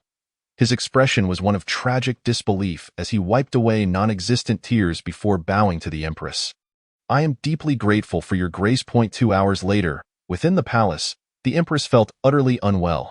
Qingyi, have I been deceived by Long Tianyu? It seems so, Your Majesty, Qingyi replied candidly. Upon hearing Qingyi's response, the Empress felt even more discomfort. Yet, words once spoken are like water spilled. They cannot be retrieved. The more the Empress reflected, the angrier she became, commanding Qingyi, go, empty Long Tianyu's new shop, and instruct him to recreate a batch of goods. Claiming that I wished to study them, Qingyi cast a peculiar glance at the Empress but complied without hesitation. Long Tianyu, upon hearing the Empress's decree, was momentarily stunned, yet he dared not disobey. Fortunately, there was enough stock in the warehouse, so the regular operations of the clothing store would not be affected in the short term. Thus, the next day, the clothing store resumed its business as usual. Half a month passed in the blink of an eye. Yet the attire of the pedestrians on the street remained unchanged. Long Tianyu understood the reason well. After all, who would don such revealing garments in public when they could wear them in the privacy of their chambers? They were not the bold daughters of the Zhao family. Name: Long Tianyu, human rank, 9th level Earth Master demon rank, 9th level Great Demon bloodline concentration, 1.32 incubation time, 13 days, 1 hour, 17 minutes. Talents: Fire Principle, Transformation, Dual Soul Integration, Wood Principle. Marketplace. Open Task 1. Eliminate 10 Great Demons. Task 2. Ascend to Heavenly Master. Task 3. Ascend to Demon King, having not eradicated any demons for quite some time. The impending moment of transformation troubled Long Tianyu greatly. Coupled with the matters concerning Zhaoya, he found himself in a state of overwhelming distress. If all else failed, Long Tianyu could only resort to a grand strategy. A week later, the sales at the clothing store surged, yet the appearance of the pedestrians on the streets remained stagnant. With no other recourse, Long Tianyu activated Plan B. Returning to the Wanhua Tower. He took all the maidens along this time. Each was given 50 taels of silver and several garments, instructed to wear them out and about, with promises of further rewards for those who performed well. Over the next few days, the maidens of Wanhua Tower graced the streets. Their attire became increasingly daring. The maidservants of the Long residence, motivated by thoughts of their young master's lifelong happiness, also donned those dresses and ventured out. The world of Long Tianyu. These garments, deemed revealing, would be considered conservative. In the following days, Long Tianyu realized the truth of the saying, money can work wonders. Within a mere 3 days, the garments from the clothing store began to appear on the streets in succession. Like a trigger, women gradually shed their inhibitions, parading in exquisite attire. Some young ladies even engaged in comparisons, boasting about the beauty of their own outfits. Simultaneously, the authorities became busier, embroiled in an endless stream of disputes, even summoning exterminators to assist with the increasing workload. In this manner, Zhao Ya's predicament was alleviated. After a year of careful planning, results were finally evident. Zhao Ya no longer sought Long Tianyu, instead taking several maidservants to the clothing store daily, purchasing numerous garments. Meanwhile, 2 enchanting women, one tall and one small, appeared at the city gates. Mother, I heard the capital is delightful. May I go explore alone? No, little Bai. You are still too young. You may go out alone when you grow up, the little girl pouted, slightly displeased. All right, once I finish my business, I'll take you to play here. All right, but you mustn't go back on your word. The 2 beauties laughed and entered the city. Upon lifting her gaze, the elder beauty was immediately struck dumb.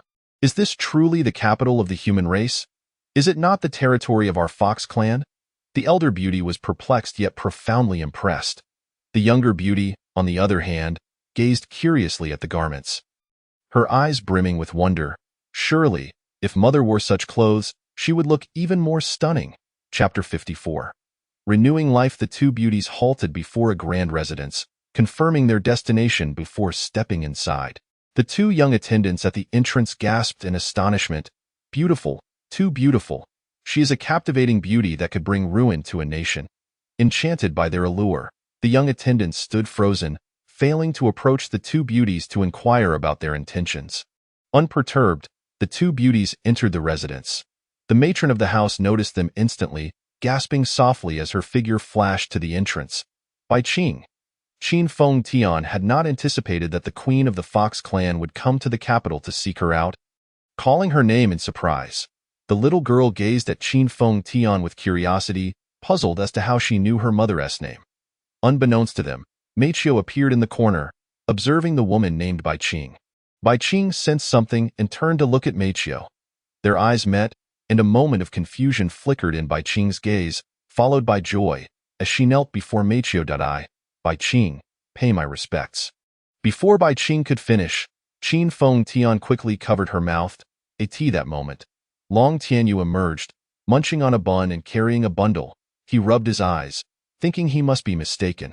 Upon clearing his vision and looking again, he realized he was not mistaken. His master was holding a woman in one arm while covering her mouth with the other, as she emitted muffled sounds. Could it be that my master has taken a liking to women? Has it come to the point of abduction? As Bai Qing remained bewildered, upon seeing Long Tianyu, her pupils constricted, and her muffled sounds intensified. Long Tianyu misunderstood, thinking the woman was seeking his help. Should he rescue her or not? Alas, he had forgotten his talismans, which were essential for his safety. This was unacceptable. Long Tianyu slapped his forehead and turned back. Qin Feng Tian exhaled in relief but did not release Bai Qing. Maintaining her position as she led her to her room, the little beauty and Meiqiu naturally followed suit. After closing the door and setting up a soundproof barrier, Qin Feng Tian finally let go of Bai Qing. With her mouth free, Bai Qing eagerly inquired, "Who was that person just now?" "Why?" Qin Feng Tian covered Bai Qing's mouth again. Nodding slightly, he acknowledged her question at a rather peculiar name, indeed. Yet, there is no denying that both women are unparalleled beauties. According to the master, Bai Qing is her distant cousin who has come to the capital for some matters. Their fair skin is not concealed by the white fur garments they wear. Rather, it accentuates their porcelain complexion even further. Their cheeks are a delicate blend of white and rosy hues, and their lips, as thin as gossamer, exude an innate charm that captivates countless men, even without any effort to entice. The younger one is no different. Though she appears to be around 10 years old, she possesses a face imbued with a beguiling allure, revealing a hint of seduction within her innocence. It is difficult to imagine what a devastating beauty she will become upon reaching maturity, perhaps even surpassing her mother in allure. Of course, this is contingent upon her growing up. For now, she is merely a charming little child. Strangely, Long Tianyu cannot shake the feeling that the woman named Bai Qing treats him with a peculiar courtesy, or perhaps even respect. Shaking his head, he hastily finishes his meal and heads to the Demon Exorcism Guild. To avoid wasting time, Long Tianyu accepts 3 demon-slaying tasks at once, all involving formidable demons, with each kill granting him an extended period of funding. Mounted on his newly acquired steed, Chitta No. 4, Long Tianyu sets out once more. 7 days later, he returns, but his horse is nowhere to be seen.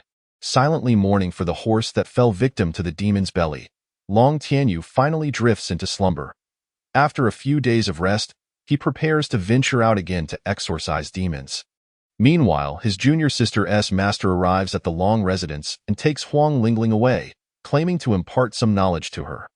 Prior to Long Tianyu's departure for demon slaying, Qin Feng Tian gives him a horse, saving him the trouble of purchasing one. Unfortunately, Chitta No. 5 meets a similar fate. The very next day after leaving the city, the horse evolves into a demon. As Long Tianyu rides along the road, he receives a notification from the system, confirming that his horse has transformed into a demon. With no other choice, he grits his teeth and swiftly dispatches it. Half a month later, Long Tianyu walks back, only to learn that his horse, having transformed into a demon, has been killed, much to Qin Feng Tian's amusement. Another month passes, and Long Tianyu loses a horse each time he ventures out. In just 1 month, 5 horses have perished. After a month of slaying demons, Long Tianyu's funding days have reached 500, allowing him to enjoy a worry-free period of less than 2 years. On this particular day, Qin Feng Tian procures yet another horse for Long Tianyu. one that is tall and powerful, with sharp eyes and a remarkable spirit. Moreover, the system offers no indication that this horse is a demon. However, as he does not need to leave the city for the time being, this horse remains idle. That day, Lin Juntian, unusually refraining from visiting Tian Shangrenjian, seeks out Long Tianyu. Brother Long, as demon exorcists, it is our duty to eradicate evil spirits and restore the world to its rightful order. Shall we venture forth together to vanquish demons? Not interested. Lin Juntian is taken aback by this response. Brother Long, have you forgotten our responsibilities? I haven't forgotten. I've been slaying demons for an entire month. I wish to take a break, Long Tianyu replies, shaking his head with amusement. He surmises Lin Juntian's predicament. After indulging in leisure for over 2 months, he has likely exhausted his resources, prompting him to seek out demon slaying for monetary gain. Long Tianyu's guess proves accurate. Lin Juntian indeed finds himself devoid of funds. A moment of inspiration strikes Long Tianyu. In need of some silver? Indeed, Lin Juntian nods earnestly. In that case, I have a job opportunity. Would you be willing to accept it? Chapter 55. The system's oversight having been short on funds? Lin Juntian's eyes brighten at the prospect of a job. What kind of job? I have a courier service in need of assistance. If you help me transport goods, I will compensate you. Should you encounter any demons along the way, their defeat will also count towards your bounty. Lin Juntian's enthusiasm wanes at the mention of transporting goods. No, that's too far. Long Tianyu furrows his brow, realizing that Lin Juntian has become thoroughly enraptured by indulgence. Initially, he intended to strengthen Lin Juntian's resolve, but it seems he has overdone it. The courier service has a spatial ring, and the travel speed is quite brisk. A round trip takes only about half a month, and you can rest for a week upon returning. Long Tianyu attempts to persuade Lin Juntian further. Half a month translates to 2 or 3 weeks, and after a week's rest, it seems quite reasonable. Lin Juntian begins to waver. Seizing the moment, Long Tianyu adds, furthermore, for each delivery, I will pay you 100 taels. Any demons you encounter along the way will also count towards your rewards. 100 taels for a single stretch? What a delightful deal, Lin Juntian concedes, and the following morning he departs with several demon exorcists to deliver the goods. Once Lin Juntian is gone, Long Tianyu finds himself with little to occupy his time. He begins to contemplate opening a new venture. With entertainment, clothing, dining, and transportation already established, what should he pursue next? As he ponders, a group of palace maids arrives at the Long residence, guided by a servant to find Long Tianyu. His Majesty has summoned you to the palace for an audience. Long Tianyu is taken aback. Summoned to the palace? What could this entail? Unable to decipher the reason, he follows the maids into the palace, prepared to adapt to whatever circumstances arise. Upon reaching the grand hall, Long Tianyu realizes he is not the only one summoned. Even Zhang Dong and several exceptionally gifted demon exorcists from the human race are present. Is this Long Tianyu? What brings him here? Are you not aware? Long Tianyu has achieved a breakthrough and is now a 9th-rank Earthmaster. He is now on par with you and me. Is that so? A once untalented individual has transformed into a genius. This sounds like a tale from a story. After listening for a while and finding no valuable information, only discussions about himself, Long Tianyu loses interest. Before long, His Majesty requests Long Tianyu for a private audience. The surrounding discussions grow even louder. Previously, Long Tianyu was acknowledged for his exceptional business acumen, but his lack of cultivation talent led to a disparity in perception. However, now that he has demonstrated talent in cultivation, the self-proclaimed geniuses are visibly perturbed. Entering the grand hall, Long Tianyu finds not only the Empress but also her personal guard, Qing Yi, and the mother-daughter duo. Bai Qing and Bai Bai. Why are they both present? Long Tianyu is surprised but maintains a respectful demeanor as he bows to the Empress. Long Tianyu, these two are the Queen and Princess of the Fox clan, here to engage in trade with the human race. You shall let them conduct their discussions without neglect. Thunderstruck, Long Tianyu feels as though he has been struck by lightning. The Fox clan queen? The princess? Why was there no notification from the system? Noticing Long Tianyu's silence, the Empress furrows her beautifully arched brows. Long Tianyu, did you hear my words? Ah, yes, I shall comply. Long Tianyu hastily regains his composure and responds affirmatively. Soon after, the other talented individuals are invited into the palace. The Empress glances at Qing Yi and nods in an instant. A soundproof array is established. I want to clarify that I do not wish for our discussions to be known to others. Should anyone dare to divulge any information, they will face dire consequences. The Empress's tone is chilling, her gaze sweeping across the assembled talents. All present fall silent, hastily assuring no one will reveal a word. The Empress then turns her attention to Bai Qing, the Fox clan queen. Bai Qing nods in acknowledgement, her ruby lips parting as she speaks.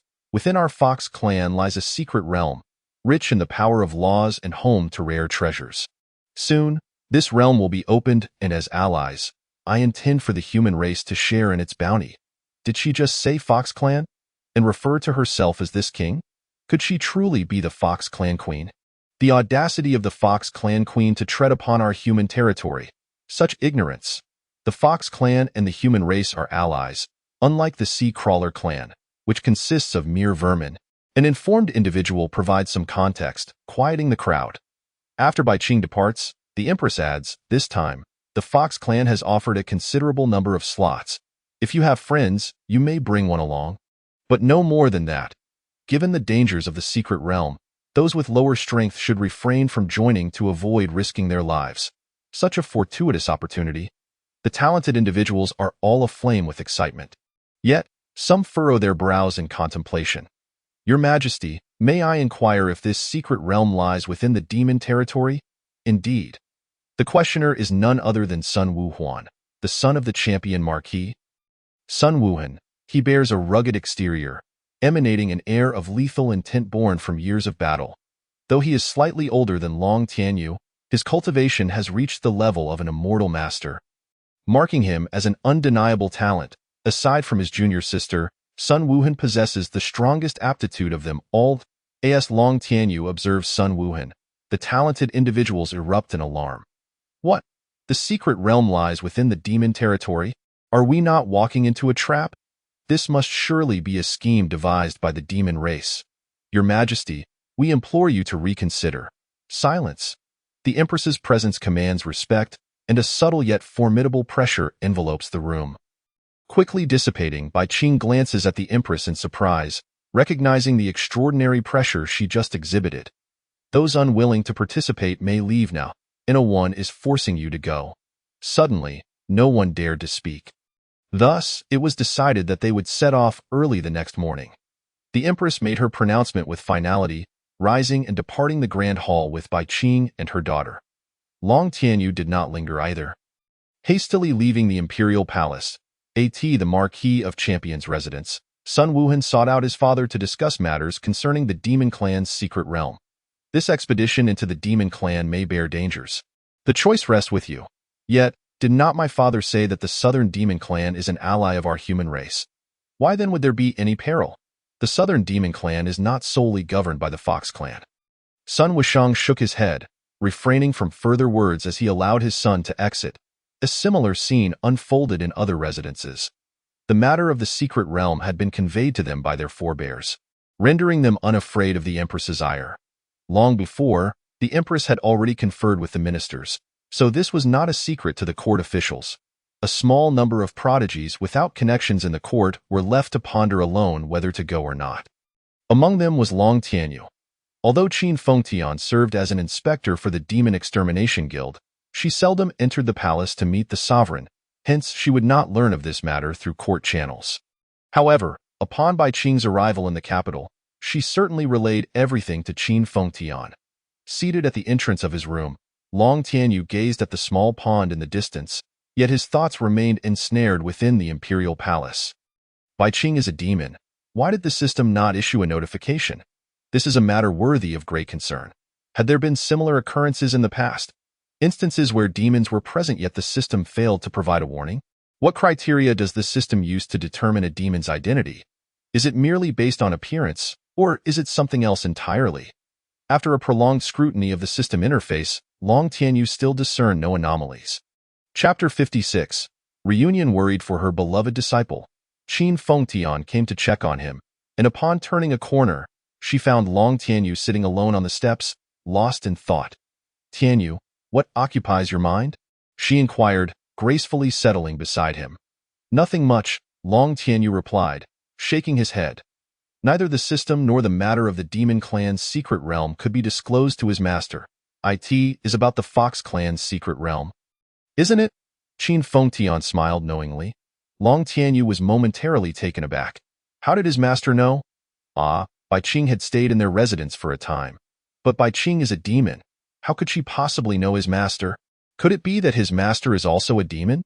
Yet she is also an exterminator, and the system has not reacted in any way. If his master were a demon, would she not already be aware that he too is a demon?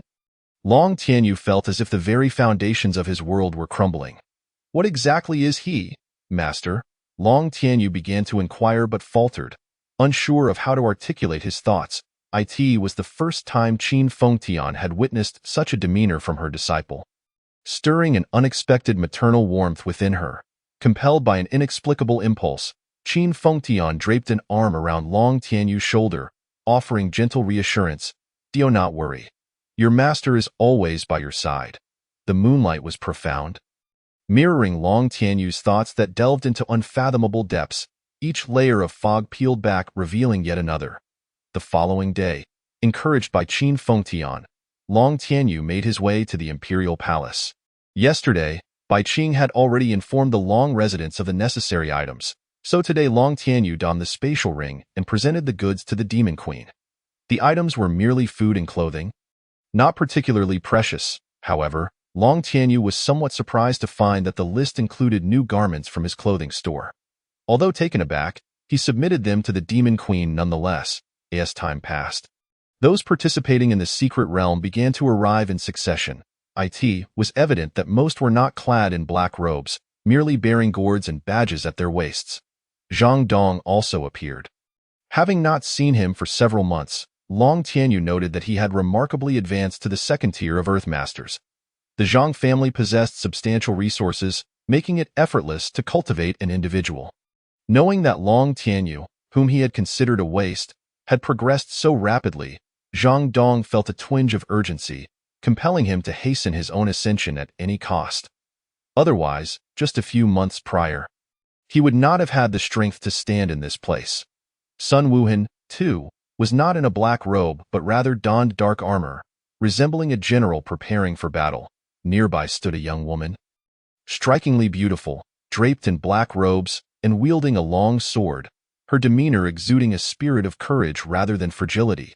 To Long Tianyu's surprise, she possessed the same strength as him, standing at the threshold of an immortal master, making her one of the strongest present aside from Sun Wuhan and Long Tianyu. Brother Long, it has been quite a while. A voice called as Long Tianyu observed. A hand clapped on his shoulder. Turning, he found a rather bashful youth, his black robe adorned with several holes, giving him a somewhat shabby appearance, with a simple black sword sheathed at his back. The young man's name was Wang Gui, an exterminator whom Long Tianyu had met 4 years prior. Despite his name suggesting wealth, he was a frugal individual. 4 years ago, Wang Gui had journeyed through demon-infested lands to reach the capital, successfully obtaining the exterminator's qualification token. Such a powerful exterminator, yet he lacked the funds for lodging, prompting Long Tianyu to kindly offer him shelter for a night. In their conversation, Long Tianyu learned that Wang Gui had grown up in a destitute village, where many suffered from ailments, which motivated him to save diligently in order to afford treatments for the villagers. A person of considerable resolve. After spending a night at the Long residence, Wang Gui departed, and they had not seen each other for a long time. Perhaps Wang Gui had returned home to deliver money or ventured out to earn some. Wang Gui regarded Long Tianyu as a friend.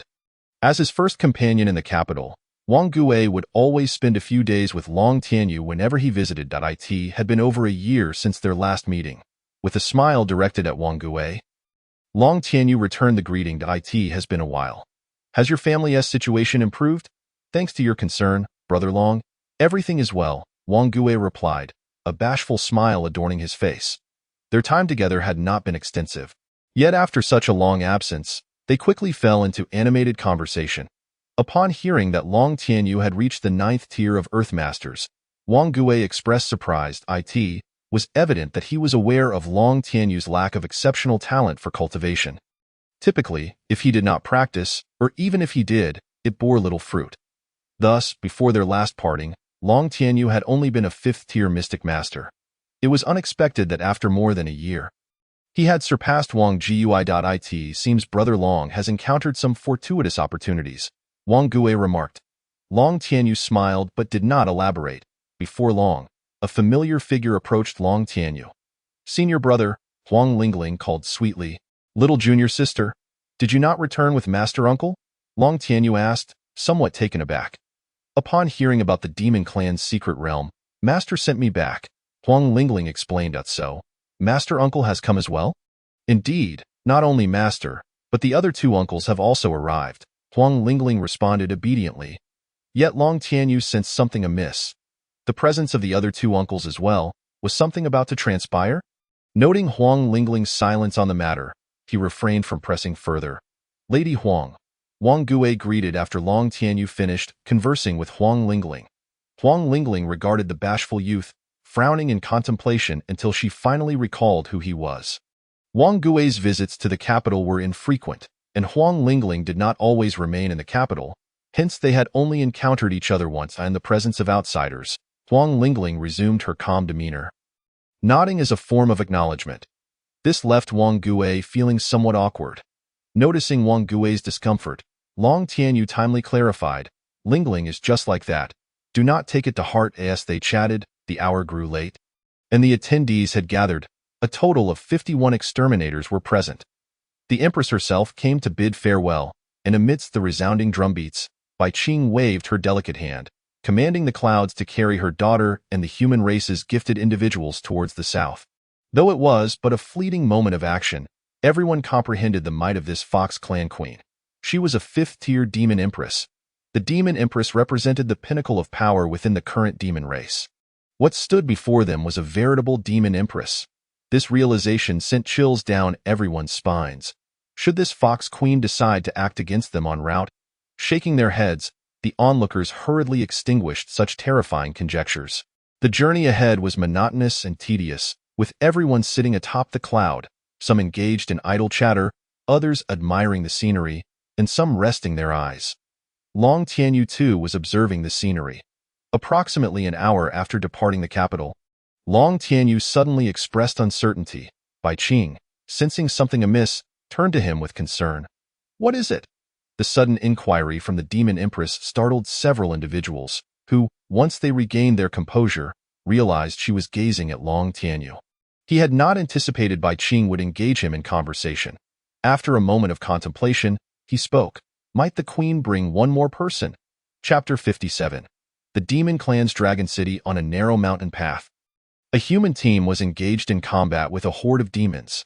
The human side consisted of 5 individuals, led by an 8th-tier Earthmaster, whose swordplay was exquisite, firmly suppressing 2 7th-tier major demons. However, his companions were overwhelmed and scattered by a group of 4th-tier major demons leading smaller demons. We cannot hold out. Let us retreat. It is not worth it for a mere pittance, a diminutive figure shouted. Then swiftly turned and dove into the nearby thicket. One individual took the lead, instilling fear in the hearts of others, who, reluctant to linger, hastily sought an escape route. In a matter of moments, only the knife-wielding youth and a burly man remained steadfast. Brother, why do you not flee? The youth inquired. This is my brother's escort. How could I possibly run away? And you? Why do you not run? Ha ha ha, my life belongs to my employer. I simply cannot bear to flee. Such loyalty, I admire. It seems I am destined to perish here today. The burly man grimaced, clearly straining against his injuries. That may not be the case, brother. I might act rather recklessly shortly. The burly man had yet to grasp the youth's words when the knife-wielding young man cast his weapon to the ground. The burly man, perplexed, thought, he truly is quite reckless. After discarding his long knife, the youth extended his right hand to his back. It turned out he had another knife concealed beneath a tightly bound black cloth. As the youth unraveled the cloth, an overwhelming aura of murderous intent surged forth, tainting the air around them with a crimson hue. The red hilt gradually emerged, and as the youth grasped it, an unparalleled pressure suddenly descended upon them. Both the youth and the burly man groaned and knelt on one knee, as did the surrounding monsters. The murderous intent was forcefully suppressed back into the knife. Could this pressure be from the Demon Emperor?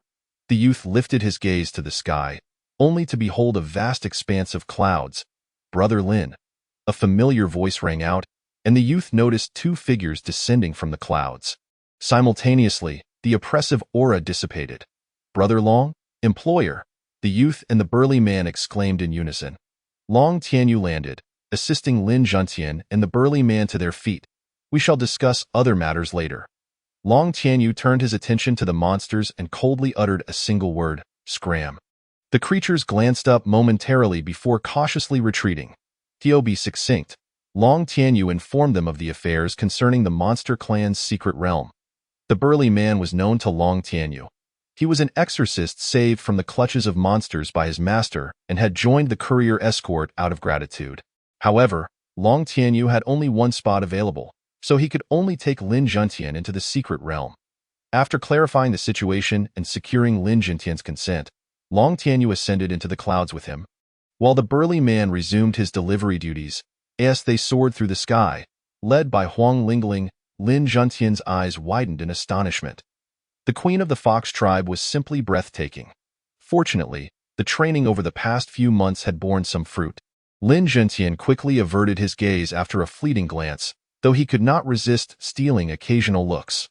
The journey continued uneventfully, with no unexpected occurrences. Even with the strength of the Demon Emperor, it took a day to depart from the human realm. After another day of flight, they finally arrived at the southern stronghold of the monster clan, Long City. Upon seeing the two large characters on the city gate, Lin Juntian blurted out, "Brother Long, this can't possibly be your home as well, can it?" This remark drew numerous curious glances.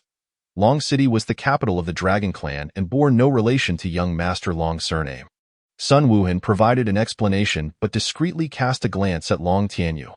Feeling somewhat uncomfortable under Sun Wuhan's scrutiny, Long Tianyu sensed the use of heavenly sight, indicating suspicion directed towards him. Once Sun Wuhan failed to detect any monster aura, he visibly relaxed. As they followed the queen of the Fox tribe into Long City, the group soon realized that it bore little difference from human towns, save for the occasional sight of a few untransformed monsters whose enormous forms appeared somewhat incongruous against the buildings. Exiting the marketplace, Bai Qing led the young talents of the human race to a vast plain dotted with mounds, from which a few foxes occasionally emerged. Navigating around the mounds, they arrived at a sizable compound, home to no fewer than 10 transformed monster kings. Bai Qing addressed the group, "You may reside here for a few days. Once the secret realm opens, I shall send someone to inform you." With a nod at Long Tianyu and the others, he took Bai's hand and departed. Sun Wuhan stepped forward, entering the compound, followed closely by the others. After observing the surroundings, they found the courtyard largely empty aside from rooms and some basic furnishings. Fortunately, it wasn't long before several beautiful transformed monster kings entered the courtyard. Bearing an array of dishes, naturally alluring, the foxes, now in human form, rendered several young men blushing profusely. Had it not been for his prior training, Lin Juntian would undoubtedly have been the most flustered of all. As it was, he merely breathed heavily, his face flushed, which was still somewhat acceptable. The rooms were designed for 5 occupants. After dining, Long Tianyu, Lin Juntian, Wang Gue, and Huang Lingling found themselves sharing a room, to everyone's surprise. Sun Wuhan also entered their quarters. 2 days passed, and Long Tianyu had grown more familiar with the others. Sun Wuhan had not come alone. He had brought along a bodyguard, a 5th-tier Earthmaster. According to Sun Wuhan's own admission, this was a death servant assigned to him by his father, the champion Marquis Sun Wushang, who could be called upon to sacrifice his life if necessary. As a lord of immense power, the champion Marquis certainly had access to extensive intelligence, and arranging a death servant for Sun Wuhan suggested that this expedition into the secret realm would not be without its challenges, which left Long Tianyu feeling somewhat uneasy. Moreover, the spirited young woman he had seen earlier turned out to be the 5th princess, the most enigmatic of the royal family, who had remained in seclusion for an extended period. She indeed bore some resemblance to the 9th princess from before. Her name was Li Xianxian, and she was also a celestial master, though her exact tier remained unclear. Additionally, his junior sister had progressed to a 4th-tier celestial master during their time apart, and Master Li Qinwan had gifted her a unique concealed weapon, significantly enhancing her combat capabilities. One day, a young girl entered the courtyard. With a cherubic face and an innate fox-like charm, she was none other than Bai Qing's only daughter. Bai Bai. This little girl left a deep impression on Long Tianyu, her distinctive name lingering in his memory. Brother Tianyu? The little girl spotted Long Tianyu upon entering the courtyard and skipped over. Contemplating how to address him, her demeanor quite endearing. Everyone else kept their distance from the fox princess, wary of offending her and inciting the queen's wrath. This, in turn, brought a certain tranquility to Long Tianyu's vicinity. Bai Bai, what brings you here? Long Tianyu affectionately ruffled her hair and inquired with a smile, though he felt a heaviness in his heart. Despite the close proximity, the system remained silent, offering no prompts. Using heavenly sight, he detected no trace of monster energy. The little one pondered her words, articulating slowly, "Mother went out on an errand, and I was bored, so I came out to play. How about I accompany you in your play?" "Okay, brother, let's play," Bai Bai exclaimed joyfully, dancing with excitement. Chapter 58. Entering the Secret Realm. For this outing, Long Tianyu donned a spatial ring. Spatial rings were exceedingly rare, and even with Long Tianyu's wealth, he had only managed to acquire a handful, some of which he had given to couriers, while others were allocated for the management of shops. The one he currently possessed was a temporary purchase at a high price. With a wave of his hand, a chessboard materialized. After explaining the rules of Monopoly to the little girl, they began to play. Though much of the game relied on luck, with a bit of control over the dice's force and angle, one could significantly increase the chances of rolling the desired number. In the first round, it was clear that Bai Bai had lost. Long Tianyu grinned mischievously at her, saying, "Losers must accept a punishment." "Punishment? Oh no," Bai Bai exclaimed, covering her little behind, recalling the times her mother had spanked her. Long Tianyu chuckled. This fox princess named Bai Bai was simply too adorable. "The punishment I speak of is not a spanking." "Not a spanking? No. You simply need to reveal your true form to me." "True form? Is it like this?" Bai Bai replied, and in a flash, she transformed into a 5-meter-long, 3-meter-tall white fox, her 3 tails swaying gracefully behind her. Ding! Detected 5th-tier Monster King. The system's notification finally chimed. Long Tianyu was taken aback. Such a delightful little girl was actually a Monster King, a 5th-tier one, at that. Coming back to his senses, Long Tianyu glanced toward the entrance, where several transformed Monster Kings stood. Ding! Detected 1st-tier Monster King. Ding! Detected. Though they were also transformed, the Monster Kings at the entrance could be detected by the system, while Bai Bai and her mother remained undetected. Was it due to the nature of their transformation or some other reason? "Brother, is this all right?" A youthful voice emerged from the massive fox muzzle, snapping Long Tianyu from his reverie. "That's sufficient. Please revert to your original form." Bai Bai returned to her guise as a little girl, exclaiming, "No spanking. This is fun. Let's continue." Then they resumed their playful activities. Bai Bai lost 3 rounds, while Long Tianyu faced defeat in 2. The penalties varied. For Long Tianyu's losses, Bai Bai commanded him to climb a tree and fetch her some fruit. Conversely, when Bai Bai lost, Long Tianyu instructed her to seek out Lin Tian and spank him. The sounds of merriment echoed, easing the apprehensions of the human prodigies, some of whom even joined their game, eager to experience these novel amusements. Whether it was Monopoly or Mahjong, Long Tianyu had kept these games a secret, known only to his master and a few senior disciples. Thus, it was the first encounter for the human elites. As twilight descended, Bai Bai reluctantly returned home. However, she reappeared the following day, this time with Long Tianyu introducing a game of Ludo. On the 3rd day, he presented a deck of cards. With limited materials, this particular deck was crafted from a type of resilient leaf. On the 4th day, Bai Bai was absent. By the 5th day, Queen Bai Qing herself made an appearance. "The secret realm is about to open. Please follow me." Bai Qing exhibited no airs of superiority, displaying a demeanor of tranquility that significantly reassured the gathered prodigies. Following Queen Bai Qing, they arrived at an ancient tree with a circumference that surely exceeded 50 meters.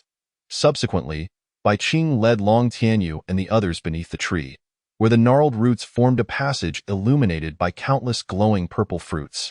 As they descended, a magnificent palace came into view, predominantly white but suffused with a hint of purple from the ambient light, creating an exquisite spectacle. Instead of entering the palace, Bai Qing guided them into another straight tunnel leading further down. The secret realm favored the demon race, imposing a restriction on human entrance. Only those under the age of 20 were permitted. In contrast, there were no such limitations for the demon race, allowing even Bai Qing to traverse freely. However, the treasures within the realm were only beneficial to demon kings and those below their rank. Thus the disciples sent by the demon race possessed strength limited to that of demon kings and greater demons. A pink entrance to the secret realm, shaped like an oval, allowed passage for only one individual at a time. Moreover, the entrance was not a random teleportation. It was a fixed-point transfer, meaning all who entered would emerge at the same location.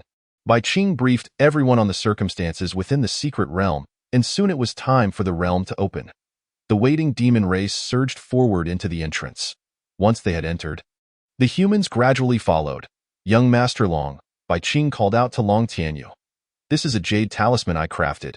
It can summon me once. Please keep it safe. Long Tianyu regarded Queen Bai Qing with surprise, but accepted her kind gesture. Sun Wuhan and Li Xianxian, who had not yet entered the secret realm, looked on with astonishment at the interaction between Bai Qing and Long Tianyu, speculating about their relationship. Long Tianyu too was puzzled as to why Bai Qing, as the queen of the Fox tribe, placed such importance on him. Could it be due to his master? Shaking his head, he dismissed the thought and joined Huang Lingling, Lin Jintian, and Wang Gue as they stepped through the luminous portal. Sun Wuhan and Li Xianxian followed suit. A sensation of weightlessness enveloped them, and it wasn't long before Long Tianyu opened his eyes to find himself at a lake, surrounded by snow-capped mountains. With their cultivation, they were not in danger of freezing. The demon race had already begun their ascent of the mountains, while the human group lingered by the lakeside, seemingly awaiting something. Upon the arrival of Sun Wuhan and Li Xianxian, the crowd quickly gathered around them, inquiring about their next steps. Sun Wuhan cast a fleeting glance at Long Tianyu before responding, "Let us stick together.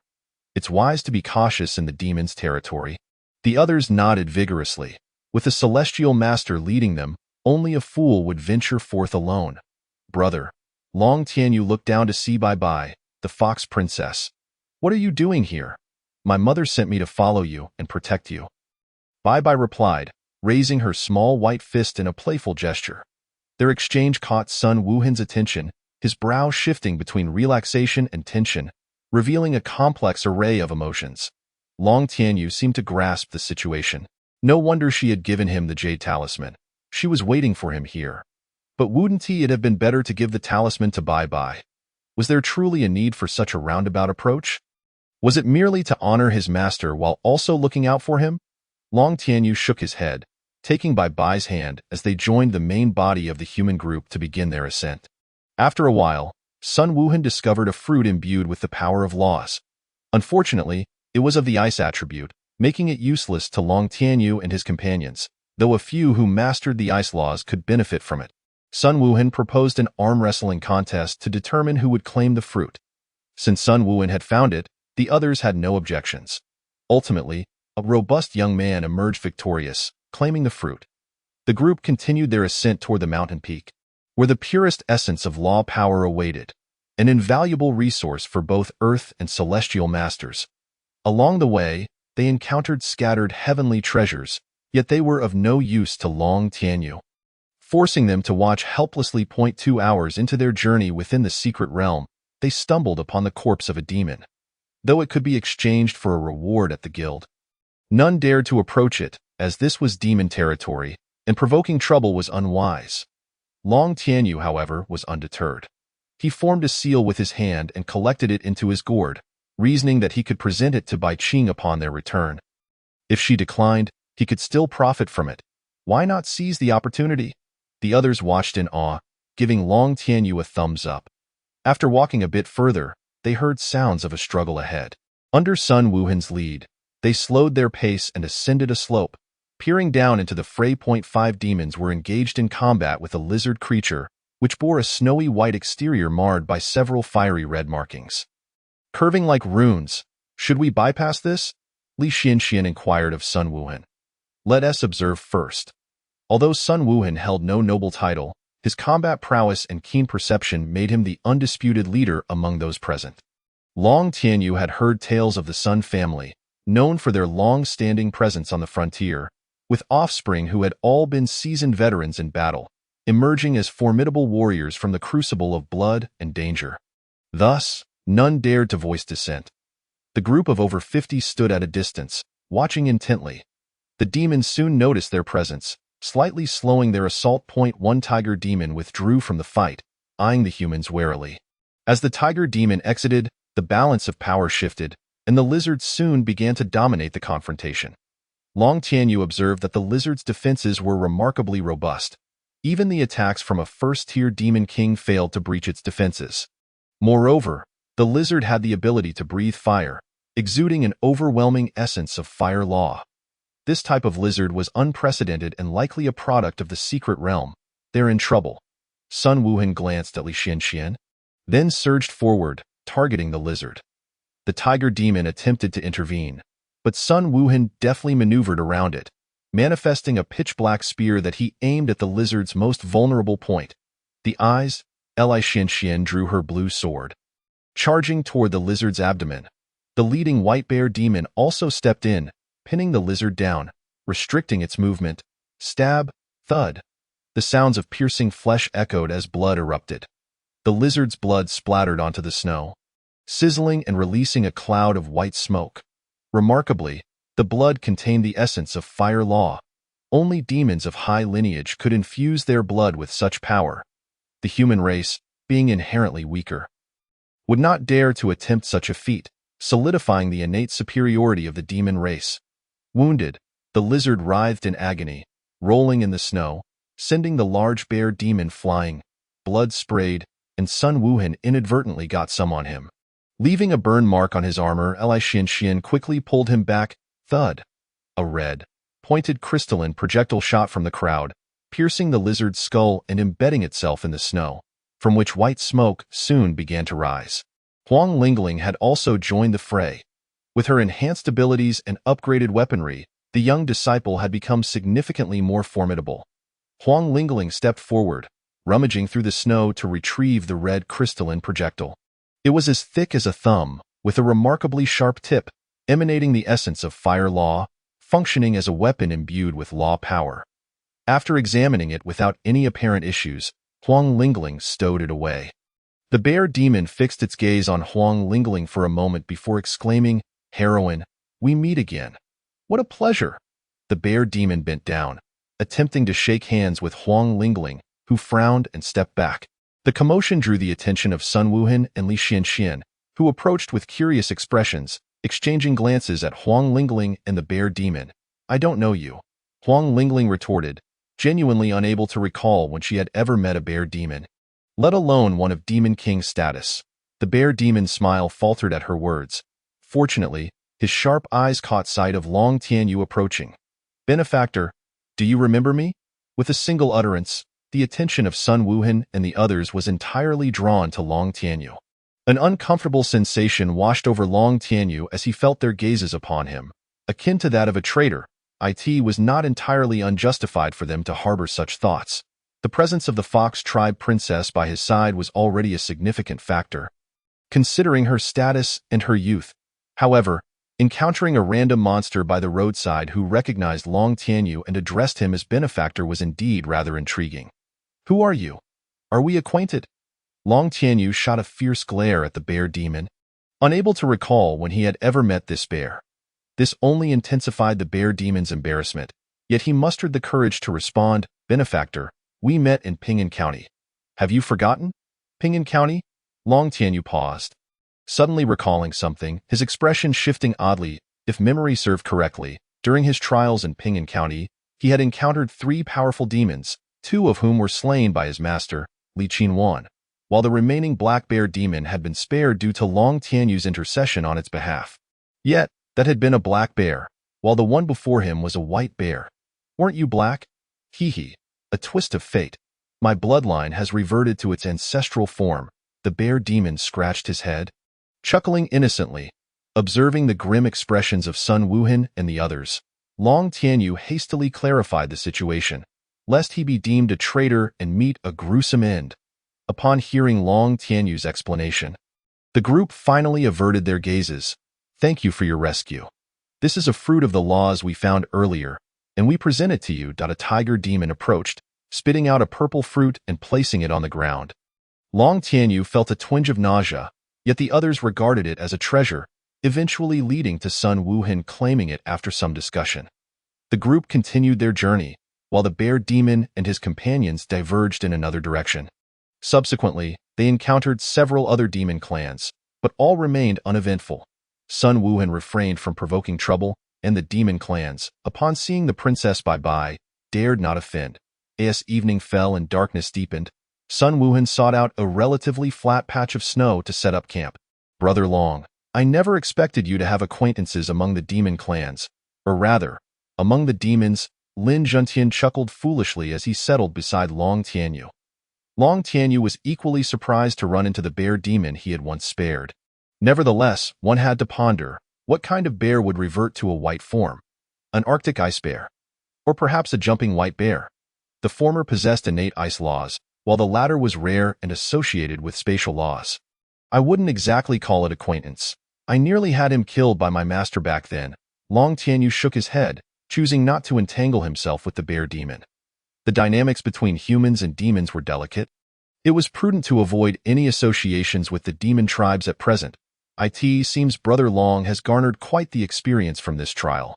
I am quite curious about your adventures." Wang Gui approached, intrigued by Long Tianyu's journey.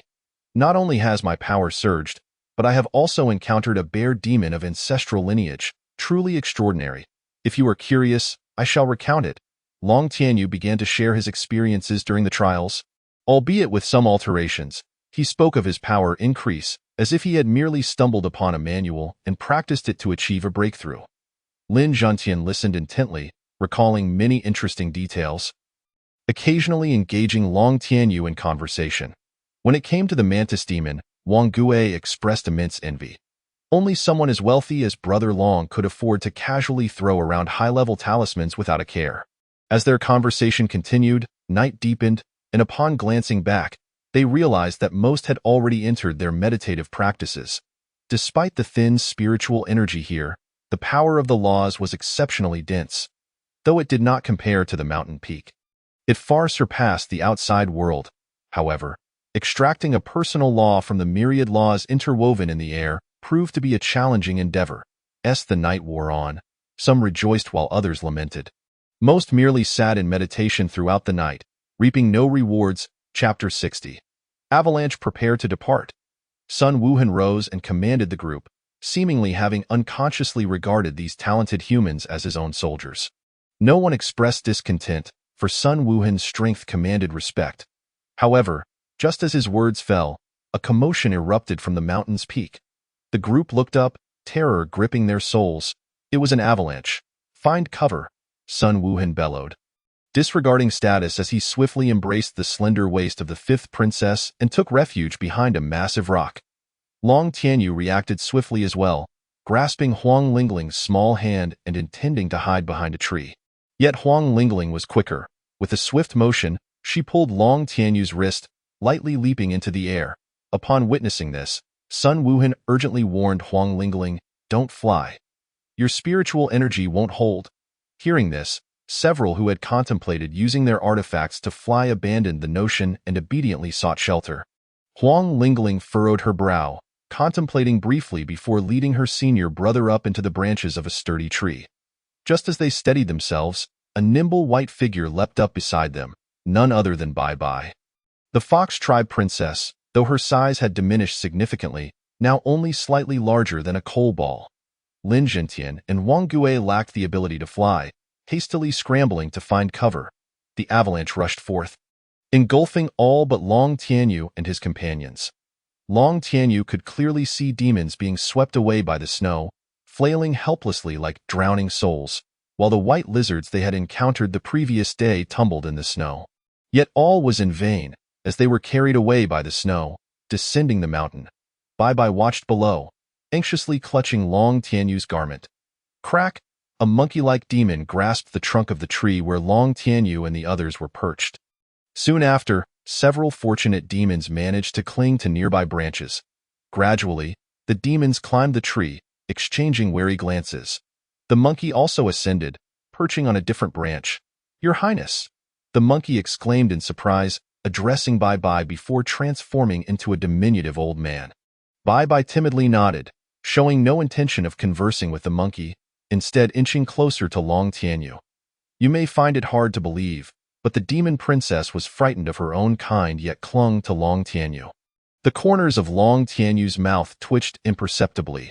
He was at a loss regarding the little princess's thoughts. "It seems this little one has taken quite a liking to you. Have you considered nurturing her?" Long Tianyu smirked mischievously. Meanwhile, thoughts of nurturing floated through Long Tianyu's mind, reminiscent of raising a child bride from an early age, guiding her growth according to his preferences. It seemed quite appealing as time passed.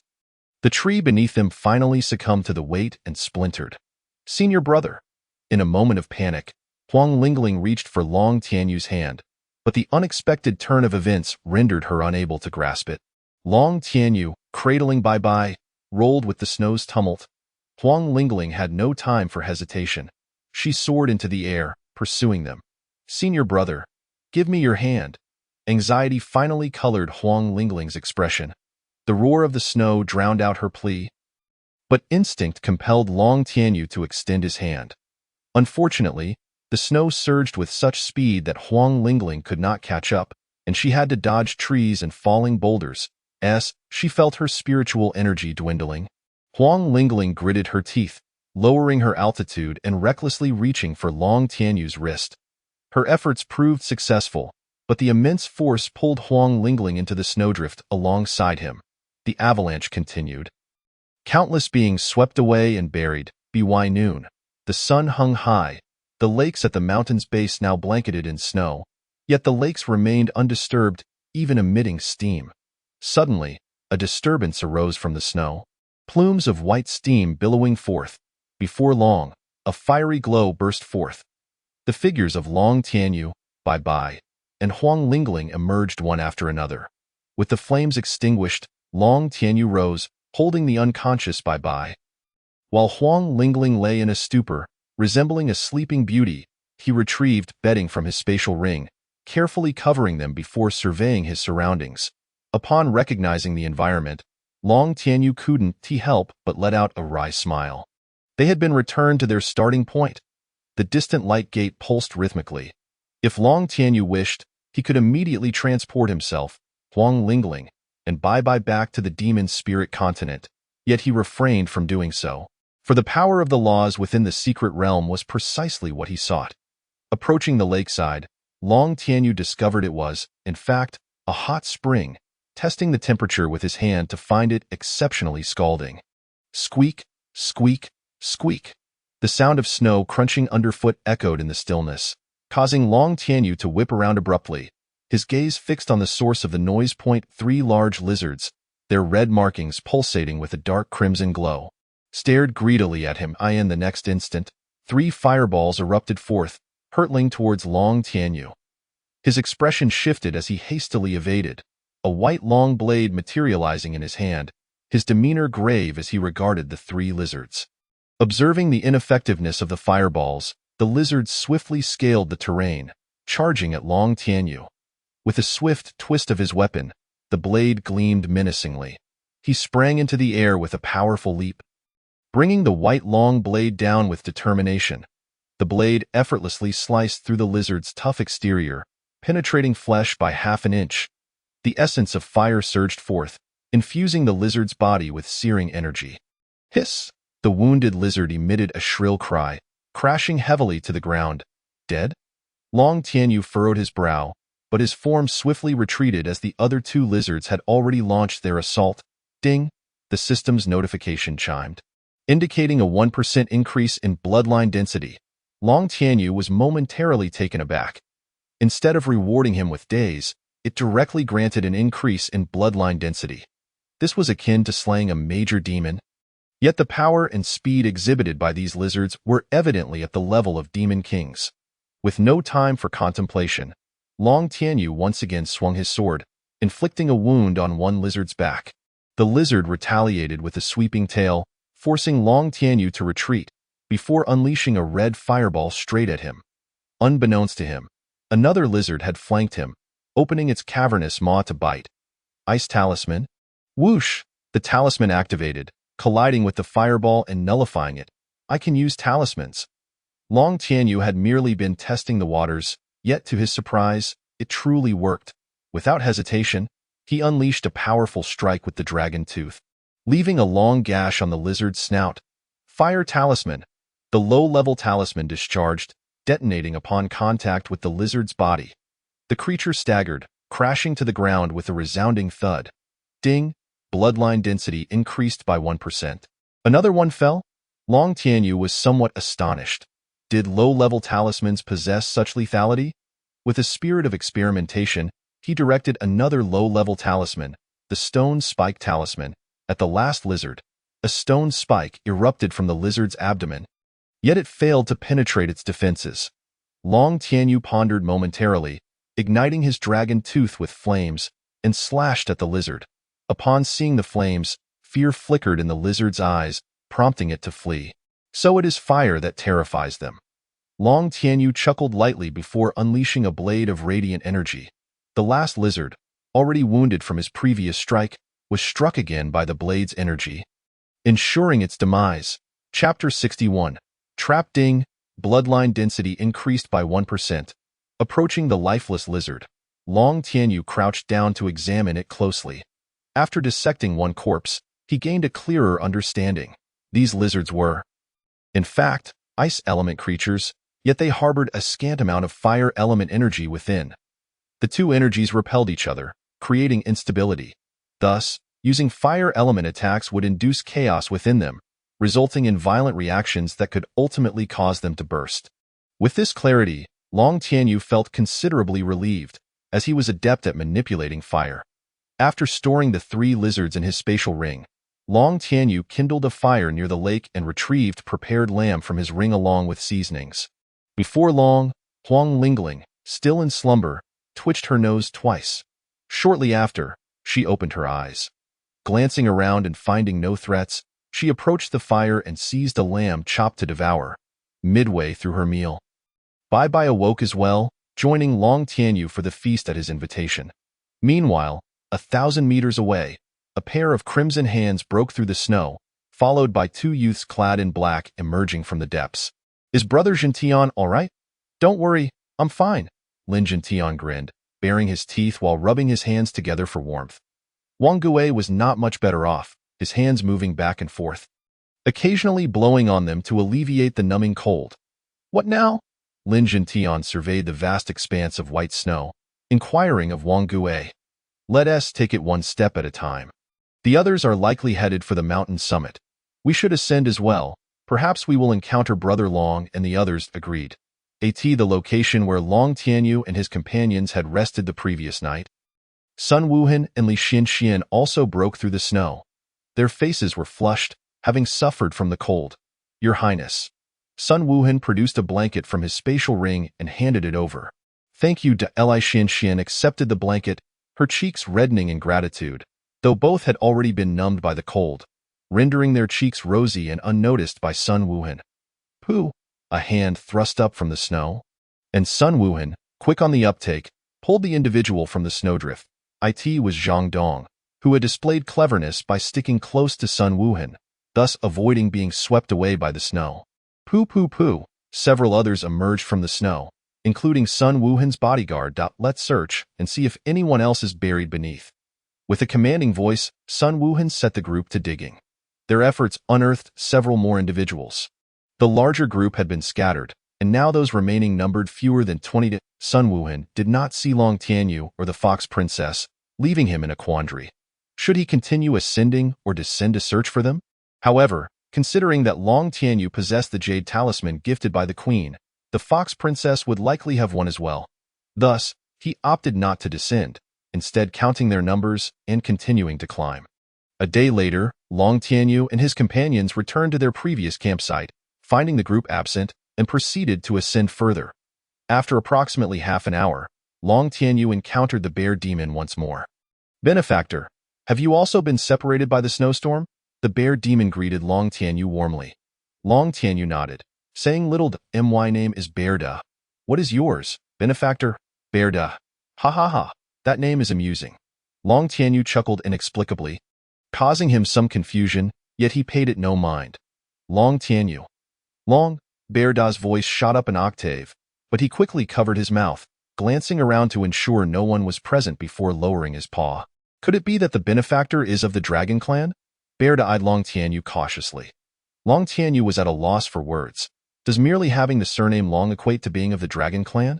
Shaking his head dismissively, Long Tianyu chose to ignore Bear Da that moment. 5 lizards leapt out from the side. Bear Da's expression turned grave. Just the previous day, one had nearly wiped them out, and now 5 appeared all at once, causing him to feel anxious. Long Tianyu, however, remained largely unfazed, raising his hand to unleash 5 fire talismans, which obliterated the 5 lizards in an instant. Bear Da's eyes nearly bulged out of their sockets. Long Tianyu stored the lizard corpses in his spatial ring. Huang Lingling was equally astonished. The fire talismans just now were merely ordinary low-level talismans, lacking any extraordinary traits. How could this be? Noticing Huang Lingling's confusion, Long Tianyu recalled that he had yet to explain the lizard's weaknesses to his junior sister. Upon learning that these lizards feared flames, both Huang Lingling and Bear Da's eyes widened in surprise. They had not anticipated the existence of such creatures. Bai listened with curiosity, somewhat bewildered. Days passed swiftly, and Long Tianyu and his group successfully reached the mountain summit, encountering several human and demon tribes along the way, who joined their ranks. Upon reaching the summit, Long Tianyu discovered Sun Wuhan and his companions already meditating, absorbing the power of the laws. Long Tianyu also found a spot to sit down, delving deeper into his understanding of the laws. An unending stream of wood element energy flowed into Long Tianyu's body, perfecting the unique laws that belonged solely to him. After spending a day in this manner, an unforeseen event occurred. A dozen demon beings suddenly appeared, forming strange hand seals, and in the next instant, a layer of magical array enveloped the entire summit, not only isolating the power of the laws but also trapping the humans and demons within. The array resembled an inverted bowl, firmly imprisoning all living beings inside. As the power of the laws vanished, those in meditation jolted awake, staring at the array in bewilderment. Sun Wuhan immediately spotted the dozen demons outside the array. Initially believing it to be a trap set against the humans, he realized that the demon race was also ensnared within the array, complicating matters. Recalling his father's words, Sun Wuhan was struck by a sudden realization. The demon race is not a monolithic entity like the fox race. Now, Sun Wuhan finally understood what that meant. Bear Da seemed to recognize a demon outside, cursing vehemently, "Black Snake. What do you intend to do?" The demon named Black Snake ignored Bear Da and approached a female demon. The demons outside gathered together. Long Tianyu regarded the female demon, sensing familiarity. The demoness wore a flowing purple gown, her features strikingly alluring. A flash of insight struck Long Tianyu. The fox spirit residing in the stone statue of Xiaolin village was none other than this very demoness before him. "What do you want?" "You will find out soon enough." The demoness smiled seductively, her fingers weaving intricate seals as the array began to activate. Long Tianyu felt the spiritual energy within him rapidly depleting. Others experienced the same sensation. "It's a spirit-sucking array," Long Tianyu exclaimed. Upon hearing this term, the expressions of the others changed dramatically. The demon clan, perplexed by the situation, deduced a general understanding from the name of the formation and their current predicament. With their internal demonic energy being siphoned away, Xiongda felt a surge of panic and began to assault the magical array. The other demons followed suit. In contrast, the human race remained relatively calm, with those knowledgeable about formations already seeking a means of resolution. Long Tianyu was naturally observing the structure of the array as well, having previously struggled with poor cultivation talent and relegated his business dealings to several maidens. Long Tianyu had devoted himself to the study of these arcane arts. Activating his celestial eye to scrutinize the operational pathways of the formation, he discerned that the array was draining their spiritual energy, which was all being funneled to the demonist. No. More accurately, It was being directed to a jade talisman in her possession. If they could disrupt this transfer process, rendering the siphoned spiritual energy aimless, the vast reservoir of energy within the array would accumulate and ultimately cause it to burst. However, they were all trapped within the formation. Who could possibly destroy the jade talisman? Wait, Lin Zhantian and Wang Gui were conspicuously absent. Long Tianyu surveyed his surroundings and indeed found no sign of the two. Just then, two shadowy figures approached. Who else but Lin Zhantian and Wang Gui? They were supposed to have arrived yesterday, but had stumbled upon a cave along the way, within which lay several eggs. Driven by curiosity, they had taken the eggs and, as if being hunted by lizards, had been pursued for an entire day and night. Only recently had they shaken off their pursuers and ventured up the mountain, only to come upon a colossal golden bowl. While they were still in a daze, Long Tianyu's voice reached their ears. Destroy that jade talisman, Chapter 62. Breaking the formation before Lin Zhantian and Wang Gui could respond, 5 demons charged toward them. Startled, the two hastily drew their weapons in defense. Meanwhile, a human youth named Zhuge was already working to dismantle the formation. As a precautionary measure, even if Lin Zhantian and his companions failed, they would not be drained of their spiritual energy to the point of death. Young Master Long, I hear you possess a considerable number of talismans. Might I borrow a few? Zhuge suddenly called out to Long Tianyu. Without hesitation, Long Tianyu inquired, what type of talismans do you require? Basic fire talismans will suffice. Let's start with 100 or so. At this declaration, the majority of the human onlookers widened their eyes in disbelief. Did he truly regard fire talismans as mere cabbages, asking for such a staggering quantity?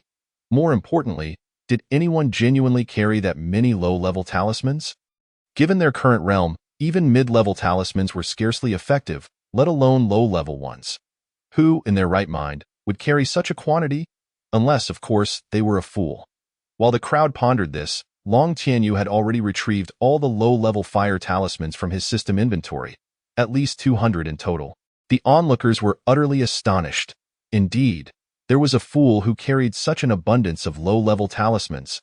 Zhuge was equally taken aback by the sheer number. He had only heard that Long Tianyu had a master who crafted talismans exclusively for him. But he had not anticipated this vast quantity. Little did Zhuge realize that Long Tianyu had once been a mere weakling with a combat power of 5, and that these low-level talismans could turn the tide in his favor. Thus, Qin Feng Tian had produced a copious number of low-level talismans. Bring 5, no, 10 individuals, Zhuge commanded. Upon hearing this, 10 people stepped forward, including Sun Wuhan and Li Xinyan.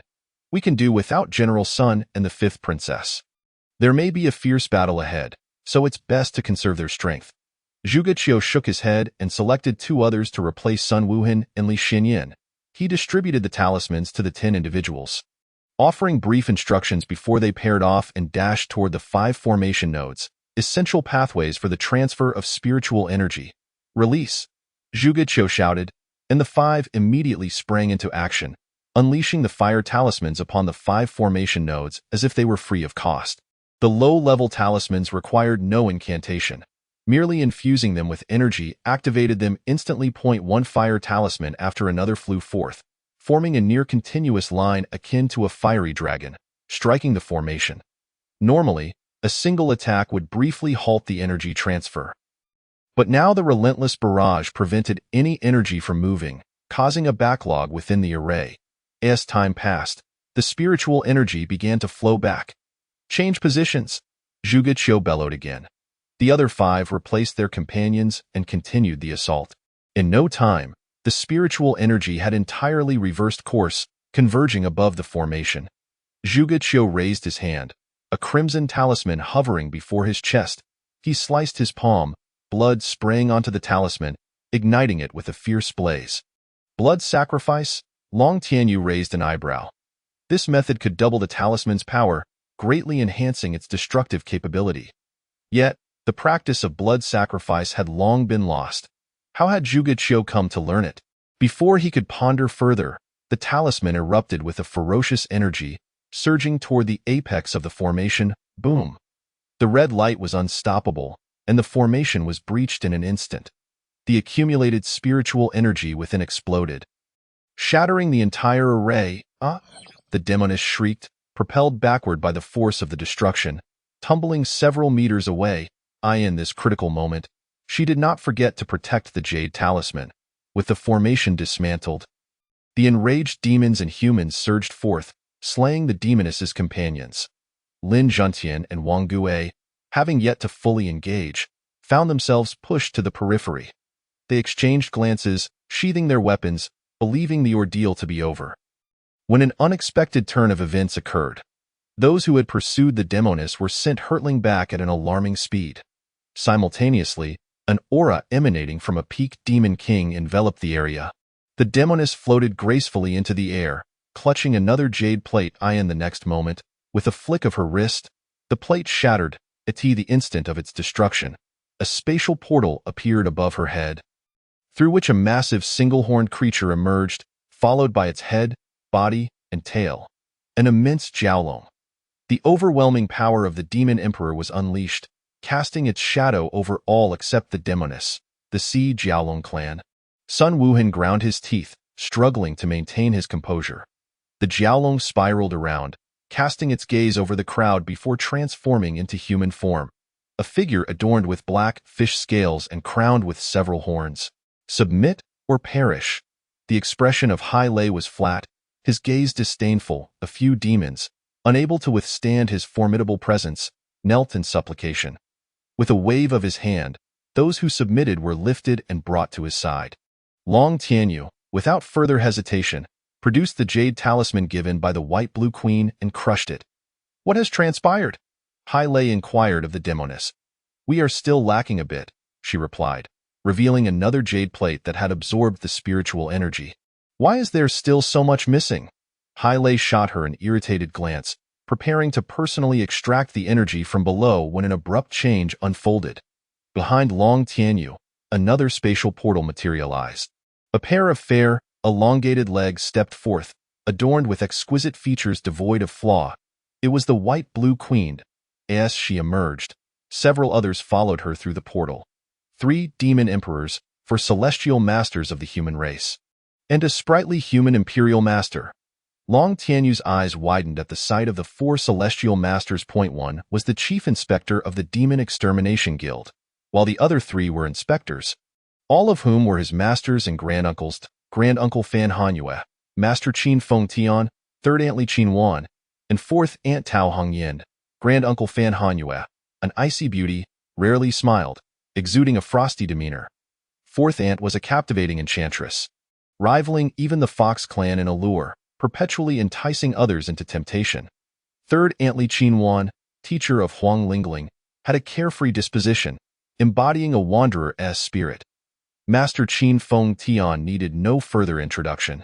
She was stunningly beautiful and as gentle as flowing water. To Long Tianyu's astonishment, he noticed that his master was cradling a piece of coal. At the sight of the coal, Long Tianyu was momentarily stunned. Even in battle, she brought her pet along. How confident she was! Upon seeing the White-Blue Queen and the Elder, Hai Lei's expression changed dramatically. Demonic energy surged forth, pouring into the jade plate. The Elder's eyes narrowed slightly. Without any visible movement, he appeared behind Hai Lei. Hai Lei, taken aback, hastily tossed the jade plate to the demoness. "Quickly, crush it!" He disregarded the jade plate, transforming back into his original form and began to flee. The demoness grabbed the jade plate, poised to act, but her body froze mid-air, unable to move. Long Tianyu initially assumed it was his granduncle's intervention, only to turn and discover it was the White-Blue Queen, who held a snowflake-shaped crystal hovering in her grasp. Unbeknownst to him, the demoness had somehow managed to break free from her control, shattering the jade plate with a swift motion. You are?" the White-Blue Queen exclaimed in surprise, taken aback that the demoness had escaped her grasp. "You wretched woman! Did you think I was dead?" The enchanting demoness erupted into a fit of manic laughter, shattering the jade tablet before making her escape. No one pursued her, for a far greater calamity had already descended. Chapter 63. The battle on the brink. A 3rd spatial portal manifested, from which emerged a colossal dragon, far larger than the very essence of the sea thunder itself. Not only that, But following the dragon's emergence, 3 sea serpent clans, their bodies adorned with shimmering scales, traversed the spatial portal into this hidden realm. Shortly thereafter, 5 members of the Dragon Elephant clan appeared. Through the portal, one could glimpse a vast army of demons on the other side. Alas, the energy was insufficient for the army to cross over, lest the spatial portal collapse, rendering the Sea Serpent clan unable to return. Queen Baiqing's figure flickered, soaring into the air to lock gazes with the ebony dragon. Tianyu, I leave the coal ball in your care. Qin Fengtian approached Long Tianyu, entrusting the coal ball to him. Disciple, return the weapon to your master first, Li Qin Wan. Disregarding whether Huang Lingling agreed, summoned over 30 crimson crystals that flew to her rear. The 4 women exchanged glances, ascending into the skies in unison. 9 against 9, a perfect match. All I require is the Dragon Clan's remains. Hand them over, and I shall depart. How dare you presume? Qin Fengtian scoffed, revealing a crimson long sword in his grasp. The Celestial Master showed no hint of trepidation before the Demon Emperor. Long Tianyu could even sense the palpable fury lacing his master's tone. What was the current situation? Lin Zhentian rubbed his eyes, questioning whether he was ensnared in a dream. Long Tianyu let out a bitter smile. Wishing he knew the answer as well, benefactor, do you not think we ought to flee? Long Tianyu snapped back to reality, only to realize that the mountaintop was nearly deserted. Why didn't you say so sooner? Long Tianyu bolted away. You never asked? Xiongda muttered in grievance, scurrying down the mountain on all fours. Casting a glance back, he saw the battle had commenced. The elder of the human race clashed with the dragon, who was also at the Demon Emperor level. Queen Baiqing was locked in fierce combat with a dragon elephant. The 3 princes of the Sea Serpent clan engaged with Long Tianyu's master and uncle. Halfway down, Xiongda stumbled upon several fruits of the laws and eagerly plucked them. By the time Long Tianyu reached the foot of the mountain, the battle atop continued unabated. Will Master and the others be all right? A foreboding sensation gripped Huang Lingling's heart. Long Tianyu shared her concern, yet his strength bore no relevance to the conflict above, leaving him to merely observe. By now, it was deep into the night. Those who were meant to flee had done so. By the hot springs at the mountain's base, only Long Tianyu, Lin Zhentian, Wang Gui, Sun Wuhan, Li Xianxian, along with the Fox Princess Bai, Xiongda, and the coal ball cradled in Long Tianyu's arms remained within the secret realm. Sun Wuhan stayed behind due to his identity, while Long Tianyu and Huang Lingling lingered out of worry for their masters. The others remained, concerned for the safety of their friends. Benefactor, here are some fruits I just found. Would you like some? Xiongda cheerfully offered Long Tianyu a few of the fruits. Upon inspection, Long Tianyu discovered they were indeed fruits of the laws, and fortuitously, of the wood attribute. He accepted them without hesitation. Huang Lingling cast a curious glance at her senior brother. Should it not have been the fire attribute? Why then did he acquire wood? To be fair, Long Tianyu frequently utilized talismans, and thus, his true law attribute remained a mystery to all.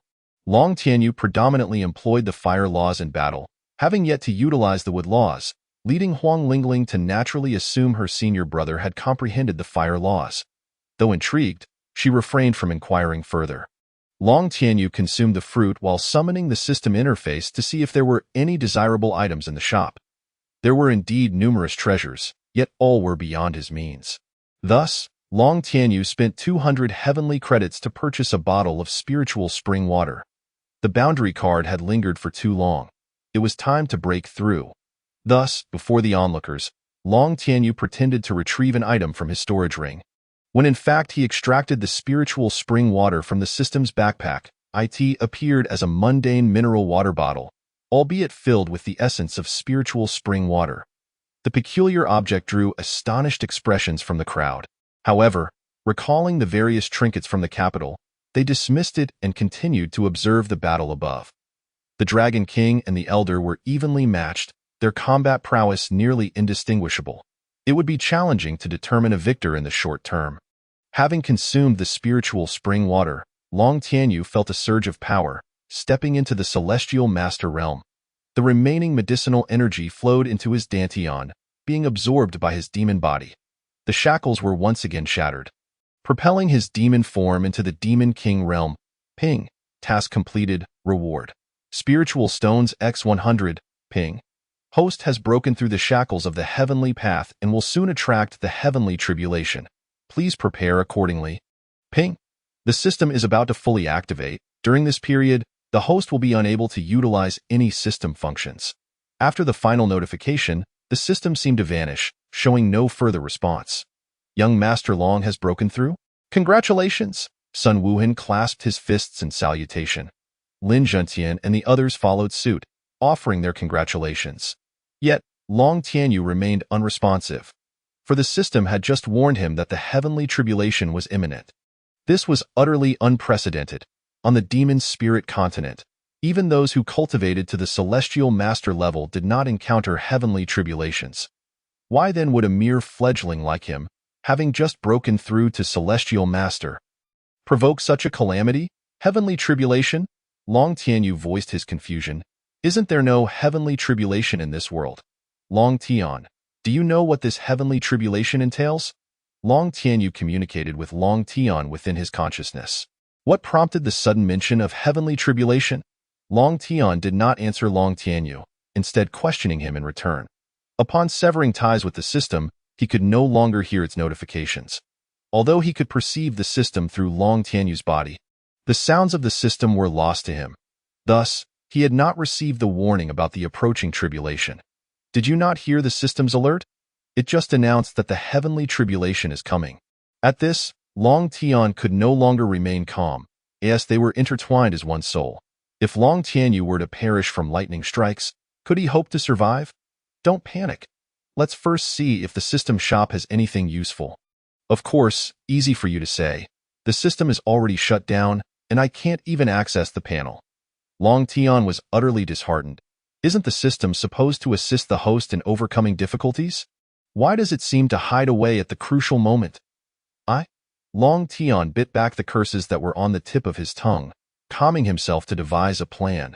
Meanwhile, in the external world, on the demon spirit continent, within the southern Fox clan territory, the sky grew increasingly dim, rendering all light invisible, while a cacophony of thunder rolled ominously, yet no flashes of lightning emerged.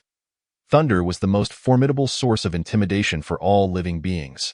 Instinctively, they all feared the wrath of lightning. The weaker demons were paralyzed with fear, huddled in corners, too terrified to show themselves. Meanwhile, the more powerful demons furrowed their brows, puzzled by the significance of this phenomenon. Long Tian pondered for a moment before surrendering to the situation. If we are here, we might as well accept our fate and leave it to destiny, Long Tianyu. It seems we have no other choice. Thus, Long Tianyu became somewhat distracted, constantly scanning the heavens, bracing for an unexpected strike from the thunder. Meanwhile, the battle on the mountaintop intensified, with boulders beginning to tumble down. Why do I feel as though their combat is somewhat restrained? Sun Wuhan mused with a furrowed brow. Li Xianxian shared the same sentiment, for with that individual's combat power, not even a mountain could withstand their might, let alone a mere peak. Yet now, the snow-capped mountain remained utterly still. Chapter 64. Retreat. In the Fox clan's secret realm, atop the snow-capped mountain, the Dragon King and the Elder had exchanged countless blows. Drawing back, the Dragon King shouted across the void. Are you truly unwilling to yield? A mere insect will always remain an insect. It is best not to be overly self-important. The Elder spoke slowly, his voice resonating like a thunderous bell, echoing throughout the secret realm. Then I shall gladly destroy it. The Dragon King's fury ignited, preparing to unleash his full power, yet the Elder had long been prepared. Before the Dragon King could act, both the man and the demon vanished from the secret realm. Creating a space of their own, one could only wonder how long it would withstand. Fan Hanyue furrowed her brow, concerned for the Elder's predicament. Let us eliminate them first. We can discuss the rest later. Qin Feng Tianjiao let out a fierce cry, and behind him, the ethereal silhouette of a phoenix materialized, soaring towards Hai Lei with deadly intent. Startled and aghast, Hai Lei flickered with lightning as he attempted to flee. The moment such formidable strength departed, the three princes of the Sea Dragon clan found themselves in dire straits. What was once restraint had now transformed into a more earnest resolve. Fan Hanyue, Now an 8th-tier immortal master, faced the 6th-tier demon emperor, Haifeng, with effortless ease. Her mastery of the ice sword technique was truly transcendent, causing the dark-hued dragon to wail in agony. At the foot of the mountain, Meichio gazed intently at the hot spring, her eyes brimming with anticipation. Long Tianyu, preoccupied with concerns about the heavenly thunder, anxiously scanned the sky while also fretting over the safety of his master and her companions. His spirit clearly unsettled. Soon, another day slipped by, the battle atop the mountain having raged for 3 days and nights. Suddenly, the space quivered, and an elderly man emerged, with the Dragon King following closely behind. Upon seeing their father return, the 3 battered princes of the Sea Dragon clan expressed their relief. The 5 dragon elephants remained unscathed, gazing across at the Demon Clan experts accompanying the White Qing Queen. As they drew nearer, it became apparent that the Dragon King was bleeding, his injuries seemingly as grave as those of his offspring. The elder was equally fatigued, his aura diminished, a faint trace of blood at the corner of his mouth. The Dragon Clan's remains are mine to claim, the Dragon King roared, as the laws of fire began to brew within him. Sensing the emerging threat, the White Qing Queen hastily gathered the laws of ice to counteract. At the mountain's base, as the 2 elemental forces clashed, something began to rise from the hot spring. An object resembling an egg, larger than a duck's egg, dark with a hint of red, adorned with intricate patterns. With a swift motion, Meichio darted forward, grabbing the egg in her beak before hastily retreating into the light portal. The entire sequence of events transpired so rapidly that none noticed, save for Long Tianyu, who held Meichio. The speed at which she moved left him questioning his own senses. Upon regaining his composure, he realized Meichio had indeed vanished, and he was caught unawares.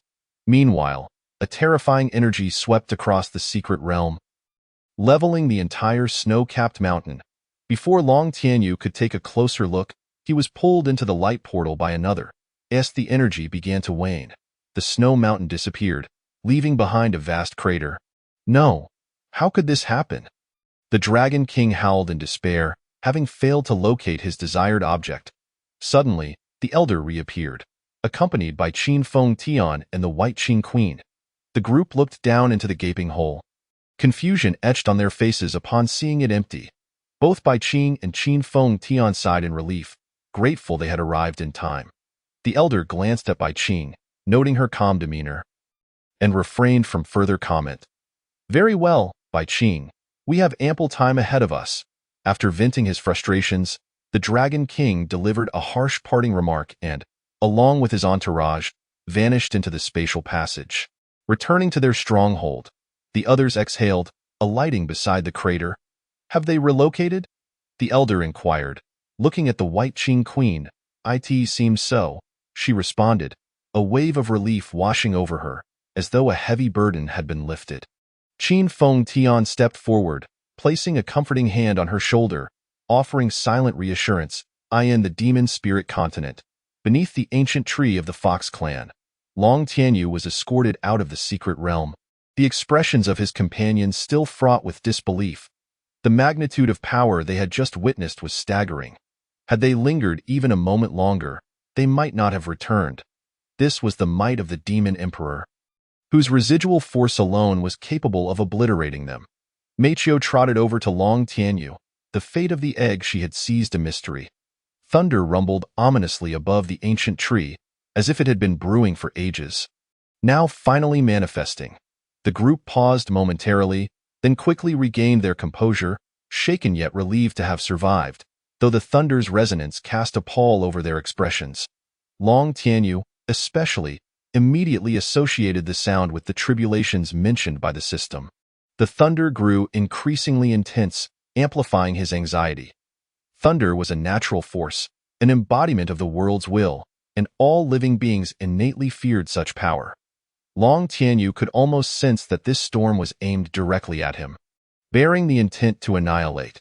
With no time to ponder further, and unwilling to allow his companions to witness his potential demise, Long Tianyu bolted at the sound of the third thunderclap.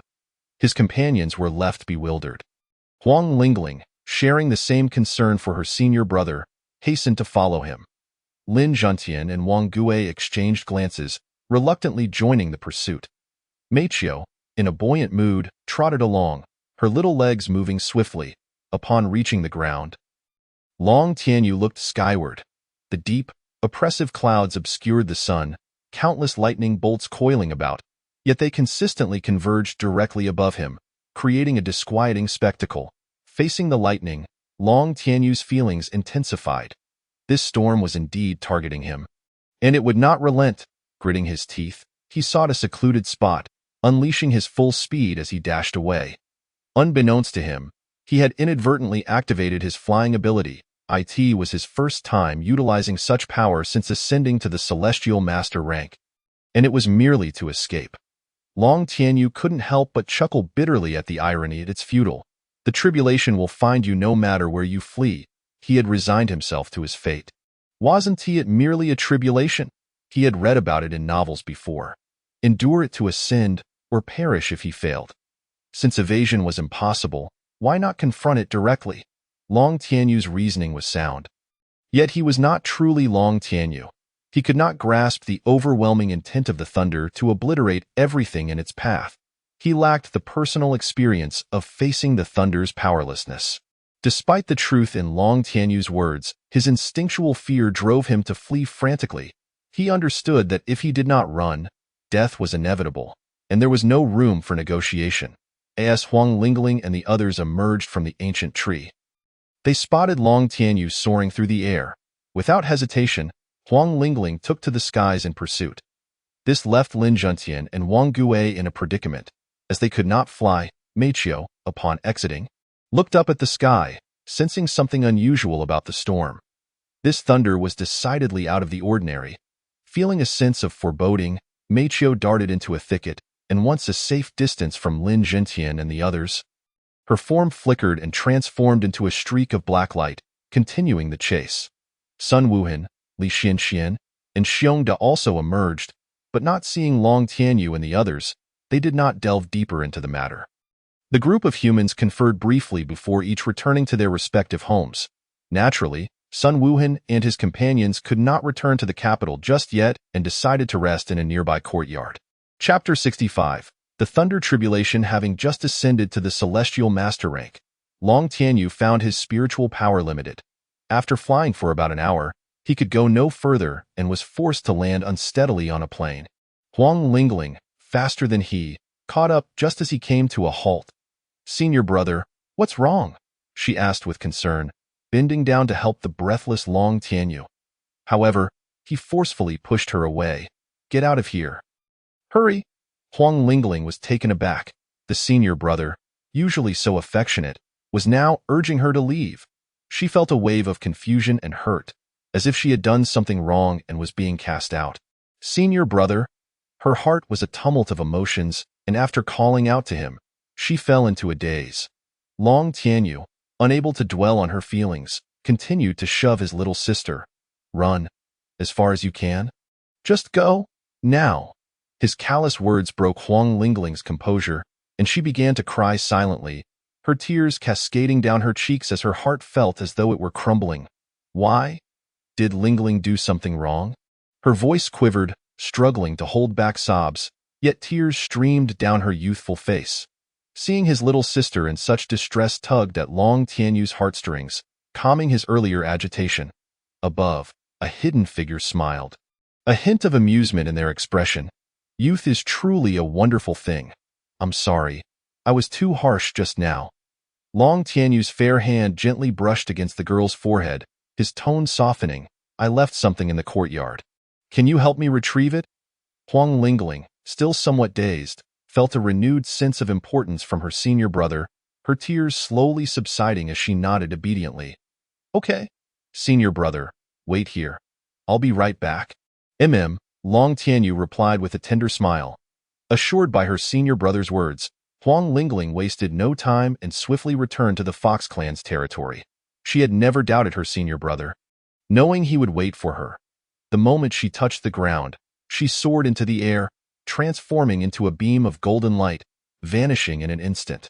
With her departure, Long Tianyu's mindset shifted. Since escape was futile, he would face it head-on. As if sensing Long Tianyu's unwavering resolve, the ominous thunderclouds in the sky began to churn, heralding the birth of great terror. The shadowy figure also noticed the abnormality above. Letting out a soft exclamation, he had felt something amiss with the thunderclouds before, but now the discomfort intensified. Casting another glance at Long Tianyu, who was gazing upward, the shadow suddenly furrowed his brow. This scenario seemed eerily familiar, as though he had encountered it within the pages of an ancient tome. Though the specific time frame was not clearly delineated, the content broadly described matters pertaining to the tribulation of thunder. The ancient texts recorded that the demon emperor was not the ultimate pinnacle. To ascend to a higher realm, one must endure the baptism of lightning, seeking life amidst destruction to break the shackles and step into the divine domain. Yet, it was evident that Long Tianyu had not yet reached that stage. Could it be? The shadow abruptly raised his head, his expression filled with sheer terror. According to the ancient records, the thunder tribulation was the manifestation of the world's will, erasing all that fell beyond its grasp. Surpassing the demon emperor was, after all, an act of defiance against heaven, hence inviting the wrath of the heavens. Although the tome did not elaborate, Long Tianyu's current predicament was strikingly congruent with this notion. He was, after all, an existence that transcended the natural laws. Realizing this, the shadow's pupils constricted sharply, and he hastily retrieved a communication token to relay information to Qin Fengtian. As the shadow sent the message, the first bolt of thunder had already descended. Time seemed to slow to an agonizing crawl. Long Tianyu had mentally prepared himself, yet when faced with the annihilating force of the thunder, he could not help but tremble. His foot instinctively retreated a step. That moment, he confronted the heavens, an entity beyond comprehension. Without facing the fear directly, he could not truly grasp the profound terror and shudder that emanated from the depths of his soul. However, the thunder was swifter. Just as he prepared to lift his foot, a purple bolt of lightning, accompanied by a white glow, struck him squarely on the crown of his head. Long Tianyu felt a jolt of electricity coursing through him.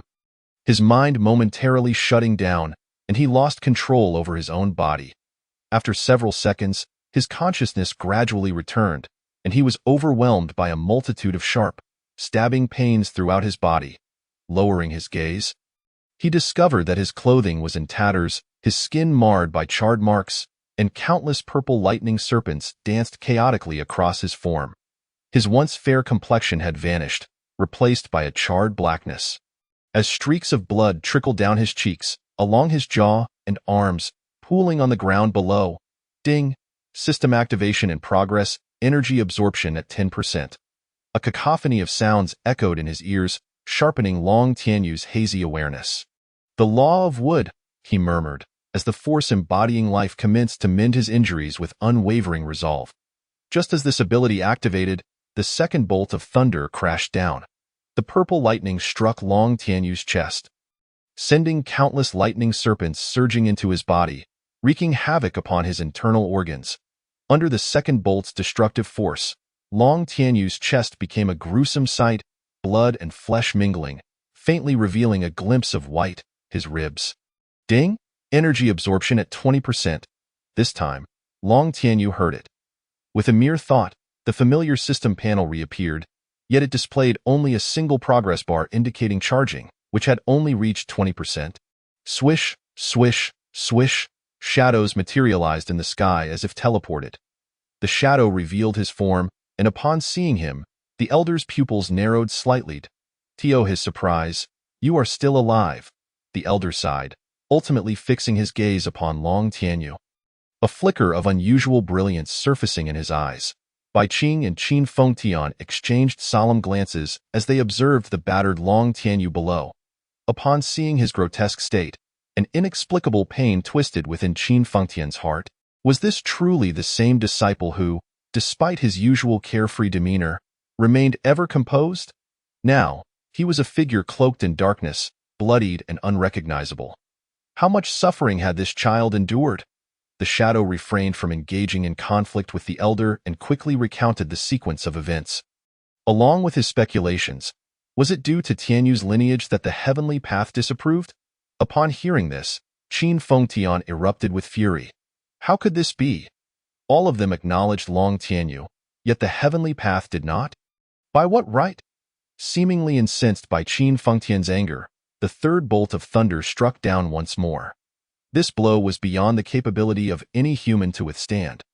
Long Tianyu's primal instinct for survival swiftly assessed the situation, and he instantaneously shifted into his demon form. Boom! The thunder crashed against Long Tianyu's back, inflicting severe burns across a vast area. The self-defense mechanism of his demon form activated, and Long Tianyu began to undergo demonization. Red diamond-shaped scales sprouted densely across his body, and two bulges emerged on either side of his forehead, swiftly transforming into two elongated dragon horns. His hair elongated backward, sharp and pointed like steel needles, while dorsal fins sprouted along his back, resembling vicious barbs. A thick tail suddenly extended behind him, stretching out for hundreds of meters. Long Tianyu's limbs elongated, fingers morphing into claws, sharp nails emerging.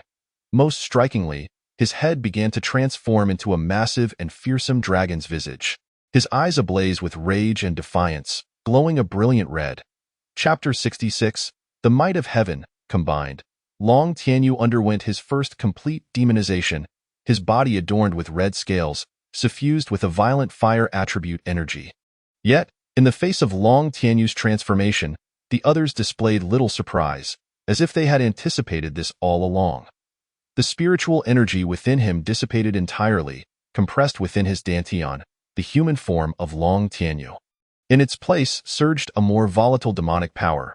The aura of a first-tier demon king erupted, filling every corner of the plane. The demons of Long City seemed to sense this shift. Collectively turning their gazes toward the plain and the courtyard, Sun Wuhan appeared to sense something as well, yet being within the domain of the demons, he had no intention of stirring up trouble. Long Tianyu looked down at his newly transformed form, momentarily stunned.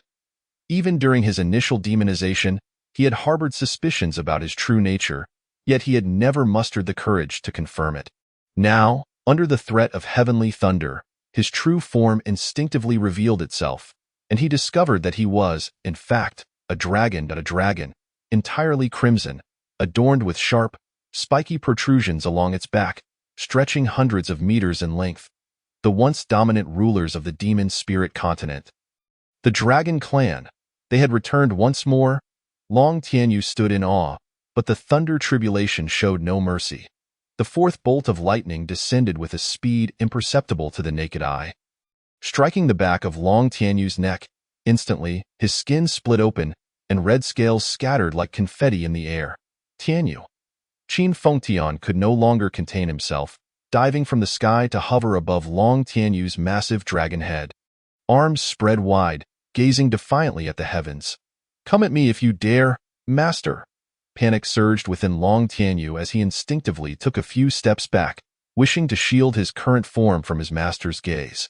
His enormous tail swished behind him, instinctively blocking his vision, as if trying to cover up an undeniable truth. Qin Fengtian, unaware of Long Tianyu's turmoil, fixed his determined gaze upon the sky.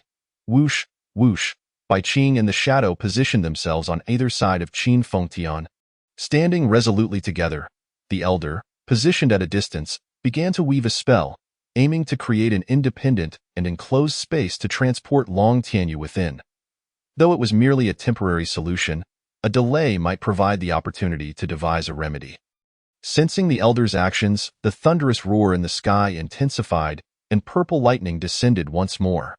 This time, the target was not Long Tianyu, but the elder, who sought to interfere with its decree. The elder was taken by surprise, his focus faltering as he was struck by the lightning, plummeting straight from the sky. Having sustained injuries moments ago, he now faced the wrath of the thunder, resulting in him losing consciousness. This scene caused both Bai Qing and the shadow to feel a deep sense of dread. If the elder could be so easily incapacitated, it signified that they, too, would be as fragile as paper before the might of heaven. Yet, regardless of the consequences, Long Tianyu had to be safeguarded, even if it meant sacrificing their own lives. Step. The shadow took a step forward, the black mist surrounding him dissipating to reveal his true form. Long Tianyu glanced over in astonishment, recognizing him as the black Qilin he had encountered in the secret realm of the Domain City. As the Black Qilin revealed its original form, the aura of the Demon Emperor erupted forth. Once again, a Demon Emperor stood before them. "Come at me with your rage. What kind of skill is it to torment a child?" The Black Qilin roared, charging directly toward the heavens. The heavenly path felt itself provoked. To extinguish a mere insect, it had faced repeated hindrances, igniting its fury. Thus, the thunder tribulation escalated. If the previous assault had been akin to pursuing a fugitive with a handgun, this time it was akin to bombarding with artillery that a bolt of purple lightning, 3 times thicker than before, descended, striking the Black Qilin squarely. The Black Qilin felt its consciousness blur, its body immobilized, crashing heavily to the ground and creating a massive crater. Bai Qing furrowed her brow. If the Black Qilin could not withstand the blow, how could she? Nonetheless, she pressed on, transforming into a 7-tailed white fox, charging toward the lightning. Unsurprisingly, Bai Qing too fell victim to the thunderstrike. Crashing to the ground like the Qilin, now, only Qin Fengtian and Long Tianyu remained. "Hey, can you hear me? Hey!" Long Tianyu was desperate. Was the thunder tribulation something that could be aided? Did they not know that the more help they offered, the stronger it would become? Long Tian found himself in a state of utter helplessness, yearning to establish contact with Long Tianyu. Yet it was as if his calls had vanished into a vast abyss, receiving not a shred of response. Even before the first heavenly thunder struck, the connection between Long Tian and Long Tianyu had been severed. The only entity capable of orchestrating such a disconnection, aside from the heavenly Tao, was beyond Long Tian's comprehension. The fact that even he had been obscured by the heavenly Tao indicated a clear intent. The heavenly Tao harbored a profound disdain for any assistance reaching Long Tianyu during his tribulation. This further underscored the extent of the heavenly Tao's animosity towards Long Tianyu. The 5th bolt of heavenly thunder, belonging to Long Tianyu, descended with a noticeable increase in size compared to its predecessors. Qin Fengtian positioned himself resolutely in front of Long Tianyu, showing no signs of retreat. Meanwhile, Long Tianyu, in a surge of panic, forcefully pushed aside his master and braced himself to absorb the 5th thunderstrike with his own dragon head. Ding! Energy absorption reached 70%. From the system's charging progress, it was evident that this 5th bolt of thunder was thrice as potent as the earlier ones. However, Long Tianyu had no time to ponder these details, for the impact to his head left his consciousness fading into obscurity and a daze. He glimpsed the 6th bolt of thunder hurtling toward him, and in a blur, he seemed to perceive a resplendent crimson fire phoenix colliding directly with the thunderbolt. Master, Long Tianyu's awareness slipped into chaos. The lightning paralyzed his brain, inducing a temporary state of shock. Qin Fengtian intercepted the thunderstorm meant for Long Tianyu. Although the damage was not catastrophic, it still rendered Qin Fengtian's body numb. The elder gradually regained consciousness, surveyed the dire situation, wrestled with his thoughts for a moment, and finally sighed before soaring back into the sky. As the mightiest teacher of the human race, he had long comprehended the necessary step forward. Yet the terrifying nature of the tribulation had previously restrained him from taking that leap. Now, for the sake of Long Tianyu, he had no choice but to make an attempt. He sought only to divert the tribulation away from Long Tianyu. Hoping the storm would not pursue him, the elder's aura began to ascend, ultimately reaching a critical threshold.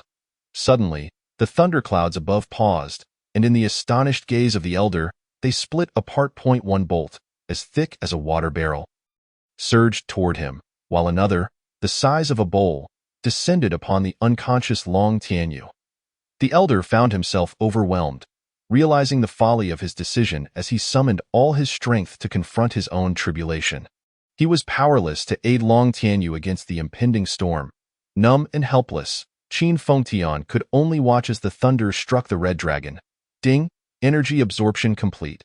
The system initiated activation, integrating the power of the heavenly Tao. Activating the main core, collecting world information. Ding! Preparation complete. System activation successful. System number 099 at your service. Codename Death's Grasp. Malicious intent from the heavenly Tao detected. Self-protection mode activated. Ding! Evasive measures initiated. Assessing remaining energy. Ding! Energy sufficient. Evasion system engaged. With the mechanical voice of the system echoing, the thunderclouds belonging to Long Tianyu momentarily faltered, resembling a bomber that had lost its target, flitting chaotically in search of its intended victim.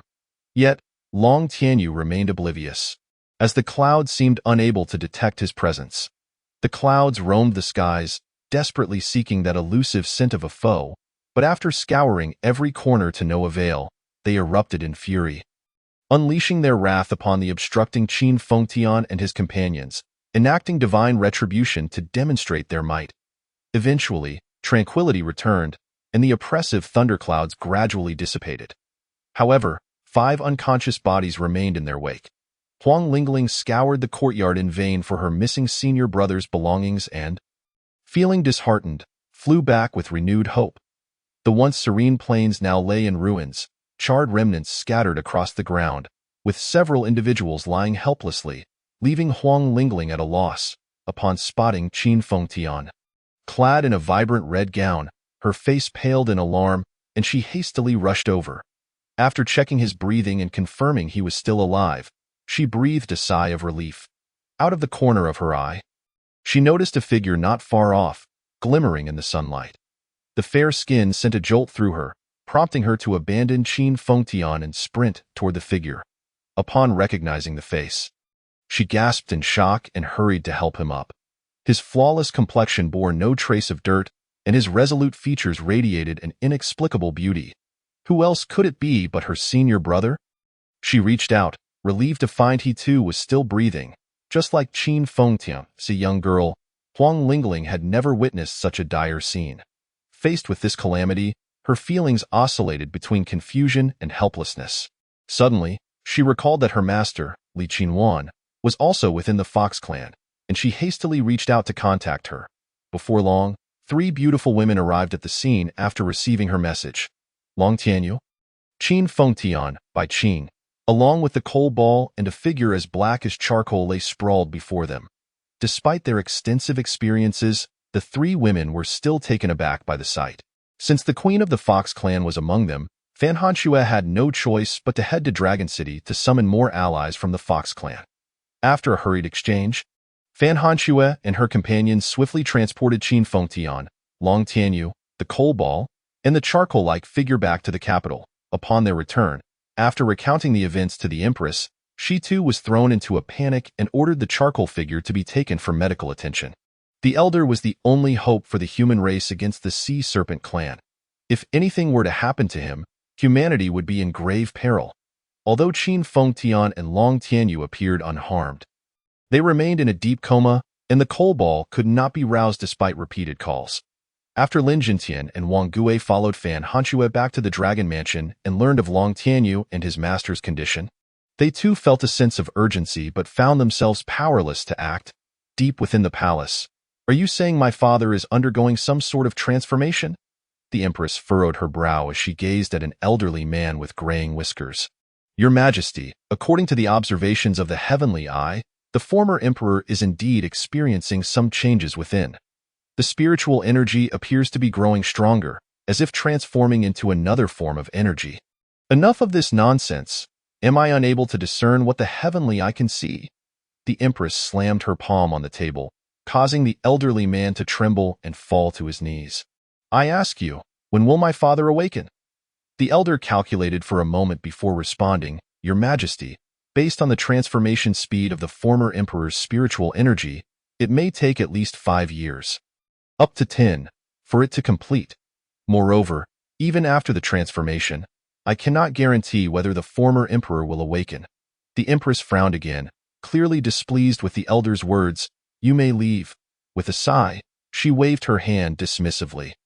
The elder, feeling as if he had received a reprieve, quickly retreated, as if fearing that a moment's delay would seal his fate. Meanwhile, at the Dragon Mansion, Fan Hanxue had also summoned a physician to examine Long Tianyu and Qin Fengtian. Long Tianyu was found to be relatively unscathed, having merely sustained severe injuries to his spirit and mind, protected by the laws of wood, suggesting he might awaken soon. However, the situation was dire for Qin Fengtian, who appeared to have been struck by lightning, damaging his mind. This was the physician's exact words, which led to him being promptly expelled by Li Qinwan. Big sister, second sister, she must be all right, right? Li Qinhuan looked at Fan Hanxue. Her heart filled with anxiety, her voice tinged with a hint of tears. Fan Hanxue shook her head, as even she was uncertain about Qin Fengtian's current condition. Perhaps there will be some hope when Tianyu awakens. Tao Hongyin stepped forward, patting Li Qinhuan's back in comfort. The three women instinctively turned their gazes toward Long Tianyu's chamber. In contrast to Qin Fengtian, Long Tianyu's condition was particularly intriguing. Let us not forget that Long Tianyu had ultimately endured the tribulation with the body of a demon. Thus he was still emanating a faint aura of demonic energy. The three women, being exorcists, understood well what this demonic energy signified. It was a power unique to the demon race. However, it now manifested within Long Tianyu. If one were to claim that he had accidentally come into contact with it, that might be plausible. Yet the demonic energy was emanating from within him, and it was of the caliber befitting a demon king. This was indeed peculiar. 3 days swiftly passed. On a clear morning, Long Xueqing went to wash Long Tianyu's body, but upon opening the door, she discovered he was missing, leaving only a note on the bed. I'm sorry, for it was I who harmed Master and the others. I cannot face my esteemed uncles. I am an unfilial disciple. I hope my 3 esteemed uncles take care. Long Tianyu had left home.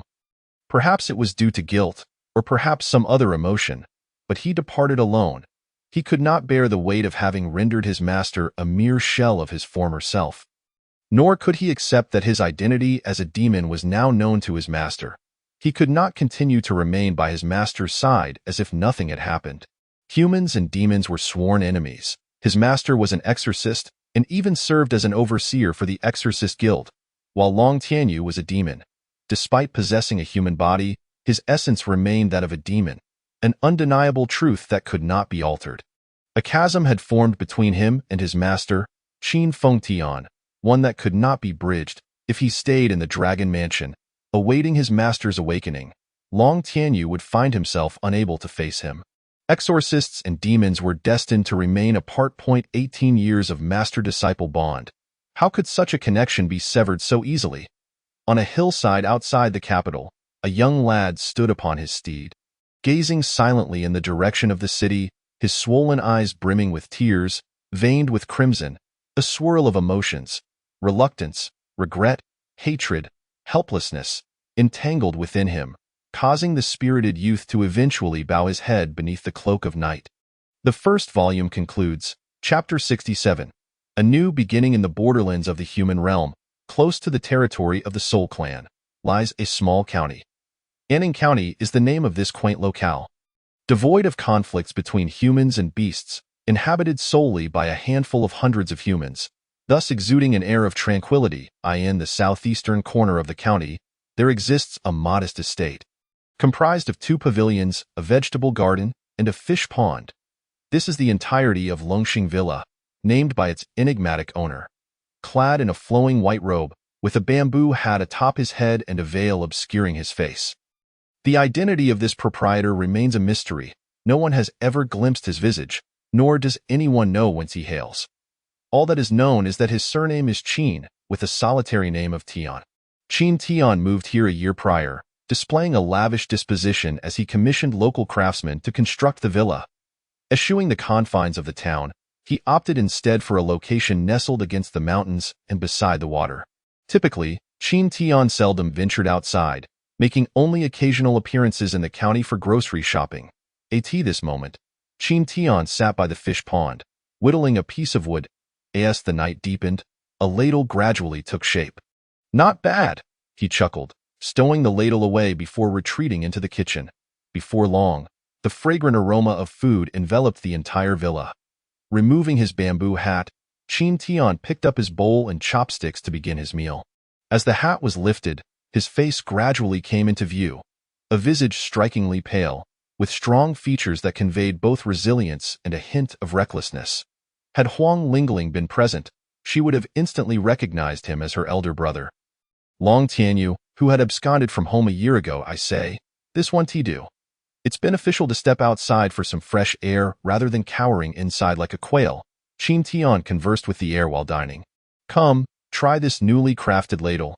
I assure you it won't leak all over me like last time. Ugh, I forgot to wash it, wasting an entire pot of soup. Rising, Qin Tian discarded both the ladle and soup. Spotting his horse, Chitu, outside, he approached and began to feed it hay. Remarkably, this steed exhibited extraordinary stamina, having run tirelessly for 3 days and nights without perishing. A true marvel. Seems your luck has finally run out. He mused, observing the horse that gazed back at him, seemingly pondering its eccentric master, who muttered nonsensically all day long. With the horse now well fed, Qin Tian returned to continue his meal. Shall I tempt you with this dish of gua bao rou? My improved recipe renders it crispy and delightful, with the meat tender and juicy. A true delight. You needn't say a word. I shall indulge regardless. Missing out would be your loss. Qin Tian shook his head and directly popped a piece of gua bao rou into his mouth. At least offer some reaction. Otherwise, it makes me seem rather dull, he lamented as silence prevailed. After a moment of waiting without response, he could only manage a wry smile, snapping his fingers and clearing the dining table. Ding! A creature of the demon race has appeared 3 kilometers to the northwest. Please take heed, host 2. Here we go. Qin Tian smirked, setting aside his utensils, donning his bamboo hat, and departing the villa. What level does it possess? A first-tier minor demon, with just awakened intelligence. Yet another of this sort. Let us investigate, Qin Tian remarked, taking to the skies. 3 kilometers away. A pack of gray wolves was pursuing 3 herbalists.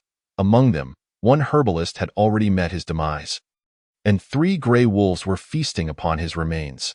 Suddenly, one gray wolf paused, its gaze momentarily lost, before regaining focus. Its icy eyes appeared even more animated. Upon awakening its intelligence, the wolf did not cease its feast.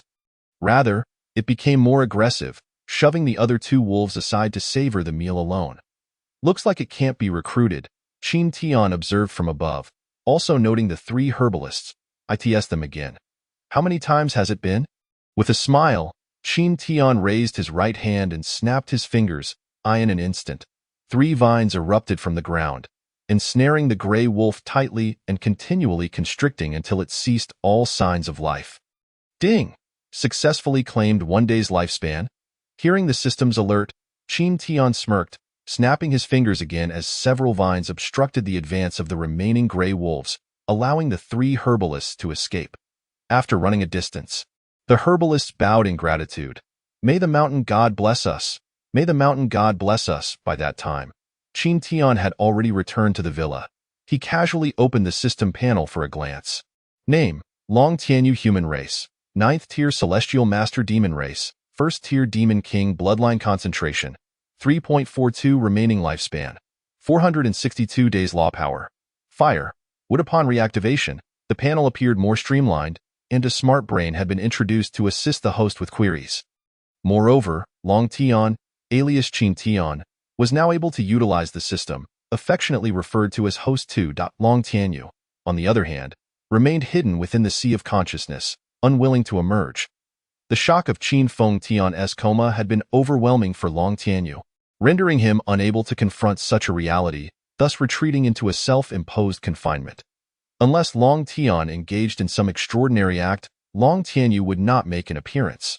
For instance, should Long Tian return to the capital, he might be seized back by Long Tianyu, who would bind him up. After securing him, Long Tian would then ponder how to free himself from the bindings. Furthermore, ever since the last Thunder Tribulation, the system had revealed a monumental revelation to both Long Tianyu and Long Tian. They were on the brink of death. Long Tianyu's current condition resembled that of a wanted fugitive.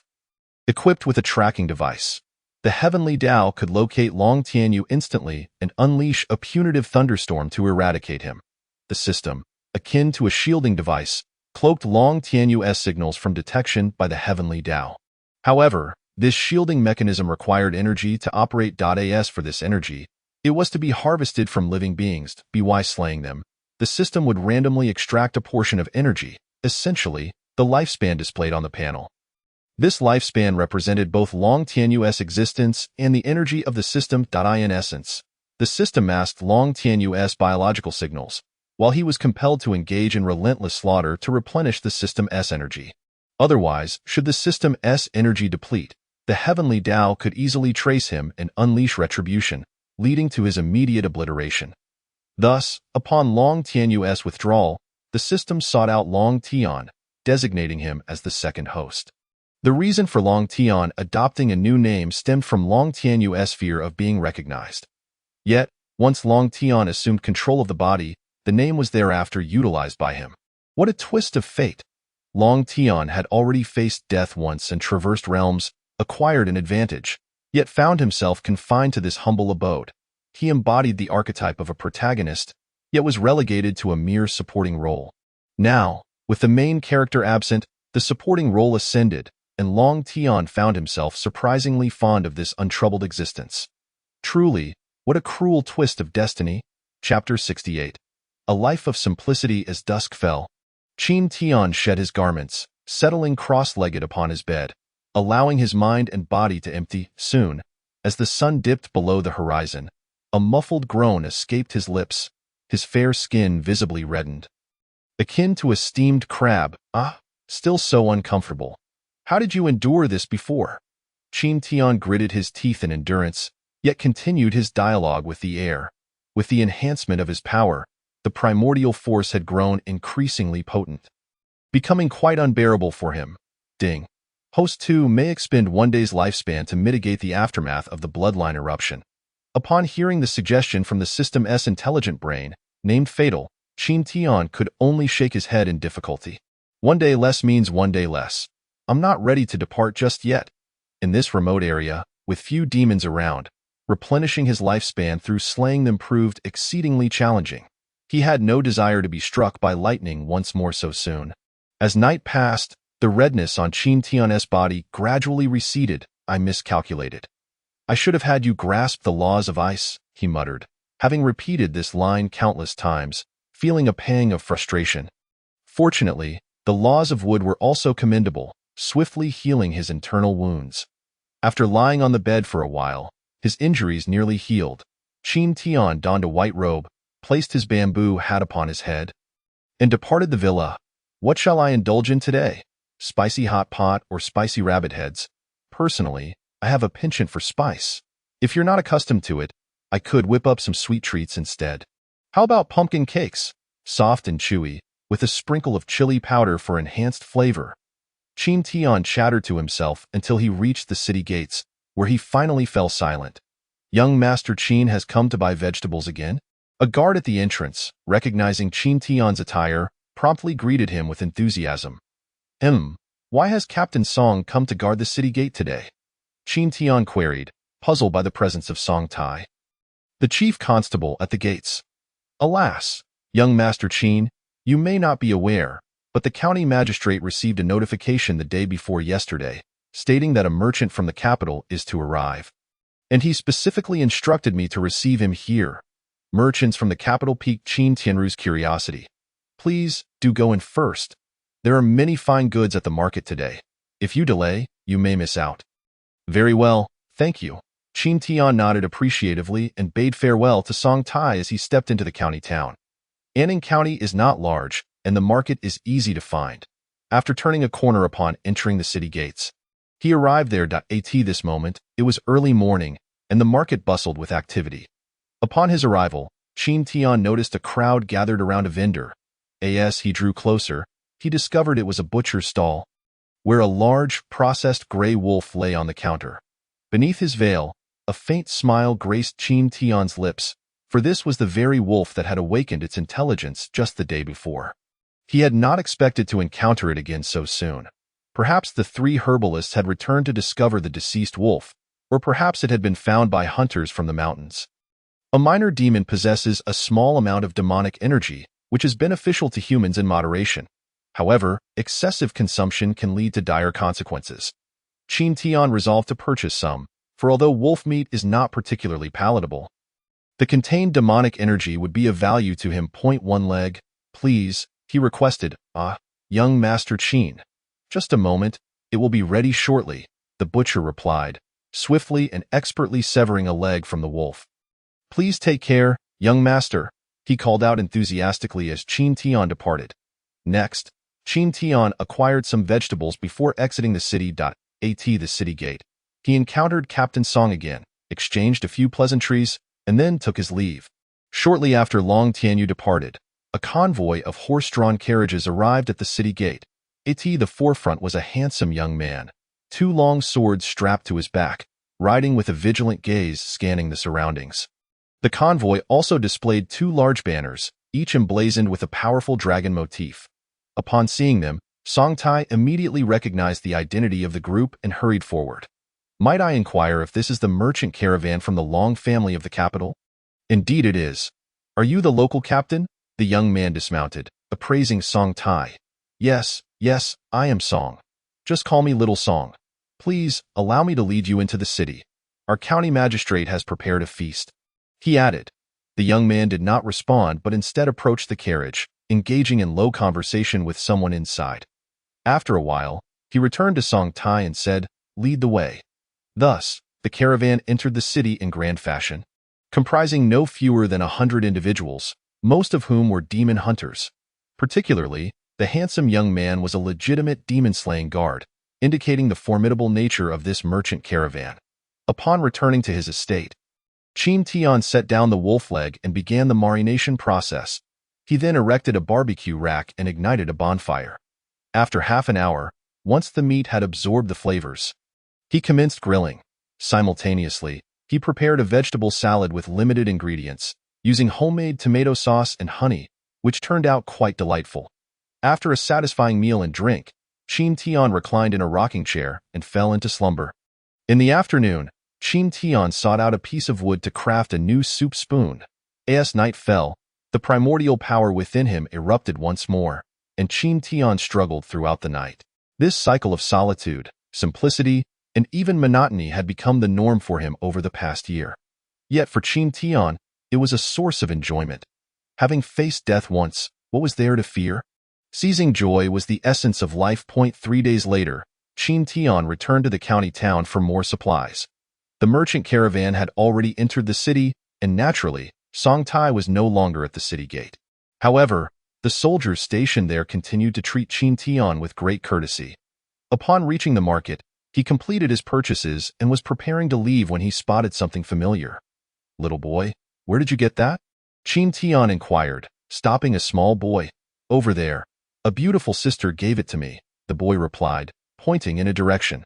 Following his finger, Qin Tian's gaze landed on a shop. "Mi Shui milk tea. Is it from the merchant caravan of the capital?" Qin Tian murmured to himself, and in the next moment, the spark in his eyes dulled. Upon reopening them, his expression had shifted, now imbued with a sense of numbness and confusion. He began to move his feet, each step heavy and deliberate. 1 cup of milk tea, please, Qin Tian rasped, startling the young shop attendant. Yet her professionalism quickly restored her smile as she began preparing his drink. "Are you from out of town, sir? You know this is milk tea." She engaged him in conversation while she worked. "I suppose so." Before long, she announced, "Your milk tea is ready, sir." Qin Tian accepted the cup. Lifting a corner of his veil to take a sip, the familiar flavor ignited his taste buds and stirred memories within him. Just then, a young man and woman approached, casting several curious glances at the oddly dressed Qin Tian. Sensing their scrutiny, he slowly raised his head. Their eyes met, and Qin Tian found himself momentarily frozen. The youth and maiden exchanged glances, intrigued by the veiled figure. However, the veil obscured their features from one another. "Do we know each other?" The young man voiced his confusion, feeling a sense of familiarity. Qin Tian snapped back to reality and hurriedly shook his head. "No, I do not know you." With that, he hastily made his exit. "What a peculiar fellow," the young man remarked, shaking his head as he and the maiden entered the milk tea shop. "Hello, boss," the shop attendant greeted. The maiden nodded and followed the young man to the back. "Long Shui, when do you plan to depart?" the young man inquired as they walked. Long Shui, one of Long Tianyu's personal maids, had grown even more enchanting over the past year, her skin like cream and lips red as cherry blossoms. "A true beauty. There's no rush. Yuer and the others should be arriving soon. We can discuss it once they arrive," Long Shui replied, shaking her head as she entered a room, while the young man closed the door behind them. Chapter 69. Improvement. Young Master Lin, Have you gathered any news about our young master? Young Master Lin, the boy who had once been captivated by beauty, now appeared to have fully overcome his previous infatuation, maintaining composure even in the presence of a beauty like Long Shui. Not yet. I've nearly scoured the entirety of human territory. I suspect Dragon Brother has ventured into the demon or soul realms. Lin Jintian replied, shaking his head, expressing his frustration over the lack of information regarding Long Tianyu. Upon hearing this, Long Shui sighed, her gaze drifting into the distance. Where could you possibly be, young master? Do not fret. Dragon Brother is destined for greatness. He will surely be unharmed, especially with so many talismans at his disposal. Even the Demon Emperor would find it challenging to contend with him. Lin Jintian reassured her, producing a communication token from his pocket. Should we report to Her Majesty the Empress? No need. Once Yue and the others arrive, we can report together. Very well, you rest here. I will go out and gather more information, Mem. Lin Jintian exited, seeking out several demon hunters brought from the capital to discreetly inquire about any news. Meanwhile, Qin Tian returned to his manor, carelessly tossing the vegetables aside before sinking into the rocking chair, remaining motionless. After some time, he finally sat up and retrieved the vegetables to head to the kitchen. Alas, why not just meet them? What is there to be shy about? They may have come specifically to find you. Arriving at this place shows how much they long for you. Suddenly, a thought struck Qin Tian. What if I seek them out now? It has been so long since we last met, and Shui has blossomed beautifully, wearing high heels no less. It would be delightful to feast my eyes. As he spoke, he began to move cautiously towards the door. However, just as he was about to step out of the kitchen, his body halted. What do you want for dinner? I'll cook. TSK, TSK, TSK. After a year of hardly hearing you speak, today is quite the revelation. Enough chatter. What do you want to eat? In his consciousness, Long Tian was no longer teasing Long Tianyu and began instructing him on cooking. First, let us start with the soup. Yes, wash it thoroughly, then add some white wine. We can make do without cooking wine, but I wish I could remember how to brew beer. Otherwise, we could have enjoyed a couple of drinks tonight. Good, good. Keep the fire low. Next, let us prepare the sweet and sour pork. Cut it larger for a satisfying bite. All right, heat the oil. Under Long Tian's guidance, a sumptuous dinner was prepared. Qin Tian picked up his chopsticks and began to eat slowly. Hey, this is excessive. I made this. Leave some for me. In the end, Long Tianyu had his fill, allowing Long Tian to take the reins of the body and continue eating. Not bad. Your cooking skills are quite good. You can handle tomorrow's meal. While I shall only focus on eating if you don't speak, I will take that as your agreement. Qin Tian's lips curled into a smile as he set down his bowl and chopsticks and turned to wash the dishes. Fair enough. You cook, and I will wash up. The following day, Qin Tian arrived in the kitchen, calling for Long Tianyu to come out and prepare a meal, but he received no response. Very well, if you won't cook, I shall head to the county town to see if Shui has secured a tavern. Occasionally enjoying someone else's cooking isn't so bad. Just then, Long Tianyu reappeared. Reluctantly, Qin Tian picked up the kitchen knife and began to prepare the meal. Is anyone there? The chopping motion paused as Qin Tian turned to look toward the entrance of the kitchen. Is young Master Qin here? With a creak, the door of the villa opened, and Qin Tian emerged, donning a straw hat. Outside stood a father and son, the father anxiously carrying his son on his back. Young Master Qin, please help my son. Upon hearing this, Qin Tian turned his gaze toward the young boy, whose face was contorted in pain, continuously whimpering. Come inside. The middle-aged man, hearing this, was instantly overjoyed, bringing the little boy into the villa. Lay him on the bed. Following Qin Tian's instructions, the man placed the boy on the bed. Qin Tian checked the boy's pulse. He merely has an upset stomach. It's nothing serious. I will prescribe some medicine for you. After speaking, Qin Tian fetched paper and pen, scribbling away. The little boy, having ceased his whimpering during the pulse check, now looked at Qin Tian with curiosity. Go fetch the medicine 3 times a day, and he will recover swiftly. Thank you, young Master Qin. You are truly a living bodhisattva. The middle-aged man, overwhelmed with gratitude, prepared to kneel. But Qin Tian was quicker to support him. Hurry along. The pharmacy will close soon. The man expressed his gratitude once more, shouldering his son and departing the villa. TSK. In this era, ingesting parasites can be fatal.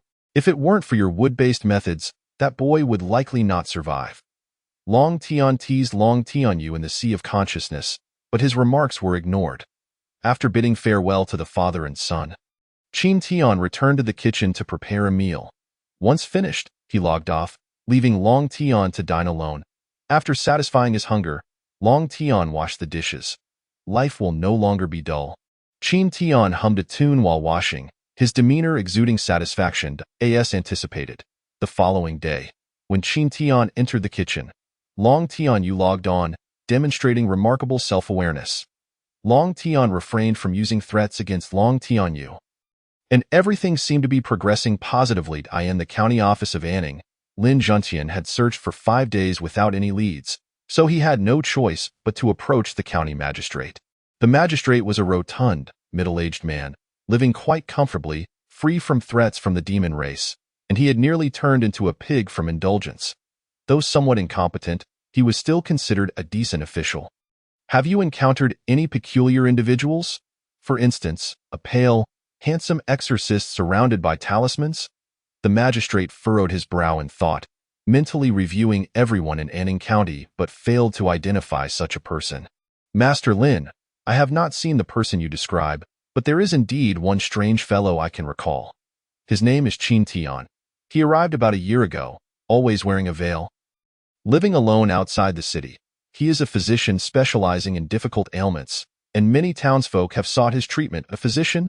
Lin Juntian was speechless. He was searching for an exorcist. How could the magistrate think of a mere physician? Is he an exorcist? Probably not. I have never seen him take action.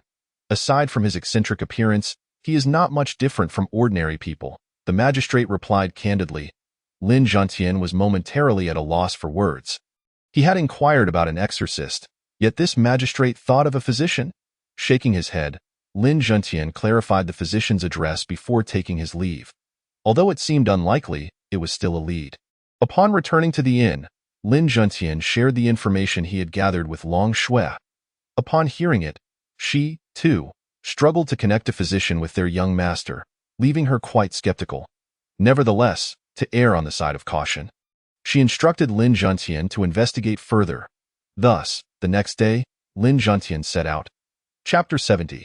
Investigations. Following the magistrate's directions, Lin Juntian exited the county town, heading southeast. Not far along, he spotted a villa, where a robust black horse was tethered in the stable. Unfortunately, it seemed deserted. Lin Juntian knocked on the door but received no response after a considerable wait, so he made a daring leap to enter. After searching the premises and finding no one, he noticed nothing out of the ordinary, except for some items in the kitchen that caught his attention. This pot resembles the one from the Longxing Tianxia Inn, and this chair, it's just like those at Tianshan Renjian. With a cushion added, and this wooden cup, it looks remarkably similar to those from the milk tea shop. Lin Juntian curiously examined the items. However, this was not particularly unusual. In the capital, wealthy and influential families often had similar furnishings. But this was a border area, so it seemed unlikely such items would spread so quickly.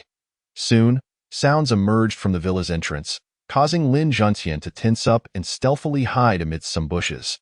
Upon returning with groceries, Qin Tian's ears twitched, and he cast a casual glance toward the kitchen. Someone has intruded. Should I apprehend them and give them a good beating? In the sea of consciousness, Long Tian offered strategic advice to Long Tian Yu.No need. Let us observe the situation first. Long Tianyu surprisingly acquiesced, suggesting a shift in his mindset over time. Qin Tian chose not to immediately enter the kitchen. Instead, he went to the stable to feed the horse. After tending to the animal, he finally entered the kitchen, acting nonchalantly as he began to prepare a meal. Outside the window, Lin Juntian stealthily observed Qin Tian's every move. Grateful that the villa was nestled amidst mountains and waters, providing ample hiding spots. Yet, Qin Tian seemed oblivious to the onlooker, skillfully washing and chopping vegetables. Seeing that he had not been discovered, Lin Juntian grew bolder and activated his divine eye. Qin Tian furrowed his brow, hastily compressing his spiritual energy into his dantian and concealing his aura. After observing for a while, Lin Zhentian concluded that the individual was merely an ordinary person. Feeling a wave of disappointment wash over him as he quietly slipped away, Lin Zhentian departed. Qin Tian peeked through the window. Upon recognizing his features, Qin Tian was momentarily taken aback, a cryptic smile forming on his lips. Tiske, so it's this fellow. It appears he has begun to suspect you. Long Tian reveled in the misfortune within the sea of consciousness. Why not simply reveal your identity and return to the capital to continue living as a young master? Surely that is preferable to living in isolation here? Long Tianyu remained silent, closing the window after Lin Zhentian left and resumed cooking. Only after finishing his breakfast did Long Tianyu log off, leaving Long Tian to gaze at the empty bowl in a daze. This is blatant revenge. You want me to wash the dishes? Not a chance. Qin Tian stormed out of the kitchen, but soon returned. With only one set of dishes, what would he eat tomorrow if he didn't wash them? How infuriating. Gritting his teeth, he washed the dishes, and the system's notification chimed once more. Ding! A first-tier minor demon has been detected 2 kilometers to the northwest. Please proceed. Host number 2, today is quite vexing. Qin Tian sighed, donned his straw hat, and took to the skies, heading towards the location indicated by the system, a nearby farm. The homeowners were busy in the fields, leaving only a large black dog lounging in the yard, appearing harmless. Qin Tian hovered above, scanning the area until his gaze landed on the black dog. It must be it. I wonder if it poses any threat. Not having witnessed the dog causing harm, Qin Tian decided to perch on a nearby hill and waited patiently. As noon approached, the family returned, consisting of 3 members, with the child already in her teens. Hey! The little girl entered, waving at the black dog in the yard. Woof woof! Upon seeing her return, the black dog excitedly bounded over. The girl, unafraid, embraced the dog, and they began to play. Enough playing. Wash your hands and prepare for lunch. We have work to do later. Coming, the girl replied, releasing the black dog to fetch water from the trough, where she scooped up a ladle to wash her hands. As the grime washed away, her fair and tender skin gradually revealed itself. The girl also filled a ladle for the black dog, allowing it to drink at its leisure. After completing these tasks, she finally returned indoors for her meal. It seems she has great potential. Qin Tian nodded from the hilltop. Once the family finished their meal and headed back to the fields, Qin Tian flew into the farmhouse. As soon as he landed, the black dog noticed him. Previously, it might have barked, but now, having awakened its intelligence, it sensed that this person was not to be trifled with. Not foolish at all, Qin Tian chuckled. I offer you 2 choices. The first, I will send you south, where the demon race resides, and you can develop there. The second, you may stay here, but you must not harm anyone. Which do you choose? Qin Tian smiled at the black dog, awaiting its decision. The black dog seemed not particularly clever, pondering for a long while before grasping Qin Tian's words, barking twice in response. Qin Tian, not being a veterinarian, naturally could not comprehend the dog's intentions. Just as he was about to say something, the black dog turned and dashed back to its nest, its meaning clear. Fine. Remember, do not harm anyone, or I will personally come to take your life. The large black dog trembled in fear, curling up in its nest, shivering uncontrollably. Qin Tian had departed, leaving behind a spirit stone for the black dog. As a gesture of goodwill, in truth, he had encountered several benevolent spirits akin to the black dog, all of whom he had sent to the southern lands. Perhaps in the future, they would assist humanity, or perhaps they would pose a threat to it. Yet, he felt indifferent to such prospects. Firstly, he was not a denizen of this world. And secondly, Long Tianyu was not of the human race either. The transformation of the demon spirit continent held no significance for him. After completing these tasks, Qin Tian returned to the villa, where he fell asleep in a reclining chair by the pond. Meanwhile, Lin Zhentian returned to the inn and relayed the circumstances of Qin Tian's household to Long Xue. An ordinary individual, devoid of spiritual power, he likely was not Long Xiong. After pondering for a moment, Long Shui dismissed the notion that Qin Tian was the young master. Such decorations could easily be replicated by anyone who had spent some time in the capital. With their suspicions alleviated, they settled down considerably and began to diligently manage the shop, On the 10th day of their arrival, Long Xing Tianxia successfully opened its doors, attracting a throng of eager diners.